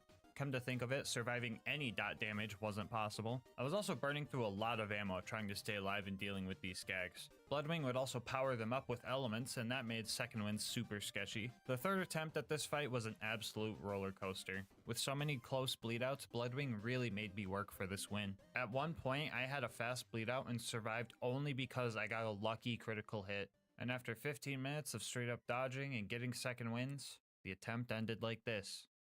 Get back, back, back, back, back, back, back, back, back, back, back. No, you fucker, Bloodwing. Don't fucking do this, Bloodwing. I swear to God, Bloodwing. This one was a tough call, but I think Bloodwing gets the point on this one. I feel like with those last 2 second wins, I got a little lucky. She also reminded me of my mortality by nearly killing me with her dying breath.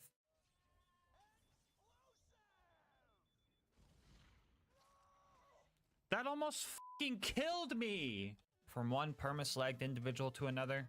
GG, Bloodwing. Anyway, with Claptrap upgraded, we set off to 1000 Cuts to recruit Brick and his air support. Things got off to a rough start as I blew myself up with a barrel because Converge just destroys any barrels in its range. Barrels are also considered environmental damage, so they just bypass health gate, so yeah, I was super dead. We eventually made it to the initiation and went back to playing the support role, helping my Godliath homie the best I could. Our homie started beating up some kids though, and that wasn't part of the deal, so I ended up murking him and finishing the initiation alone. I decided to let Sarcastic Slab live this time around, not before nearly killing him and leaving him slagged so he knew how I felt. Yeah, you're not clapping now, are ya? After that, I played support for Brick. I don't know where he came from, but a little Goliath ended up putting the Stinky on a loader. I thought that was pretty cool, so I ate his soul Dragonborn style to absorb his powers. Brick disappeared after that, and I found him murdering Sarcastic Slab. This game is so incredibly cursed.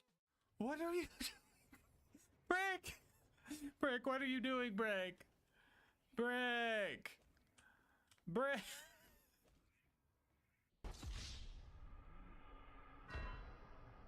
Anyway, after our usual loader launching shenanigans, we made it back home and set off to our next objective. We needed to steal Jack's voice from one of his body doubles. This guy is programmed to run away from you, so Cloudkill wasn't too helpful. He is also considered a large enemy, so phase locking him just does damage without taking their mind over, so that didn't work either. Sometimes after a few attempts, he just bugs out, and this time around I noticed something extra cursed. If you watch closely, you could see that the Jack double is using a Hyperion SMG. But if you keep watching for just a second, it turns into this thing. The fuck is that? Anyway, yeah, he stood still and just let me kill him. We now had all the tools necessary for the bunker raid, so we went to 1000 Cuts and started our climb. Obstacle 1 was this basic toaster. We were really close to first trying a max level one, but on our second attempt we got a lowest level one, and that went a lot easier. But that's where the easy ended, because up next were the baby turrets. Yeah, so this is obviously bad. For the new players watching, these turrets are glitched and are completely immune to grenade splash damage. And they also have insanely strong health regeneration. But Gasmask, you're not using grenades. While that is true, a lot of guns in this game deal grenade damage on top of their bullet damage, the Chalupa being one of them. The gun's bullets deal shock damage, and then the slag grenade splash is added to them, so when we shoot these turrets, we are only seeing the blue damage numbers. I should also point out that Cloudkill is proccing, but I do not see the cloud and I do not see the green damage numbers, so we are going to have to pull through with only our shock damage. First thing we did was save quit out of the game. These turrets can range from level 89 to 91, so we wanted to make sure they were both at the minimum level. Lucky for us, we got this on our third try. Now for the hard part. We had to sit in this spot, use Scorn to slag the turret, and just try our absolute hardest to fight against the health regen. The Chalupa is also pretty inaccurate compared to its non-unique counterpart, and with the slag particles it was hard to tell if I was even hitting it. I kid you not, the first turret took about 900 bullets to take out, which is like over half of my ammo pool. I had an idea for the second one that made it a little bit easier. There was an angelic guard nearby, so I lured it over and thought locked it. It helped shoot the turret with me and also gave me some extra fire rate from Maya's wreck skill, so this one only took about 700 bullets. Yay! Up next was the Super Toaster. This guy is super easy to cheese by just standing behind it, but even then I ended up dying multiple times.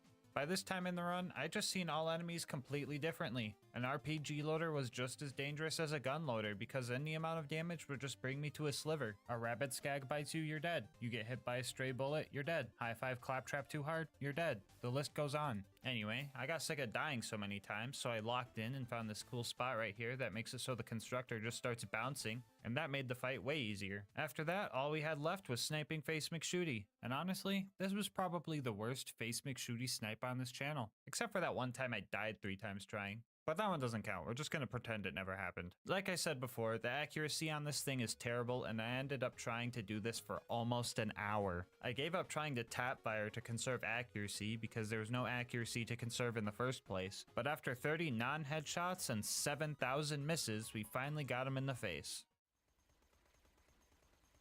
Thank God, dude, oh my goodness.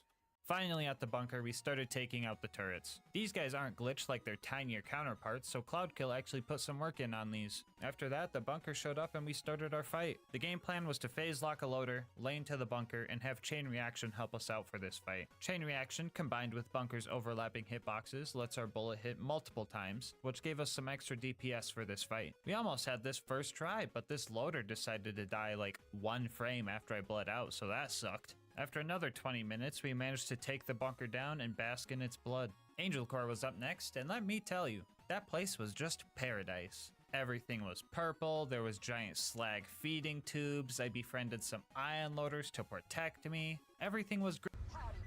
Never mind, get me the fuck out of here. Anyway, Angel Core went decent, Roland showed up and I got to play support again while him and his turret distracted the loaders from my wet toilet paper squishy body. Alright Roland, let's get this vault key. Uh-oh, Roland, it looks like some of my slag wore off on you. Just make sure not to get shot until it wears off, and you should be— No! Anyway, Jack kidnapped the wrong siren. You would assume the one full of iridium runoff would be the one you want to charge the iridium-fueled key, but oh well, at least Lilith is gone now. Now the only voices in my head are my own and the slag whispers. No! Sawtooth Cauldron was our next destination, and my worst fear ended up happening. Some of you guys might remember the Death Cubby. You spawn here, and you're trapped. You try to leave, and the ambush commanders are there to ambush you. Who would have thought? My only hope was to make a break for it as all the bad guys were getting thrown around from Converge and make it to a safer spot, which was standing on the cliff of a volcano, so that was cool. Or warm, I don't know. I'm not allowed to make jokes about other elements right now. I was having trouble killing these guys until a heavy nomad showed up and I tricked him into shooting them with a rocket launcher. After that, we found another slag homie, blew up Boombringer, let Mortar get his revenge, and rode the elevator up to deal with the buzzards. Man, these guys had the audacity to not stand still in my cloud kill clouds, and I ended up dying multiple times because of it. Luckily enough, when you're as bad at this game as I am, you learn to send the elevator down so you don't have to wait for it when you inevitably die. I tried to yank some of the bad guys up here off the tower so I had some breathing room, but that didn't go too great. So close. A loot dude showed up as well, and he decided that he was unslaggable, so that was fun. We eventually managed to take out enough bandits to give us the chance to take out the buzzards and watch the sunset with one of our homies we met up there. We made it to the boneyard and we were finally able to do the permaslag glitch after pushing a car over to a slag puddle. Fun fact about this glitch is that you can stack it as many times as you want. 1 stack will be 3 times damage, 2 would be 5 times damage, 3 would be 7 times damage, etc. I thought that since any amount of damage would just health gate me anyway, what's the harm of just getting like 10 stacks? That way, recompense would deal some crazy damage when the enemies attacked me. Yeah, that didn't work at all. Anyway, we cranked some valves, listened to the whispers, got another stack of permaslag, turned some more valves, listened to the whispers again, got another stack of permaslag, watched our car almost explode from bumping into a skag with all of our stacks of permaslag, got another stack of permaslag, watched my car explode from hitting a skag with all my stacks of permaslag, and made it to the Arid Nexus Badlands. 10 seconds after I got here, I forgot that whole list I just read to you guys and tried to grenade jump over this gate and just died because of it. No grenade jumps means no Saturn skip, so we started trying to take this overgrown loader down. Honestly, Cloudkill did most of the work here. I did not have enough ammo to just lay into him, so I played it patiently until I felt safe not playing patiently anymore. The big toaster after that made it pretty hard to get into the info stockade, but my patented try again and hope they miss this time strat prevailed as it always eventually does. It was now time for the final stride towards the vault. The mobbing at the claptrap door went relatively well. Loader combat was easier than bandit combat for this run, and I also kind of just got to play support for the turrets, so nothing much to note here. After that, I save quit the game so that I could do the hero's pass skip without dying and made it to our fight with Jack. I'll be real with you guys, this fight sucked. This fight always sucks, but some even goofier stuff happened this time around. You know that invincibility shield drone that Jack gets when his shield breaks that lets Jack just teleport and heal all his health back in like 2 seconds? Yeah, that thing can't get cloud killed. Like, it just doesn't activate when you shoot it. I mean, I can kill these things, it's just kinda hard. But even after that, it only takes Jack like 20 seconds to teleport away and spawn another one. Which, considering Jack's health regen, that's pretty frickin' quick if you ask me. I decided to try some converge shenanigans and use a rack to yank him into a death hole, but that just wasn't working.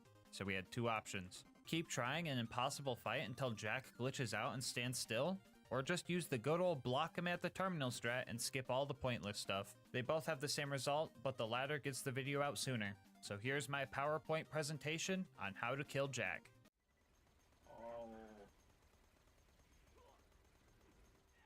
Yeah, so if there's any part of you that thinks we can win this fight without some cheese strats, you are incredibly wrong.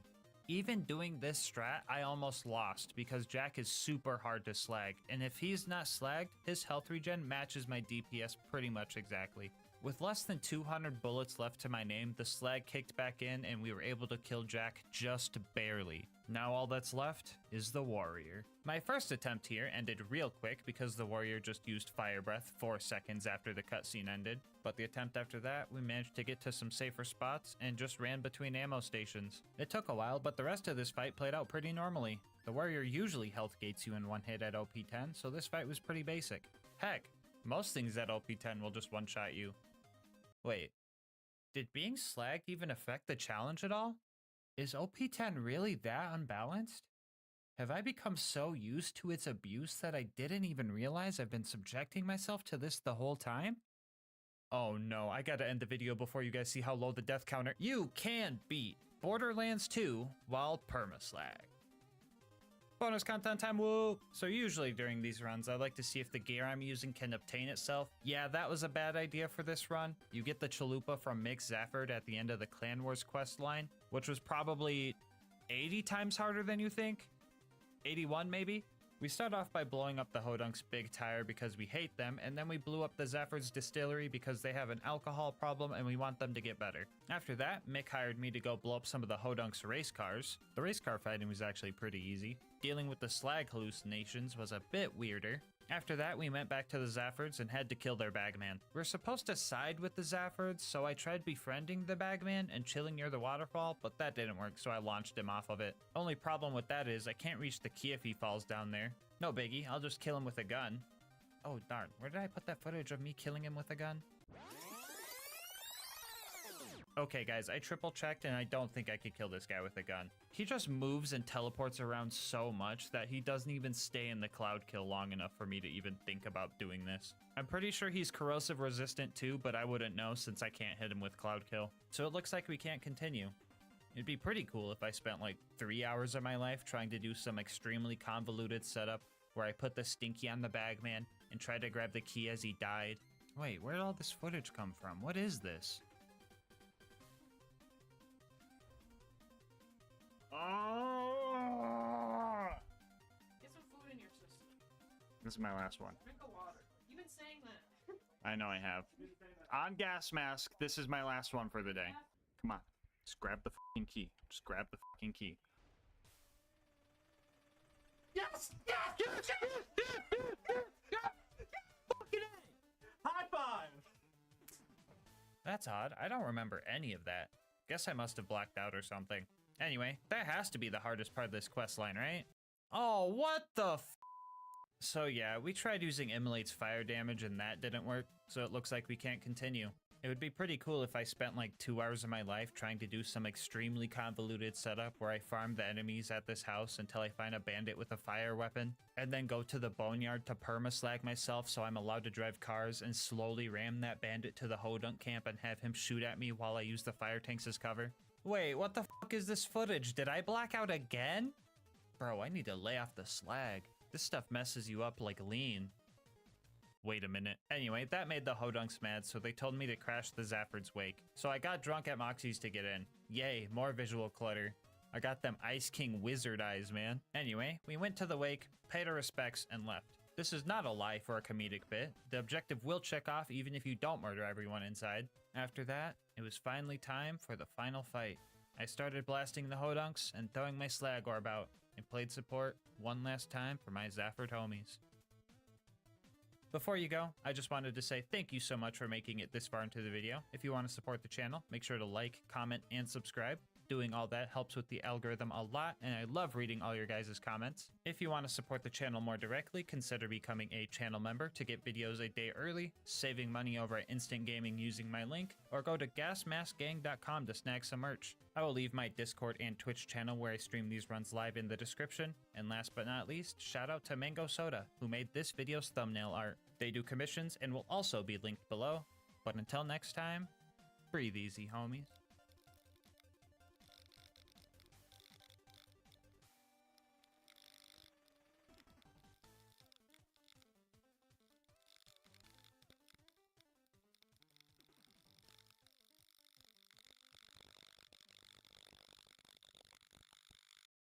Alright, so if you clicked on this video, you might be hoping I'm going to be running around the Borderlands as some crazy tentacle monster, like something you'd see in a COD Zombies map maybe. But sadly, Borderlands modding just isn't that good yet. So today, we will be trying our best to cosplay as everyone's favorite giant space whale squid, and ask ourselves, can you beat Borderlands 2 as Terramorphous? It should be common knowledge that all you need to cosplay as someone, or something in this case, is their hide, blood, teeth, and breath. If you don't know what these do, I'll show you real quick. The Breath of Terra is a neat fire grenade mod that makes tiny volcanoes under the feet of the bad guys. The Teeth of Terra is a shotgun that shoots bullets in a biting pattern and does a little bit of grenade splash at the end. The Hide of Terra is a Roid/Nova/Spike combo shield, usually regarded as the best Roid shield in the game, but I went to the absolute lowest Roid damage, so the challenge wasn't too easy. And then there's the Blood, which is kinda... yeah, it's kinda bad. Then in our class mod slot, we're gonna be using the Slayer of Terramorphous Com to keep it thematic. I will quickly go through the rules. We will be playing on Overpower 10 UVHM, which is just the hardest difficulty, and all the enemies are 10 levels higher than us. No bar allowed, and Terra gear only, of course. As a bonus rule, to make it a little more challenging, I have to full spec into every skill that the Terracom boosts. This might not sound bad, but I'll show you why this is a mistake in a moment. I would show you the build, but it probably changed a few dozen times during the run, but I pretty much switched between fire build and bonk build depending on the situation. With that out of the way, let's get to the run. So we hop in and near immediately get our first death out of the way, which brings me to masochistic fact number 1. I'm playing UVHM without slag. Anyone who has played Ultimate Vault Hunter mode knows that slag is practically necessary for this difficulty. Like, you can play without slag, just like you can wipe your butt with a sock. It works, but you probably need a counselor if that's what you're doing. Anyway, all of Terra's gear is locked to fire element, and Creek has no slagging skills, so yeah, this run is going to be painful. All the enemies in the beginning were flesh, which is good for all the fire damage stuff I got. I just needed to refine my playstyle and learn how to use this goofy shotgun. The Teeth of Terra works best when the biting animation completes and does a little bit of explosive damage, which is boosted by Strip the Flesh, which we have 9 out of 5 in, which is great. But please, can we get my boy Terra a dentist? Cause mans has a 2-foot gap in between each tooth, making it so only 2 pellets hit per shot. This somehow still did more damage than point blank shots though, so that's cool I guess. Just kinda wish they'd all converge on one spot, might actually make this gun pretty good. Anyway, it took me a while to find that sweet spot where I would get the boosted damage. It was always way farther away than I thought, but I figured it out eventually. On the bright side, the Breath of Terra actually does decent damage on flesh-based baddies, and we're spec'd into Elemental Empathy, so a lot of fire damage goes to healing us. Like many Krieg builds, everything started dying as soon as I got the momentum going. The rest of Larisburg went great, except for when Hammerlock showed up. For some reason, I started getting violent urges to rip his other 2 limbs off. It's probably the Thresher hormones from Terramorphous's blood. I think that's how biology works, I don't know. I was going to take the relic off, but decided that wasn't allowed. I had to face my demons the right way, by severing the limbs of some guy that I won't feel morally bad about. It's time for masochistic fact number 2. Full specking the Terra skills. So some of these are good, like Strip the Flesh is great for explosive damage, and Thrill the Kill is good for healing, but in OP levels you only really need 2 points to fill your health bar. Burn Baby Burn increases fire dot damage, which isn't lethal cause UVHM health regen, but I think it's good for healing maybe?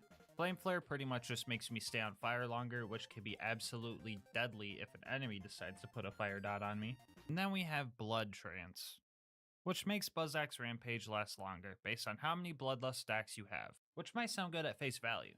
But a lot of melee builds use Release the Beast to get health back frequently, and if you're in Buzzax Rampage, you can't do it again until it ends. On top of that, you can't use grenades, or pull out a slag weapon, not that that matters, or pull out a moxie weapon, not that that matters, and I can't even light people on fire for stat boosts, unless I want to waste another 5 points for 50% chance to deal fire damage. Wait. What better way to combat a bad skill than with another bad skill? Woo! Hellfire Halitosis, or for the scientist watching, Fire Breath, is usually a skill that has very, very niche uses, but it's going to come in handy for this run. This way I can activate all my fire buffs and get a little healing while on Buzzax Rampage. After making it to Boom Boom, we find our first instance of masochistic fact number 3, fire only on armor. Boom Boom was going to be a tough fight, and I didn't want to cheese it if I didn't have to. We bopped Boom and decided to go for a cool gun kill on Big Bertha instead of the usual cheese strat. I wanted to proc Bloodbath from one of these psychos and spam shotgun damage to kill the turret, but this setup was super hard and took a while because I also had to fight against his health regen. We managed to knock Boom out of his turret and then we bonked him just like we bonked Boom. Shortly after our fire resistant boss, we face our fireproof boss. Oh boy. Okay, so Flint has fire resistance, but when he goes into fire phase, fire damage actually heals him. So it looks like we're gonna have to resort to... Oh, 1 second. Hello? Hey bro, you can't melee kill Flint, dude. What? Why not? His launching AoE slam will just launch you away. It won't work, trust me. Wait, what? Didn't they make Creek heavier than other characters so he wouldn't get launched in melee combat? Yeah, but even so, your shield has fire spike and nova damage, so you'll just heal him anyway. Okay, well, what do I do then? You know what you have to do. No, wait, are you... Please don't tell me. Yep. Alright, I'll tell him. Good luck. Alright guys, my boss called. I've got some bad news. We're going to have to cheese the Flint fight. I know, I've never did anything like this before. I usually body Flint face to face, but this time I'm gonna have to play a little unfair. So Borderlands 2 has this little quirk called Infinite Vertical Melee, which means anything directly above or below you can be meleeed no matter how far away they are. So we respec for bonk mode, lured Flint over to this pole, got some stacks, and started slicing from 3 stories away. 1 eternity later. Woo, we did it! Good news, we officially made it past the part of the run I didn't think was going to be possible. Bad news, I didn't plan to make it this far, so now I have no idea what I'm doing. After making it to 3 horns, I managed to steal the interface adapter without a single bandit noticing me. Got some wheels, belly bump door guy vehicular style, saved Reese, avenged Reese by killing exactly 20 bandits and no less, and made it to Sanctuary. Lilith, being the immature human she is, left a cryptic note in my locker like some kind of cringe high school rom-com stuff, so let's get her mission done with. I usually like speedrunning this place, and this time I had an extra reason to skip a lot of the pointless combat. Anyway, we find Lilith and start fighting all the psychos, right? And I discover a cool trick with this Breath of Terror grenade. So I'm pretty sure bandits are programmed to dodge grenades if you try to chuck them at them, but when you throw a Teeth of Terra, they just kinda... Yeah, so the strat of just making a firewall to create distance and land the strong hits of the Teeth of Terror is actually a useful one. Not as useful as the low-hanging doorway, though. If you want to know how long all this took, just know that Lilith was able to say howdy boys 4 freaking times before we were done dealing with all these cowards. Our next goal was to infiltrate the Bloodshot Dam and save Roland. Only problem is that our car wasn't good enough apparently, so we needed to get an entirely new one from Ellie, even though I think a simple oil change would have been able to fix this one's issues. My favorite 56 seconds of every run is when I get to destroy the bandit technicals that aren't balanced properly for OP levels and feel like a super cool god among men. The Teeth of Terror was actually able to deal some damage even though it was a fire on armor situation, and we managed to get a new car pretty quick. Anyway, that one nomad before you enter the Bloodshot Dam was giving me a rough time. On top of that, I also had to fight Badmaw. Fire being good on flesh and Badmaw being a big target sounds like a benefit, but for some reason I felt like I was just throwing teeth at a giant metal door. This was also where the super long Buzzax duration really started to melt my brain. After about an hour of all that, I finally managed to take him down. So I run into the Bloodshot stronghold, and everything was terrible. We had ironclad psychos up the wazoo, so I decided to respec for a bit more fire damage to keep my healing up. This time everything went great, right up to the dreaded toilet room, where things started to go absolutely fantastic. And that's not me being sarcastic. I actually managed to get some great momentum going. Plenty of fleshy vessels to use for healing, and the cowardice of the crazed marauders was actually backfiring on them. These guys usually run pretty far away if you get too close to them, and they ran just far enough for the Teeth of Terra to hit their sweet spot. I only died once here, but by the time that happened, the door was already open. Holy crap. We blew through the toilet room so quick. But like many small victories on this challenge, the next objective is going to utterly destroy my psyche. Roland was kidnapped by one of the scariest bosses in the game. You could call me an oikophobic all you want. This toaster has literally shaved years off of my lifespan. If you're good at the game or new to the channel, you might not know that Warden can actually take Roland to the Hyperion Friendship Gulag if you don't kill him fast enough. And since killing things fast isn't my forte, I pretty much accepted my fate as soon as I seen an angelic guard. Oh, it's an angelic guard. Nope, we're done. Yeah, we're doomed. The fight at the Gulag is way harder because on top of Warden just being Warden, he also gains the ability to moonshot even more robots into the battle. This is also where I learned that the Teeth of Terra cannot kill loaders. Like for real, it just can't. So for the second time this run, I had to do some cheesy strats that I wasn't very proud of. I felt really bad for doing this, but as punishment for using too much cheese, chat sentenced me to cheese shaming, as I ate a block of extra sharp cheddar. After getting my public execution rescheduled to a later date, I made off to befriend Mordo and Tina. One of the objectives in this mission is to light 3 Varkids on fire, which you think would be super easy. I could probably just let a shield nova go off and it would be fine, but in reality it was 10 times easier than that even. So this Varkid tried to jump me, but somehow set off this whole fire melon, which lit both of us on fire. Now that I was on fire, Raving Retribution was starting to set off, and since it thought the fire melon was attacking me, it just started sending fireballs in that direction, and completed the objective. Absolutely nothing about my gear I was using played a part in doing this, and I just thought that was funny. Anyway, I got to taste grape flavored combat for a little bit since Mordecai was sniping the baddies for me. I mean, he still wasn't doing, like, any damage, but anything was better than Wilhelm. When I took on this challenge, I really didn't think it would be this hard. I knew I wouldn't have slag, and I knew fire and armor sucks, but I really thought that this gun would be able to do something, and that even the worst version of the best melee shield in the game would make this relatively doable. But no, every part of my kit was just absolute trash. This fight was looking impossible, but giving up wasn't an option. I couldn't let one boss, okay, maybe every boss after this plus a couple loaders, stop me from securing my victory. Step 1 was to respec, building for melee damage, Buzzax Bombardier, and Fuel the Blood.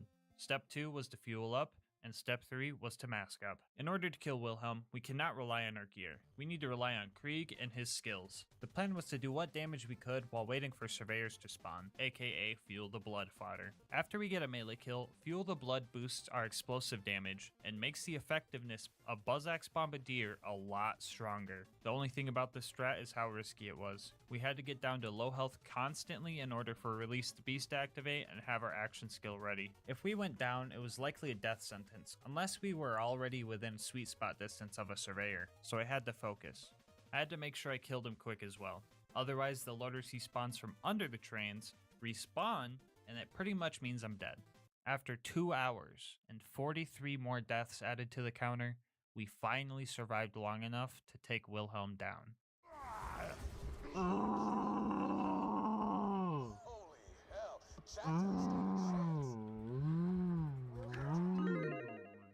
I was pretty drained after that fight, so I decided to take it slow on this sanctuary visit and really enjoy my relaxation time. But then Lilith was all like, "No rest for the wicked," and totally ruined it.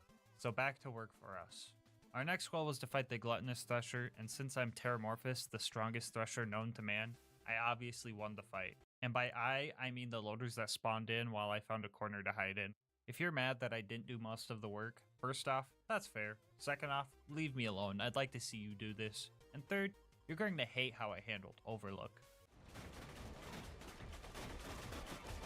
Yeah, so I tried using the Saw Blade technical since the damage is boosted by Krieg's melee skills, but that didn't work at all. So instead, I shot at the loaders even though I knew I wouldn't kill anything and just hid by the beacon as it was destroyed less than a second after each repair. The constructor showed up and I'm pretty sure this is where my KD went negative for the run.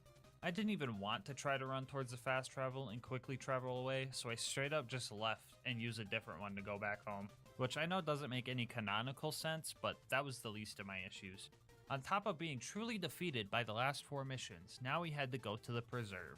And we all know how that usually goes. Anyway, wounding the loaders didn't take long cause Mordo was slagging them, but we had plenty of loaders to kill afterwards. Melee is the only way to deal with these guys, so I pulled out my Bladed Teeth of Terra for some bonus damage, and for the most part, I was able to kill him. I think the only kind of loader we would have issues with are Angelic Guards, but I don't think I've ever seen one of those spawn in the Preserve before. What the fuck is this? What is this, dude? Yeah, so after a good 30 minutes of trying to get the door open, I had to reset the map for a second time. The first time was just because I took too long and the enemies started respawning whatever. For anyone wondering why I didn't just kill them off, let me show you a sped up clip of me trying to kill a bull loader.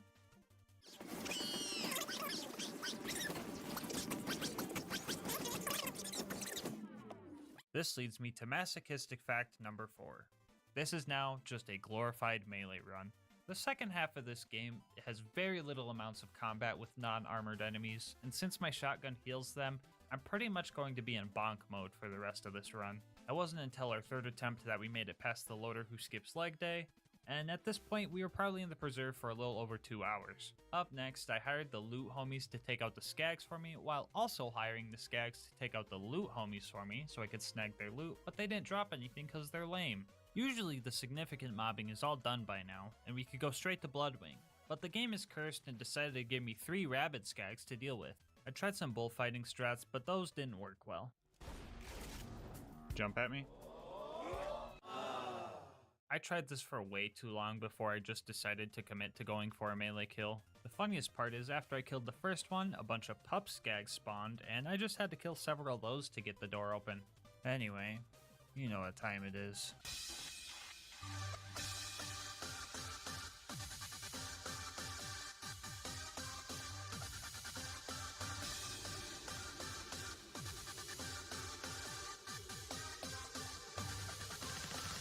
Returning viewers will know about Bloodwing hair baloney, you know, like the undodgeable attacks, elemental resistances, and this time around our attacks can't even hit her unless she's pretty much landed, so we were going to have to change up our strats.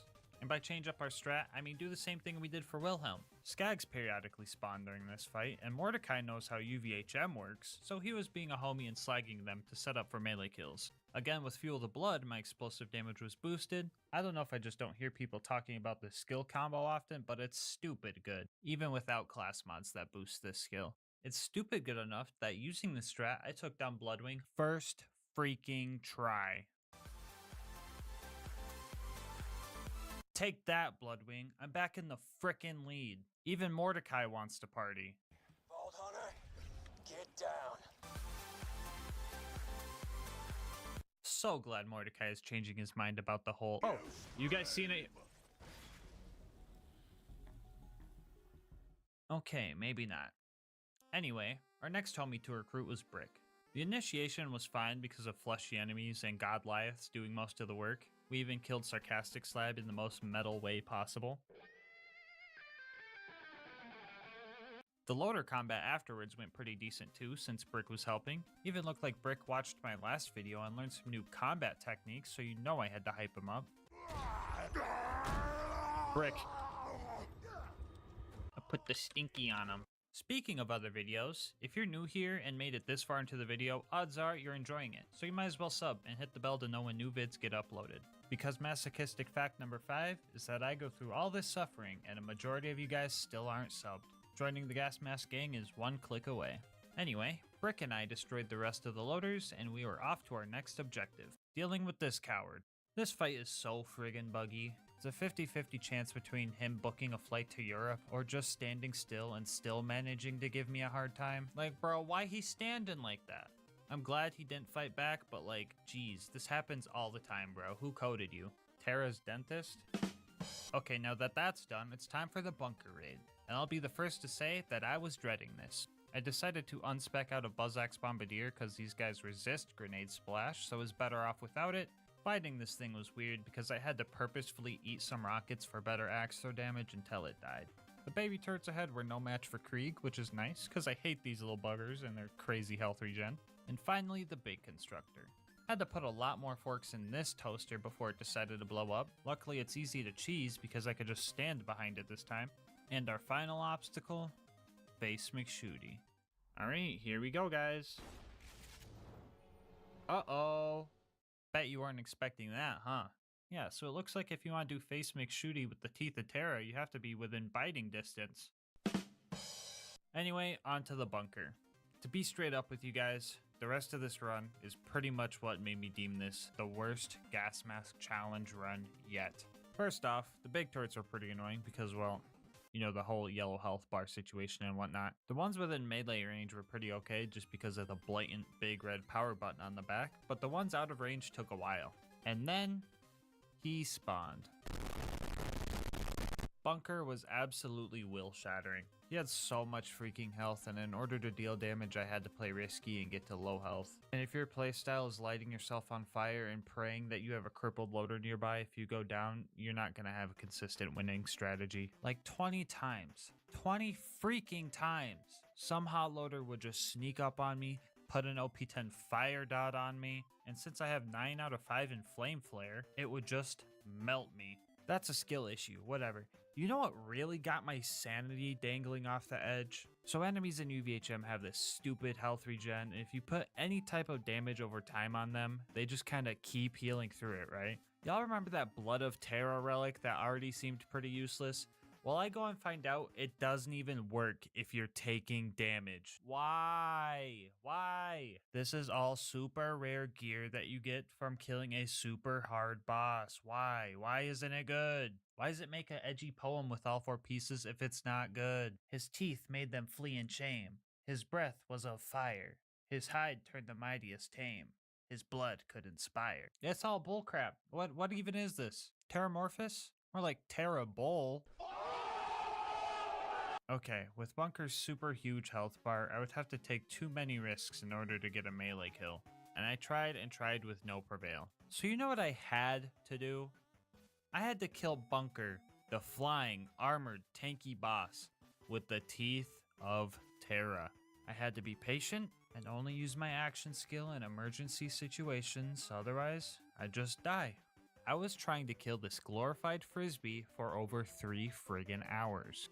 The winning fight alone took an hour and 20, and I only used Buzzax Rampage to damage him twice. The rest of Bunker's health bar was drained all thanks to this guy. No, not you. This guy. I was so dead at this point. I couldn't even pop off anymore, so all I had to say was this witty remark. Oh boy. With the bunker destroyed, you can... Anyway, yeah guys, so that was terrible, but that wasn't the worst. Angel Core was the frickin' worst. I should have been fine. I knew I could melee kill loaders and even a couple angelic guards if I needed to. I even had Roland to help and Lilith to take out my anger on. But the absolute worst thing that could ever happen happened. An angelic guard spawned with a slag sniper. Oh brother dude, I hate watching this. I could not kill these 2 angelic guards for the life of me, because slag was tripling all the damage I took. I really tried everything here. Separating these 2 and taking them on 1v1, confusing the robots by standing under them, trapping them in a corner, circle strats, but loaders have 360 view so nothing was working. Also, I am now convinced that getting slagged also triples the chance for silenced voices to proc because Krieg would not stop hitting himself. I am not joking when I say this. I didn't make progress here for 2 hours. Literally all because of this one loader, dude. Some of you are probably thinking, I reset Angel Core, and that's fair.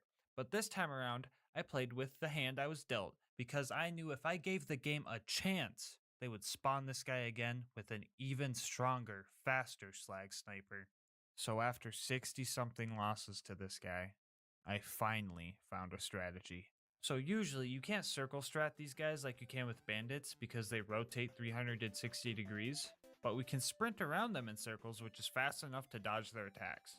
Mix this with the fact that Krieg can melee while sprinting during his action skill, and we get some of the most obscure 1v1 mobbing strats I have ever come up with.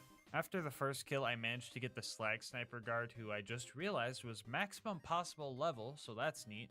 Glitched out how I originally planned. After we took this guy out, I had a pleasant little pop-off.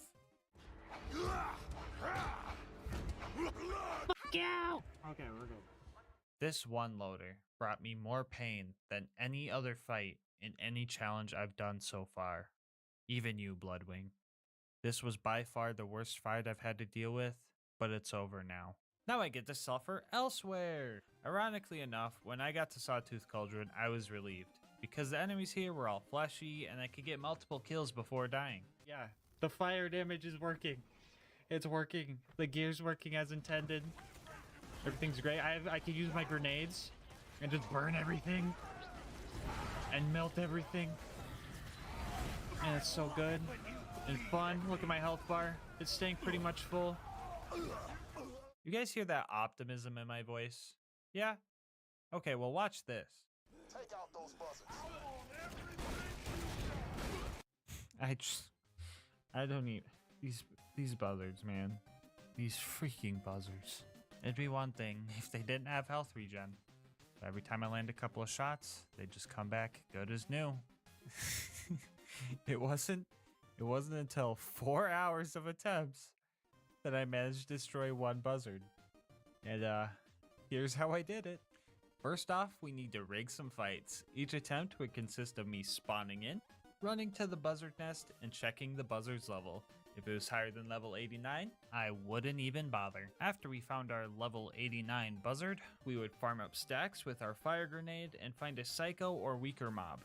This wasn't always guaranteed. Sometimes I'd get nothing but scavengers, grave diggers, and juggernauts. Anyway, after we found a good setup with an 89 buzzard and easy mobs, we would do the good old punch and chuck strat using Fuel the Blood and Buzzax Bombardier. Once we had the setup, we had roughly 7 seconds to land 2 or 3 Buzzax throws on a buzzard. Which is tough since the first 3 seconds are wasted looking for the dang thing, but when the stars align, you could pull off a beautiful kill. Let's go! Oh, that's 2. 4 hours into Sawtooth, the first one got stuck. At 4.5 hours, we got our second. At 5 hours, we got our third. And at 6 hours, this happened.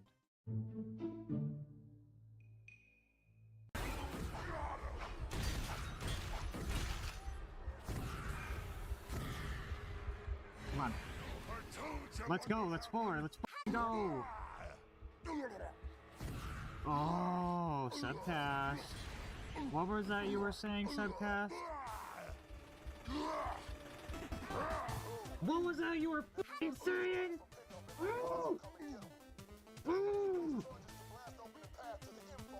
This was by far the worst fight I've had to deal with, but it's over now. And for anyone wondering, yes, I did just copy and paste that last voice clip from the Angelic Guard fight like 30 seconds ago. After that conniption, I felt invincible for all of 2 minutes, mostly because I was just speedrunning through the Boneyard and Badlands. I did not kill Saturn this time around for obvious reasons, and if it's not obvious, the first 25 minutes of the video explains this in great detail, so go ahead and just rewatch that and come back. Or you could just download the save file in the description and test it out yourself. Up to you.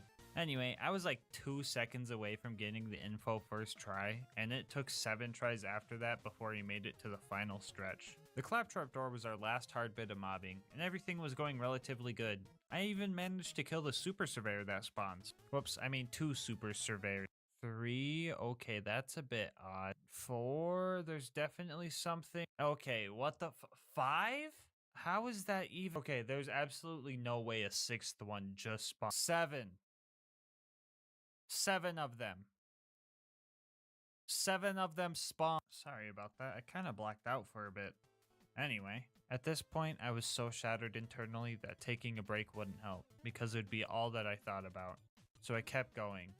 Brick and Mortar definitely carried me through Heroes Pass, but altogether the Claptrap door and this place almost took 2 hours, and this challenge's playtime was really starting to wear on my mental. Jack and his stupid health regen was my last worry of the run. I made my few legit attempts before I decided that the good old block him at the terminal strat was going to be needed. Melee was definitely the way to go, but I wanted to show you guys my insane DPS I was getting with the shotgun. Mind you, this is point blank, doing nothing but crit damage. Glad I had 4 of these, because if I had to reload, I would just lose all my progress from the last mag anyway. So we took Jack out and started the warrior fight. And surprise surprise, using a fire weapon on a giant fire breathing fire demon from hell where fire comes from doesn't work great, and now that I think about it, whoever said fight fire with fire was an absolute bozo if I'm being frank. And I was being frank, because the warrior is practically throwing me on his barbecue like a pack of ballparks. So we had to do something no one would have guessed, and go for a melee kill. Luckily, these crystal dudes are super susceptible to melee damage, except for when they're not susceptible to anything, of course. Anyway, the good old punch thing for explosive damage strat was working great, except for when it backfired on me, or the crystalisks would do more damage to me than I wanted it to, or Krieg would do more damage to me than I wanted him to. My favorite one is when I was throwing axes and this rack swoops in and takes it point blank, do it for the vine style, which downs me because that's just my luck. But I promised I wouldn't take the mask off until it was done. And there was one thing driving me. You know I haven't had a fucking monster all stream? I can't fucking drink a monster with this thing on, guys. You're driving me nuts. After 30 hours and 58 minutes, after 506 deaths, the warrior accepted his fate. I decided to finish warrior off using the Teeth of Terra, because I really wanted to savor this moment that I beat the hardest gas mask challenge so far. I proudly say, you can beat Borderlands 2 as Terramorphous. This run was 100 times worse than I thought it was going to be, but what matters is that we beat it, and the fact that you made it this far into the video makes it all worth it for me. If you want to see more runs like these, make sure to like, comment, and subscribe. It helps with YouTube's algorithms and helps the channel a lot. I also read all my comments and love hearing your guys' ideas for future runs. If you want to support me more directly, consider becoming a channel member. 99 cents gets you videos a day early and also supports me so I can get videos out faster for everyone. I'll have my Discord, Twitter, and Twitch channel where I stream these runs, all linked in the description, along with the socials of Mango Soda, who created this absolutely awesome thumbnail art. But until next time, breathe easy, homies.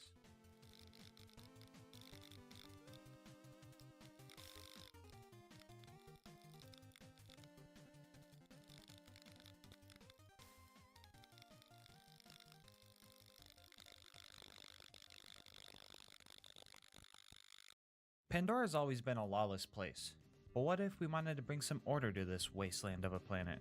Today we ask, can you beat Borderlands 2 as a sheriff's posse?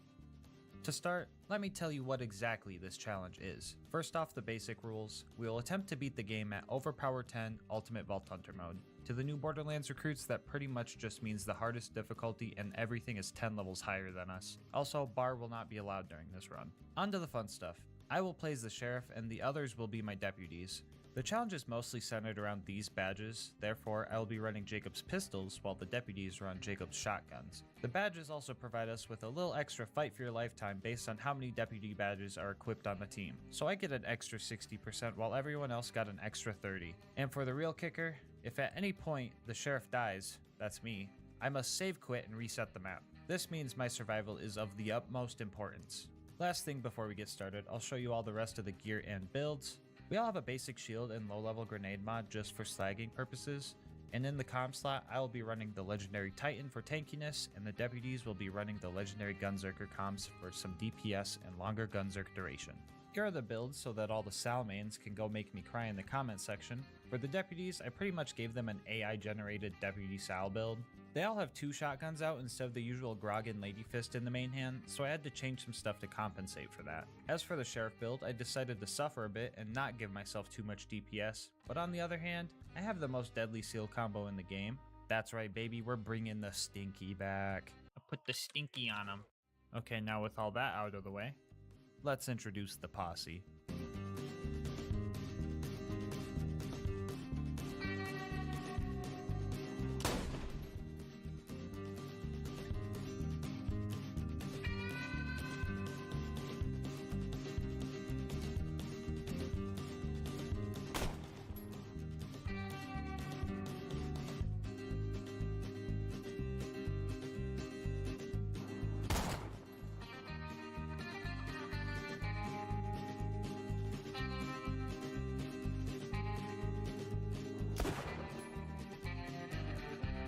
With my trained deputies... Wait, you guys are trained, right? Raise your hand if you played Deputy Sal before. Okay, raise your hand if you've ever played Sal before. Oh god, what did I get myself into? Anyway, we started clearing out Tutorial Town and found that 6 shotguns all going off at once not only drops me to what I'm guessing was 30 frames per second, but it's also pretty funny to listen to. Oh my god, hearing all the Jacob shotguns go off, dude. Not too many issues came up here, and honestly, we kind of rolled the place. Anyway, we saved Hamulok and set off to take on Boom Boom. Along the way, we discovered that the accuracy and range of the shotguns was going to be the deputy's biggest challenge. Well, besides making sure my clumsy butt doesn't fall off a cliff or something, of course. I had a feeling that this would be an issue, so I made sure to give everyone 5 in insight and busts that can't slow down so that we could get into the enemy's faces quickly and also rush to each other's aid in case we went down. Mix that with the fact that our bleed out timer is super long because of our badges, and the fact that you can fire your left gun while reviving, you get a strat that just might get us through this game. The plan for Boom Boom was to let me take the cheese bowl fight with my lower DPS while my deputies handled the other boom. They did a great job, but on my end, I was having some trouble. Luckily, Deputy Lucas came in and helped kick Boom Boom out of his turret. I didn't have much ammo to help with this fight, so I decided to promote myself to Medic Sheriff Gas Mask and just help that way. I started to run back so I could top off my pistols, and the lads accidentally let all of the outlaws out by blowing up the gate, so I made the call to go in and risk it for my homies like they would for me. This time around, I knew I couldn't revive everyone in time, so I made sure to psych everything I could so that they had a chance to get themselves up, earning me another promotion to Support Medic Sheriff Gas Mask. Anyway, we dealt with the very thrusty bad guys, and we all made it out of this fandango alive. And then Queen Knight did the bleed out any percent speedrun on accident while trying to save me, so that was hella depressing. Oh, this is a perfect time to point out that the death counter will only count my deaths. If you need an explanation on why, just go check out our other co-op challenge. I'm sure that will clear everything up for you. Anyway, after many armpit moistening battles and stinky plays, we made it to Flint. Initial results showed that this fight was going to be super tough. After a lot of really scary close calls, we retreated and went to make a game plan. We decided that we should just go in and milk the fight for your life timer and just spam shotguns at ankle biting range, while I would try and stay back and deal damage from a distance. I really didn't want to cheese Flint by punching him off his arena again. Flint, however, never forgot that day, and he came for his revenge.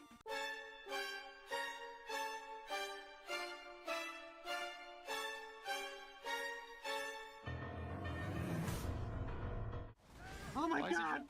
Oh my god! No! That was pretty scary, honestly. Anyway, you probably want to see Flint die, so here's the clip of that. Lock of me when I get gas locked. Oh my god, who's resing him? Yo! Oh, he was getting real close though. Oh! Yeah. Oh my god, we you did guys it. did it. Okay. Pretty wacky, right? Nah, for real though. As soon as I fell off, the deputies all grouped up and did some kind of triangle attack and milked their fight for your life timers like we had planned. This fight provided me with another promotion to Useless Support Medic Gas Mask.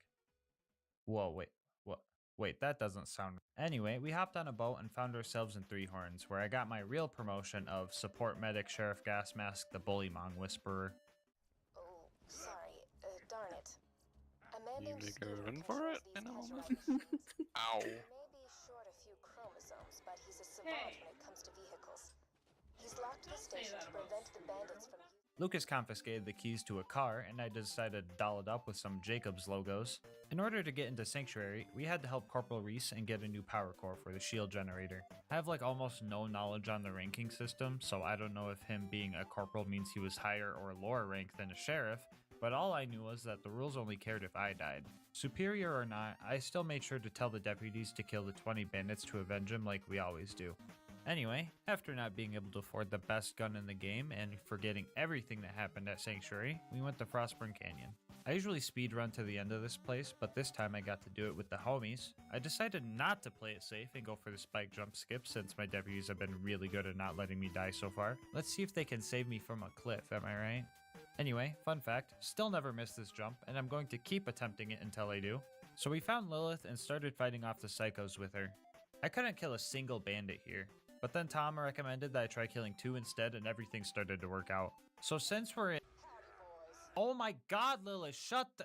Wait, actually, Lilith, this is the perfect time to use that one-liner. Holy crap, okay, Lilith, we'll let you slide on that one. Back to what I was saying. Since we're in co-op, enemies have a lot more health, and in some instances, spawns are a lot different. If some of you guys remember the friendship run, you might remember we had to take on 12 big psychos as opposed to the usual 3 that spawn due to 4-player co-op scaling. If that doesn't ring a bell, you're probably new and should subscribe and check out the rest of my channel for some good laughs. Anyway, why slowly whittle down a bunch of health bars when you could just put the stinky on them?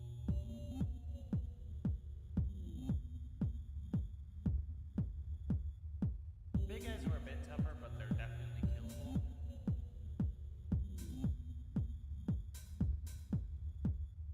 I think I was getting a little cocky and a little loopy though, because I started acting up.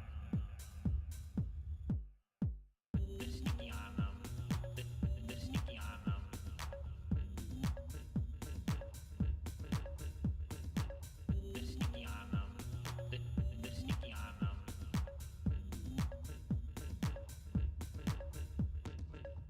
sneaky on them.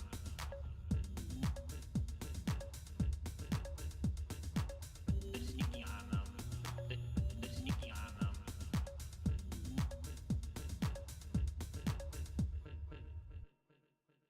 Yeah, not sure why I said that or even what it means, but I think it's safe to blame some sort of insanity. Yeah, so I ended up dying and restarting this whole fight twice because I got counter stinkied. And yes, I did do the spike skip again both times. Honestly, I didn't mind though because I got this crazy stinky clip. Oh, Lilith! No! Lilith was saved and now it was time to rescue Roland.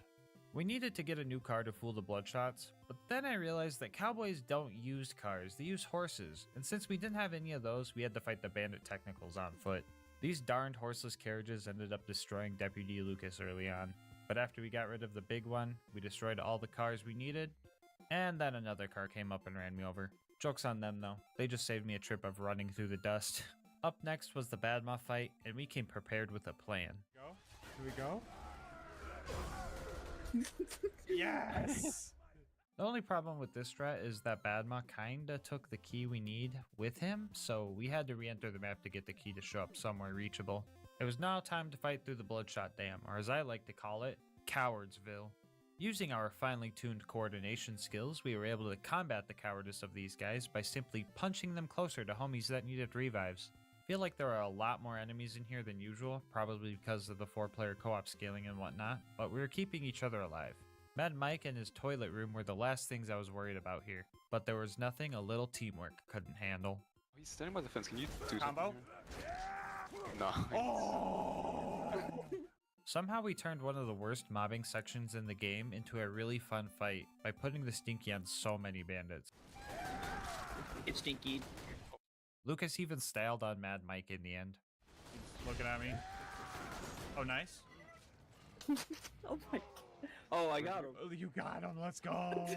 After that, we just had to run to Roland and then get stressed out about this toaster we had to fight. I'm willing to bet that some of you guys don't know that the Warden can actually take Roland to the Hyperion Friendship Gulag if you take too long to rescue him. If you didn't know, don't feel bad, that just means you're good at the game. Anyway, I wasn't sure if dying and the resulting save quit would cause us to automatically go to the Gulag, so I had even more to stress about than usual. So running through the dam was pretty scary. We all went down a few times and there were very few spots where we were actually safe. Deputies Tom and Queen Knight made it there before Lucas and I, and then I noticed that the Warden was already spawned and the clock was already ticking. I ordered them to rush in and await our backup. Moments later, I made it to the fight and single-handedly saved everyone from the big bad scary toaster with no help from Tom whatsoever. No gulag for us, baby. Anyway, after clearing out all the loaders and saving Roland, our next job was to meet Tina and Mordo and help them with a good old-fashioned train robbery. That might sound like we're breaking the law, but I'm the sheriff, and I make the rules, and I say it's legal. Anyway, after roasting up some critters, we confiscated some TNT from the local bandits, and we blew up the train in a safe and controlled manner. It was the end of the line, and Wilhelm wasn't going down without a fight. A long, cursed fight. The plan was simple. Loaders were going to be our priority 1 enemies until Wilhelm ran out of troops. Priority 2 for the deputies was going after Wilhelm himself, since they had all of our DPS. While priority 2 for me was dealing with the surveyors, since I had the accuracy to deal with them better. We were able to put the stinky on some of the loaders, but a couple of stinky-proof big loaders really drained all our ammo and grenades. And then, something extremely cursed happened. Something I could only imagine would come from my worst nightmares. Something so unheard of and absurd that I still don't believe it happened, even though I see it with my own 2 eyes. This was the incident. Well, you know. What? There's a badass constructor. Constructor? Why is it so small? There's 2 of them. What is going on?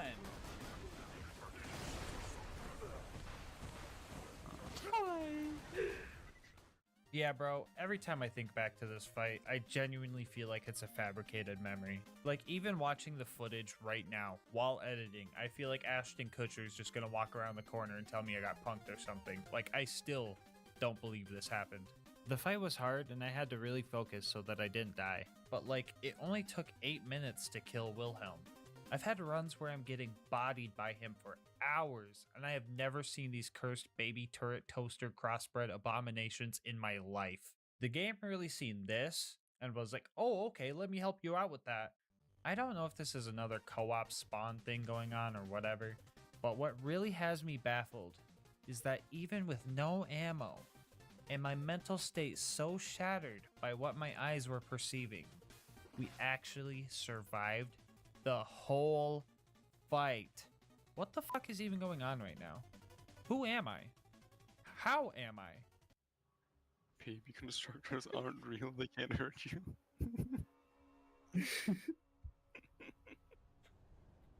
After I save quit to make sure I didn't have any mods running, we made it back to Sanctuary, and never mind, it's flying now. That's a problem. So we had to go through the fridge and try not to get ambushed by all the lowlifes dwelling there. Big emphasis on try here because I ended up dying. Deputy Tom was at the end of the map ready to travel, but we all went down, and hitting rats in general is just not easy. So here was where I had my first bleed out death. And honestly, I'm pretty proud of my deputies for lasting this long. Well, except for Lucas, because this rat picked my pockets twice and Lucas tried to snatch up all the money when he died, and I didn't appreciate that. On the way to the beacon, Alyssa challenged the bridge to a duel, and she was all like, draw! And then the bridge drew, but not in the fun cowboy way, so we all had to take the elevator thing. Well, this one goes sideways, so maybe we call it a horizontal? Editor, don't take that joke out of the script. Also, don't record yourself reading this. This isn't part of the script. Oh, come on, not again. Anyway, there were some close calls fighting the loaders before the gluttonous Thresher fight, and that fight didn't go too well either. The deputies barely killed it before I bled out, so resetting the map did not mean we had to do the fight over, so that was nice at least. Also, I'm a bozo and missed this death, so add 1 to whatever you see from here on out. Jumping over to Overlook, we set up the beacon and stood ready for the waves of loaders coming our way. And by ready, I mean I was buying ammo right as they were dropping in. I was kinda hoping the game would realize we seen 2 more toasters than we should have so far and that they wouldn't send in more, but surprise surprise, hope is useless when it comes to gas mask challenge runs. This was a tough fight. Other than Lucas redeeming himself after the whole fridge fiasco, we were getting real close to losing. We tried our best to keep the beacon alive, but it got destroyed 8 times and just became invincible, which is good for our progress, but harsh on our pride. Also harsh on our pride was the escape we had to pull off. Usually you can teleport away as soon as you choose a location, but in co-op there's this 5-second timer, and if one of you guys go down, it's just like, no, and makes you stay there in pain. After the 6th attempt at escaping, we made it to the dust. Yep, I was like, literally anywhere but here, please. Up next was the dreaded Preserve. This is a big map, which means a death would make us lose a lot of progress and make us do a lot of the mobbing over again. I also made it a rule that we had to take out the loot homies in a 4v4 in order to progress, just to make it a little bit more challenging. Our first obstacle of wounding loaders was pretty easy since we could all focus on different baddies. We all probably went down like a dozen times at this little dock area, but we managed to set each other up with revives really well actually. Pomone and Toomba showed up after that to torture us, and attempts to kill them proved to be useless, so we decided that those guys were not our problem. Instead, we bullied this loot homie we found on the way to the other loot homies. The primary mobbing section here was chaotic. Fighting the stalkers here felt like fighting a Minecraft Enderman with a bow. Shooting won't help you, you're gonna have to whack them with it. Anyway, after dealing with those guys, the ultimate loader was surprisingly easy to take down, and now it was time for the 4v4 with the... Hey, yo, Queen, wait, we're not ready yet, oh my god. Oh, brother, dude. Okay, so I was afraid that this would happen, so I made sure to grab the feather so that we could respawn near the creature slaughter dome instead of at the very beginning of the map, so that lessened the blow.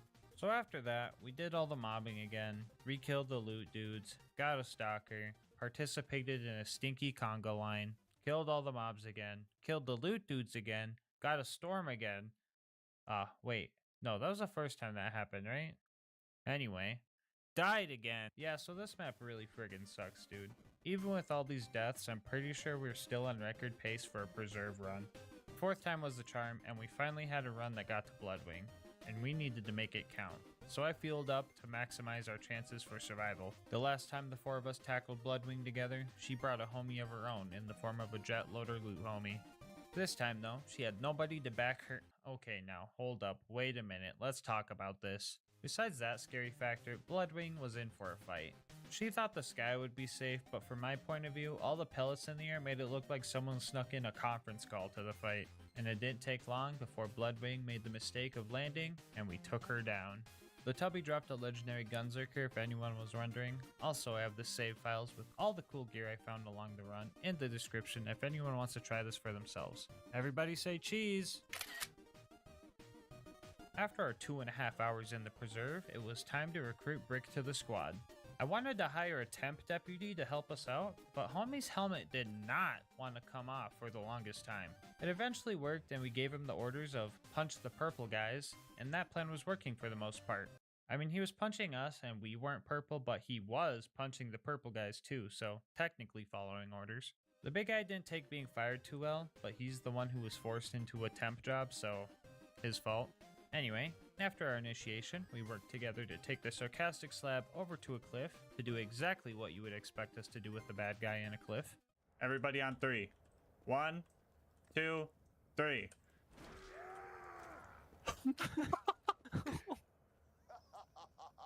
Still going. Oh my god, that... Yeah, homie got launched. I'm pretty sure multiple of us hit him, so the knockback was just amplified, and I thought that was pretty cool.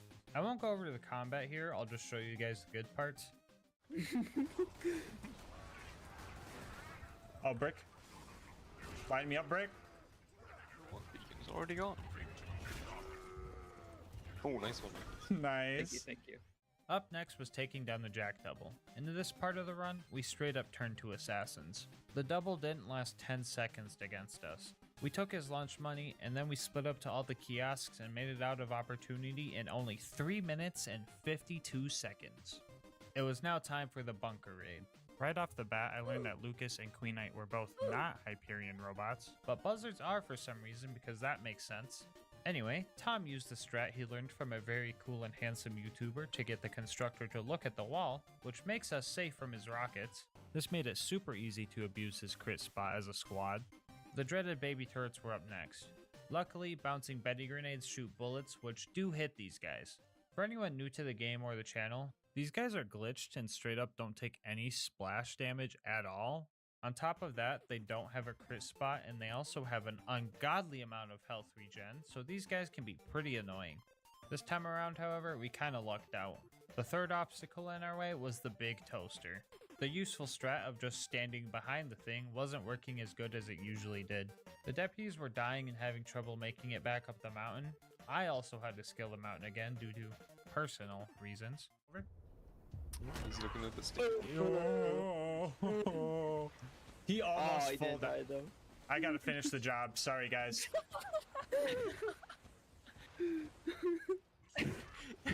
Wow. Okay, I'm coming back up. After about 10 minutes of struggling, we managed to all meet up and finally took it down. The final obstacle before the bunker was Face McShooty, who volunteered for death via firing squad. While we sit here and spam at him, I guess I'll give you a cool history lesson. Did you know that in old-timey firing squads, only one person in the firing squad would have an actual bullet? They did this so that the men in the firing squad could find some solace in the fact that the rifle they fired likely had a blank in it and not an actual bullet inside. We, however, did not do any of that goofy stuff because we weren't even sure we could land a hit on him from this far. Oh, look, we got him. That was so fast. The bunker fight was upon us, and I definitely didn't die to something embarrassing again like a cliff. Anyway, we took out the turrets, the actual bunker fight started, and the first thing it did was try to assert its dominance with a friggin' T-pose. But it kinda backfired, cause it just made it way easier to hit for all the deputies. So yeah, homie just started T-posing and kinda kept T-posing every time he flew up to us. We were all capable of hitting the broad side of a bunker, so this fight was actually pretty simple. Jack was hiding something in this mountain, and we were gonna get to the bottom of this. Up next was the Angel Core, and I was dreading this place. Even if you destroy one or two of the injectors, save quitting will reset the whole fight, so you have to do everything over again. So I was pretty stressed out about this part. I already don't pay these guys to do these runs with me, so I didn't want to make them suffer more than what they already have. You're not— Wait, Tom, no, don't leave! Anyway, after giving away my foreskins to persuade Tom to come back, we started the Angel Core fight. We devised an order of operations for which targets we were to prioritize. Ion loaders were at the top of our hit list, mainly because of their cheap bubble. When they bubble, every loader in the area starts running to it like the cowards they are. Lucky for us, Fistful of Hurt is a great counter to this because we can interrupt the process entirely. Up next are Angelic Guards. With no way to dismember these guys, it was important to take the tanky ones out first. And last on the list were gun loaders. One could argue that killing these guys off before the Angelic Guards would be better since you could get incoming damage off the table faster, but in reality, these guys were just our revive fodder for emergencies. War and super loaders are arguably less dangerous than the rest of these guys because of their big charge up duration and lack of mobility, and the turrets were usually the first thing taken out while the rest of the wave was still digistructing in. Our coordination was kinda at its peak in here. We were saving each other, setting up slag, and— Oh my god, Lilith. You had one chance, and you overdid it. I'm never letting you slide again. You know what? Fuck you. Frickin' howdy, boys. Good. Anyway, we made it through Angel Court and tried to kill Jack in the cutscene to save Roland. Don't think it helped at all, though, and we're pretty sure all we did was slag Roland, so, whoops. The next day I came down with a cold, so my voice was pretty bad. Even though I took proper precaution by taking my cold medicine and drinking my tea, I wasn't going to be able to give out orders to my deputies. Which really didn't matter because they all know how to play the game and know what they're doing. Our next stop was Sawtooth Cauldron. There was a scary part where we had to fight off a few big nomads, but luckily they came with instructions, so we knew exactly what to do. The rest of the instructions weren't that clear, like Boombringer? I hardly know her. For real though, this part was really scary. The first time we got up here, we had to bail, and the second time I was deep behind enemy lines when Deputies Queen Knight and Lucas kicked the bucket. I thought it was done for, but Deputy Tom finally managed to land the grenade jump with his across the planet 600 ping. Oh, did I forget to mention that Tom is practically playing in the past and the future simultaneously? Rubber banding, never knowing what is real? Because that's what he has been putting up with for the whole run. Tom, when you watch this, thank you. Anyway, my hero arrived and we made it back to the elevator. Up top, we were the most coordinated that we ever were. Got Alyssa. Do you? Yep. Sure about that? You don't? I thought I was reviving Alyssa. I'm so sorry. Whoa, wait a minute. That was the wrong clip. Hold on. I got you. Jump on, Lucas. Thank you. Hold on, is there a bandit to put the stink? Hold on, I want to put the stinky on him with Lucas on my head. Yes. Can I punch him? Yes! Yes!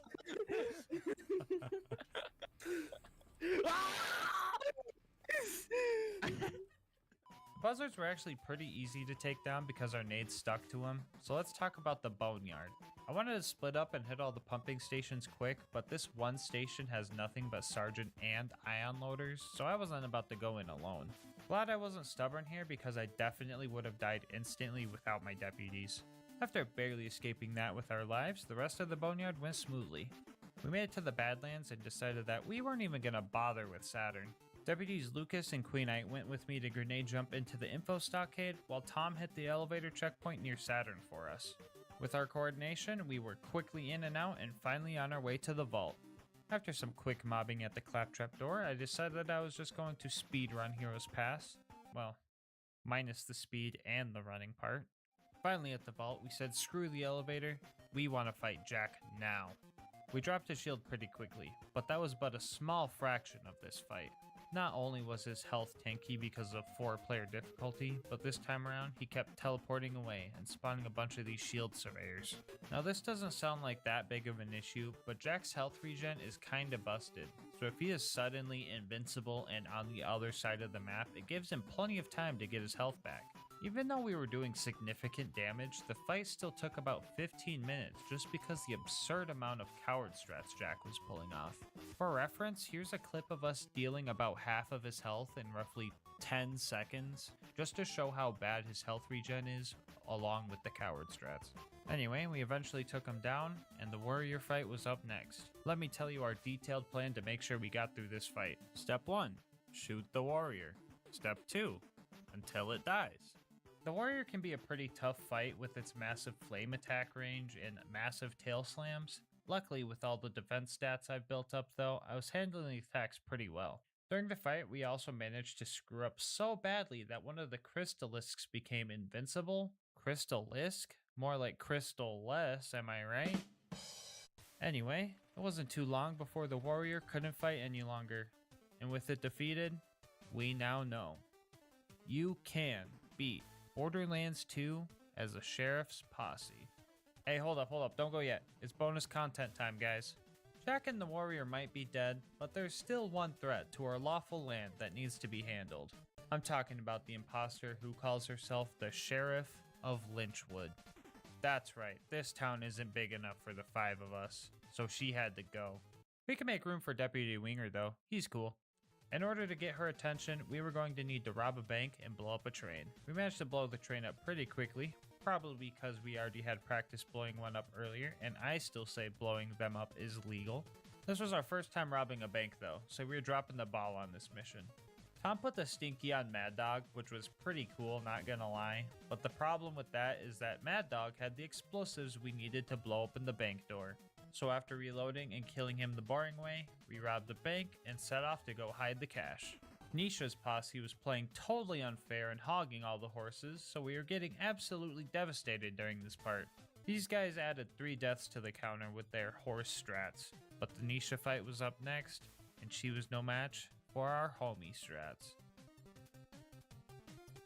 Before we go, I just wanted to say thank you so much for making it this far into the video. If you want to support the channel, make sure to like, comment, and subscribe. It really helps with YouTube's algorithm, which helps the channel grow.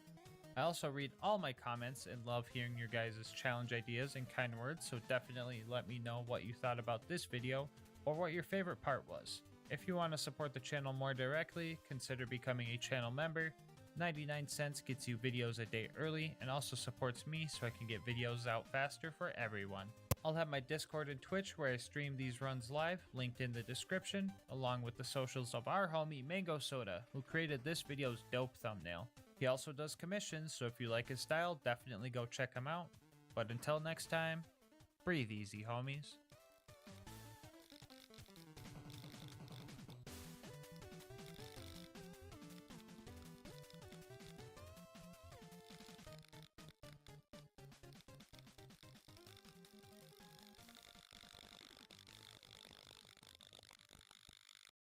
Hey guys, just wanted to let you know that I'm partnered with Instant Gaming. More on how you could save money on games later in the video. So a few videos ago, I posted the Sheriff Posse Challenge run, and I got a lot of comments asking why I didn't use the Law and Order combo to make the run even more on theme. Which honestly was a fair question. I literally opened the video like, Pandora's always been a lawless place. But what if we wanted to bring some order to this wasteland of a planet? While that little tease wasn't on purpose, excluding the Law and Order was, because I wanted to make a challenge out of the combo on its own. So here we are. Today we ask, can you beat Borderlands 2 with only the Law and Order? Before we start, let's go over the rules. Or should I say laws? We'll be playing on Overpower 10 Ultimate Vault Hunter mode. If you're new to the game and not sure what that means yet, it just means that everyone has 4 times health, health regen, and they're all 10 levels higher than us. No big deal. Bar will not be allowed for this run, and of course, the Law and Order are the only gun and shield I can use. Shooting the Law is allowed, but we're going to mainly focus on the melee aspect of the combo, cause how do I put this? This thing sucks.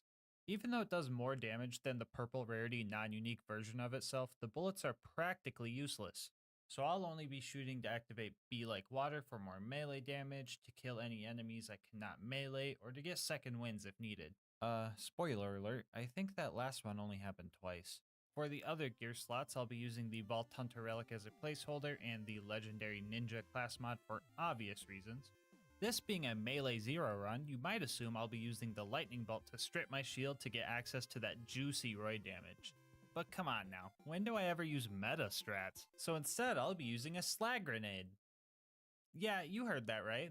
I'll be throwing a Slag Grenade at myself and also be calling it Strategy. Why a Slag Grenade, you ask?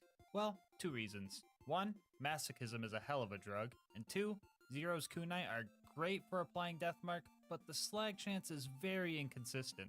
So when I'm using a grape Kool-Aid jammer as a smoke bomb, I'll have another chance at making the bad guys purple before I go in for the kill. Here's a quick peek at my build. I am very confident that this was the best setup I could give myself skill-wise, but I'm probably still going to have people in the comment section tell me I should have spec'd in the money shot, but whatever. Anyway, let's hop into the run. We start our journey in Liarsburg because UVHM has you skip the whole Claptrap Optometrist appointment section of the game, and we started clearing out Tutorial Town. It's been years since I played Melee Zero, so it took some time to get the setup down. That setup looking a little something like this. First we activate Deception and throw our kunai at the baddie we want to attack. This will apply Deathmark to him and hopefully slag.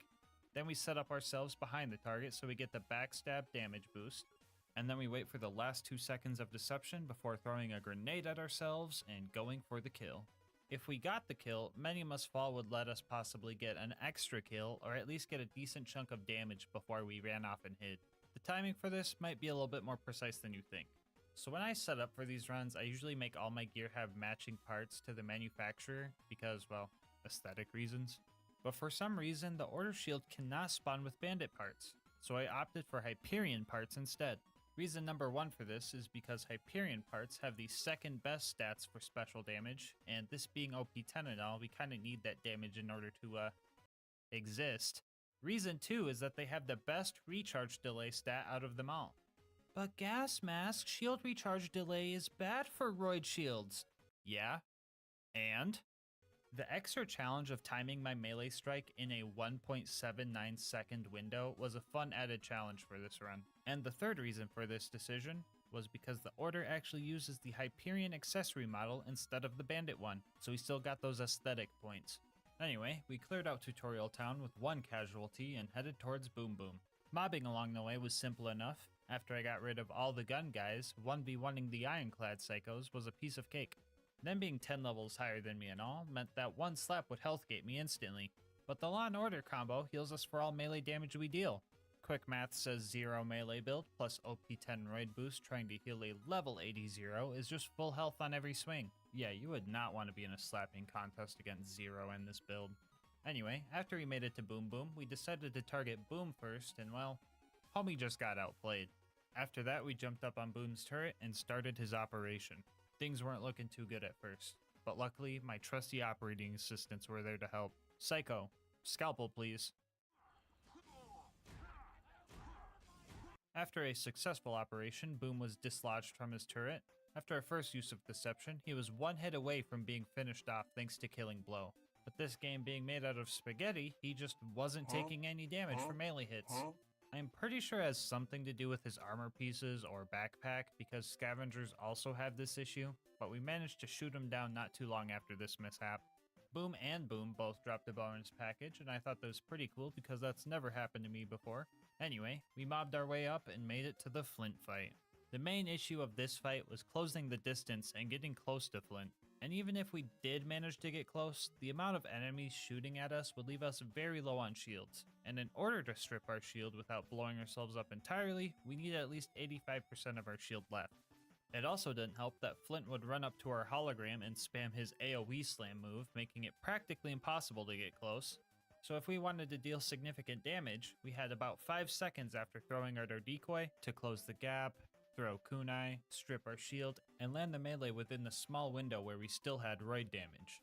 Which I did. Oh! This is a historic day in Gas Mask Challenge history.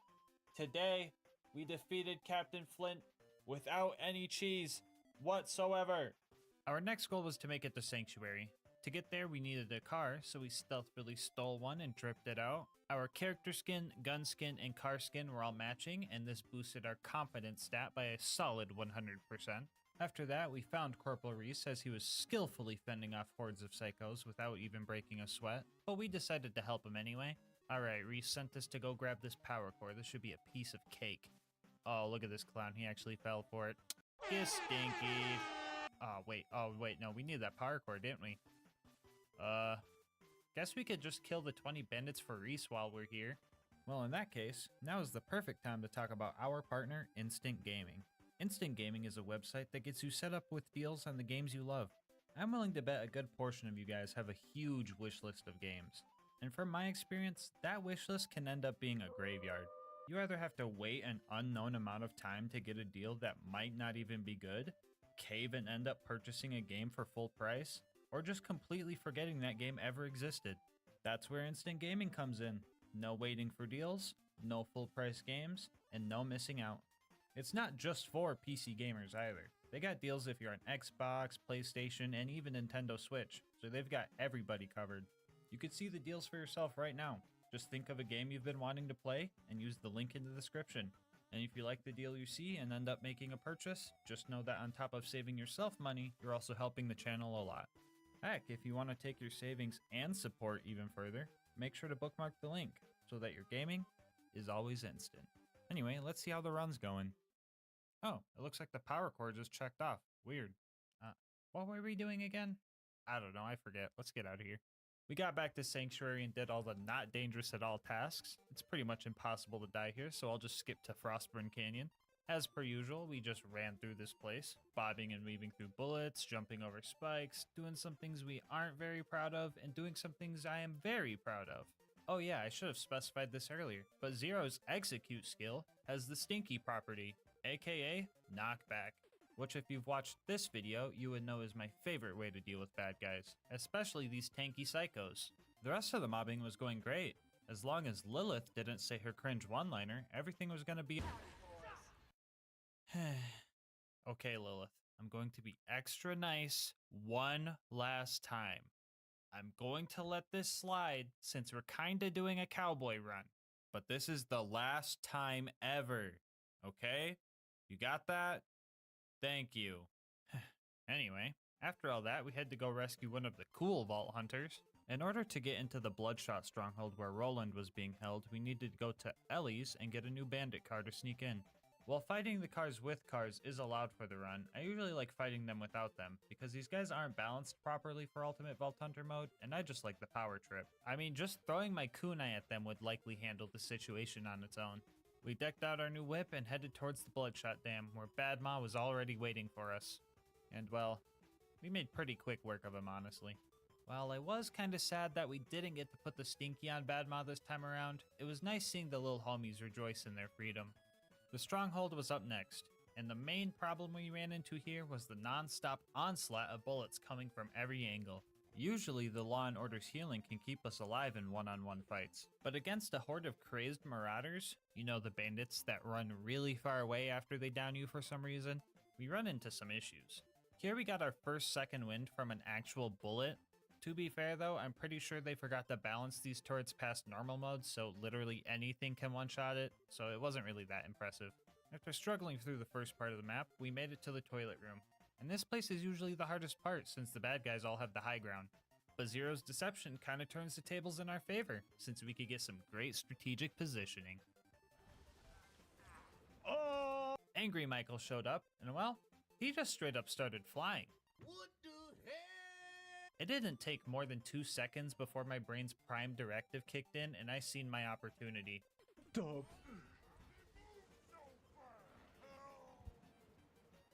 I was so baffled that this man just alley-ooped himself, it somehow triggered my flight reaction.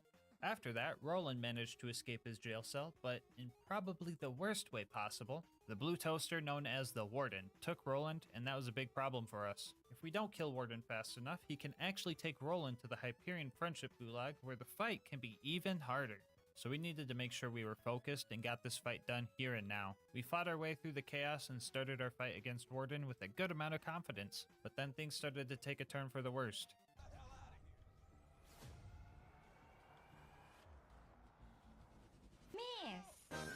The Warden spawned in a super loader that would kill me before I even got to see him. The Warden also has an AoE slam that would launch me far enough to the point where I couldn't make it back and heal in time before my health gate ran out. And all these things just piled up. I died a bunch of times, and the drop barge showed up to take Roland away. But I wasn't gonna let this toaster run so easily. Moments away from losing this fight, I had a Jimmy Neutron brain blast type moment. If I couldn't heal because I couldn't stay close to the Warden, I would just have to make it so I couldn't get knocked back. And thus, a new strat was born. I'm talking about wedging. Using the ramp that is so conveniently placed behind Warden, we can absorb his slam attack and take little to no knockback. This way we could stay close enough to keep our healing up. We even went down close to the end, but Killing Blow came in clutch.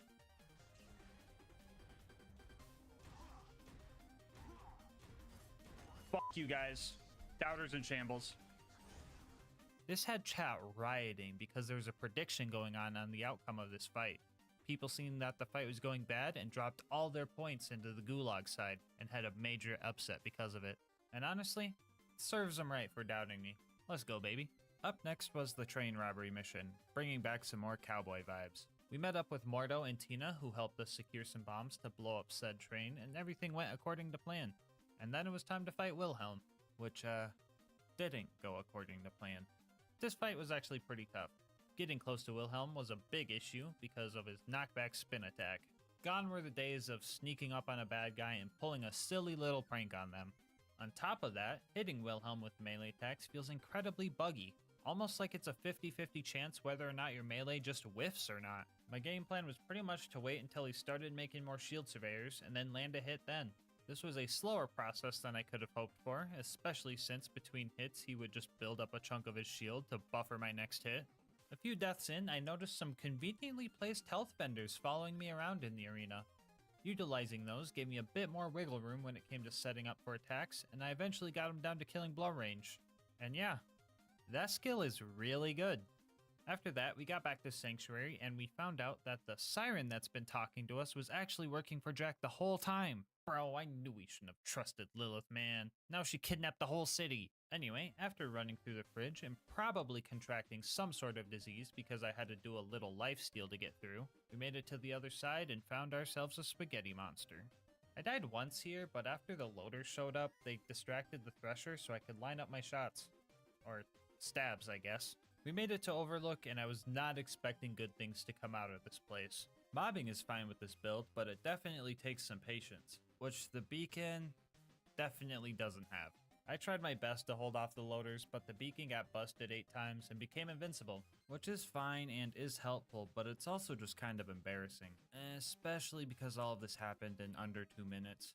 Anyway, yeah, I just kinda had to brute force through all the loaders and constructors until the fast travel landed and I could run away. Our next stop was the Preserve. After wounding the loaders, we infiltrated the Preserve and joined on the Stalkers vs. Loaders chaos. Here I stuck to the shadows, waiting for my time to strike. But I obviously didn't know when that was because I was getting rolled. And oh boy, was I not ready for the boss at the end of this mobbing section. Like bro, I was genuinely surprised when I took him out first try. Yeah, I'm not sure why this was so easy. The bull loaders were way more of a threat, honestly. Anyway, we started fighting the loot homies, and also started getting bodied again. Door loader loot dudes have an AoE slam. Jeez, man, this is like a recurring issue, isn't it? Anyway, we died a few times, but we started using wedging strats and eventually got them all. And, they didn't drop anything cool. After petting some puppies and experiencing the most unsatisfying thing ever, we made it to the Bloodwing fight. Early testing showed that this fight could be doable. I just had to wait for the skags to be released because Bloodwing usually lands when they come out, and then just go to town swinging. A few mishaps in, Bloodwing adapted and decided to, well, stop landing. I'm pretty sure I waited for a good half hour for it to land, and I just didn't think it was gonna happen.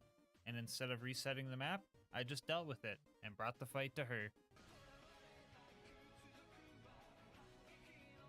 Yeah, so the new plan was to wait for her to do her stationary fire breath attack, flank around, and go in for a hit. Eventually we got through fire phase and she started landing again. Shortly after she reached corrosive phase, the stars aligned and we got a satisfying finisher. I don't really have revives, so this is kind of scary.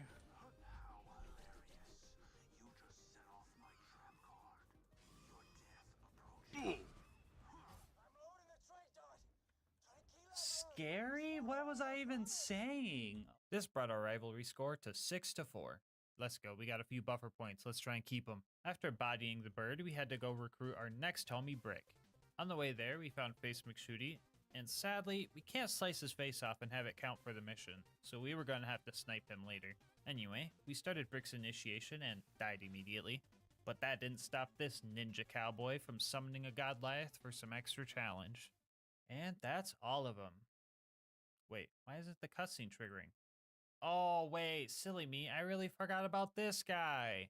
I really can't believe I almost forgot about Back McStabby, bro. What the heck is wrong with me? Anyway, we started clearing out loaders with our homie Brick, and after the first wave, we came back to deal with the sarcastic slab. Using the knockback property of Execute, we slowly but surely pushed him over to this cliff for hopefully obvious reasons. Since we're playing as Zero, I wrote a little haiku in honor of this moment. He was near a cliff. I put the stinky on him. R.I.P. bozo. Anyway, yeah, Brick and I were styling on these loaders. We even got the good luck Brick Stinky. We secured our final homie in the roster by finishing off the super loader, and there was one more task before the big bunker raid. That would be the Jack Doppelganger assassination job. A quick hit job here would be pretty cool, and since we're kinda built for this exact type of job, I thought it would be fun to see how fast we could get in and out of here. So I threw up the speedrun clock and started some attempts. After a few tries of dying before I even got to Jack, I managed to line up a clean stealthy kill and started rushing to the info kiosks. We made ourselves a pocket watch and made it out of there in just under 3 minutes. You know, I really needed some stealth combat gameplay in my life, and this run is hitting the spot. Never mind, I just realized the bunker was up next. The climb up to the bunker proved to have a few challenges. Problem number 1 was this death wall that I couldn't get past. Mainly because I'm a bozo and forgot to tell Claptrap to pull up to the function. After I got that situated, the real first challenge was this toaster. In order to get past this guy, I first ran up and threw my decoy to the left of it so it would face the door. And after that, I could use my runaway prankster strats to whittle down the health bar. After a few attempts, we got lucky and had a low level one, so we were able to finish it off even though we went down. Up next were the baby turrets. Now, I want to say Execute helped us destroy these guys by letting us dash up towards them, but in reality, I think Infinite Vertical Melee was the real culprit. On the way up to the Super Toaster, we found another bonus package, making that our third one for the run. Is this a sign that we should do a bonus package only run? No, of course not. It's just pure coincidence. Don't be silly. Anyway, the big toaster got me a few times before I realized I have Boar, which allowed me to destroy a good chunk of the constructor's health by shooting the side turrets off. This also got us our second win with a bullet, while also putting the constructor within killing blow range. The last thing before the bunker was Face McShooty. Ahem. Face McShooty? I said Face McShoot. Oh, here we go. Anyway, Zero, being the skilled assassin he is, also imbued with the true spirit of the West, took aim and easily got the headshot first try after 40 warm-up shots. At the bunker, we start taking out the turrets. Most of these guys were pretty simple to fight, but 5 of them were a bit tricky. First off, 2 of them required the infinite vertical melee that this game has in order to take them out, and another 2 just couldn't be meleeed. There's an invisible wall right here that prevents me from getting close enough to destroy these things. I even tried to grenade jump over it, and that didn't work either. So for the first time in this run, we actually had to shoot something for the kill. Which is, yeah, kinda lame. But if we're being fair, it's a whole lot harder since this thing sucks for bullet damage. I'm pretty sure they would out-heal my DPS if I didn't have them slagged, so yeah, this was definitely harder than just smacking them a few times. The final turret could be meleeed though, but at a cost. Since this thing is straight up hanging over the void, I just had to make sure I could kill it before I hit the death barrier, which happened a few times. Execute is great, but sometimes you just slip right past your target and fly in some random unfortunate direction. Anyway, I think I was messing up because I kept missing the roid damage window, but ended up one-shotting it in the end. It was now time for the bunker fight. The bunker, being airborne and constantly hovering over a death pit, meant that melee combat was a pretty bad idea. So, the best thing we could do was just use Borg. But that's boring. You're watching this video, and that means you've seen the thumbnail, so you could probably guess where this is going. If you can't tell, this strat was incredibly risky. If I didn't miss the bunker and managed to actually land on top of him, I would be in a constant state of bouncing and would have to focus on micro movements in order to not fall off. We also rarely had roid damage up here, so the process was also very slow. After the bunker had enough, he would just kind of shake us off, and that was honestly the scariest part. I'm pretty sure this would stress anyone out, knowing that at any moment, this could happen.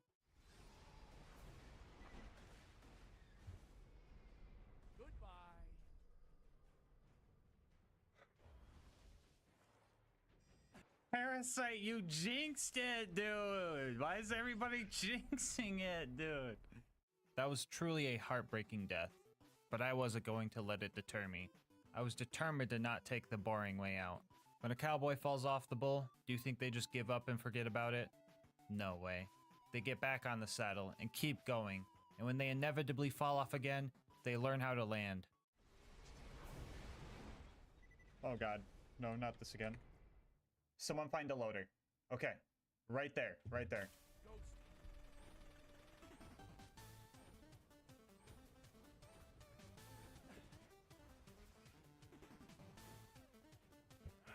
Yeah, that's right. The cowboy keeps going until the job is done. After over an hour of this cycle, the bunker reached killing blow range, and victory was in our sight. We set ourselves up under the bunker, and we castrated this raging mechanical bull. After partaking in some cowboy caviar, we started the fight down in Angel Core. Things were going relatively well down here. Loaders aren't exactly the best at running away from you. As long as I went down close enough to them, I could get a second win. To help ensure this, I started jumping at them. This way, if I did go down before I got to them, I would keep getting closer instead of just stopping in my tracks.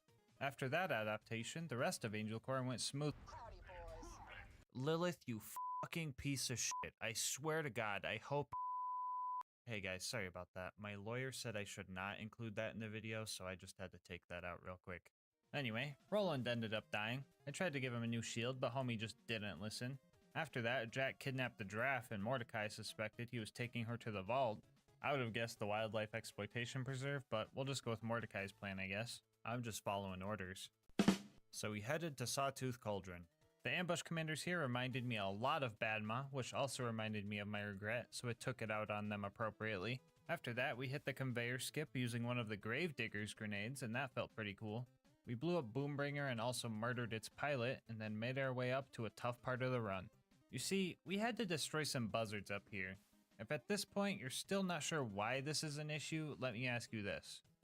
Have you ever tried to box a helicopter? If the answer is yes, are you okay? And if the answer is no, yeah, me neither, because it just wouldn't work. Zero is also way cooler than your average person, and he still had trouble fighting these things. So how did we deal with these things, you might ask? Well, each kill went a little something like this.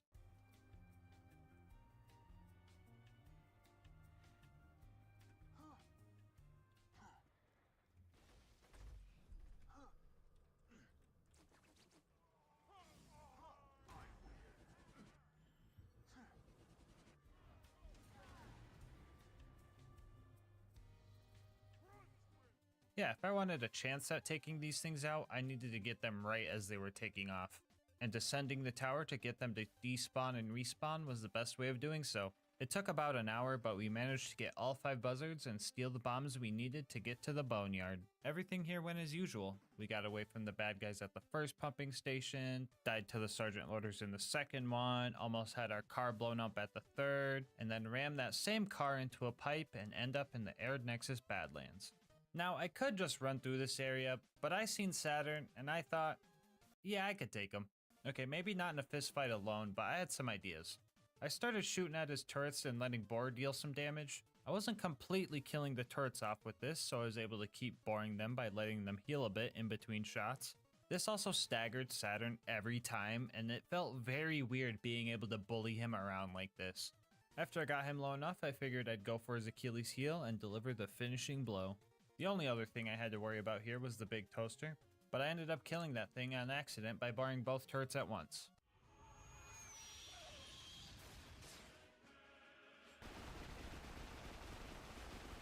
Anyway, we got our info and made our way to the claptrap door. The culmination of all the mobbing practice I've had throughout the run was going to be shown in this fight. Oh, never mind. I died to my own grenade on the first loader. Neat. Real talk though, the mobbing here is pretty simple. A little too simple if you ask me, because almost every surveyor decided to just start bugging out, making them super easy to kill. On the other hand, I kept blowing myself up by meleeing hot loaders. These things will always explode after they die, and when everything is blue thanks to deception, all the loaders start looking the same. And then it turns into a fun game of, am I attacking a robot or a propane tank covered in landmines? Guess we'll have to find out. I tried to use this to my advantage by targeting the hot loaders first, using their explosion to reset the 1.79 second delay on my shield, and go for a more consistent second kill, which felt pretty cool. After all those loaders were dealt with, we were able to sprint through Hero's Pass, avoiding all the unnecessary combat, and finally start our fight with Jack. I had some trouble with this fight at first. The entire run, I never realized that you only get healing from melee damage if you deal damage directly to the enemy's health bar, so Jack's shield was holding us back a bit. That issue is easily fixed compared to our next problem. You see, Jack has a number of advantages in this fight. First off, he has some very strong health regen, meaning our kill was going to need to be quick. This comboed with his ability to literally teleport away and spawn an invincibility shield drone makes it very hard to pull off a quick kill. And to top it all off, Jack is extremely hard to slag, meaning if we executed our setup perfectly, no pun intended, it was still up to chance. During our first attempt, we got lucky with slag and found out how much damage we could do in one hit to his health bar. This wasn't going to be a one-hit kill, but we could for sure get him down to killing blow range and finish him off. So what happened here, you might ask? Well, he cheated. I was literally 1/3 of a second away from finishing this guy off first freaking try, and he just leaves. And after that, things just started falling apart. Jack managed to keep getting more and more shield surveyors, which were kinda hard to kill because they moved around so awkwardly. At first I thought I was just whiffing a lot of hits, but I found out that landing a hit on this specific surveyor doesn't end your deception for some reason, and you could just get big damage at no cost. Learning this, I got used to landing consecutive hits on it and destroying it quickly. At this point, I had been playing for a while, and after several deaths, I decided to continue the next day. What's the likelihood you're gonna do this the first time? The first try? Yeah. 1 in 20, please.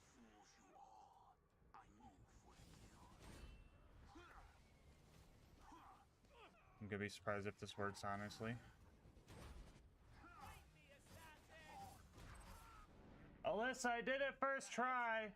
Well, I guess that just leaves the warrior now. This final boss was definitely a worthy one. The fight was nothing but back-to-back constant risk-taking. Getting close enough to the warrior to melee him also meant I was in the worst possible spot if the warrior decided to do a slam attack.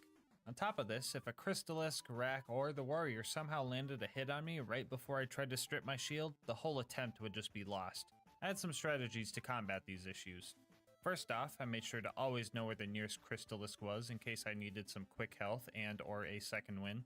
I would utilize the wedging strat we learned earlier to maximize damage when the warrior was in this spot, and use this bridge to stop us from flying when he was in the other two spots. Our first attempt made it pretty far before we lost to our own mistake. Usually breaking all the crystals on a Crystalisk would be enough to kill it, but since I let this one live for so long, it managed to regen enough health to survive having all its crystals broken. If this happens, the only way to kill is if you have enough explosive damage, which we didn't. Attempt number 2 also ended pretty far into the fight. But just like before, we kept hopping on that bull, learning every time. After 20 minutes of fighting in our third attempt, we managed to get him down to killing blow range, and victory was in our sight. We landed one last power move and finished him off with one final blow to the heart. Which means, you can beat Borderlands 2 with only the law and order. Bonus content time, woo! So Jack might be dead, but there's still a lot of crime on this planet, so our work isn't done yet. We're going to investigate the 2 sanctuary crimes and also go take down the outlaw Nisha. First off, let's talk about the gutter quadruplets. If you're impatient like me, you probably figured out who did the crime by accusing someone, and if you were wrong, just saying, oh well, guess I'll try again in the next playthrough. But today, I actually wanted to crack this case. Talking to Marshall Friedman, Moxie, and Zed, we found out the murder was from a single bullet. He has a shield and took some damage, but then Zed patched him up good as new. So the one who has a sniper, shield, and full health is the only person who could have done this crime. Case closed. Let's move over to the other case in Sanctuary, where we gotta find out who stole the cash from their homies. Marshall Friedman told us that only one of these guys will tell the truth and the other 3 are liars, and using that info, we can easily find out who took the money. Jim pretty much said it wasn't me, Lindy says Sam took the cash, Sam said it was O'Cantler, and O'Cantler just says Sam's full of crap. That last one was actually verbatim too. So if we factor in our 3 liars and 1, truther rule, we can quickly find our answer. Sam and O'Cantler's responses both contradict each other, so we can deduce that one of them have to be telling the truth. And in either case, that would make Jim a liar, meaning his response of I didn't do it is proof of his thievery. So yeah, you could solve the case in this convoluted way, or you could just look at Jim's back and see that the money is literally right there. Anyway, let's move on to Lynchwood and Nisha. The first mission here was pretty easy. We pressed a few buttons and then a train blew up, so that was pretty cool. And after that, we put the stinky on Mad Dog while also managing to keep the dynamite from falling off this time. And then we robbed Nisha's bank and set off to hide all the money. Oh boy, I sure hope Nisha doesn't sick her posse on me. Oh my god! After all that, Nisha was mad, and now she wanted to challenge us to a pistol showdown to see who came out on top. But honestly, screw all that noise.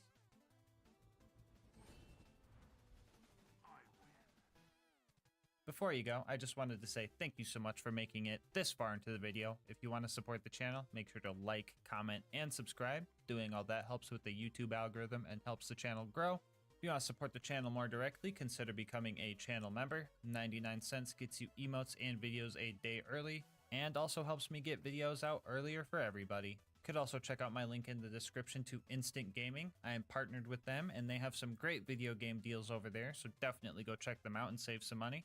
I'll leave my Discord and Twitch channel where I stream these runs live in the description as well. And last but not least, I wanted to give a shout out to our thumbnail artist, Mango Soda. They do commissions and will also be linked below. But until next time, breathe easy, homies.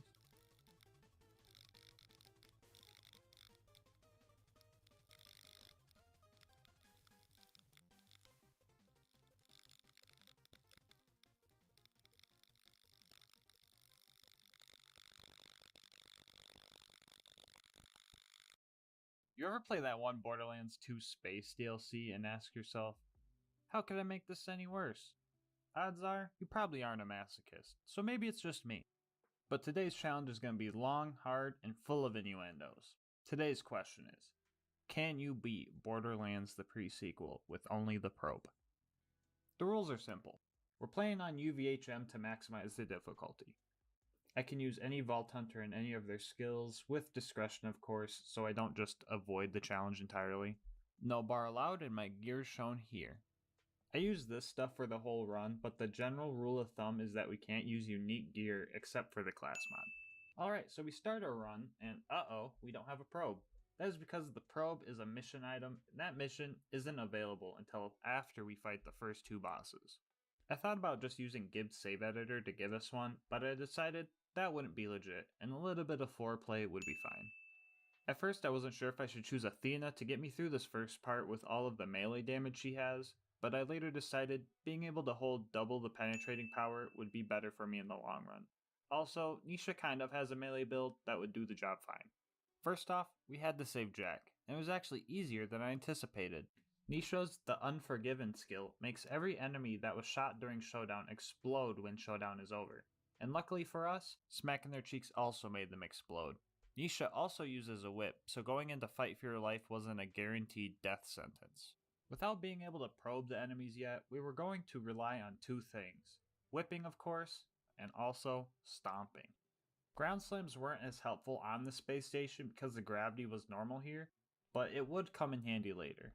So Flame Knuckle shows up, and I'm ready to call this run not possible because I did not expect to win this fight. But it turns out, he deals like no damage. The first phase of this fight, he was mostly just focused on Jack, who was pretty much doing nothing anyway. So it was just 10 straight minutes of whipping and stomping. His second phase was a little bit tougher though. I will admit I did try launching him into space, but the game was too smart for that. The main struggle with this fight was the fire damage over time he could inflict. If I was ignited, it was certain death for me. I died a few more times during this fight, but I managed to take him out by using Jack as a distraction. And it turns out, he wasn't happy to see me. He just had a nukem in his pocket. Anyway, Jack did some curse stuff, I was yeeted at the moon in some fancy toaster, and we met the bestower of the probe. But our dominatrix days weren't over yet. We had one more client, boss that needed punishment. Getting to deadlift wasn't the worst thing, but it was definitely a little annoying. But when it came to actually fighting him, it was terrible. His attacks were very strong, and he wouldn't stop moving, so I had to lure him away from his beloved jump pads. I didn't think he would actually chase me down there, but I just had to be patient. He eventually came, and his torture began. After 10 minutes of precision slamming, he finally perished, and I could finally go get my trophy. I managed to rob him for everything he owned, but I also forgot the Moonzoomy key, so I felt kinda dumb after that. But everything was going great. We finally got our probe, Nurse Nina showed us how to use it on her lucky volunteer, and we respect our skill points so we could double fist our new weapon. The next target on our list was Red Belly, and it was going to take some work to get to him. So the probe's initial purpose was to aggravate some Kragans instead of killing them. So the damage on the gun is extremely low. For reference, one clip from the probe equaled about one bullet from a normal Maliwan pistol with matching parts, but it was still able to handle most mob enemies pretty well. Baddie enemies and bosses were a totally different story though. I would expend all my ammo prematurely, and Nisha doesn't have any ammo regen abilities that would be effective enough to keep us from running out frequently, and in some cases, I would resort to using my whip to finish them off. After being attacked by a swarm of numbers, we finally infiltrated Red Belly's base. This part of the run was the turning point from causing pain to receiving pain. The big enemies leading up to Red Belly messed me up a lot. The first one just let me kill him. I don't know if he ran out of ammo or was just into it, but we would meet again. We fought off a wave of baby scavs and their babysitter too, and found ourselves in a pretty spooky part of the run.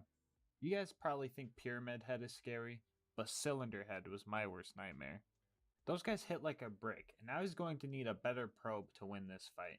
Save quit farming to change the element of our probe would come in handy a few times during this run.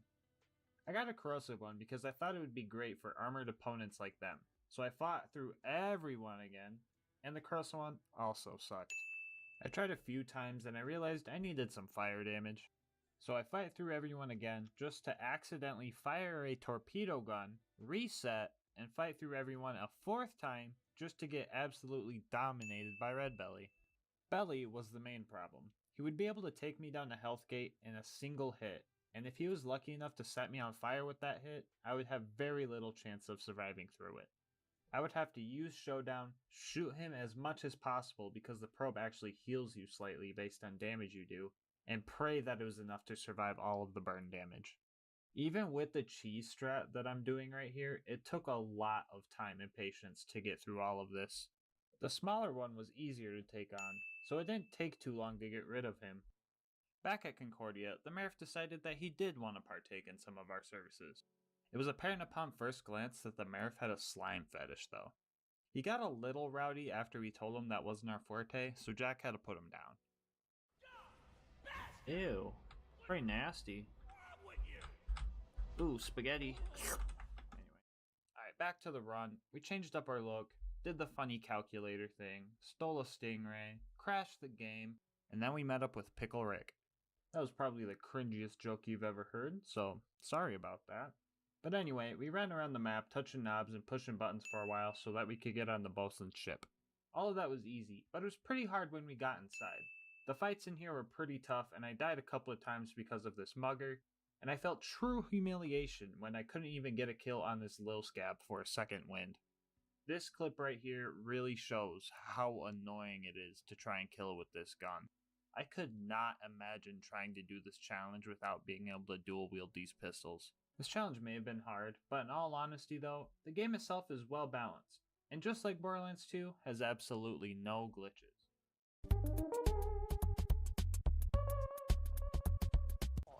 What? Anyway, the booster seat baby man was in for a fight, and so was I. Just like the baby man he is, the bosun relied on others to feed him, so taking out his turrets was the first thing that we needed to do. The turrets themselves were moderately beefy, so it just took time. But with no more turrets to suckle on, this fight was like taking candy from a baby. But instead of it being a baby, it was a grown man dating his own computer.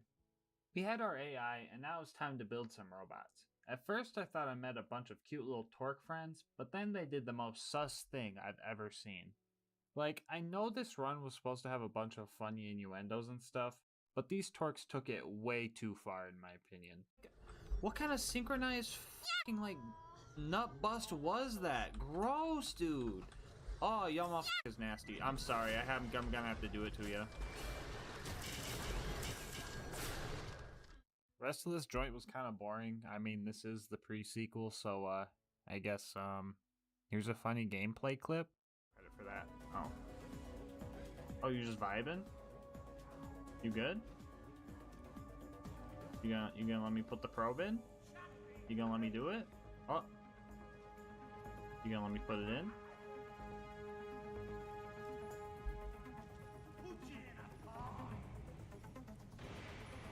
Doink. The rest of this place was a breeze. There was one tough guy, but he was conveniently placed next to this abyss. But from here on out, it got pretty tough. There were a lot of baddie enemies in the robot factory, and at one point, I was even getting double teamed by a couple of them. The turret calibration segment was annoying as usual, so that sucked.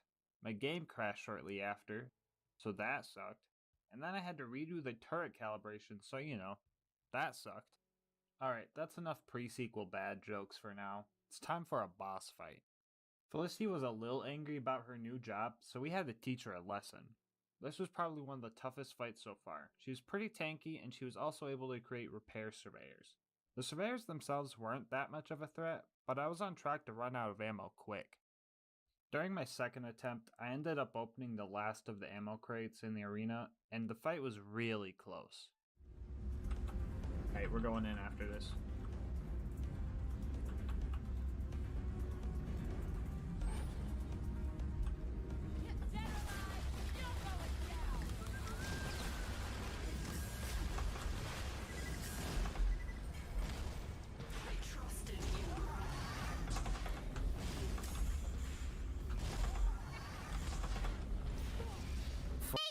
I might have f***ed up.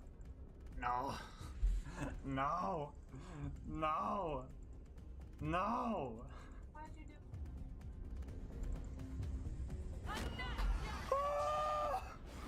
Oh, let's go! You can argue that I relied on melee for that kill, but if I didn't open half the ammo crates in my first attempt, I would have had plenty of places to get ammo, so cut me some slack. I'm playing the pre-sequel for Pete's sake. We made it to Helios, and for some reason the doll troops weren't mad at us. That was until Claptrap decided to bone the whole space station though. They got real angry about that, so we had no choice but to fight. Okay, I think it's time I insert some more pre-sequel bad jokes. It's been like 2 minutes, so I think we're due for some. Bro, why did they take away the low gravity in this part? Oh, it's so boring. I want to jump. Bro, do we really need to get this guy's picture of his kid for him, dude? What the heck even is this writing? Yo, did they really bring back rabbit stalkers for this one part of the game? Oh my god, Gearbox! This bodybuilder took me out and is a real homie right after and just let me pass anyway. This guy was the closest thing I had to a friend all run. The brave lad jumped in like the buff anime protagonist he is and started chopping up this torque queen with his katana. Sadly, our homie's plot armor wasn't strong enough to take on the torque. We will never forget you, buff doll homie. Last thing we had to do here was take out this guy, which was easy, just time consuming, because we're pretty much using a nerf Maverick to fight things. We ended up saving everyone, then we decided we didn't need the Harry Potter lookalike and his goons, so we murdered him. All jokes aside, this part of the game is usually always enjoyable for me. There are a lot of jump pads and flying and stuff, and falling in the void is more funny than annoying here, so it's actually kind of vibing. I kind of blew right through this area too because there wasn't really any mandatory fights. This level of difficulty wouldn't last long, however. Let me show you why I almost lost this run. Honestly. No! Yeah, guys, that shield regen is friggin' busted. Every time I was close, she denied my satisfaction. Also, who put the new use station behind this electric field? Someone please tell me. Okay, time for some strategy talk. So it was obvious that this fight was going to be tough. So we had to save quit farm for some parts that would hit the spot just right, which is basically shock element and a Jacob's grip. This combination would give us the best damage per shot. After many deaths, I was on track to beating her. At the time I thought that staying far away and letting her aggro on Jack would stop her constant shield regen move, but in reality there is a good chance that she just has a limited use of that move. So the fight got easier, I guess, but there's still a lot of built-up frustration in this fight that I ended up releasing here. Oh, little beta, little baby. Oh, little baby. Oh no. Oh no, you can't do nothing. You can't regen no more shield, little baby. I don't got any more little rockets. Oh no. Anyway, Sarpedon wanted to go for round 2, and this time, she didn't even last half as long. We finished her off, and Jack was waiting ready for the money shot. It was finally time to disable the eyeball laser, which was simple. We just had to use our big injector on it. I think we injected a little too much though, because everything got a little weird. Anyway, Jack sent us on our final mission to finally beat this game. On the way in, we came across this injured soldier, and I decided to let him go because I kind of felt bad that my man's was level 0. And we also needed to conserve ammo for the next boss. RK5 or whatever was actually kind of annoying. The two main problems with this fight were lack of ammo and actually landing shots. Molly 1 pistols in general have really low shot speed, and with Walmart Bunker being so far away and moving at pretty high speeds, I had to aim ahead of him in order to land any shots at all. Mix this with the limited ammo crates and the fact that Showdown doesn't account for the distance, and you get a whole lot of wasted shots. Things only get worse though, because I won the fight and beat the game. Wait, that doesn't sound right. Why does that sound familiar? Oh yeah, my footage cut out right at the end of the run, just like last time. How does this happen twice? I redid the fights, but I didn't have footage for this one still for some reason, so I fought Bootleg Bunker again for you guys. If you want a teaser for my next challenge run though, just look at the death counter. Make sure to subscribe to see what monstrous idea caused this pain. Alright, we finally made it to the last boss, and for the peeps that are wondering about the pregnant alien boss, I'm sorry, you guys are getting kink shamed today. The Sentinel fight was actually really long. The whole fight has like 7 phases, and to give you an idea on how long it took, I grabbed this Mox Tail for a little bit of extra gun damage, and it's supposed to last 30 minutes. We made it to the arena with about 28 minutes left, and the long grind started. Like I said before, this fight took a while, but to be honest with you, it wasn't the hardest thing in the world. That title is reserved for me when I finally get to stop playing the pre-sequel. Okay, let's wrap things up. All jokes aside, I actually enjoyed this fight, because everything in this fight was skill-based. Every move that the Sentinel threw out was dodgeable with some sort of precise movement, and I think the pre-sequel should get some props for that, because in Borderlands 2, some enemies are just straight up undodgeable. I think we're going to end this fight by showing you guys a couple of clips from the battle and the finishing blow. The fight itself was probably a full 30 minutes, but I'll keep it short. They messed up. Not that much. Release 5 naked people. Oh, come on. All work together. Oh my god. Oh no, that is not good. Dude, you need to perish like now. You need to perish like now. No, please. Let's go. No barf. No barf, gang.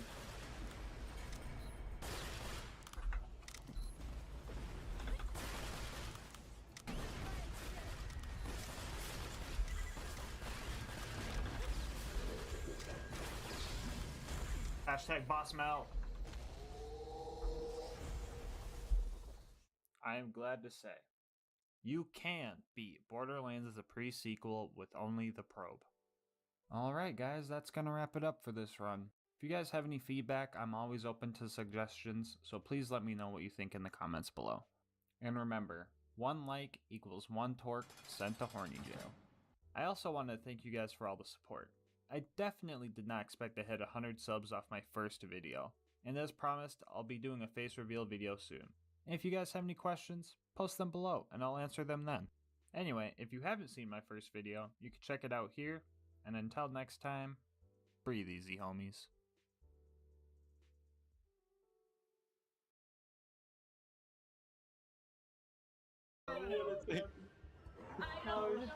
Our spirits were on the brink of breaking. The only thing keeping us going was each other, and after 2 long hours of fighting the sorcerer, we finally ended his reign of terror. And all we were rewarded with was more ammo. And also the knowledge that you can beat Tiny Tina's assault on Dragon Keep with the power of friendship. One more DLC left, the Draft DLC. We start off trying to defend Sanctuary before these insane X-Style military goons decide to start gassing us. And with us being the GasMask gang, we didn't have an issue at all. But Lilith, for some reason, is still calling the shots and straight up kidnapped us, and Hector made off with the most important thing in the universe. Back on actual ground, the game showed us that we're bad at fighting plants for the 2nd DLC in a row. There were a lot of plant psychos, and the chaos was really starting to get to us. We ended up shooting each other multiple times throughout this fight, but the last thing we were going to do is let some garden beat us. Anyway, we met Vaughn, and our next mission became clear. We had to figure out how this gas stuff worked. Testing included collecting infected brains and inhaling the gas ourselves for a sweet damage boost. We got the brains scanned, but the new Pandorans decided to launch an attack on our new base, so we had to defend it. This time around, the baby turrets were on our side, so we were practically Oh, what? They died already? These things were supposed to be invincible. No. So we fought these guys for a while before they ran out of vegetation to throw at us. Speaking of vegetation, our boy Mordo caught the plant disease, so we needed to save him. Luckily, Talon is here to help us kill literally only this one guy in the cutscene for us, and leave us to deal with the other 14 that all seem to have blast-proof shields. These guys were pretty tough, so we did what anyone would do. Inhale some plant gas so our guns were stronger, cause that makes total sense. Talon led us to where we needed to go by pooping out a trail for us, and Mordecai was officially diagnosed with plant. We needed to find a cure fast. Luckily for us, Cassius had what we needed. Getting to him was going to take some work. And by work, I mean using a giant space laser to open a door. We had to fight through some more Garden Gang members to get to the laser, but Brick showed up and he's been hitting the gym. Homie was level 116, so he could bite through any plant. Well, almost any plant. We made it to Helios Fallen, and I think you all know where this is going. We had to fill Uranus with unicorns. I will say the amount of unicorns Uranus was able to handle was impressive. The stamina as well. Uranus was taking unicorn poundings for a solid 20 minutes. Okay, that's my butthole joke quota for the year? Yeah, for the year. Let's get back to something that might actually be funny. The path to Cassius was open and we moved with haste because our homie Mordo wasn't doing too good. Cassius ended up consuming too much plant gas, but he didn't seem to care. He managed to create the cure, but ended up too far gone, so we had to take him out. The fight was going pretty slow just because we couldn't get kill skills, but then we found this hentai room that we farmed for Bloodbath.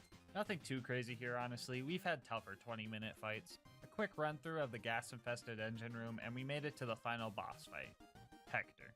Yes, such a scary-looking boss, but such an underwhelming name for a finale.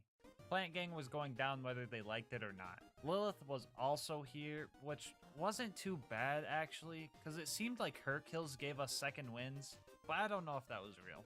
Hector quickly found out he was no match for the power of friendship, so he had a clever idea to try to defeat us. He built big plant walls to separate us, but true friendship knows no bounds. The toughest part of this fight was the lack of ammo. We were desperate at one point and all started picking up shotguns and grenade mods off the ground because they provide a little bit of ammo, but we were mostly staying alive with teamwork and buzz-axe rampages. Hector was no match for us, and after a good half hour, he fell to our power.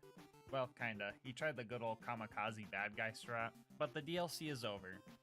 So that means, yes, you can beat Commander Lilith in the fight for Sanctuary with only the power of friendship. One last thing we needed to do was save our Queen Butt Stallion in real life. It was honestly super easy, we just needed to do some mobbing, plus Brick was there, so we didn't really need to do mobbing. We fed the pretty pony using our amulet and... well, it didn't work. We didn't get a new unicorn explosion. Like always, the wiki lied to me and said a new relic would get me a new one. But oh well, she dropped a flacker, which is close enough in my opinion. And just like that, peace was restored to the world. To celebrate, I decided to pop open my last Monster Assault, probably ever. A while back, they rebranded them, and they just don't taste the same anymore.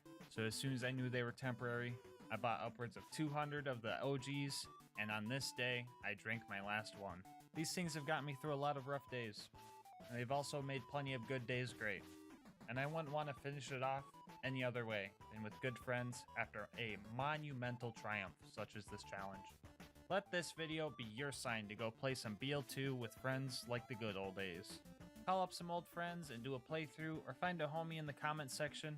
I'll have these save files in the description if y'all a bunch of masochists like me too. And if you want to hang with me, I do stream these runs on Twitch. Link down below if you want to come stop by and say hello. Queen Knight also streams, so I'll add her link down there too. If you guys want to support the YouTube channel and more runs like these, make sure to like, subscribe, show a friend, and leave a comment. It really helps with the YouTube algorithm and also motivates me to keep making these challenge run videos. Thanks for watching, and until next time, breathe easy, homies.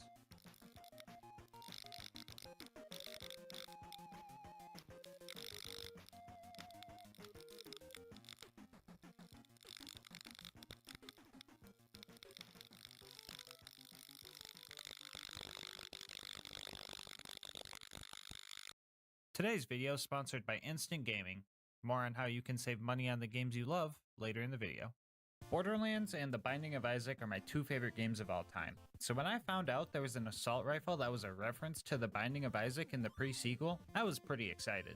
Well, that wasn't until I found out that it kinda sucks. But to heck with that. Isaac Online is coming out soon, so what better way to celebrate than with a good old co-op challenge. So today we ask, can you beat Borderlands the pre-sequel as a bunch of crybabies?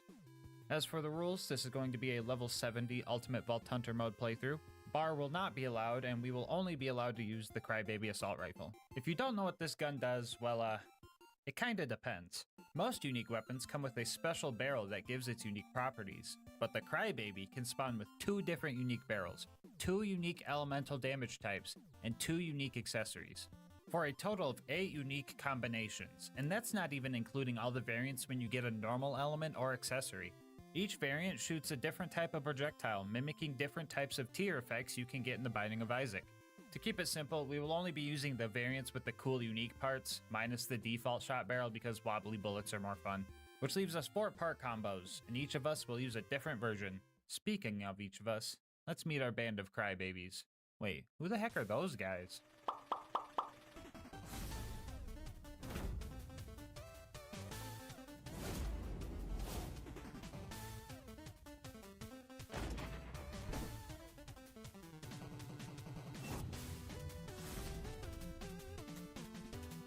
Our journey begins on Helios Space Station, which is currently under attack by some insane doll military forces. Things were a bit rough at the beginning. We had to get used to the low to the ground POV, our unpredictable action skill getting us killed, and some very unclear mission objectives. Follow the claptrap unit. Which one? Oh no. Upon starting our first few fights, the chaotic nature of this run became apparent. Tears flying everywhere on top of the randomness of Claptrap's action skill make it so you can't really plan for anything. Since I'm pretty sure 80% of all Claptrap players are the people you see playing with me right now, I'll tell you guys about Claptrap's action skill, VaultHunter.exe. This ability causes your character to analyze the battlefield and chooses one of 15 unique action packages based on your surroundings, which is just a fancy way of saying it's fucking random. A good chunk of his action skills also affect all the other players. Some combos can be extremely strong, while others can be quite unfortunate, and I'll be tier listing them as we go. Also, there's your first Isaac joke. First among B tier is Blightbot, which causes Claptrap to throw out a siren-style minion that flies around and burns and corrodes enemies. Which sounds and looks pretty cool, but the damage isn't that great. This still could be a blessing compared to some of the other ones we'll get to later. Anyway, after saving Jack, Tom almost cut the challenge short by killing Zarpedon during her intro cutscene using the pirate ship action skill. More on that one later. After that, we pushed through the moon base until we met our first boss, Flame Knuckle. We all activated our action skills and the true chaos began. I rolled Gun Wizard, which doubles the fire rate, reload speed, and mag size of everybody's guns. It also completely refills our ammo reserves, so we never really ran out of ammo because of it. Alone, this skill is an A tier, but when combined with others, it's probably the strongest skill out of the bunch, so it rightfully lands itself an S tier. Anyway, as you can see, this is a joke because you can't actually see anything. Our guns aren't necessarily melting the bad guys, so we had to work together and make sure we were reviving our homies through the fight. 10 minutes later, we busted his power suit and bullied Flame Knuckle into a corner, where we used our tears to put his flame out. Moments away from escaping Helios Station and our quotation mark escape pod quotation mark, Lucas ruined the One Life challenge by getting crushed by its door, so that's cool. After all that, we made it to the moon and met Janie, who was gonna help us get to Concordia. She told us the key to getting there was in Deadlift's hands, and the path to his hideout was filled with giant tanky Kragans. But that's nothing pirate ship mode couldn't handle. This action skill would be joining Gun Wizard up in S tier based on its awesomeness alone. The cannons deal great damage, and the way the shots sync up to the beat of the 1812 Overture playing is truly awesome. Well, usually. I had to turn the music off for copyright reasons or whatever, because people hate fun, I guess, but oh well. After fighting through some goons, we made it to Deadlift and started our second boss fight.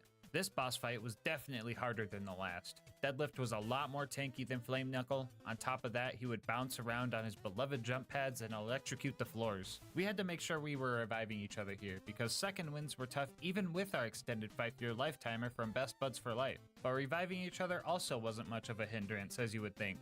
The kick 'em while he's down skill made it so that the bad guys would just focus on shooting the down player instead of the one that's trying to revive them. Best Buds for Life gave us health regen and damage reduction for reviving our homies, and reviving was the perfect time to activate High Fives, guys, which lets you high-five your friends to gain some increased gun damage, fire rate, and health regen for a short time. Not to mention oxygen revives are a thing in this game. At the cost of oxygen, you can revive your teammates twice as fast, and Claptrap doesn't breathe, so it was just free. Not sure why oxygen helps get another Claptrap up, but we can literally turn into pirate ships, so I don't know if logic matters that much. Anyway, we eventually murked Deadlift and all started dancing on his corpse. Bye, Nene. Oh. Get Nene. During our escape from Deadlift's base, I rolled Rubber Ducky, which causes all players to bounce around and reflect bullets. This skill makes it hard to aim or revive your homies, so it should realistically go in D tier. But the fact that it allows you to abuse slam knockbacks better and makes putting the stinky on bad guys easier bumps it up to C tier for me.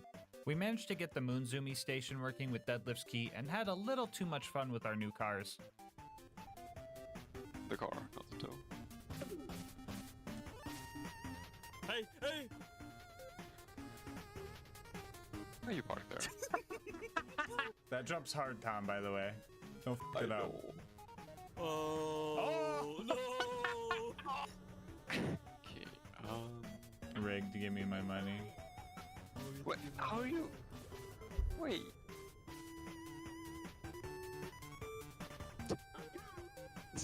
Oh no! Oh no!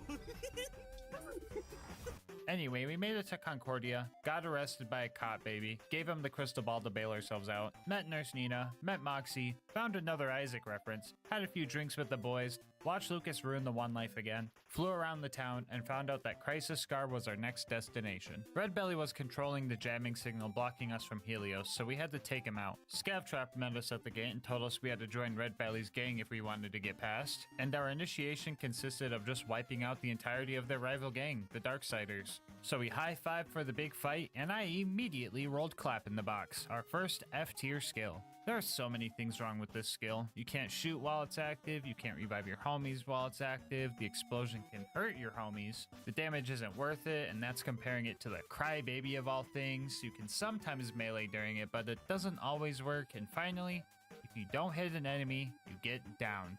This skill is more hassle than help. Anyway, after that first fumble, we actually got some good combos for some maximum chaos, and Scavtrap was pleased with our work, so we got the password to get into Red Belly's base. Okay, wait guys, let's prank these guys. Prank him. Wait. Let's all throw a stock grenade at them. You ready? Hit at these people right here, okay? Funny prank. All right. Ready? Okay. Set. Go. Oh. Dang, why that Oh my god! This is where the difficulty of the challenge kicked up a notch by introducing these big guys. These guys are extremely tanky and required all four of us to focus on them in order to take them down. Tom and I both had triple shot crybabies, meaning we would have to get pretty close for all our shots to hit, and I was struggling pretty hard. But we had each other's backs, and that's what got us through this. After bringing a pirate ship to a playground fight and fighting another 3 of those ultimate mugger guys, we made it to the Red Belly boss fight. This fight pretty much went as expected, and by that I mean I couldn't see a thing. If this game didn't have health bars overlaid when you're looking at bad guys, they could have just snuck out of the brawl like some kind of old-timey cartoon gag, and we wouldn't have known a thing. The amount of action skills we were able to pop out was insane. Our class mods gave us each 49% action skill cooldown rate, and Claptrap's through thick and thin skill gave us another 25 that could be transferred to your teammates when your action skill is active. This pretty much allowed us to have some kind of crazy going on at all times. Red Belly eventually split up and we focused on Belly first. After he died, the smaller flying guy got all angry and started glowing red. I feel like they stole that from somewhere. And we eventually threw enough tears down range to finish this fight. And the dude dropped a perfect fucking Shredifier. Which reminds me, if you want this save file with all the cool loot we found, or to try this challenge for yourself with some buddies, I'll have it on my Discord server, link in the description. After we took out the jamming signal, Jack was able to escape Helios, and now we just needed a plan to take it back. Jack decided to meet with the Mayorf of Concordia to make a plan to do exactly that, so while the grown-ups are talking, I'll tell you about today's sponsor, Instant Gaming. Anytime I want to look for a new game to play with friends, I always check Instant Gaming first, because odds are, they have a deal on what I'm looking for, and the deals that they offer are just hard to beat. One of my favorite things about Instant Gaming is how fast you can get your games. Once your account is verified, getting your activation code takes less than a minute. Even the console homies can save time and money on Instant Gaming, because they've got deals for PlayStation, Xbox, and Switch games. I'm pretty sure the only time you're ever going to have to wait on Instant Gaming is if you pre-order a game.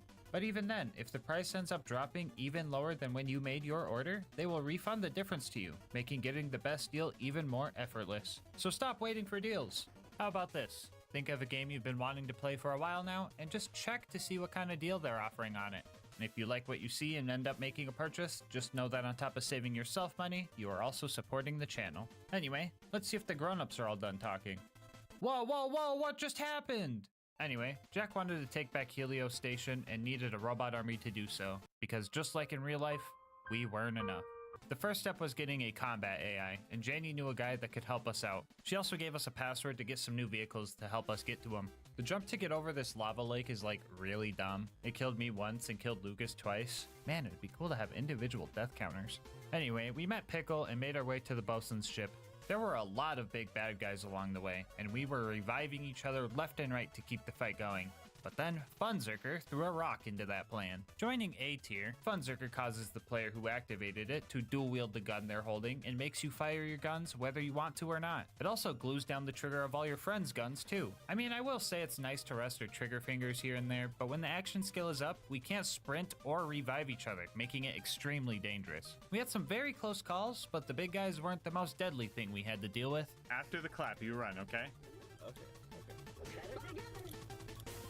Oh, use your boost, use your boost!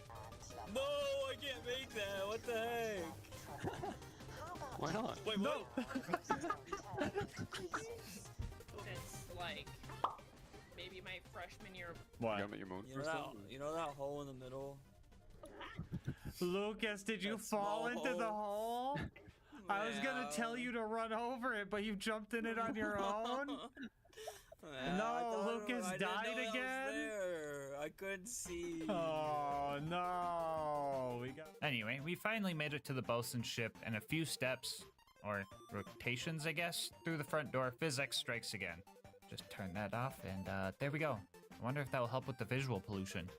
Back in the Bosuns, we started taking out the bad guys and dealing with a lot more of these big guys. Lucky for us, we were getting some good action skill combos, and it was right about here we found the God combo, which is Gun Wizard and Mecro Magician. Joining S tier, Mecro Magician does a few things. First off, you throw out Mini Trap and he seeks out enemies and damages them. All of the familiars you could throw out as Claptrap are kinda much like another game I like to play. But the real magic, no pun intended, comes from the stat boosts you get. While active, you lose a third of your mag size and accuracy, but you do gain a 263% damage increase to your guns. So you can see why this would pair well with Gun Wizard. The cons aren't really that bad either. Our mag size was already big to begin with, and the accuracy never really existed in the first place. Anyway, yeah, when you get that combo going, it's actually possible to see the big guy's health bar move with the naked eye. Why Alyssa contemplating her sin right now? He's like, what does it mean to take a life? And stop, guys! The bosun was throwing a lot of goons at us, but lucky for us, the skipper, aka the bosun's AI girlfriend, had enough of that nerd and started helping us out instead. Pushing through to the engine room, I found out that you can revive your homies during Funzerk if you spam your weapon swap key, and I also got medbot a few times, which kinda helped. We were all pretty tanky with our health bars from Claptrap's All the Things Are Awesome skill, giving us a 55% bonus, and another 30 from his Pain Simulator's Painful skill, which added an extra 20% damage reduction cherry on top. So if you're wondering why my shield is so small, it's not. Our health bars are just huge. And now that you mention it, I feel like I've seen this blue health bar over the red health bar mechanic before. Anyway, yeah, the healing doesn't seem like a lot, but I guess it's better than nothing. Also, there's a cool glitch where you could drop the laser and re-pick it up to use it infinitely, so I started hoarding them in my inventory because it's funny. Anyway, I'm dropping this in D tier. Even with all of our healing and teamwork, we couldn't keep up, and here we took our first death that wasn't Lucas falling into some kind of pit. This time, he bled out. I don't have Lucas, I don't have Lucas! No! I died! It wasn't just that either. It was so much more sorrow. Oh my goodness, what am I? Oh, I had one bullet to barrel troll fucking Lucas and I fucked it up. No! No! I stinkied myself! No, sure! You know what? No. We're not gonna let this stop us. We're not gonna let this bring us down. We will become numb to the sight of Lucas plummeting to his death. We will beat this game. And if you think we're gonna curl up into a ball and cry about it, you're goddarn right we are. Lucas, Tom, and I may have died, but our rock, Queen Knight, is still rocking her first life. So let's take the bosun down. I always clicked the wrong one. Oh, what the heck was going on? Oh, no! No, this is not how we're supposed to start the fight! Alyssa died! Alyssa died! Alyssa died? Underneath the elevator, yeah. Oh boy, Torg Fiesta. Yet another liability roll. This one causes everybody to throw one grenade and gives us all free grenades for the duration of its effect. The person who rolled it will also start lobbing out contact grenades at random angles in front of them that can also damage teammates. Mix that with a rickety old cramped elevator and you get what you just watched. Anyway, once we actually made it into the fight, everything got chaotic. Big surprise, I know. Tom and I used our triple shot guns on the bosun himself, while Alyssa and Lucas used their more accurate version on the little shield turrets. Halfway through, I started getting really up close and personal to the bosun, and I ended up using the same strat that Master Chief used on Regret and Halo 2 to deal a bunch of damage. Right at the end of the fight, the stars aligned and we got the God combo while I had the high 5 boost and finished this fight strong. I will say though, I am very disappointed that I burned the whole Ice King Wizard Eyes joke on the last video because good god, look at all this visual clutter. After that, we stole his girlfriend, which was the military AI we came for in the first place, and made our way to the nearest robot factory. Speaking of combat robots, we finally rolled Minion Trap while waiting for the train to show up, which causes Mini Trap to turn into a rocket turret, which sounds pretty cool, but this one's going into B tier because it's kinda eh. The damage isn't that good and you just kinda throw it wherever you're looking, and since you had no idea that you were throwing this thing out, it usually ends up somewhere useless. It's not dangerous like some of the other action skill rolls, but it's just kind of a boring dud, just like the character it's based off of. Anyway, we found a friendly scientist trapped behind all the scavs and torques, and by sheer coincidence, he was working on a military robot that could create near infinite amounts of other combat robots, which was exactly what we needed, which warranted a little bit of celebration. Are you hitting the gritty? What the f? We made it into the factory, and I knew this part was going to be a doozy from past playthroughs, so we decided to spend some of the moonstones we found throughout our journey to get some moxtails for the fight. I got the one that boosted fire rate and reload speed for 30 minutes, which gave me just enough time to kill one of these big mugger guys. Too bad there were 3 of them. Yeah, this trio messed us up bad. One of them had a cryo rocket launcher, and that was making it really hard to revive each other. Cryo? More like made me cry, yo. Oh, brother, this guy stinks! We were all downed and crawling towards a hopeless kill, and one by one, we all fell. First me, then Lucas, then Queenite, and then Lucas again. This defeat hurt more than all of them so far, but we couldn't stop here. We had to tough it out and keep going. After we finally managed to take that guy out, we started taking steps toward building our constructor. You know, steal some robot eyes, put them in a toaster, find the main body of the constructor, feed Queenite to it. Michael, don't leave me here! Watch as we lose half of our Moxtail duration waiting for the turrets to calibrate themselves. Feel embarrassed that they're still doing more damage than us. Have Felicity steal the legs from another robot. Wipe Felicity's memories against her will. Have her get angry about it and try and kill us. And then start crying about it until she dies. Dang, between this and the Marath, I kind of feel like we're working for the bad guys here. No, just me?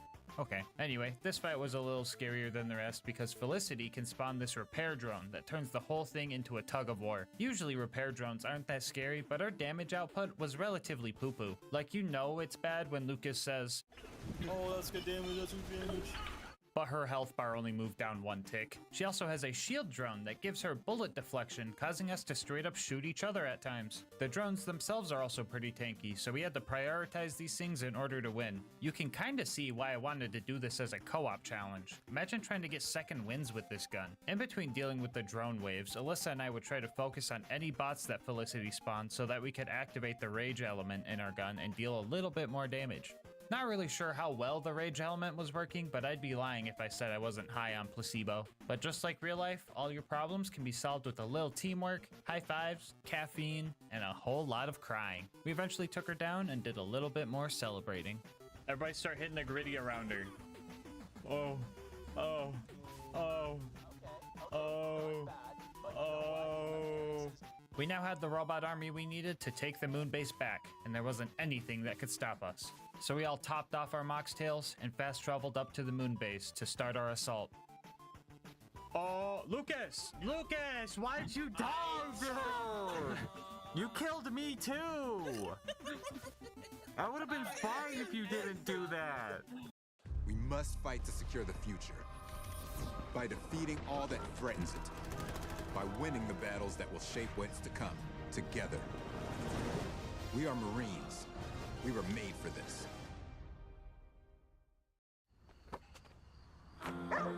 You like that, Enzo? I see you barking, boy. I got you 3 in a row. Oh, oh, oh. And we're gay! Yes, sir! I see you, Enzo! I see you! So we got up to Helios, but the weird thing is that I didn't see any of the robots we spent 3 missions trying to make, so that was weird. Oh well, maybe we are enough. Just kidding, no, we can't even open a fucking door. We had to find another baby to do it for us. This one was blue, locked in a box, and had a neglectful mother nearby. Come on, guys, this one has to be an Isaac reference. Anyway, the scanner that would let us into Jack's office was a bit busted, and I'm not sure if this blue baby was fixing it or making it worse. Scans reveal subject is a cat wearing a birthday cap. Oh! Yo! Lucas is a cat! Scanned or scam? Scans reveal subject Whoa! Whoa! We made it to Jack's office and secured our base of operation. The next job was to go to the R&D section to rescue all the scientists there. Nothing out of the usual here, you know, turning into pirate ships, questioning if my shots are actually hitting even though I'm at point-blank range dual-wielding assault rifles, watching Lucas lose to gravity and getting rejected by Queenite. Just your basic Borderlands meta. Anyway, we saved all the scientists and they disabled the force field blocking us from Helios's giant eye laser. And then Jack airlocked all of them because they were acting a little sus. Oh, come on, dude. Is that my boss again? Hello? Come on, dude. Are you really squeezing in another Among Us joke into this part just like last time? Yeah, what's wrong with that? It's funny and it's relevant to... What? No, what? Relevant? Among Us is a dead fucking game and it definitely doesn't help that you're playing the pre-sequel. What do you think you are, some kind of comedic necromancer? Yikes, dude, that's harsh. You know what? Just chill out, okay? I'll change the joke. No need to get hostile. Good. Now get back to work. Jeez, I hate that guy. But he's the boss, so, I guess those guys didn't meet the profit quota. Anyway, we finally made it to the Veins of Helios, aka the jump pad parkour section. I really like this part of the game, but I know a lot of people hate it. And, I think I know what side Lucas is gonna be on. Mid-air high five, Lucas, behind you. Wait, I'm already high five. Oh. Oh! No way! Again, Lucas? What are you doing? Lucas, you see those pipes over there? Yeah. Go stand on them. Let's jump put over here, Lucas. Oh, Are you trying to kill Lucas? what? No, not again. We had to fight some of these fighter jet guys, and while it looks super cool to see 200 bullets all flying at the ship at once, they were pretty hard to kill. Hopefully there isn't like a boss version of one of these things later in the game. That would suck.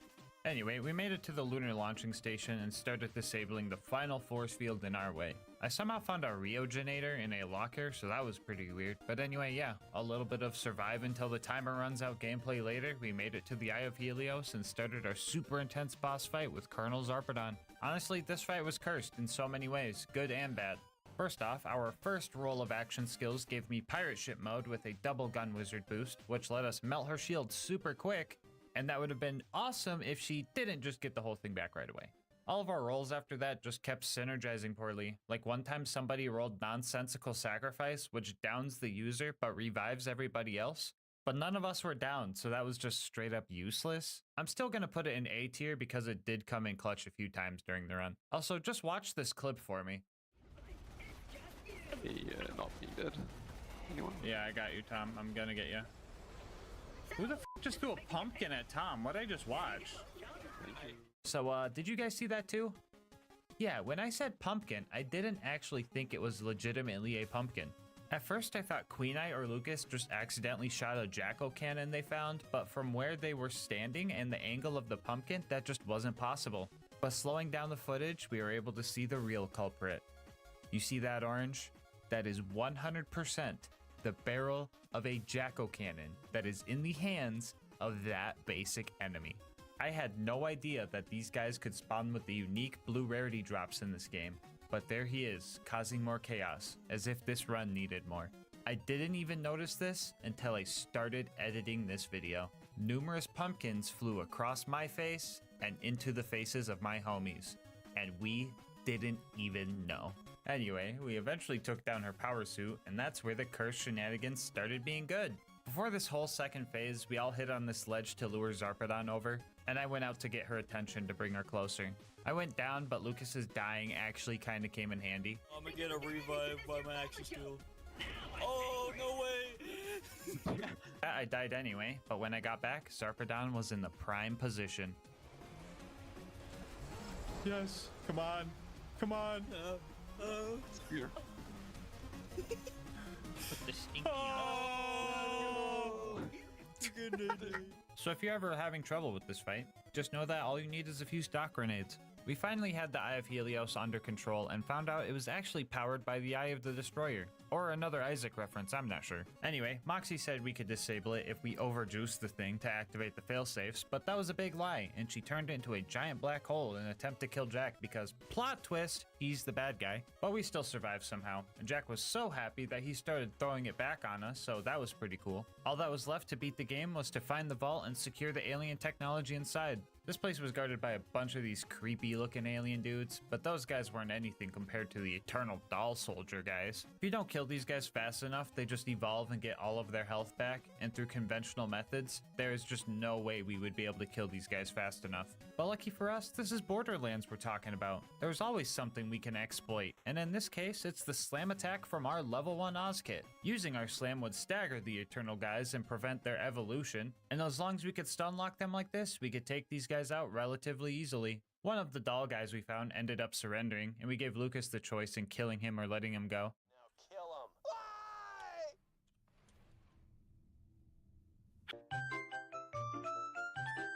Alright guys, let's see what's in this vault. Whoa, wait, did you guys see that? What the heck is that? Is it a bird? Is it a plane? Oh no. It's a giant boss version of the jet fighters. No. All right, real talk, guys. This fight was the hardest one yet. I'll give you a breakdown. First off, 90% of the time, this jet was pretty far away from us, making it so we would have to lead our shots far in front of where we thought it would be, which is 10 times harder when your shots have a mind of their own, and they're literally children's tears. It would sometimes get low to the ground with some missile strikes, but that was so rare it might as well have just not happened. Our action skills were also just not that great. Anything except for Gun Wizard, Macro Magician, or Funzerker were just straight up useless because we couldn't utilize them even if we tried. This wouldn't have been too much of an issue if we actually got those good ones, but all we would get is triple clap in the box rolls or Queen Knight's personal favorite. No! Dude, how many Torque Fiestas was that? 3. Oh my god. Oh my god, not the Torque Fiesta. Rubber Ducky Fiesta. Fiesta. Oh my god. Fiesta. Yes. Fiesta. What the? Okay, Fiesta. Fiesta. Fiesta. I got Fiesta. I just keep getting to like bomb myself, punch myself in the face. Fiesta. Fiesta. Fucking Fiesta. I can finish up the tier list here. First off, Trap is in C tier. This was the first time I got it during the whole run, and all it does is make you invisible to enemies. Not super useful when the giant airship decides to just nuke the whole arena, but I guess it's pretty nice if you ever want to revive some of your homies. And finally, for the absolute worst action package yet, Meat Unicycle, which causes you to switch out your gun for a Buzz Axe and start dealing Fire Nova damage. You can imagine trying to punch a jet fighter if you want. I'd be a liar if I said I didn't try. But even if I could, the damage from these melee attacks is just so abysmal. You know it's bad when the most optimal strat for Meat Unicycle is to not even try and just go high five your homies so they can deal some more damage. Easy F tier. A couple of honorable mentions. We could not get One Shot Wonder or Disco Inferno because we weren't using the right skills for them, just in case any of the Claptrap mains say we forgot them. I don't want to make all 4 of you guys mad. Halfway through this fight, our Moxtail power-ups wore off and Lucas had to go AFK for a bit to get his dinner, so we had to worry about protecting him now too. RK5 added 4 deaths to the counter by the time he reached his Fate Acceptance phase, where we could just lay into him. And together, we finally took it down. Macro Magician, that's it! Let's go! Yikes! Other bosses so far have taken upwards of 10-15 minutes to finish, but this one took over an hour. Anyway, we jumped into the giant scary alien hole and fought through some more of those tanky guys. We definitely took a wrong turn somewhere because we got super lost, and we were stuck here for a while too. There were a ton of bad guys we had to kill here just to get out, and they were all just absolute tanks. After a good hour of totally optional fighting we didn't have to do, we finally made it to the vault and we were ready for anything. It can't get much worse than these creepy guys. Oh no. What happened? Everybody close your eyes unless you want to witness childbirth. Ew. Ew. Oh my god, it got way worse. Jeez, these things just keep getting tankier and tankier. What if we just like... Yeah, there we go, much better. Anyway, we eventually entered the vault and started our last boss fight of the run. Let's do this. Oh god, no, not the bullet deflection on Gunzerker. Okay, rest in. Well, that was a rough start. I really rolled Funzerker right as it entered bullet reflection mode, so that was cool. And everything after that went downhill. For the Sentinel, we started getting so many good action skill combos. We even rolled 3 pirate ships at the same time, which was just absolutely awesome. We started waiting for each other's action skills to be ready and just kept popping them all at the same time. Doing so let us take down the first 4 phases and spawned the true final boss. Imagine that, a multi-staged boss fight to finish the game. Who would even? This is where us triple shot homies really started to shine. For the first time in the run, we could have all 3 projectiles of our shot hit a bad guy's critical spot at the same time. We got the God combo and managed to finish off the first mask. After that, Tom popped a nonsensical sacrifice so we could secure phase 2. And thus began the final and hardest phase. Claptrap being made of metal means that he takes increased corrosive damage, so when he started vomiting acid and causing big eruptions of it from the floor, we had to play a bit differently. You ever play the floor's acid? It's a lot like the floor's lava, but it's for robots. Reviving teammates in the acid was pretty much impossible, so we either tried to set up a second wind enemy for them, or just catch them mid-air and fly them to safety. I got you, Tom. I think. We had a really close call when we all went down at the same time. If we all had to respawn and left the arena empty, we would have to restart the whole fight. At the very last second, one of those Sarah Guardian things spawned, letting Tom get up and prevent the full reset. And as soon as we went back in, we went guns blazing with a Funzerker Wizard combo, and another Mecro Wizard combo after that. Lucas came in clutch with another sacrifice, securing a triple revive from it right at the very end. And we finished the fight with pirate ship mode, leaving just enough rounds for some victory shots, signifying that yes, you can beat Borderlands the pre-sequel as a bunch of crybabies. Bonus content time, woo! So this run was a great balance of fun and challenge, but I felt it could have felt a little more roguelike to keep on the Isaac theme. You know, where death is a lot more than just a number going up, so I decided that we're going to tackle everyone's favorite DLC. 6 rounds of wave-by-wave combat where death means you have to sit on the sidelines, capturing that roguelike vibe I'm looking for. That's right, put on your blue light glasses because we're going to the Hollow Dome. Right off the bat, we met a ghost baby. Kinda feel like this one is required at this point. Anyway. Not much to say about round 1. This is pretty much just a warm-up. Flame Knuckle made a return, but we threw him into the big hole, so that was cool. Round 2 was pretty much the same. We had some more of these creepy OFA things show up, but again, the giant hole made them pretty easy. Lucas got Queen Knight killed. You can clearly see that I'm looking at her, trying to revive her, but Lucas somehow snuck in between us, causing her to fall into a million pieces. On the bright side, we were able to test the individual death counter Tom coded. Thanks, Tom. Other than that, though, the Eternal guys started showing up again, and you guessed it, we used the hole.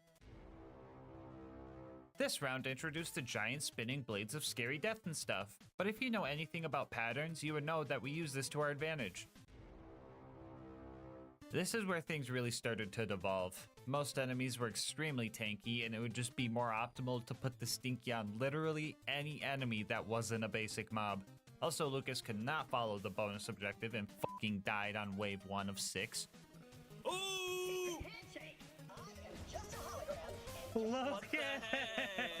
What'd you do, Lucas? It sucked me in. Oh. Good God. We put the Stinky on everything.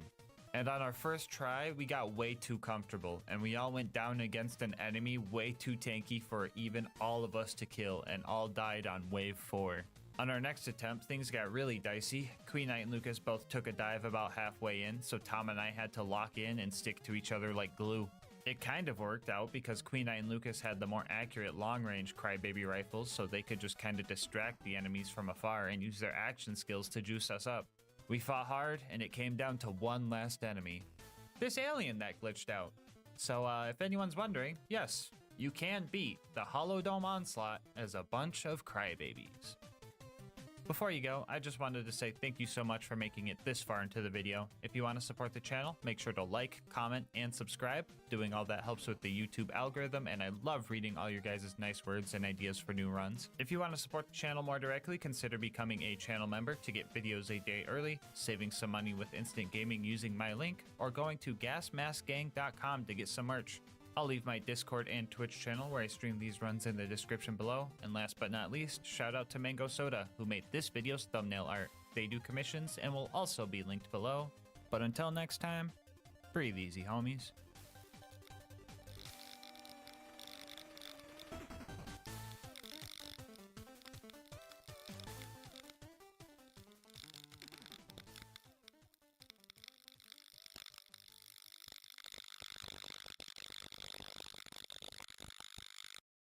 This combo meal's got combinations. Make this thing your own creation. Entree, drink, and choice of sides. Oh, and it's free to swap fries. BK have it your way.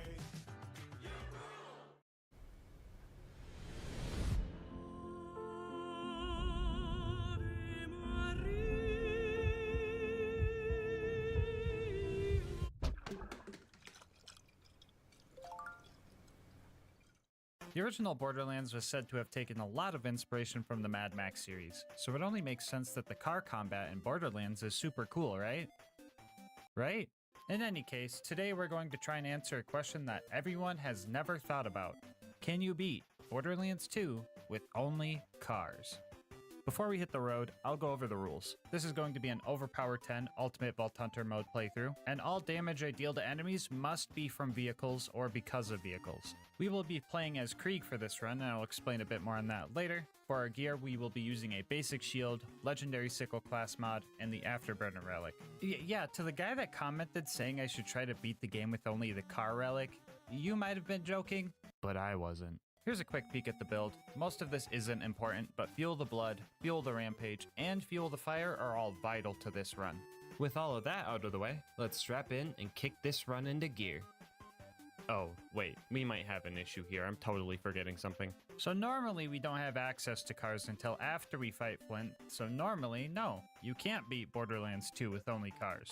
But you didn't come here for that lame answer, you came here for a challenge. So today's question is actually, can you beat Borderlands 2 with only cars? If you also use a mod to allow cars to enter maps they usually aren't allowed in.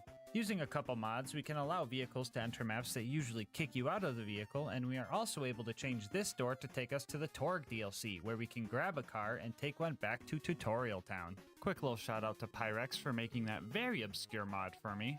Anyway, in true Cursed Run fashion, we got a couple of bully routes to spawn, and since cars are considered armored, corrosive damage was going to be something we would need to worry about. It's also not like we could dispatch of these guys quickly either, because our damage is, well, I guess it exists. So right off the bat, things seem really bad. Enemies can kill us really fast, and we can kill enemies very slow. But one advantage we do have is stun locking. Even slightly nudging most basic enemies causes them to ragdoll for a few seconds, and as long as we keep doing this, they won't be able to blow our car up. Wobbling might be banned in Melee, but you know I'm capitalizing on it here in Borderlands. The bully monks proved to be far easier than the bandits. Unlike wild animals I could just drive away from, bandits had guns that could continue to damage me from afar. If I started taking too much damage, I would have to drive somewhere safe and wait for the car to start regenerating its health. I thought I'd be safe in this cozy little cave, but I guess not. Oh, what the f***? No, you are not jumping down here. Nice try, bucko. After some confusing interactions with the wall and clearing out Liarsburg, we met Hammerlock, he changed a tire for us, and we started our way towards Boom Boom. Average F-150 driver. While clearing out the last batch of bandits, I discovered that Torg shotguns really freaking hurt, and we took our first death of the run. Oh, by the way, the counter will be counting car deaths, just to clarify, which leads me to one of the worst parts of this run. Losing a car means I have to go all the way back to the Torg DLC and get a new one. I decided to allow a flight mod to go back to vehicle stations since this run was modded anyway. We aren't really doing anything challenging by walking back there, so to save time, hard drive space, and to get this video out earlier, we would just fly back to get a car. Anyway, after clearing out the bandits and accidentally learning how to parallel park, we finally made it to Boom Boom, and this fight was tough. You might think Boom's cannon was the scary part, but to my surprise, I was actually able to take multiple hits from this thing. Busting him out of his turret got a little weird, but that part was relatively easy. Dealing with their health regen and my lack thereof was the main issue. I could stun lock them, but repetitive collisions would slowly wear down my vehicle. I could definitely handle a one-on-one fight, but if I kill Boom first, I still have to knock down a few psychos to try and focus on Boom. I would also pretty much need constant crits to outpace Boom's health regen, but Boom was a lot easier to deal with. So I decided that killing Boom first would be best, because he was the harder one of the two. And well, he just kinda died. I guess if you hit a guy really hard with the car, they just end up dying a few seconds later. I think this has something to do with his get-up animation not being able to go through because he was stuck in some weird geometry. He actually died like this twice because Lil Boom was using a Torg shotgun. I told you guys about those earlier, right? Anyway, after 1 hour and 4 car deaths later, we finally beat out Boom's health regen and were able to continue the run. We were able to drive past a lot of the bad guys on the way up to Flint, but we still ran into a roadblock. My car was just way too big, and I could not get any further than this part right here. So it looks like no, you can't beat Borderlands 2 with only cars. Unless you guys want to allow one more mod.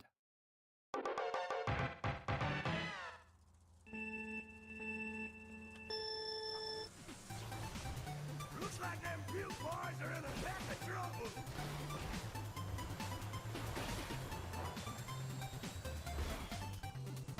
Alright, can you beat Borderlands 2 with only cars if you use a mod to allow cars to enter maps they usually aren't allowed to and the cars are 50% smaller? I sure hope so.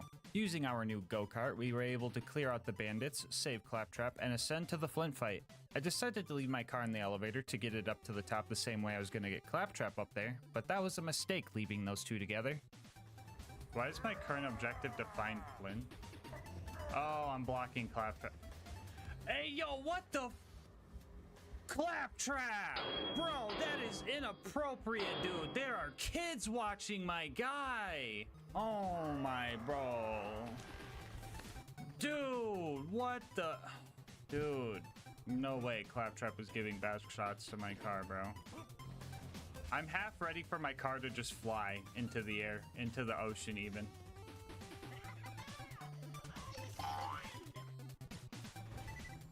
Okay.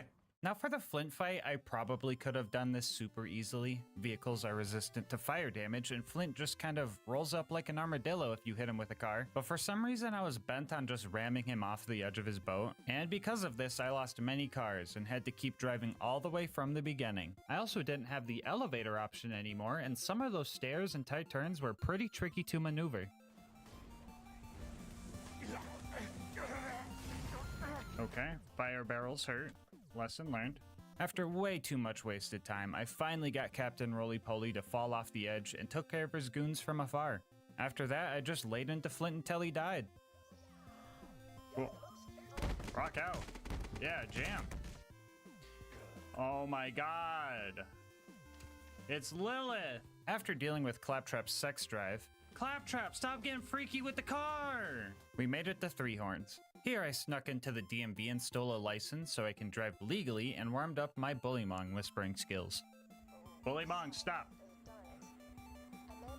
Ramming Door Guy was probably the most normal thing about this run, and then after that we had to deal with our first AVEF, or Anti-Vehicle Entry Field. Oh brother, it's my boss again. I freaking hate this guy. Hello? Yeah, we're not calling it that. Just call it a car wall, okay? What? Why would I call it that? The wall isn't made of cars. Bro, what are you on? You're just complicating things, and AVEF doesn't even roll off the tongue. It's just an invisible wall that doesn't let cars pass through. Yeah, so it's an AVEF. No, it's not a fucking AVEF. Just call it a car wall or you're fired. Man, one day I'm just gonna be my own boss, so I don't gotta deal with that frickin' buzzkill. Anyway, yeah, I couldn't find a way to get through this wall, so I was going to have to get creative, because I had 3 psychos I needed to kill to save Reese. Those Bullymongs I met earlier were nearby, so I decided to have them help me out by relocating the psychos to a place I could reach them. There we go. There we go. Yeah, that's what I'm talking about. That's what I'm talking about. Yeah! Yeah, my Bullymong brethren! Hurt them more. That works for me. So the guy that's down here. Oh my god, they're all down here. Let's go. Perfect. The stinky prevails. Good job, guys. Proud of you, Bullymongs. Love you. I managed to save Reese by watching him die, but then I remembered I still had one more psycho to take care of. I needed to get the power core, but their camp was in a spot where having the Bullymongs relocate him was not an option. So I had to get a little bit creative. How do we get a car in here? Okay, let's look around the map.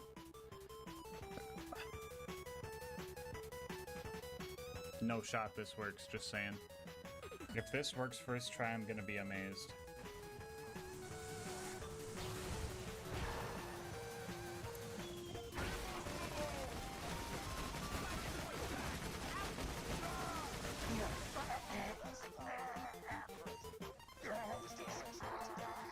After I got my Bullymong homies to kill the 20 bandits to avenge Reese, we made it to Sanctuary. Nothing too crazy happened here. I pushed Jess up into the button to speed him up, which was cool, and the only place I couldn't get my car was the fucking garage, because that makes sense. So while I'm here doing all the boring Sanctuary chores, I'll tell you guys about our partner, GamerSupps.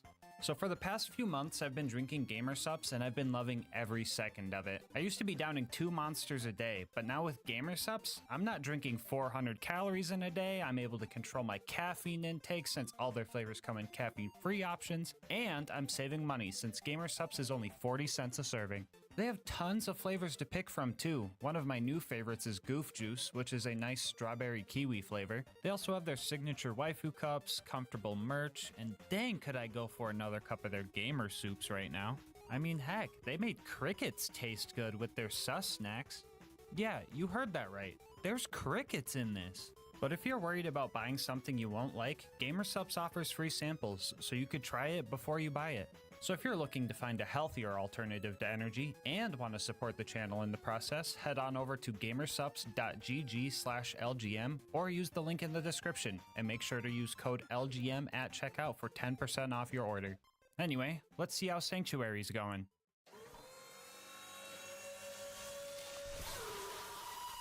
Our next destination was Frostburn Canyon, but well, let's just say we ran into another roadblock. So these invisible car walls tend to be pretty tall, but they eventually do end and you can get over them. For the purposes of testing how high these walls were, I decided to pull out a special vehicle I'm gonna call the Meat Bicycle.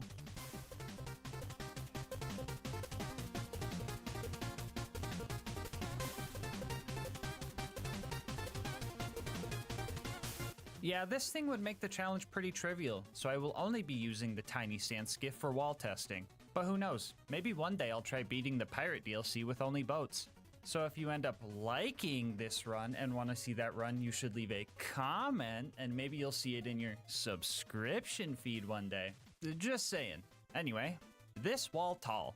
There was no way we were going to be able to clear this thing normally. Good thing this isn't a normal run.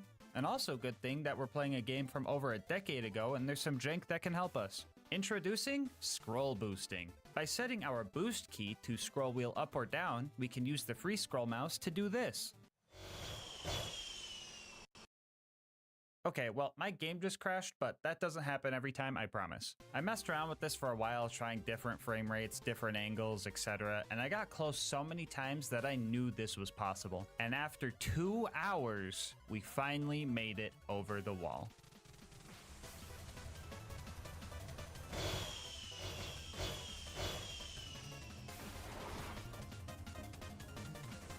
Anyway, thanks for the raid, Jolts. You came just in time.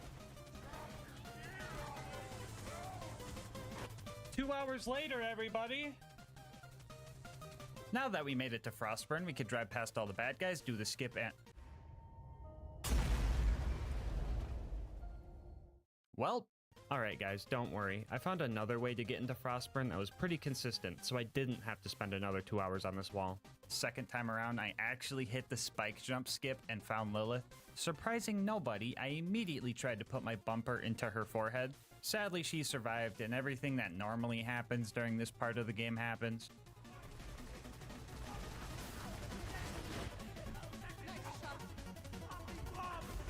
Okay, Lilith, okay. I'll give you that one, okay? That was kind of cool. There she goes. She ruined it. She ruined it. She ruined it. Anyway, we had some close calls with some slag and corrosive guns, but we made it to the end, and I seen what I thought was my only chance I would probably ever get to do something I've been wanting to do for a long, long time.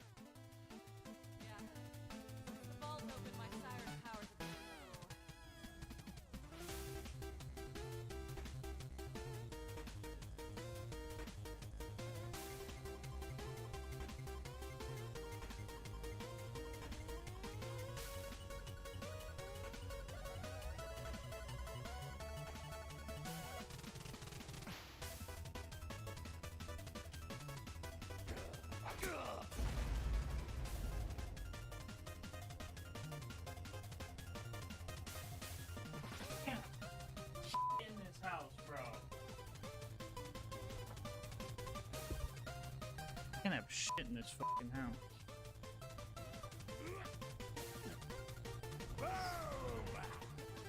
For anyone wondering, this is what happens when Lilith teleports you while you're in a car.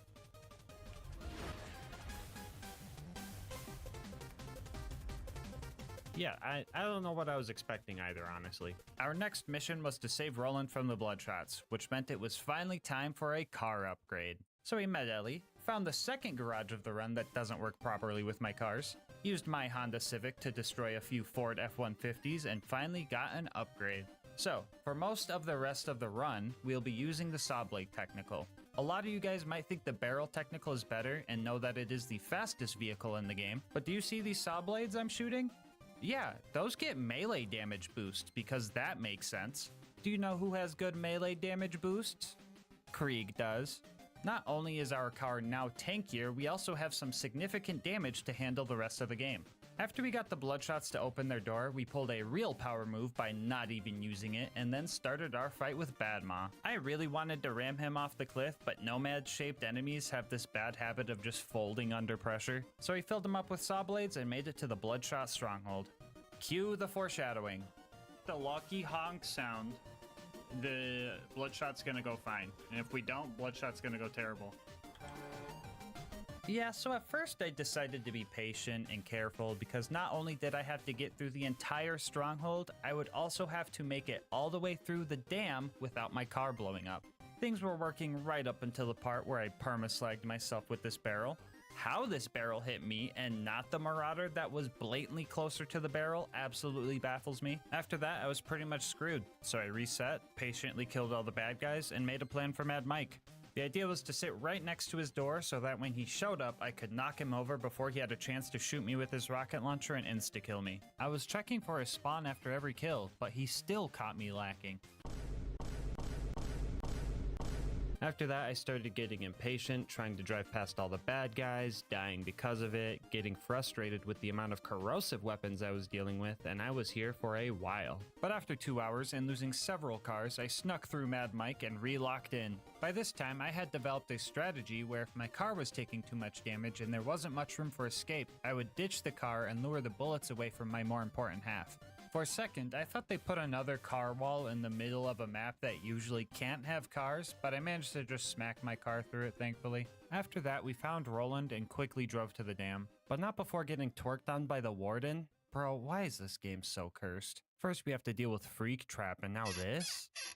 I paid the toll so I could get my car through here, but they didn't even raise the gate for me, so that was just a scam. They also made me do this scary jump that would have made me cry if I missed it. I was being extremely careful, slowly taking out every loader and bandit until we made it to the Warden.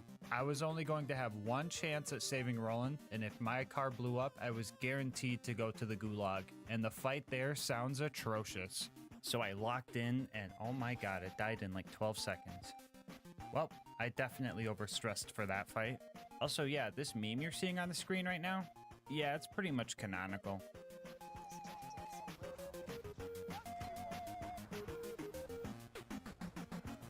Put the fucking money in the bag!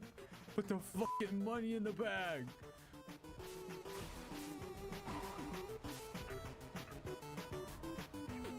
Jack can't kill Roland if we kill Roland. Anyway, Roland was saved and our next job was to go rob a train in Tundra Express. Upon arriving, I had a little bit of a scare. Yeah, cars definitely weren't meant to be here. I was a bit worried about lighting the Varkids on fire, but I bumped a fire melon and it just worked, so that was cool.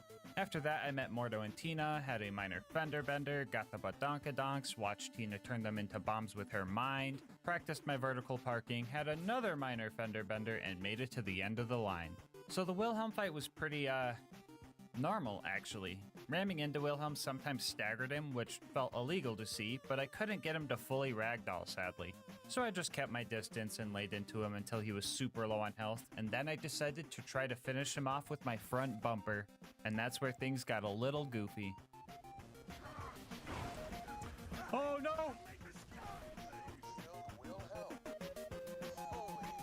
When work's underway, play Red Bull buzzing through the workday.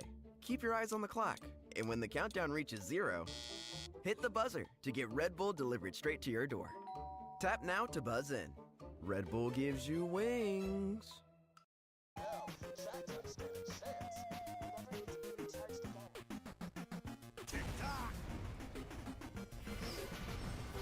Yeah, that fight was way too easy, so I did it again and actually rammed him to death.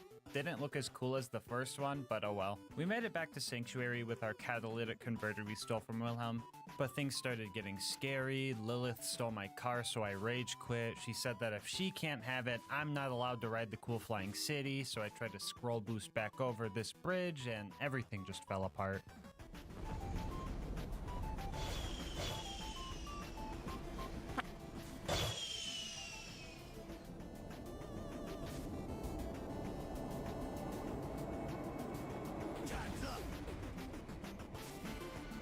Time's up! Our next goal was to drive through the fridge so we could get back home. And yet again, we are faced with another car wall. And this one was a doozy. We pulled out the meat bicycle again and found out that the wall was pretty much the same height as this building right here, meaning we were going to need a scroll boost to get over it. I was here for a long time trying to find a good angle or ramp to make it over, but every time I jumped looked promising, my game would just crash. At this point of the run, my total crashes far surpassed my total deaths. A couple of homies in the Twitch chat kept saying I should try and hit the jump with the runner instead of the technical, but I was being stubborn because I thought that I was going to need the technical for its speed. Speaking of Twitch, you should go check me out over there if you want to watch these runs live. Anyway, I did eventually break because it seems like the technicals crash the game way more often when scroll boosting. And when you mod them to be this tiny, trying to boost with them gets a bit squirrely. As soon as you press your boost key, the bandit trucks pretty much wheelie 90 degrees up, and unless you're on flat ground and just going straight, it's really hard to actually get speed out of it. So I caved and swapped back to the runner. And then I found that I could get my car up onto this section of the camp. But that doesn't really help. Only if I could do some grenade jumps, I could get up there and then like up there easily and... Never in my life have I ever thought I would have to perform a double grenade jump for a car. Because of their smaller size, these things also fly a lot further when hit with nades or punches. And after 4.5 hours of trying to scroll boost over this wall, I managed to blast my car onto the roof and over the wall.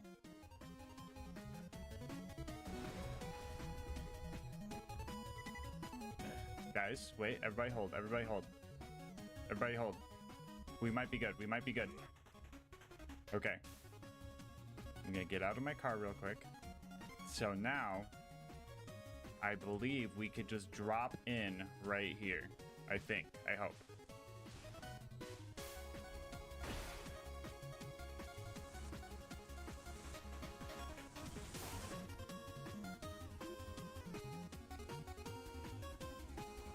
Don't do this to me. Don't do this to me. Don't do this to me. Don't do this to me. We see it. It's right there. Oh.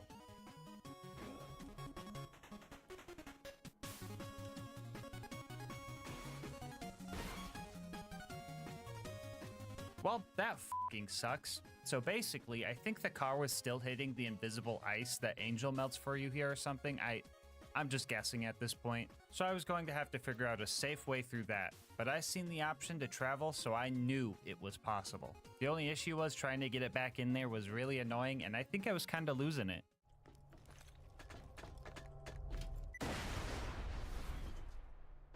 Somebody clip that. Did anyone else hear the Mario theme there?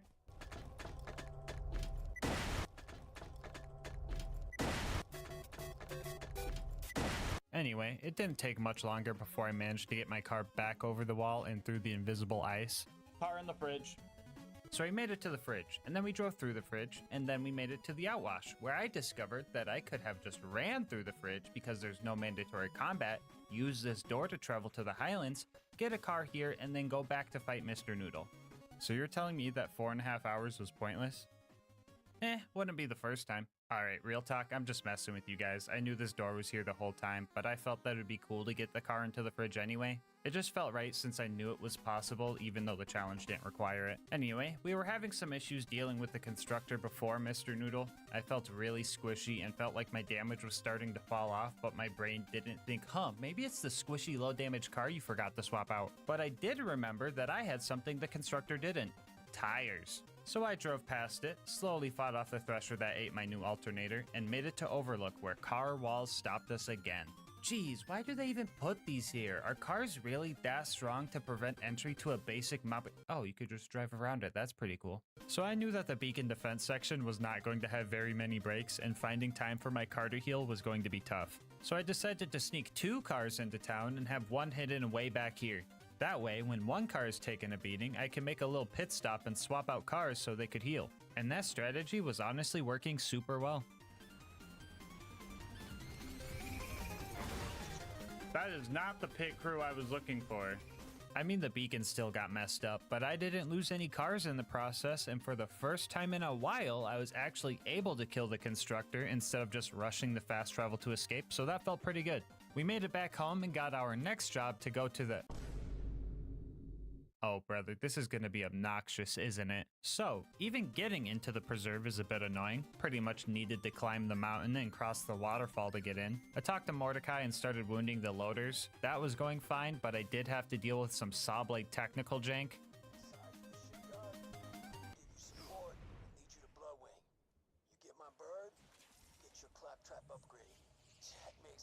Confused?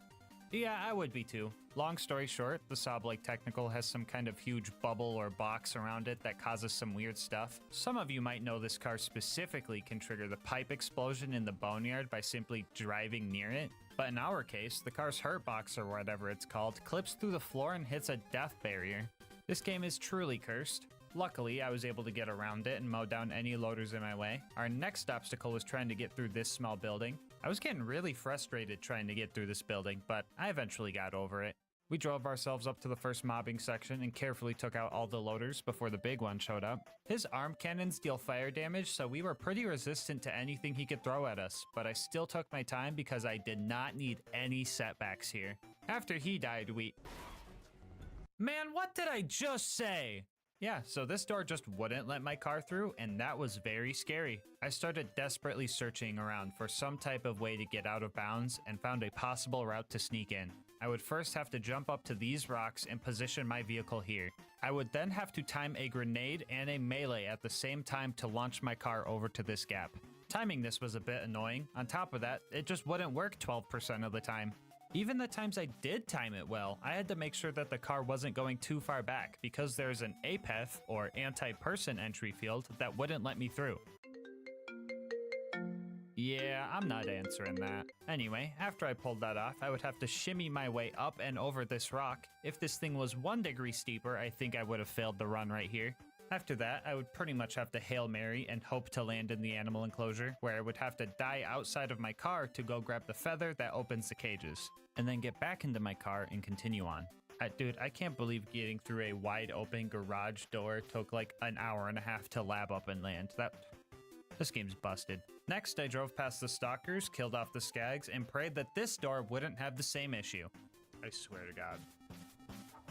Oh, thank goodness. We were getting close to the end, I was pretty on edge, and my heart rate spiked when my car started bugging out. Luckily, I managed to unbug it out and started trying to figure out what I was gonna do about these stairs. The answer was trial and error, but how the f did I manage this? Not sure if I can park there. After clearing out the last few bad guys, we made it to the Bloodwing fight, and I was f***ing white-knuckling it. I knew that one corrosive dive bomb or some type of AoE attack from Bloodwing could have me going through all of that trauma all over again. Yeah, guys, I was definitely overreacting right there. In reality, she only managed to do 1 claw attack in fire phase, 1 claw attack in shock phase, and in corrosive phase, she only got 1 claw attack and 1 corrosive ball off before the 84 saw blades I put into her appendages finally grounded her. That was an extremely easy fight that I definitely stressed over for no reason. I can't feel my fingers right now, bro. That fucking looked easy, but that was fucking nerve-wracking. Driving into her automatically picked up the claptrap upgrade, and I started doing donuts. GG, Bloodwing. Another point for me. I realized I forgot to do the loot dude, so I redid the whole scary out of bounds jump again, and all I got was a freaking gub. Wow! Anyway, with another scary part of the run done, it was off to recruit Brick and his air support. Huh?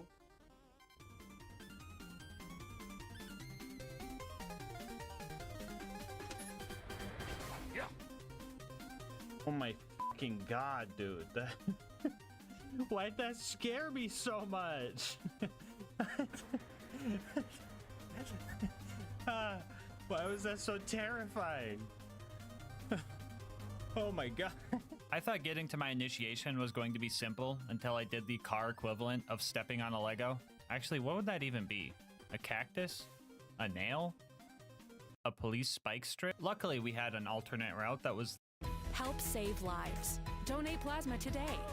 CSL Plasma. Do the amazing. It's not crafty. It's your craft. It's not DIY. It's do it yourself on Wix. less scary, but still janky. It looks like I'm gonna clear this jump, right? I am being robbed. After I cleared the jump properly, I tried to put the stinky on Face McShooty. That didn't work. I finally made it to my initiation, and ooh-wee, this was actually tough. The amount of bandits I had to deal with was the main issue, especially when there's no escaping the building to recover health, and making the Goliaths mad as a distraction didn't seem possible. These guys were also way too smart. They came prepared with corrosive Nova shields that would straight up delete my car, and some of these guys didn't even care about the rules. Don't do it, car. You got this. You got this, car. No shot, you just shot my car when I'm not even in it. Look at this fucking dude right here. Look at this fucking goofball.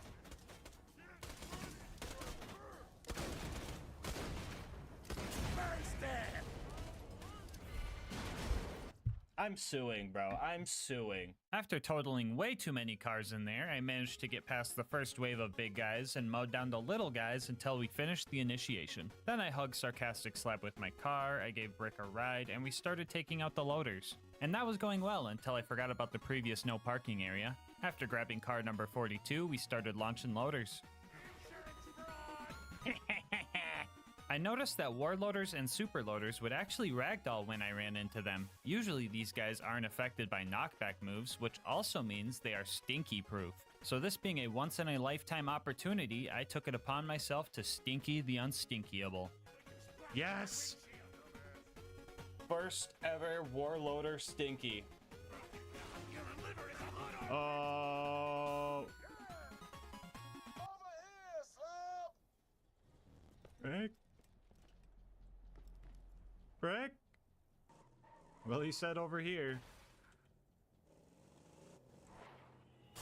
Up next was the Jack double assassination job. You could tell this one was a fake Jack because when I shattered his shins with my car bumper, none of the loaders really cared. After he died, I grabbed his pocket watch from a pile of saw blades, found out I could throw my car at people by punching it, debated whether or not it was allowed for the challenge, thought that if someone threw a car at me and I fucking died, it would be safe to say they killed me with a car, decided that it was allowed cause funny, hid some info kiosks, did some stealth car shenanigans, and acquired Jack's voice. We now had everything we needed for the bunker raid, and let me tell you, this was an uphill battle.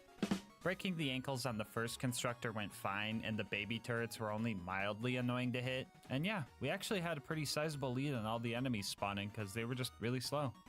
But you know how it goes being in first place.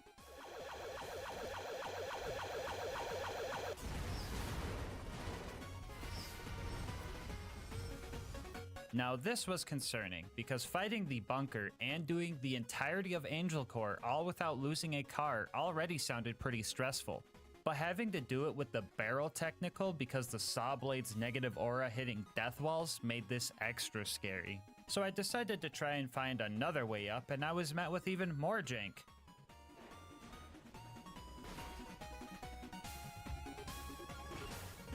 Yeah, so dying here and having to retrieve another car makes it so car walls just show up, but only sometimes? Yeah, I don't know, guys. I would either have to win a coin flip or just re-kill the toaster and turrets again to get past these doors, not to mention having to kill all the mobs on the way up as well. I was able to take out the big toaster from afar and managed to line up a jump to get up there safely, but the door still didn't open. This usually means something that the toaster created was still alive out there, so I had to go finish off the rest of its bloodline. Or oil line? Power line? Screw it, let's just cut all their brake lines. Anyway, hunted down every loader in the vicinity and had a little lapse in judgment. Fuck, I forgot about that. God damn it, dude. Why'd I do that? Other than that, I hit one more goofy death spot I drove over 50 other times just fine, before I finally managed to kill all the necessary household appliances to make it to the bunker. So I got here and started taking out the autocannons, which wasn't bad, they weren't too tanky. I was mostly worried about the laser countermeasures you were supposed to jump over. I really hope I don't have to explain why I can't do that. I don't know if it was the high up third person perspective, but I never noticed that the light railings turn red when lasers were coming. I also never noticed they would start on one end and work their way around the ring. Yeah, some pretty trippy stuff, but the lasers didn't do much damage, so that was cool. The bunker showed up, and for the first half of the fight, it was pretty simple. I just held both triggers down and ignored his autocannons because they don't really deal damage. But at the half health mark, I locked in and started playing safe because I knew that the slag cannon could deal some serious damage and possibly slag me. But even that was kind of easy. I don't know why, but the bunker would straight up overshoot and just miss every time. I tested this a bit later and this thing just straight up whiffs consistently. I know this guy wasn't programmed to fight a car, and maybe he's just aiming at my third-person POV or something, I don't know. I just thought it was kind of funny. So after finding that out, the second half of this fight pretty much played out the same as the first half. And it turns out, the slag lasers didn't even do that much damage. Dude, what am I so scared of? I really thought I was gonna be squishy this whole run. Hey guys, Future Gas Mask here. So during this run, I was under the impression that my car was matching my level of 80 and I would be decimated by things like Boom's Cannon or Bunker's Slag Laser. But it turns out, cars scale to your OP level, so my health bar was actually able to take some of these hits. I still got the dumb under-level damage debuff from being level 80, so OP10 was still harder than non-OP levels, but hopefully this explains why my car seems to be way more tankier than it should be.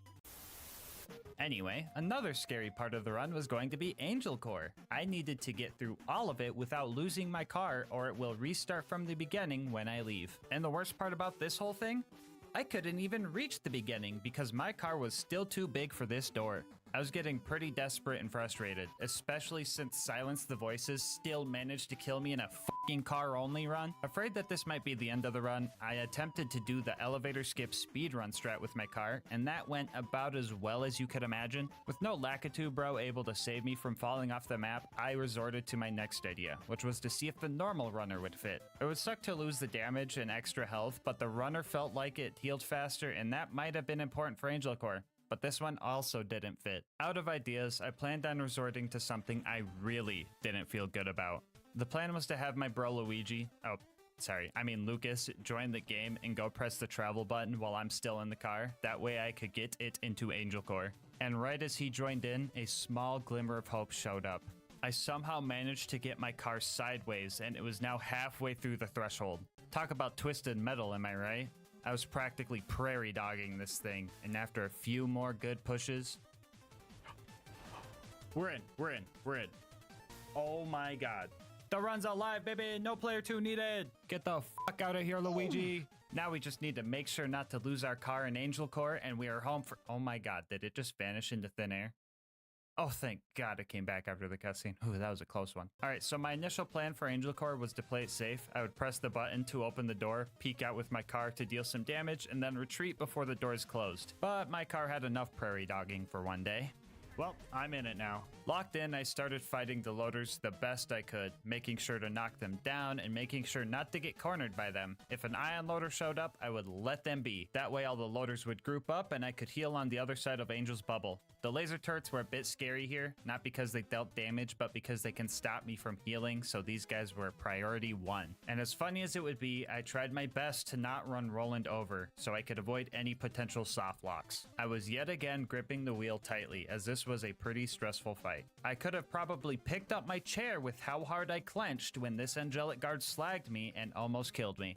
And that wasn't the only time I had a close call either. There were a few times I decided that abandoning ship was just the best option to draw fire away from our car. 2 injectors in, and I was looking for anything to calm my nerves and help me finish this fight.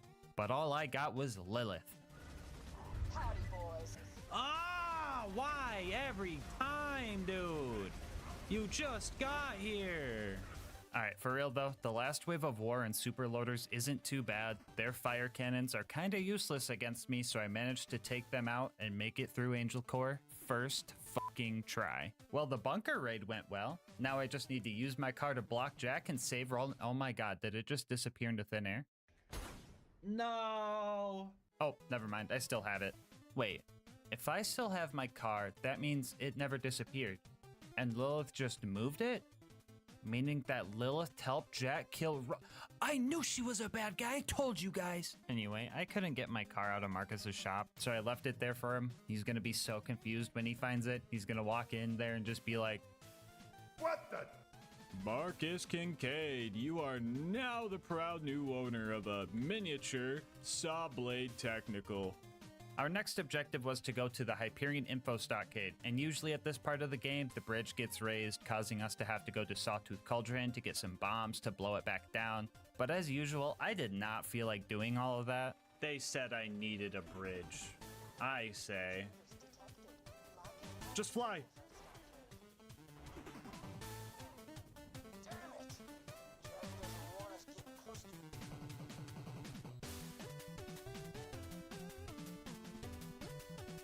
Well, I had to go to Sawtooth Cauldron anyway because this game didn't expect anybody to break it. Traversing the cave system down here proved to be a bit annoying. I was hoping to drive past all of the unnecessary mobs, but the tight 90-degree turns and numerous stairs made that harder than I anticipated. My stubbornness got the best of me and I decided to keep trying to brute force it, and the cycle of spawn car, kill one ambush commander, lose car started. After 4 laps of that, I actually managed to escape the tunnel and made the drive over to Boombringer, where we blew it up for being a flying heathen.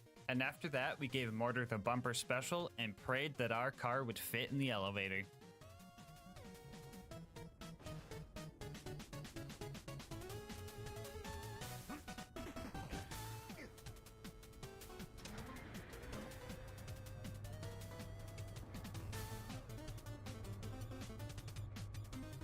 Yeah, so my car would just phase through every part of the elevator except the floor.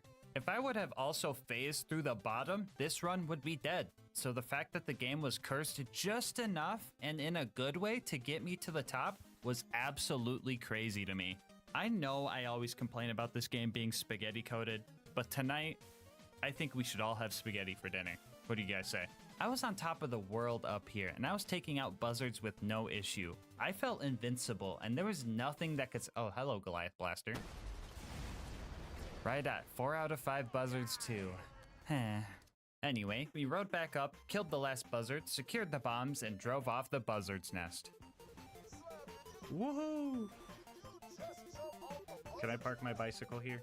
After that, we made it to the boneyard, where we did all of our usual valve cranking and pipe bursting, but then we ran into another car wall. If we managed to get our car into the pipe, we're stopped by a car wall. If we managed to ramp up the rocks, we're stopped by a car wall. And if we spend an hour trying to land on this pipe, jank myself over this wall, and boost wheelie jump onto this platform, we are still stopped by a car wall. We brought out the good old meat bicycle and found out that even with scroll boosting, there is just no way we are going to be able to clear this wall. So it looks like the run ends here.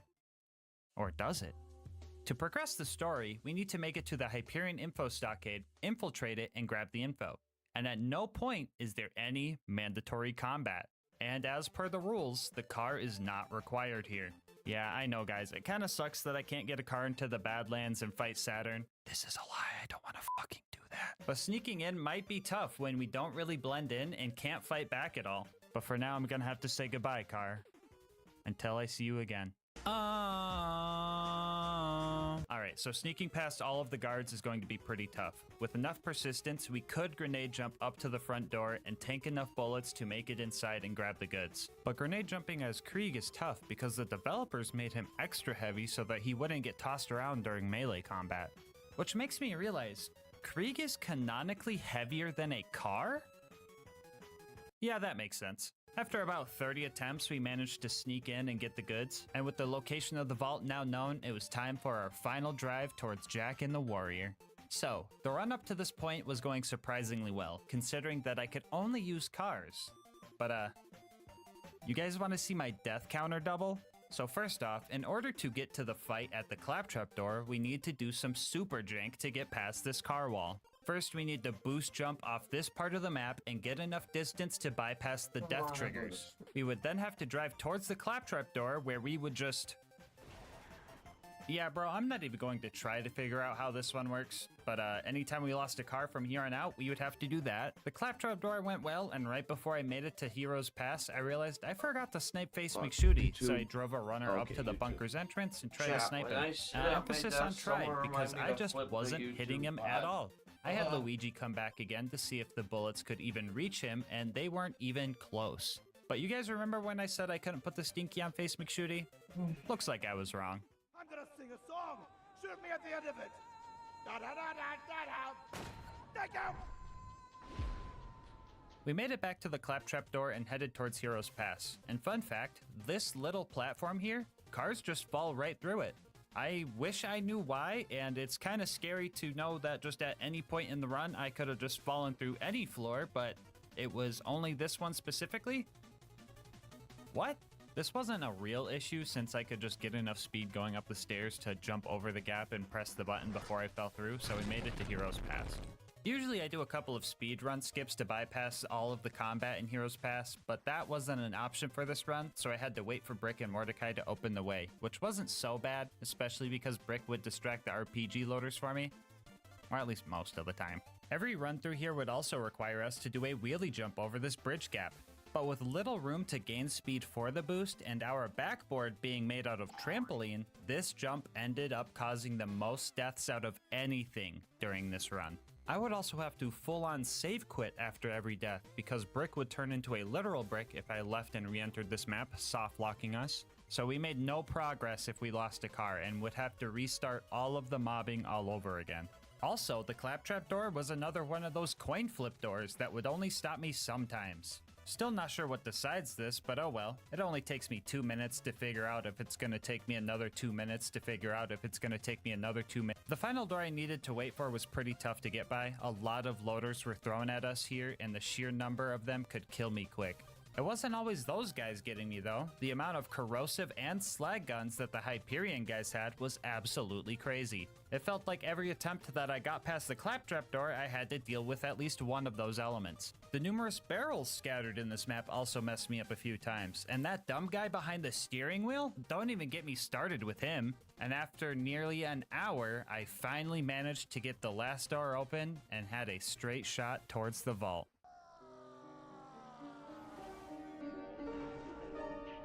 You alright, mate? You can't park there, sir. Interesting.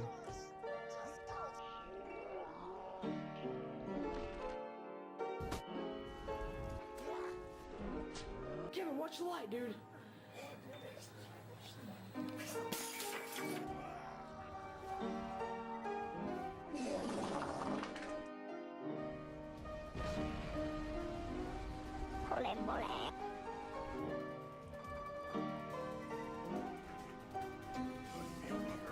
Well, on the bright side, I don't have to wait for Brick and Mordecai anymore since they opened both the doors. But on the downside, dark side?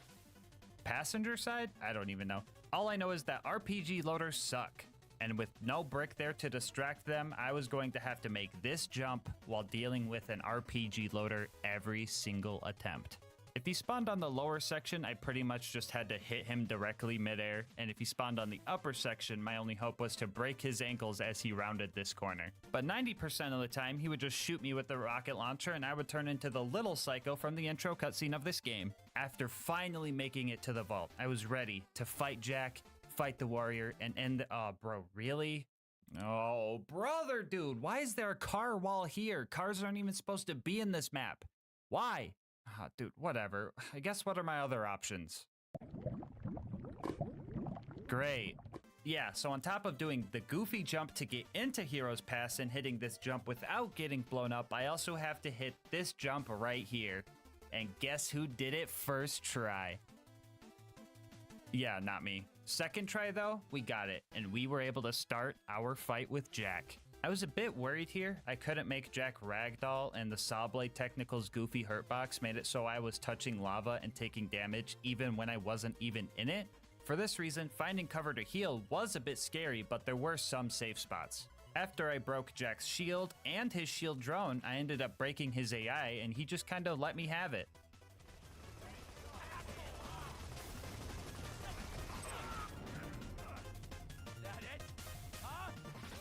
Yay! The Warrior was only slightly scarier than Jack. As you can see, I wasn't really scared of any fire damage. I was kind of vibing in it, honestly. I was mostly afraid of him launching my car into a death pit or something. But as long as I kept my distance and got the occasional Crystalisk to ragdoll, oh my god, that looks so weird, I would be fine. And I was fine, because 5 minutes later, the Warrior entered its deathbed phase, and we finished this run. Which means, yeah, you can beat Borderlands 2. Oh wait, hold on, we still gotta kill Jack, don't we? Actually, yeah, let's do something funny. Let's just boost into him or something.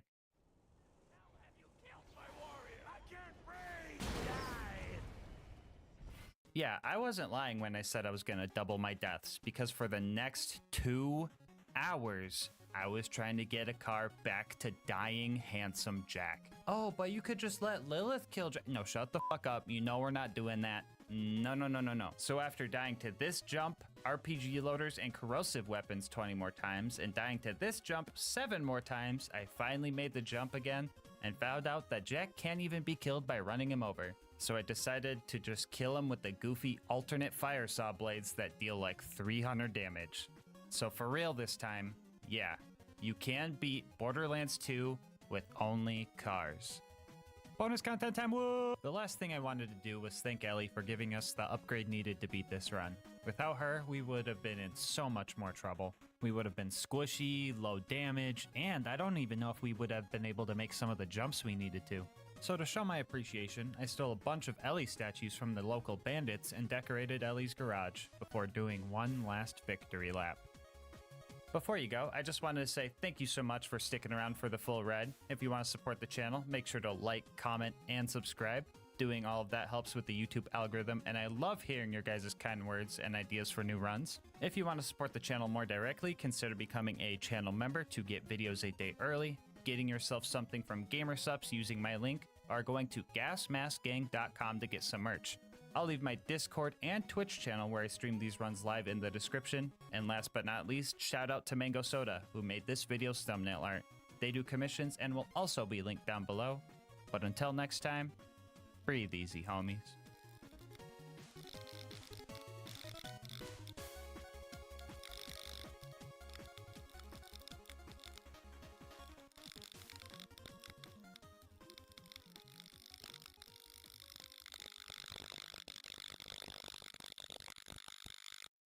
Today's video is sponsored by Instant Gaming. More on how you can save money on the games you love later in the video. The date was March 15th, 2021. I had just posted my first video on this channel titled, Can You Beat Borderlands 2 with Only the Bane? Fast forward 2 years to today, and the channel has grown way more than I could have ever guessed or hoped for. And so for the 50k special, I've decided to make this challenge a throwback. Today we ask, can you beat Tiny Tina's Assault on Dragon Keep with only the Bane?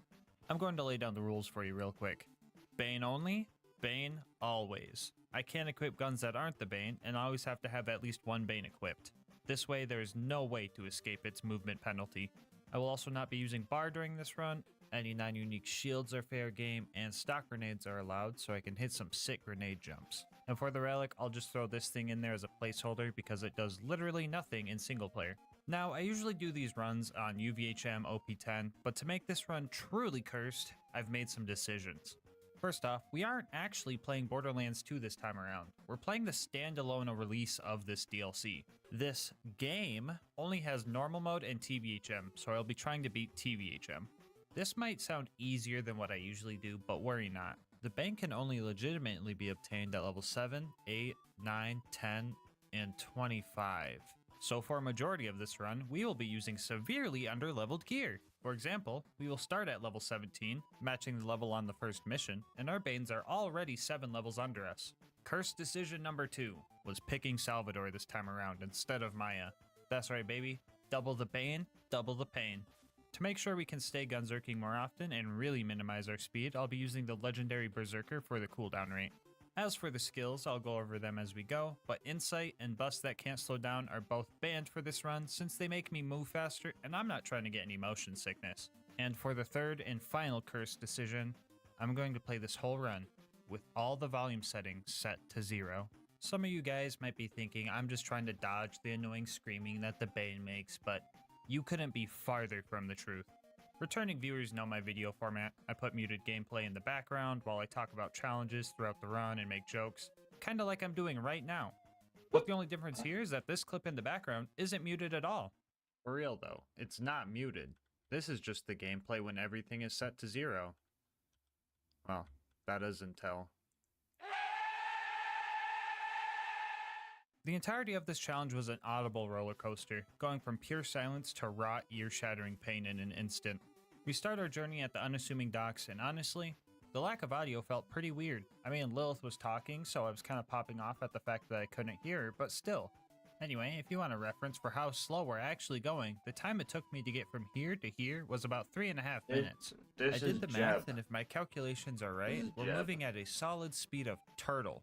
With this speed, it was super hard to dodge the arrows from the skeletons up ahead.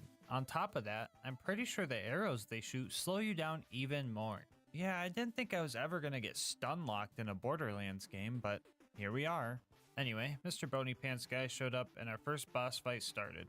I would say this fight went decently, I guess? I mean, my Banes are dealing decent damage even though they were 9 levels under. But this being a cursed run and all, Mr. BPG just started going after his own homies. Guess he just had a bone to pick with them, I don't know.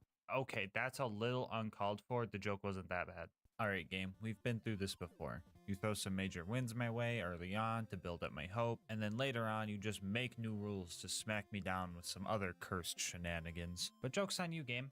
I already planned on torturing myself extra for this run. On the way to Flame Rock Refuge, I kept one of the skeletons alive, or unalive I should say.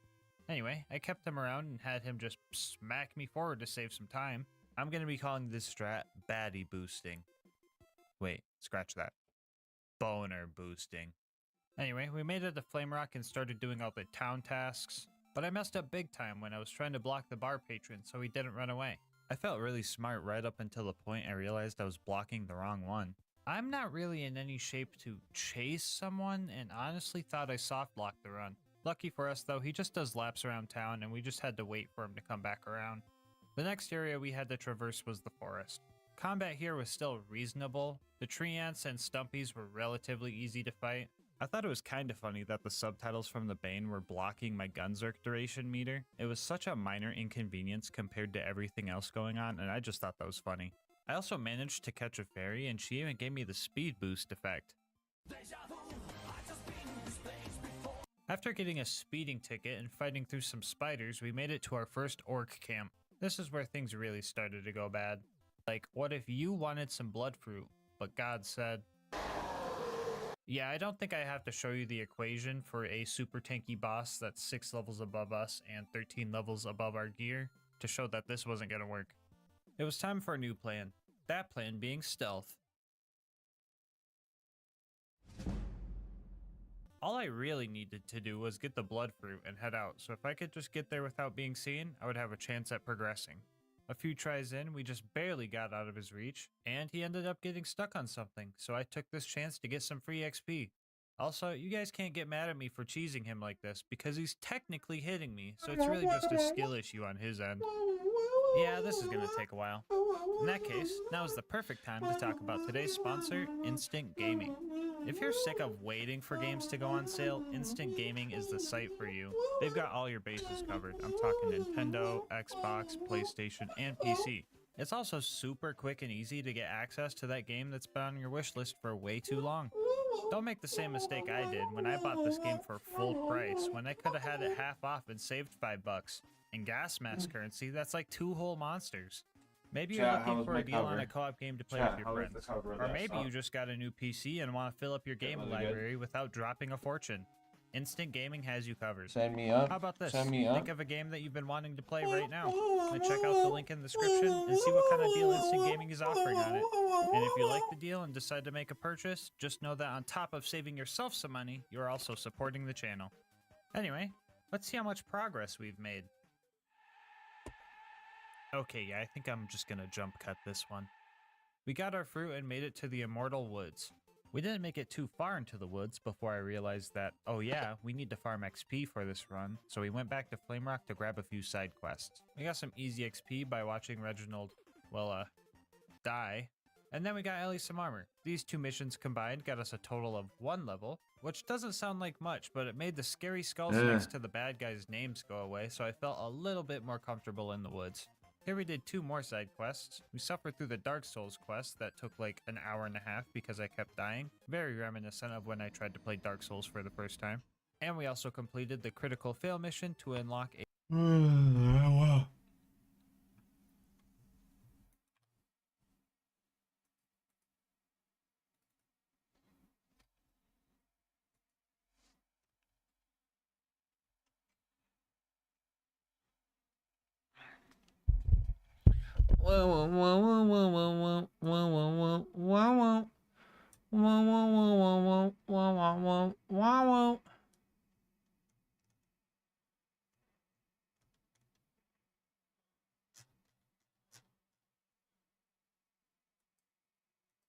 Thank you, legendary fella. We'll reset it here in a sec. Did I miss you making the marbles map? No.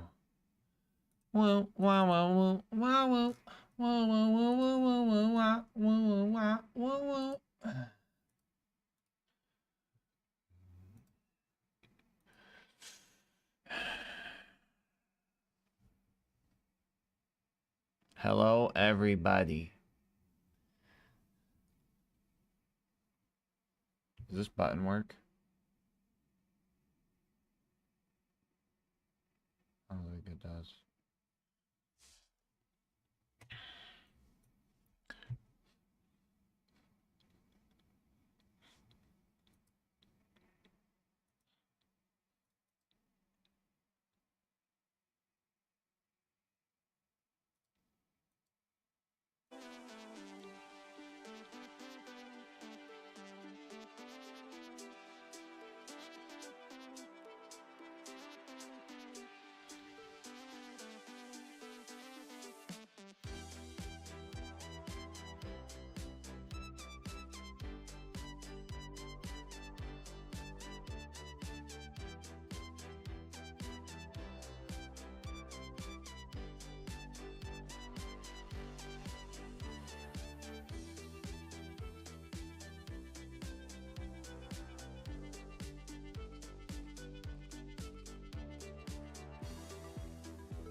How was the nap? It was good. Good morning, everybody. Who wants to do a marbles race? Ding, ding, ding, ding, ding, ding, ding, ding. Sorry about my annoying ass boarding voice, guys. Chat, do I sound like Corpse Husband in the morning? I kind of think I do, guys. I kind of think I sound like him. Right, guys? Imagine if I was that delusional, chat. Yo, Queen, get in here so I can hear that. Where, goo goo gaga, wah. Lucas, tell us to join the marbles race right now. I'm going in the living room and strangle the fuck out of you. Anyway, chat, it's mother frickin' gamer subs time. Check this out. Check it out. Check it out. Check it out. Check it out. Bam. Bam. Bam. Bam. All right. All right. What flavor are we doing today? I think we're doing Pasteurle's antidote today. This one's a motherfucking lime citrus punchy thing. Piss flavor. Ain't no way you just told me all that.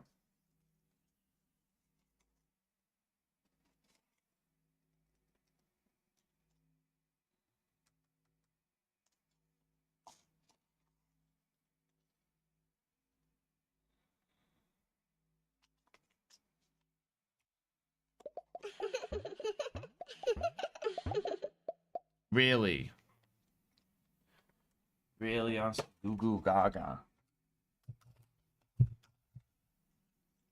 Guys, look at Queen Ice. Look at Queen Ice ball.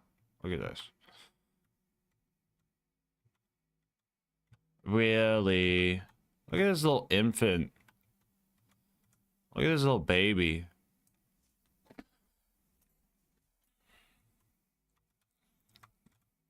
Dude.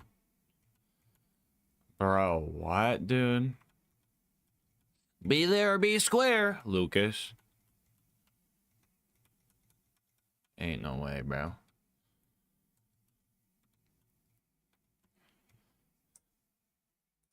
Oh, did I not hit play? I almost didn't get in. Oh, no, I'm in.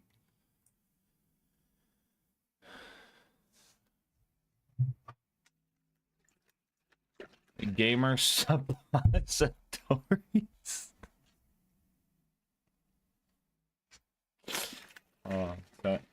Yeah, chat. Let me go get my drinking hat. I need it too. I'm about to do a gamer subs enema, chat. We're about to.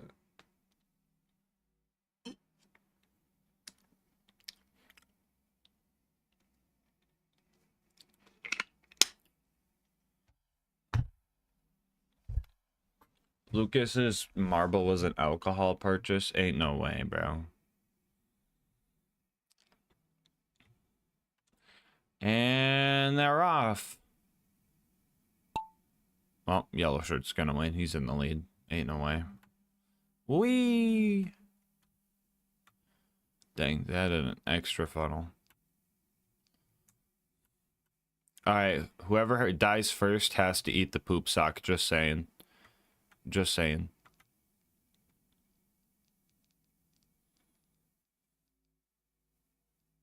Really? Really? Y'all bullied Queen Knight.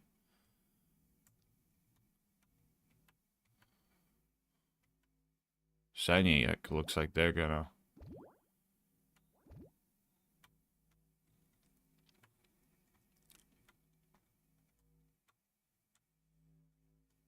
What's that ramp there for? What the hell?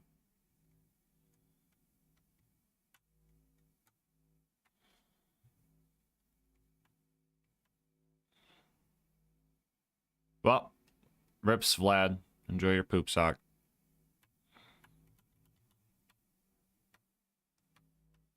He was a little sloshed and bought a pink milk jug. You eat the poop sock. I drink from the piss drawer. We're not the same. Everybody wants to grit and tell us their alarm clock.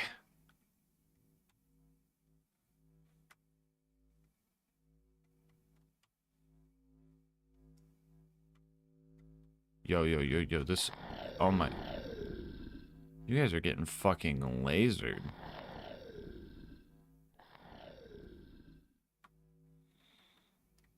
Into the walk. Oh, damn. Oh.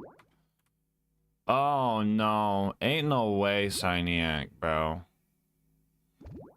Ain't no way you're getting scammed like that. Wait. Solvag. Oh. Oh.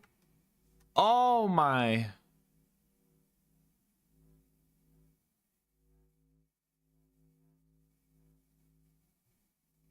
Yeah, no wonder this map had like 99% success rate. Where's bro at? Oh, yep, nobody won.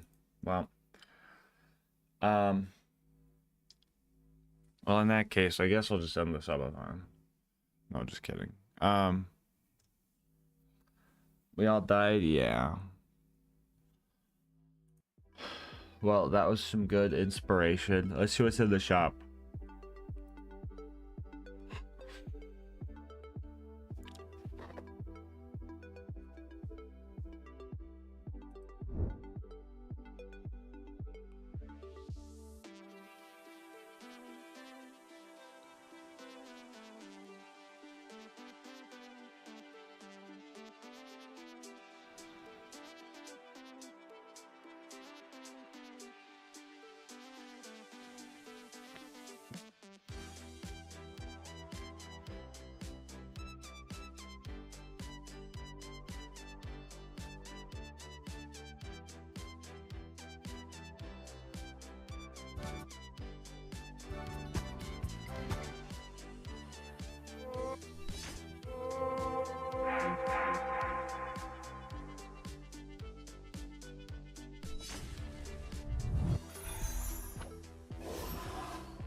It's kind of TX coded.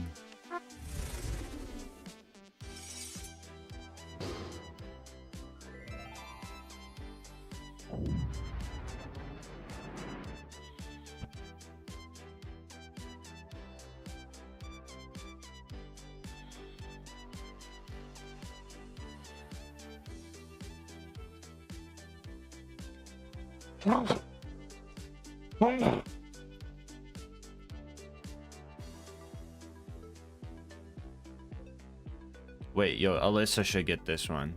This one's like Alyssa. This one's for Lucas. Oh wait, no, Alyssa should get this one.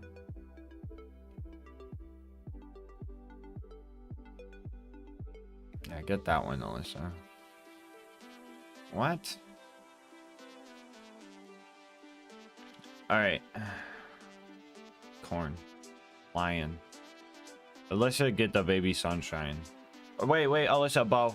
Bow alert. Bow alert. Bow alert.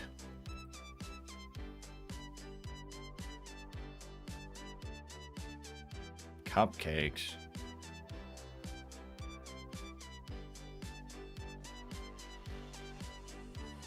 Oh, Lucas, cat alert, Lucas, daily.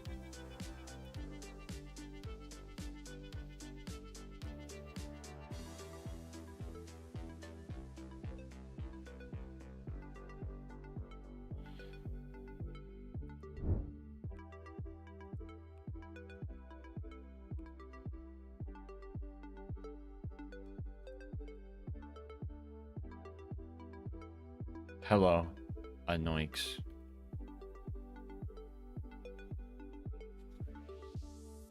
Ain't no way bro turns into a Pez.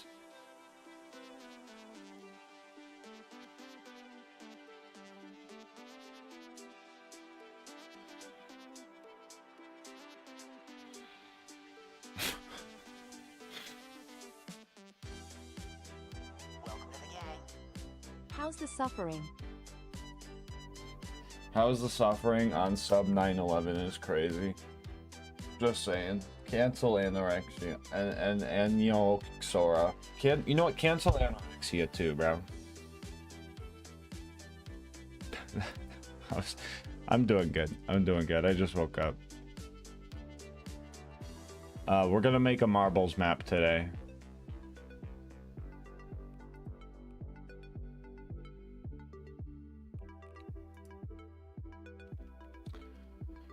Alright, YouTube chat. I have to reset the YouTube stream, so I will be right back, homies, okay? Don't go anywhere. You might have to reset the stream, but I will be back, I promise.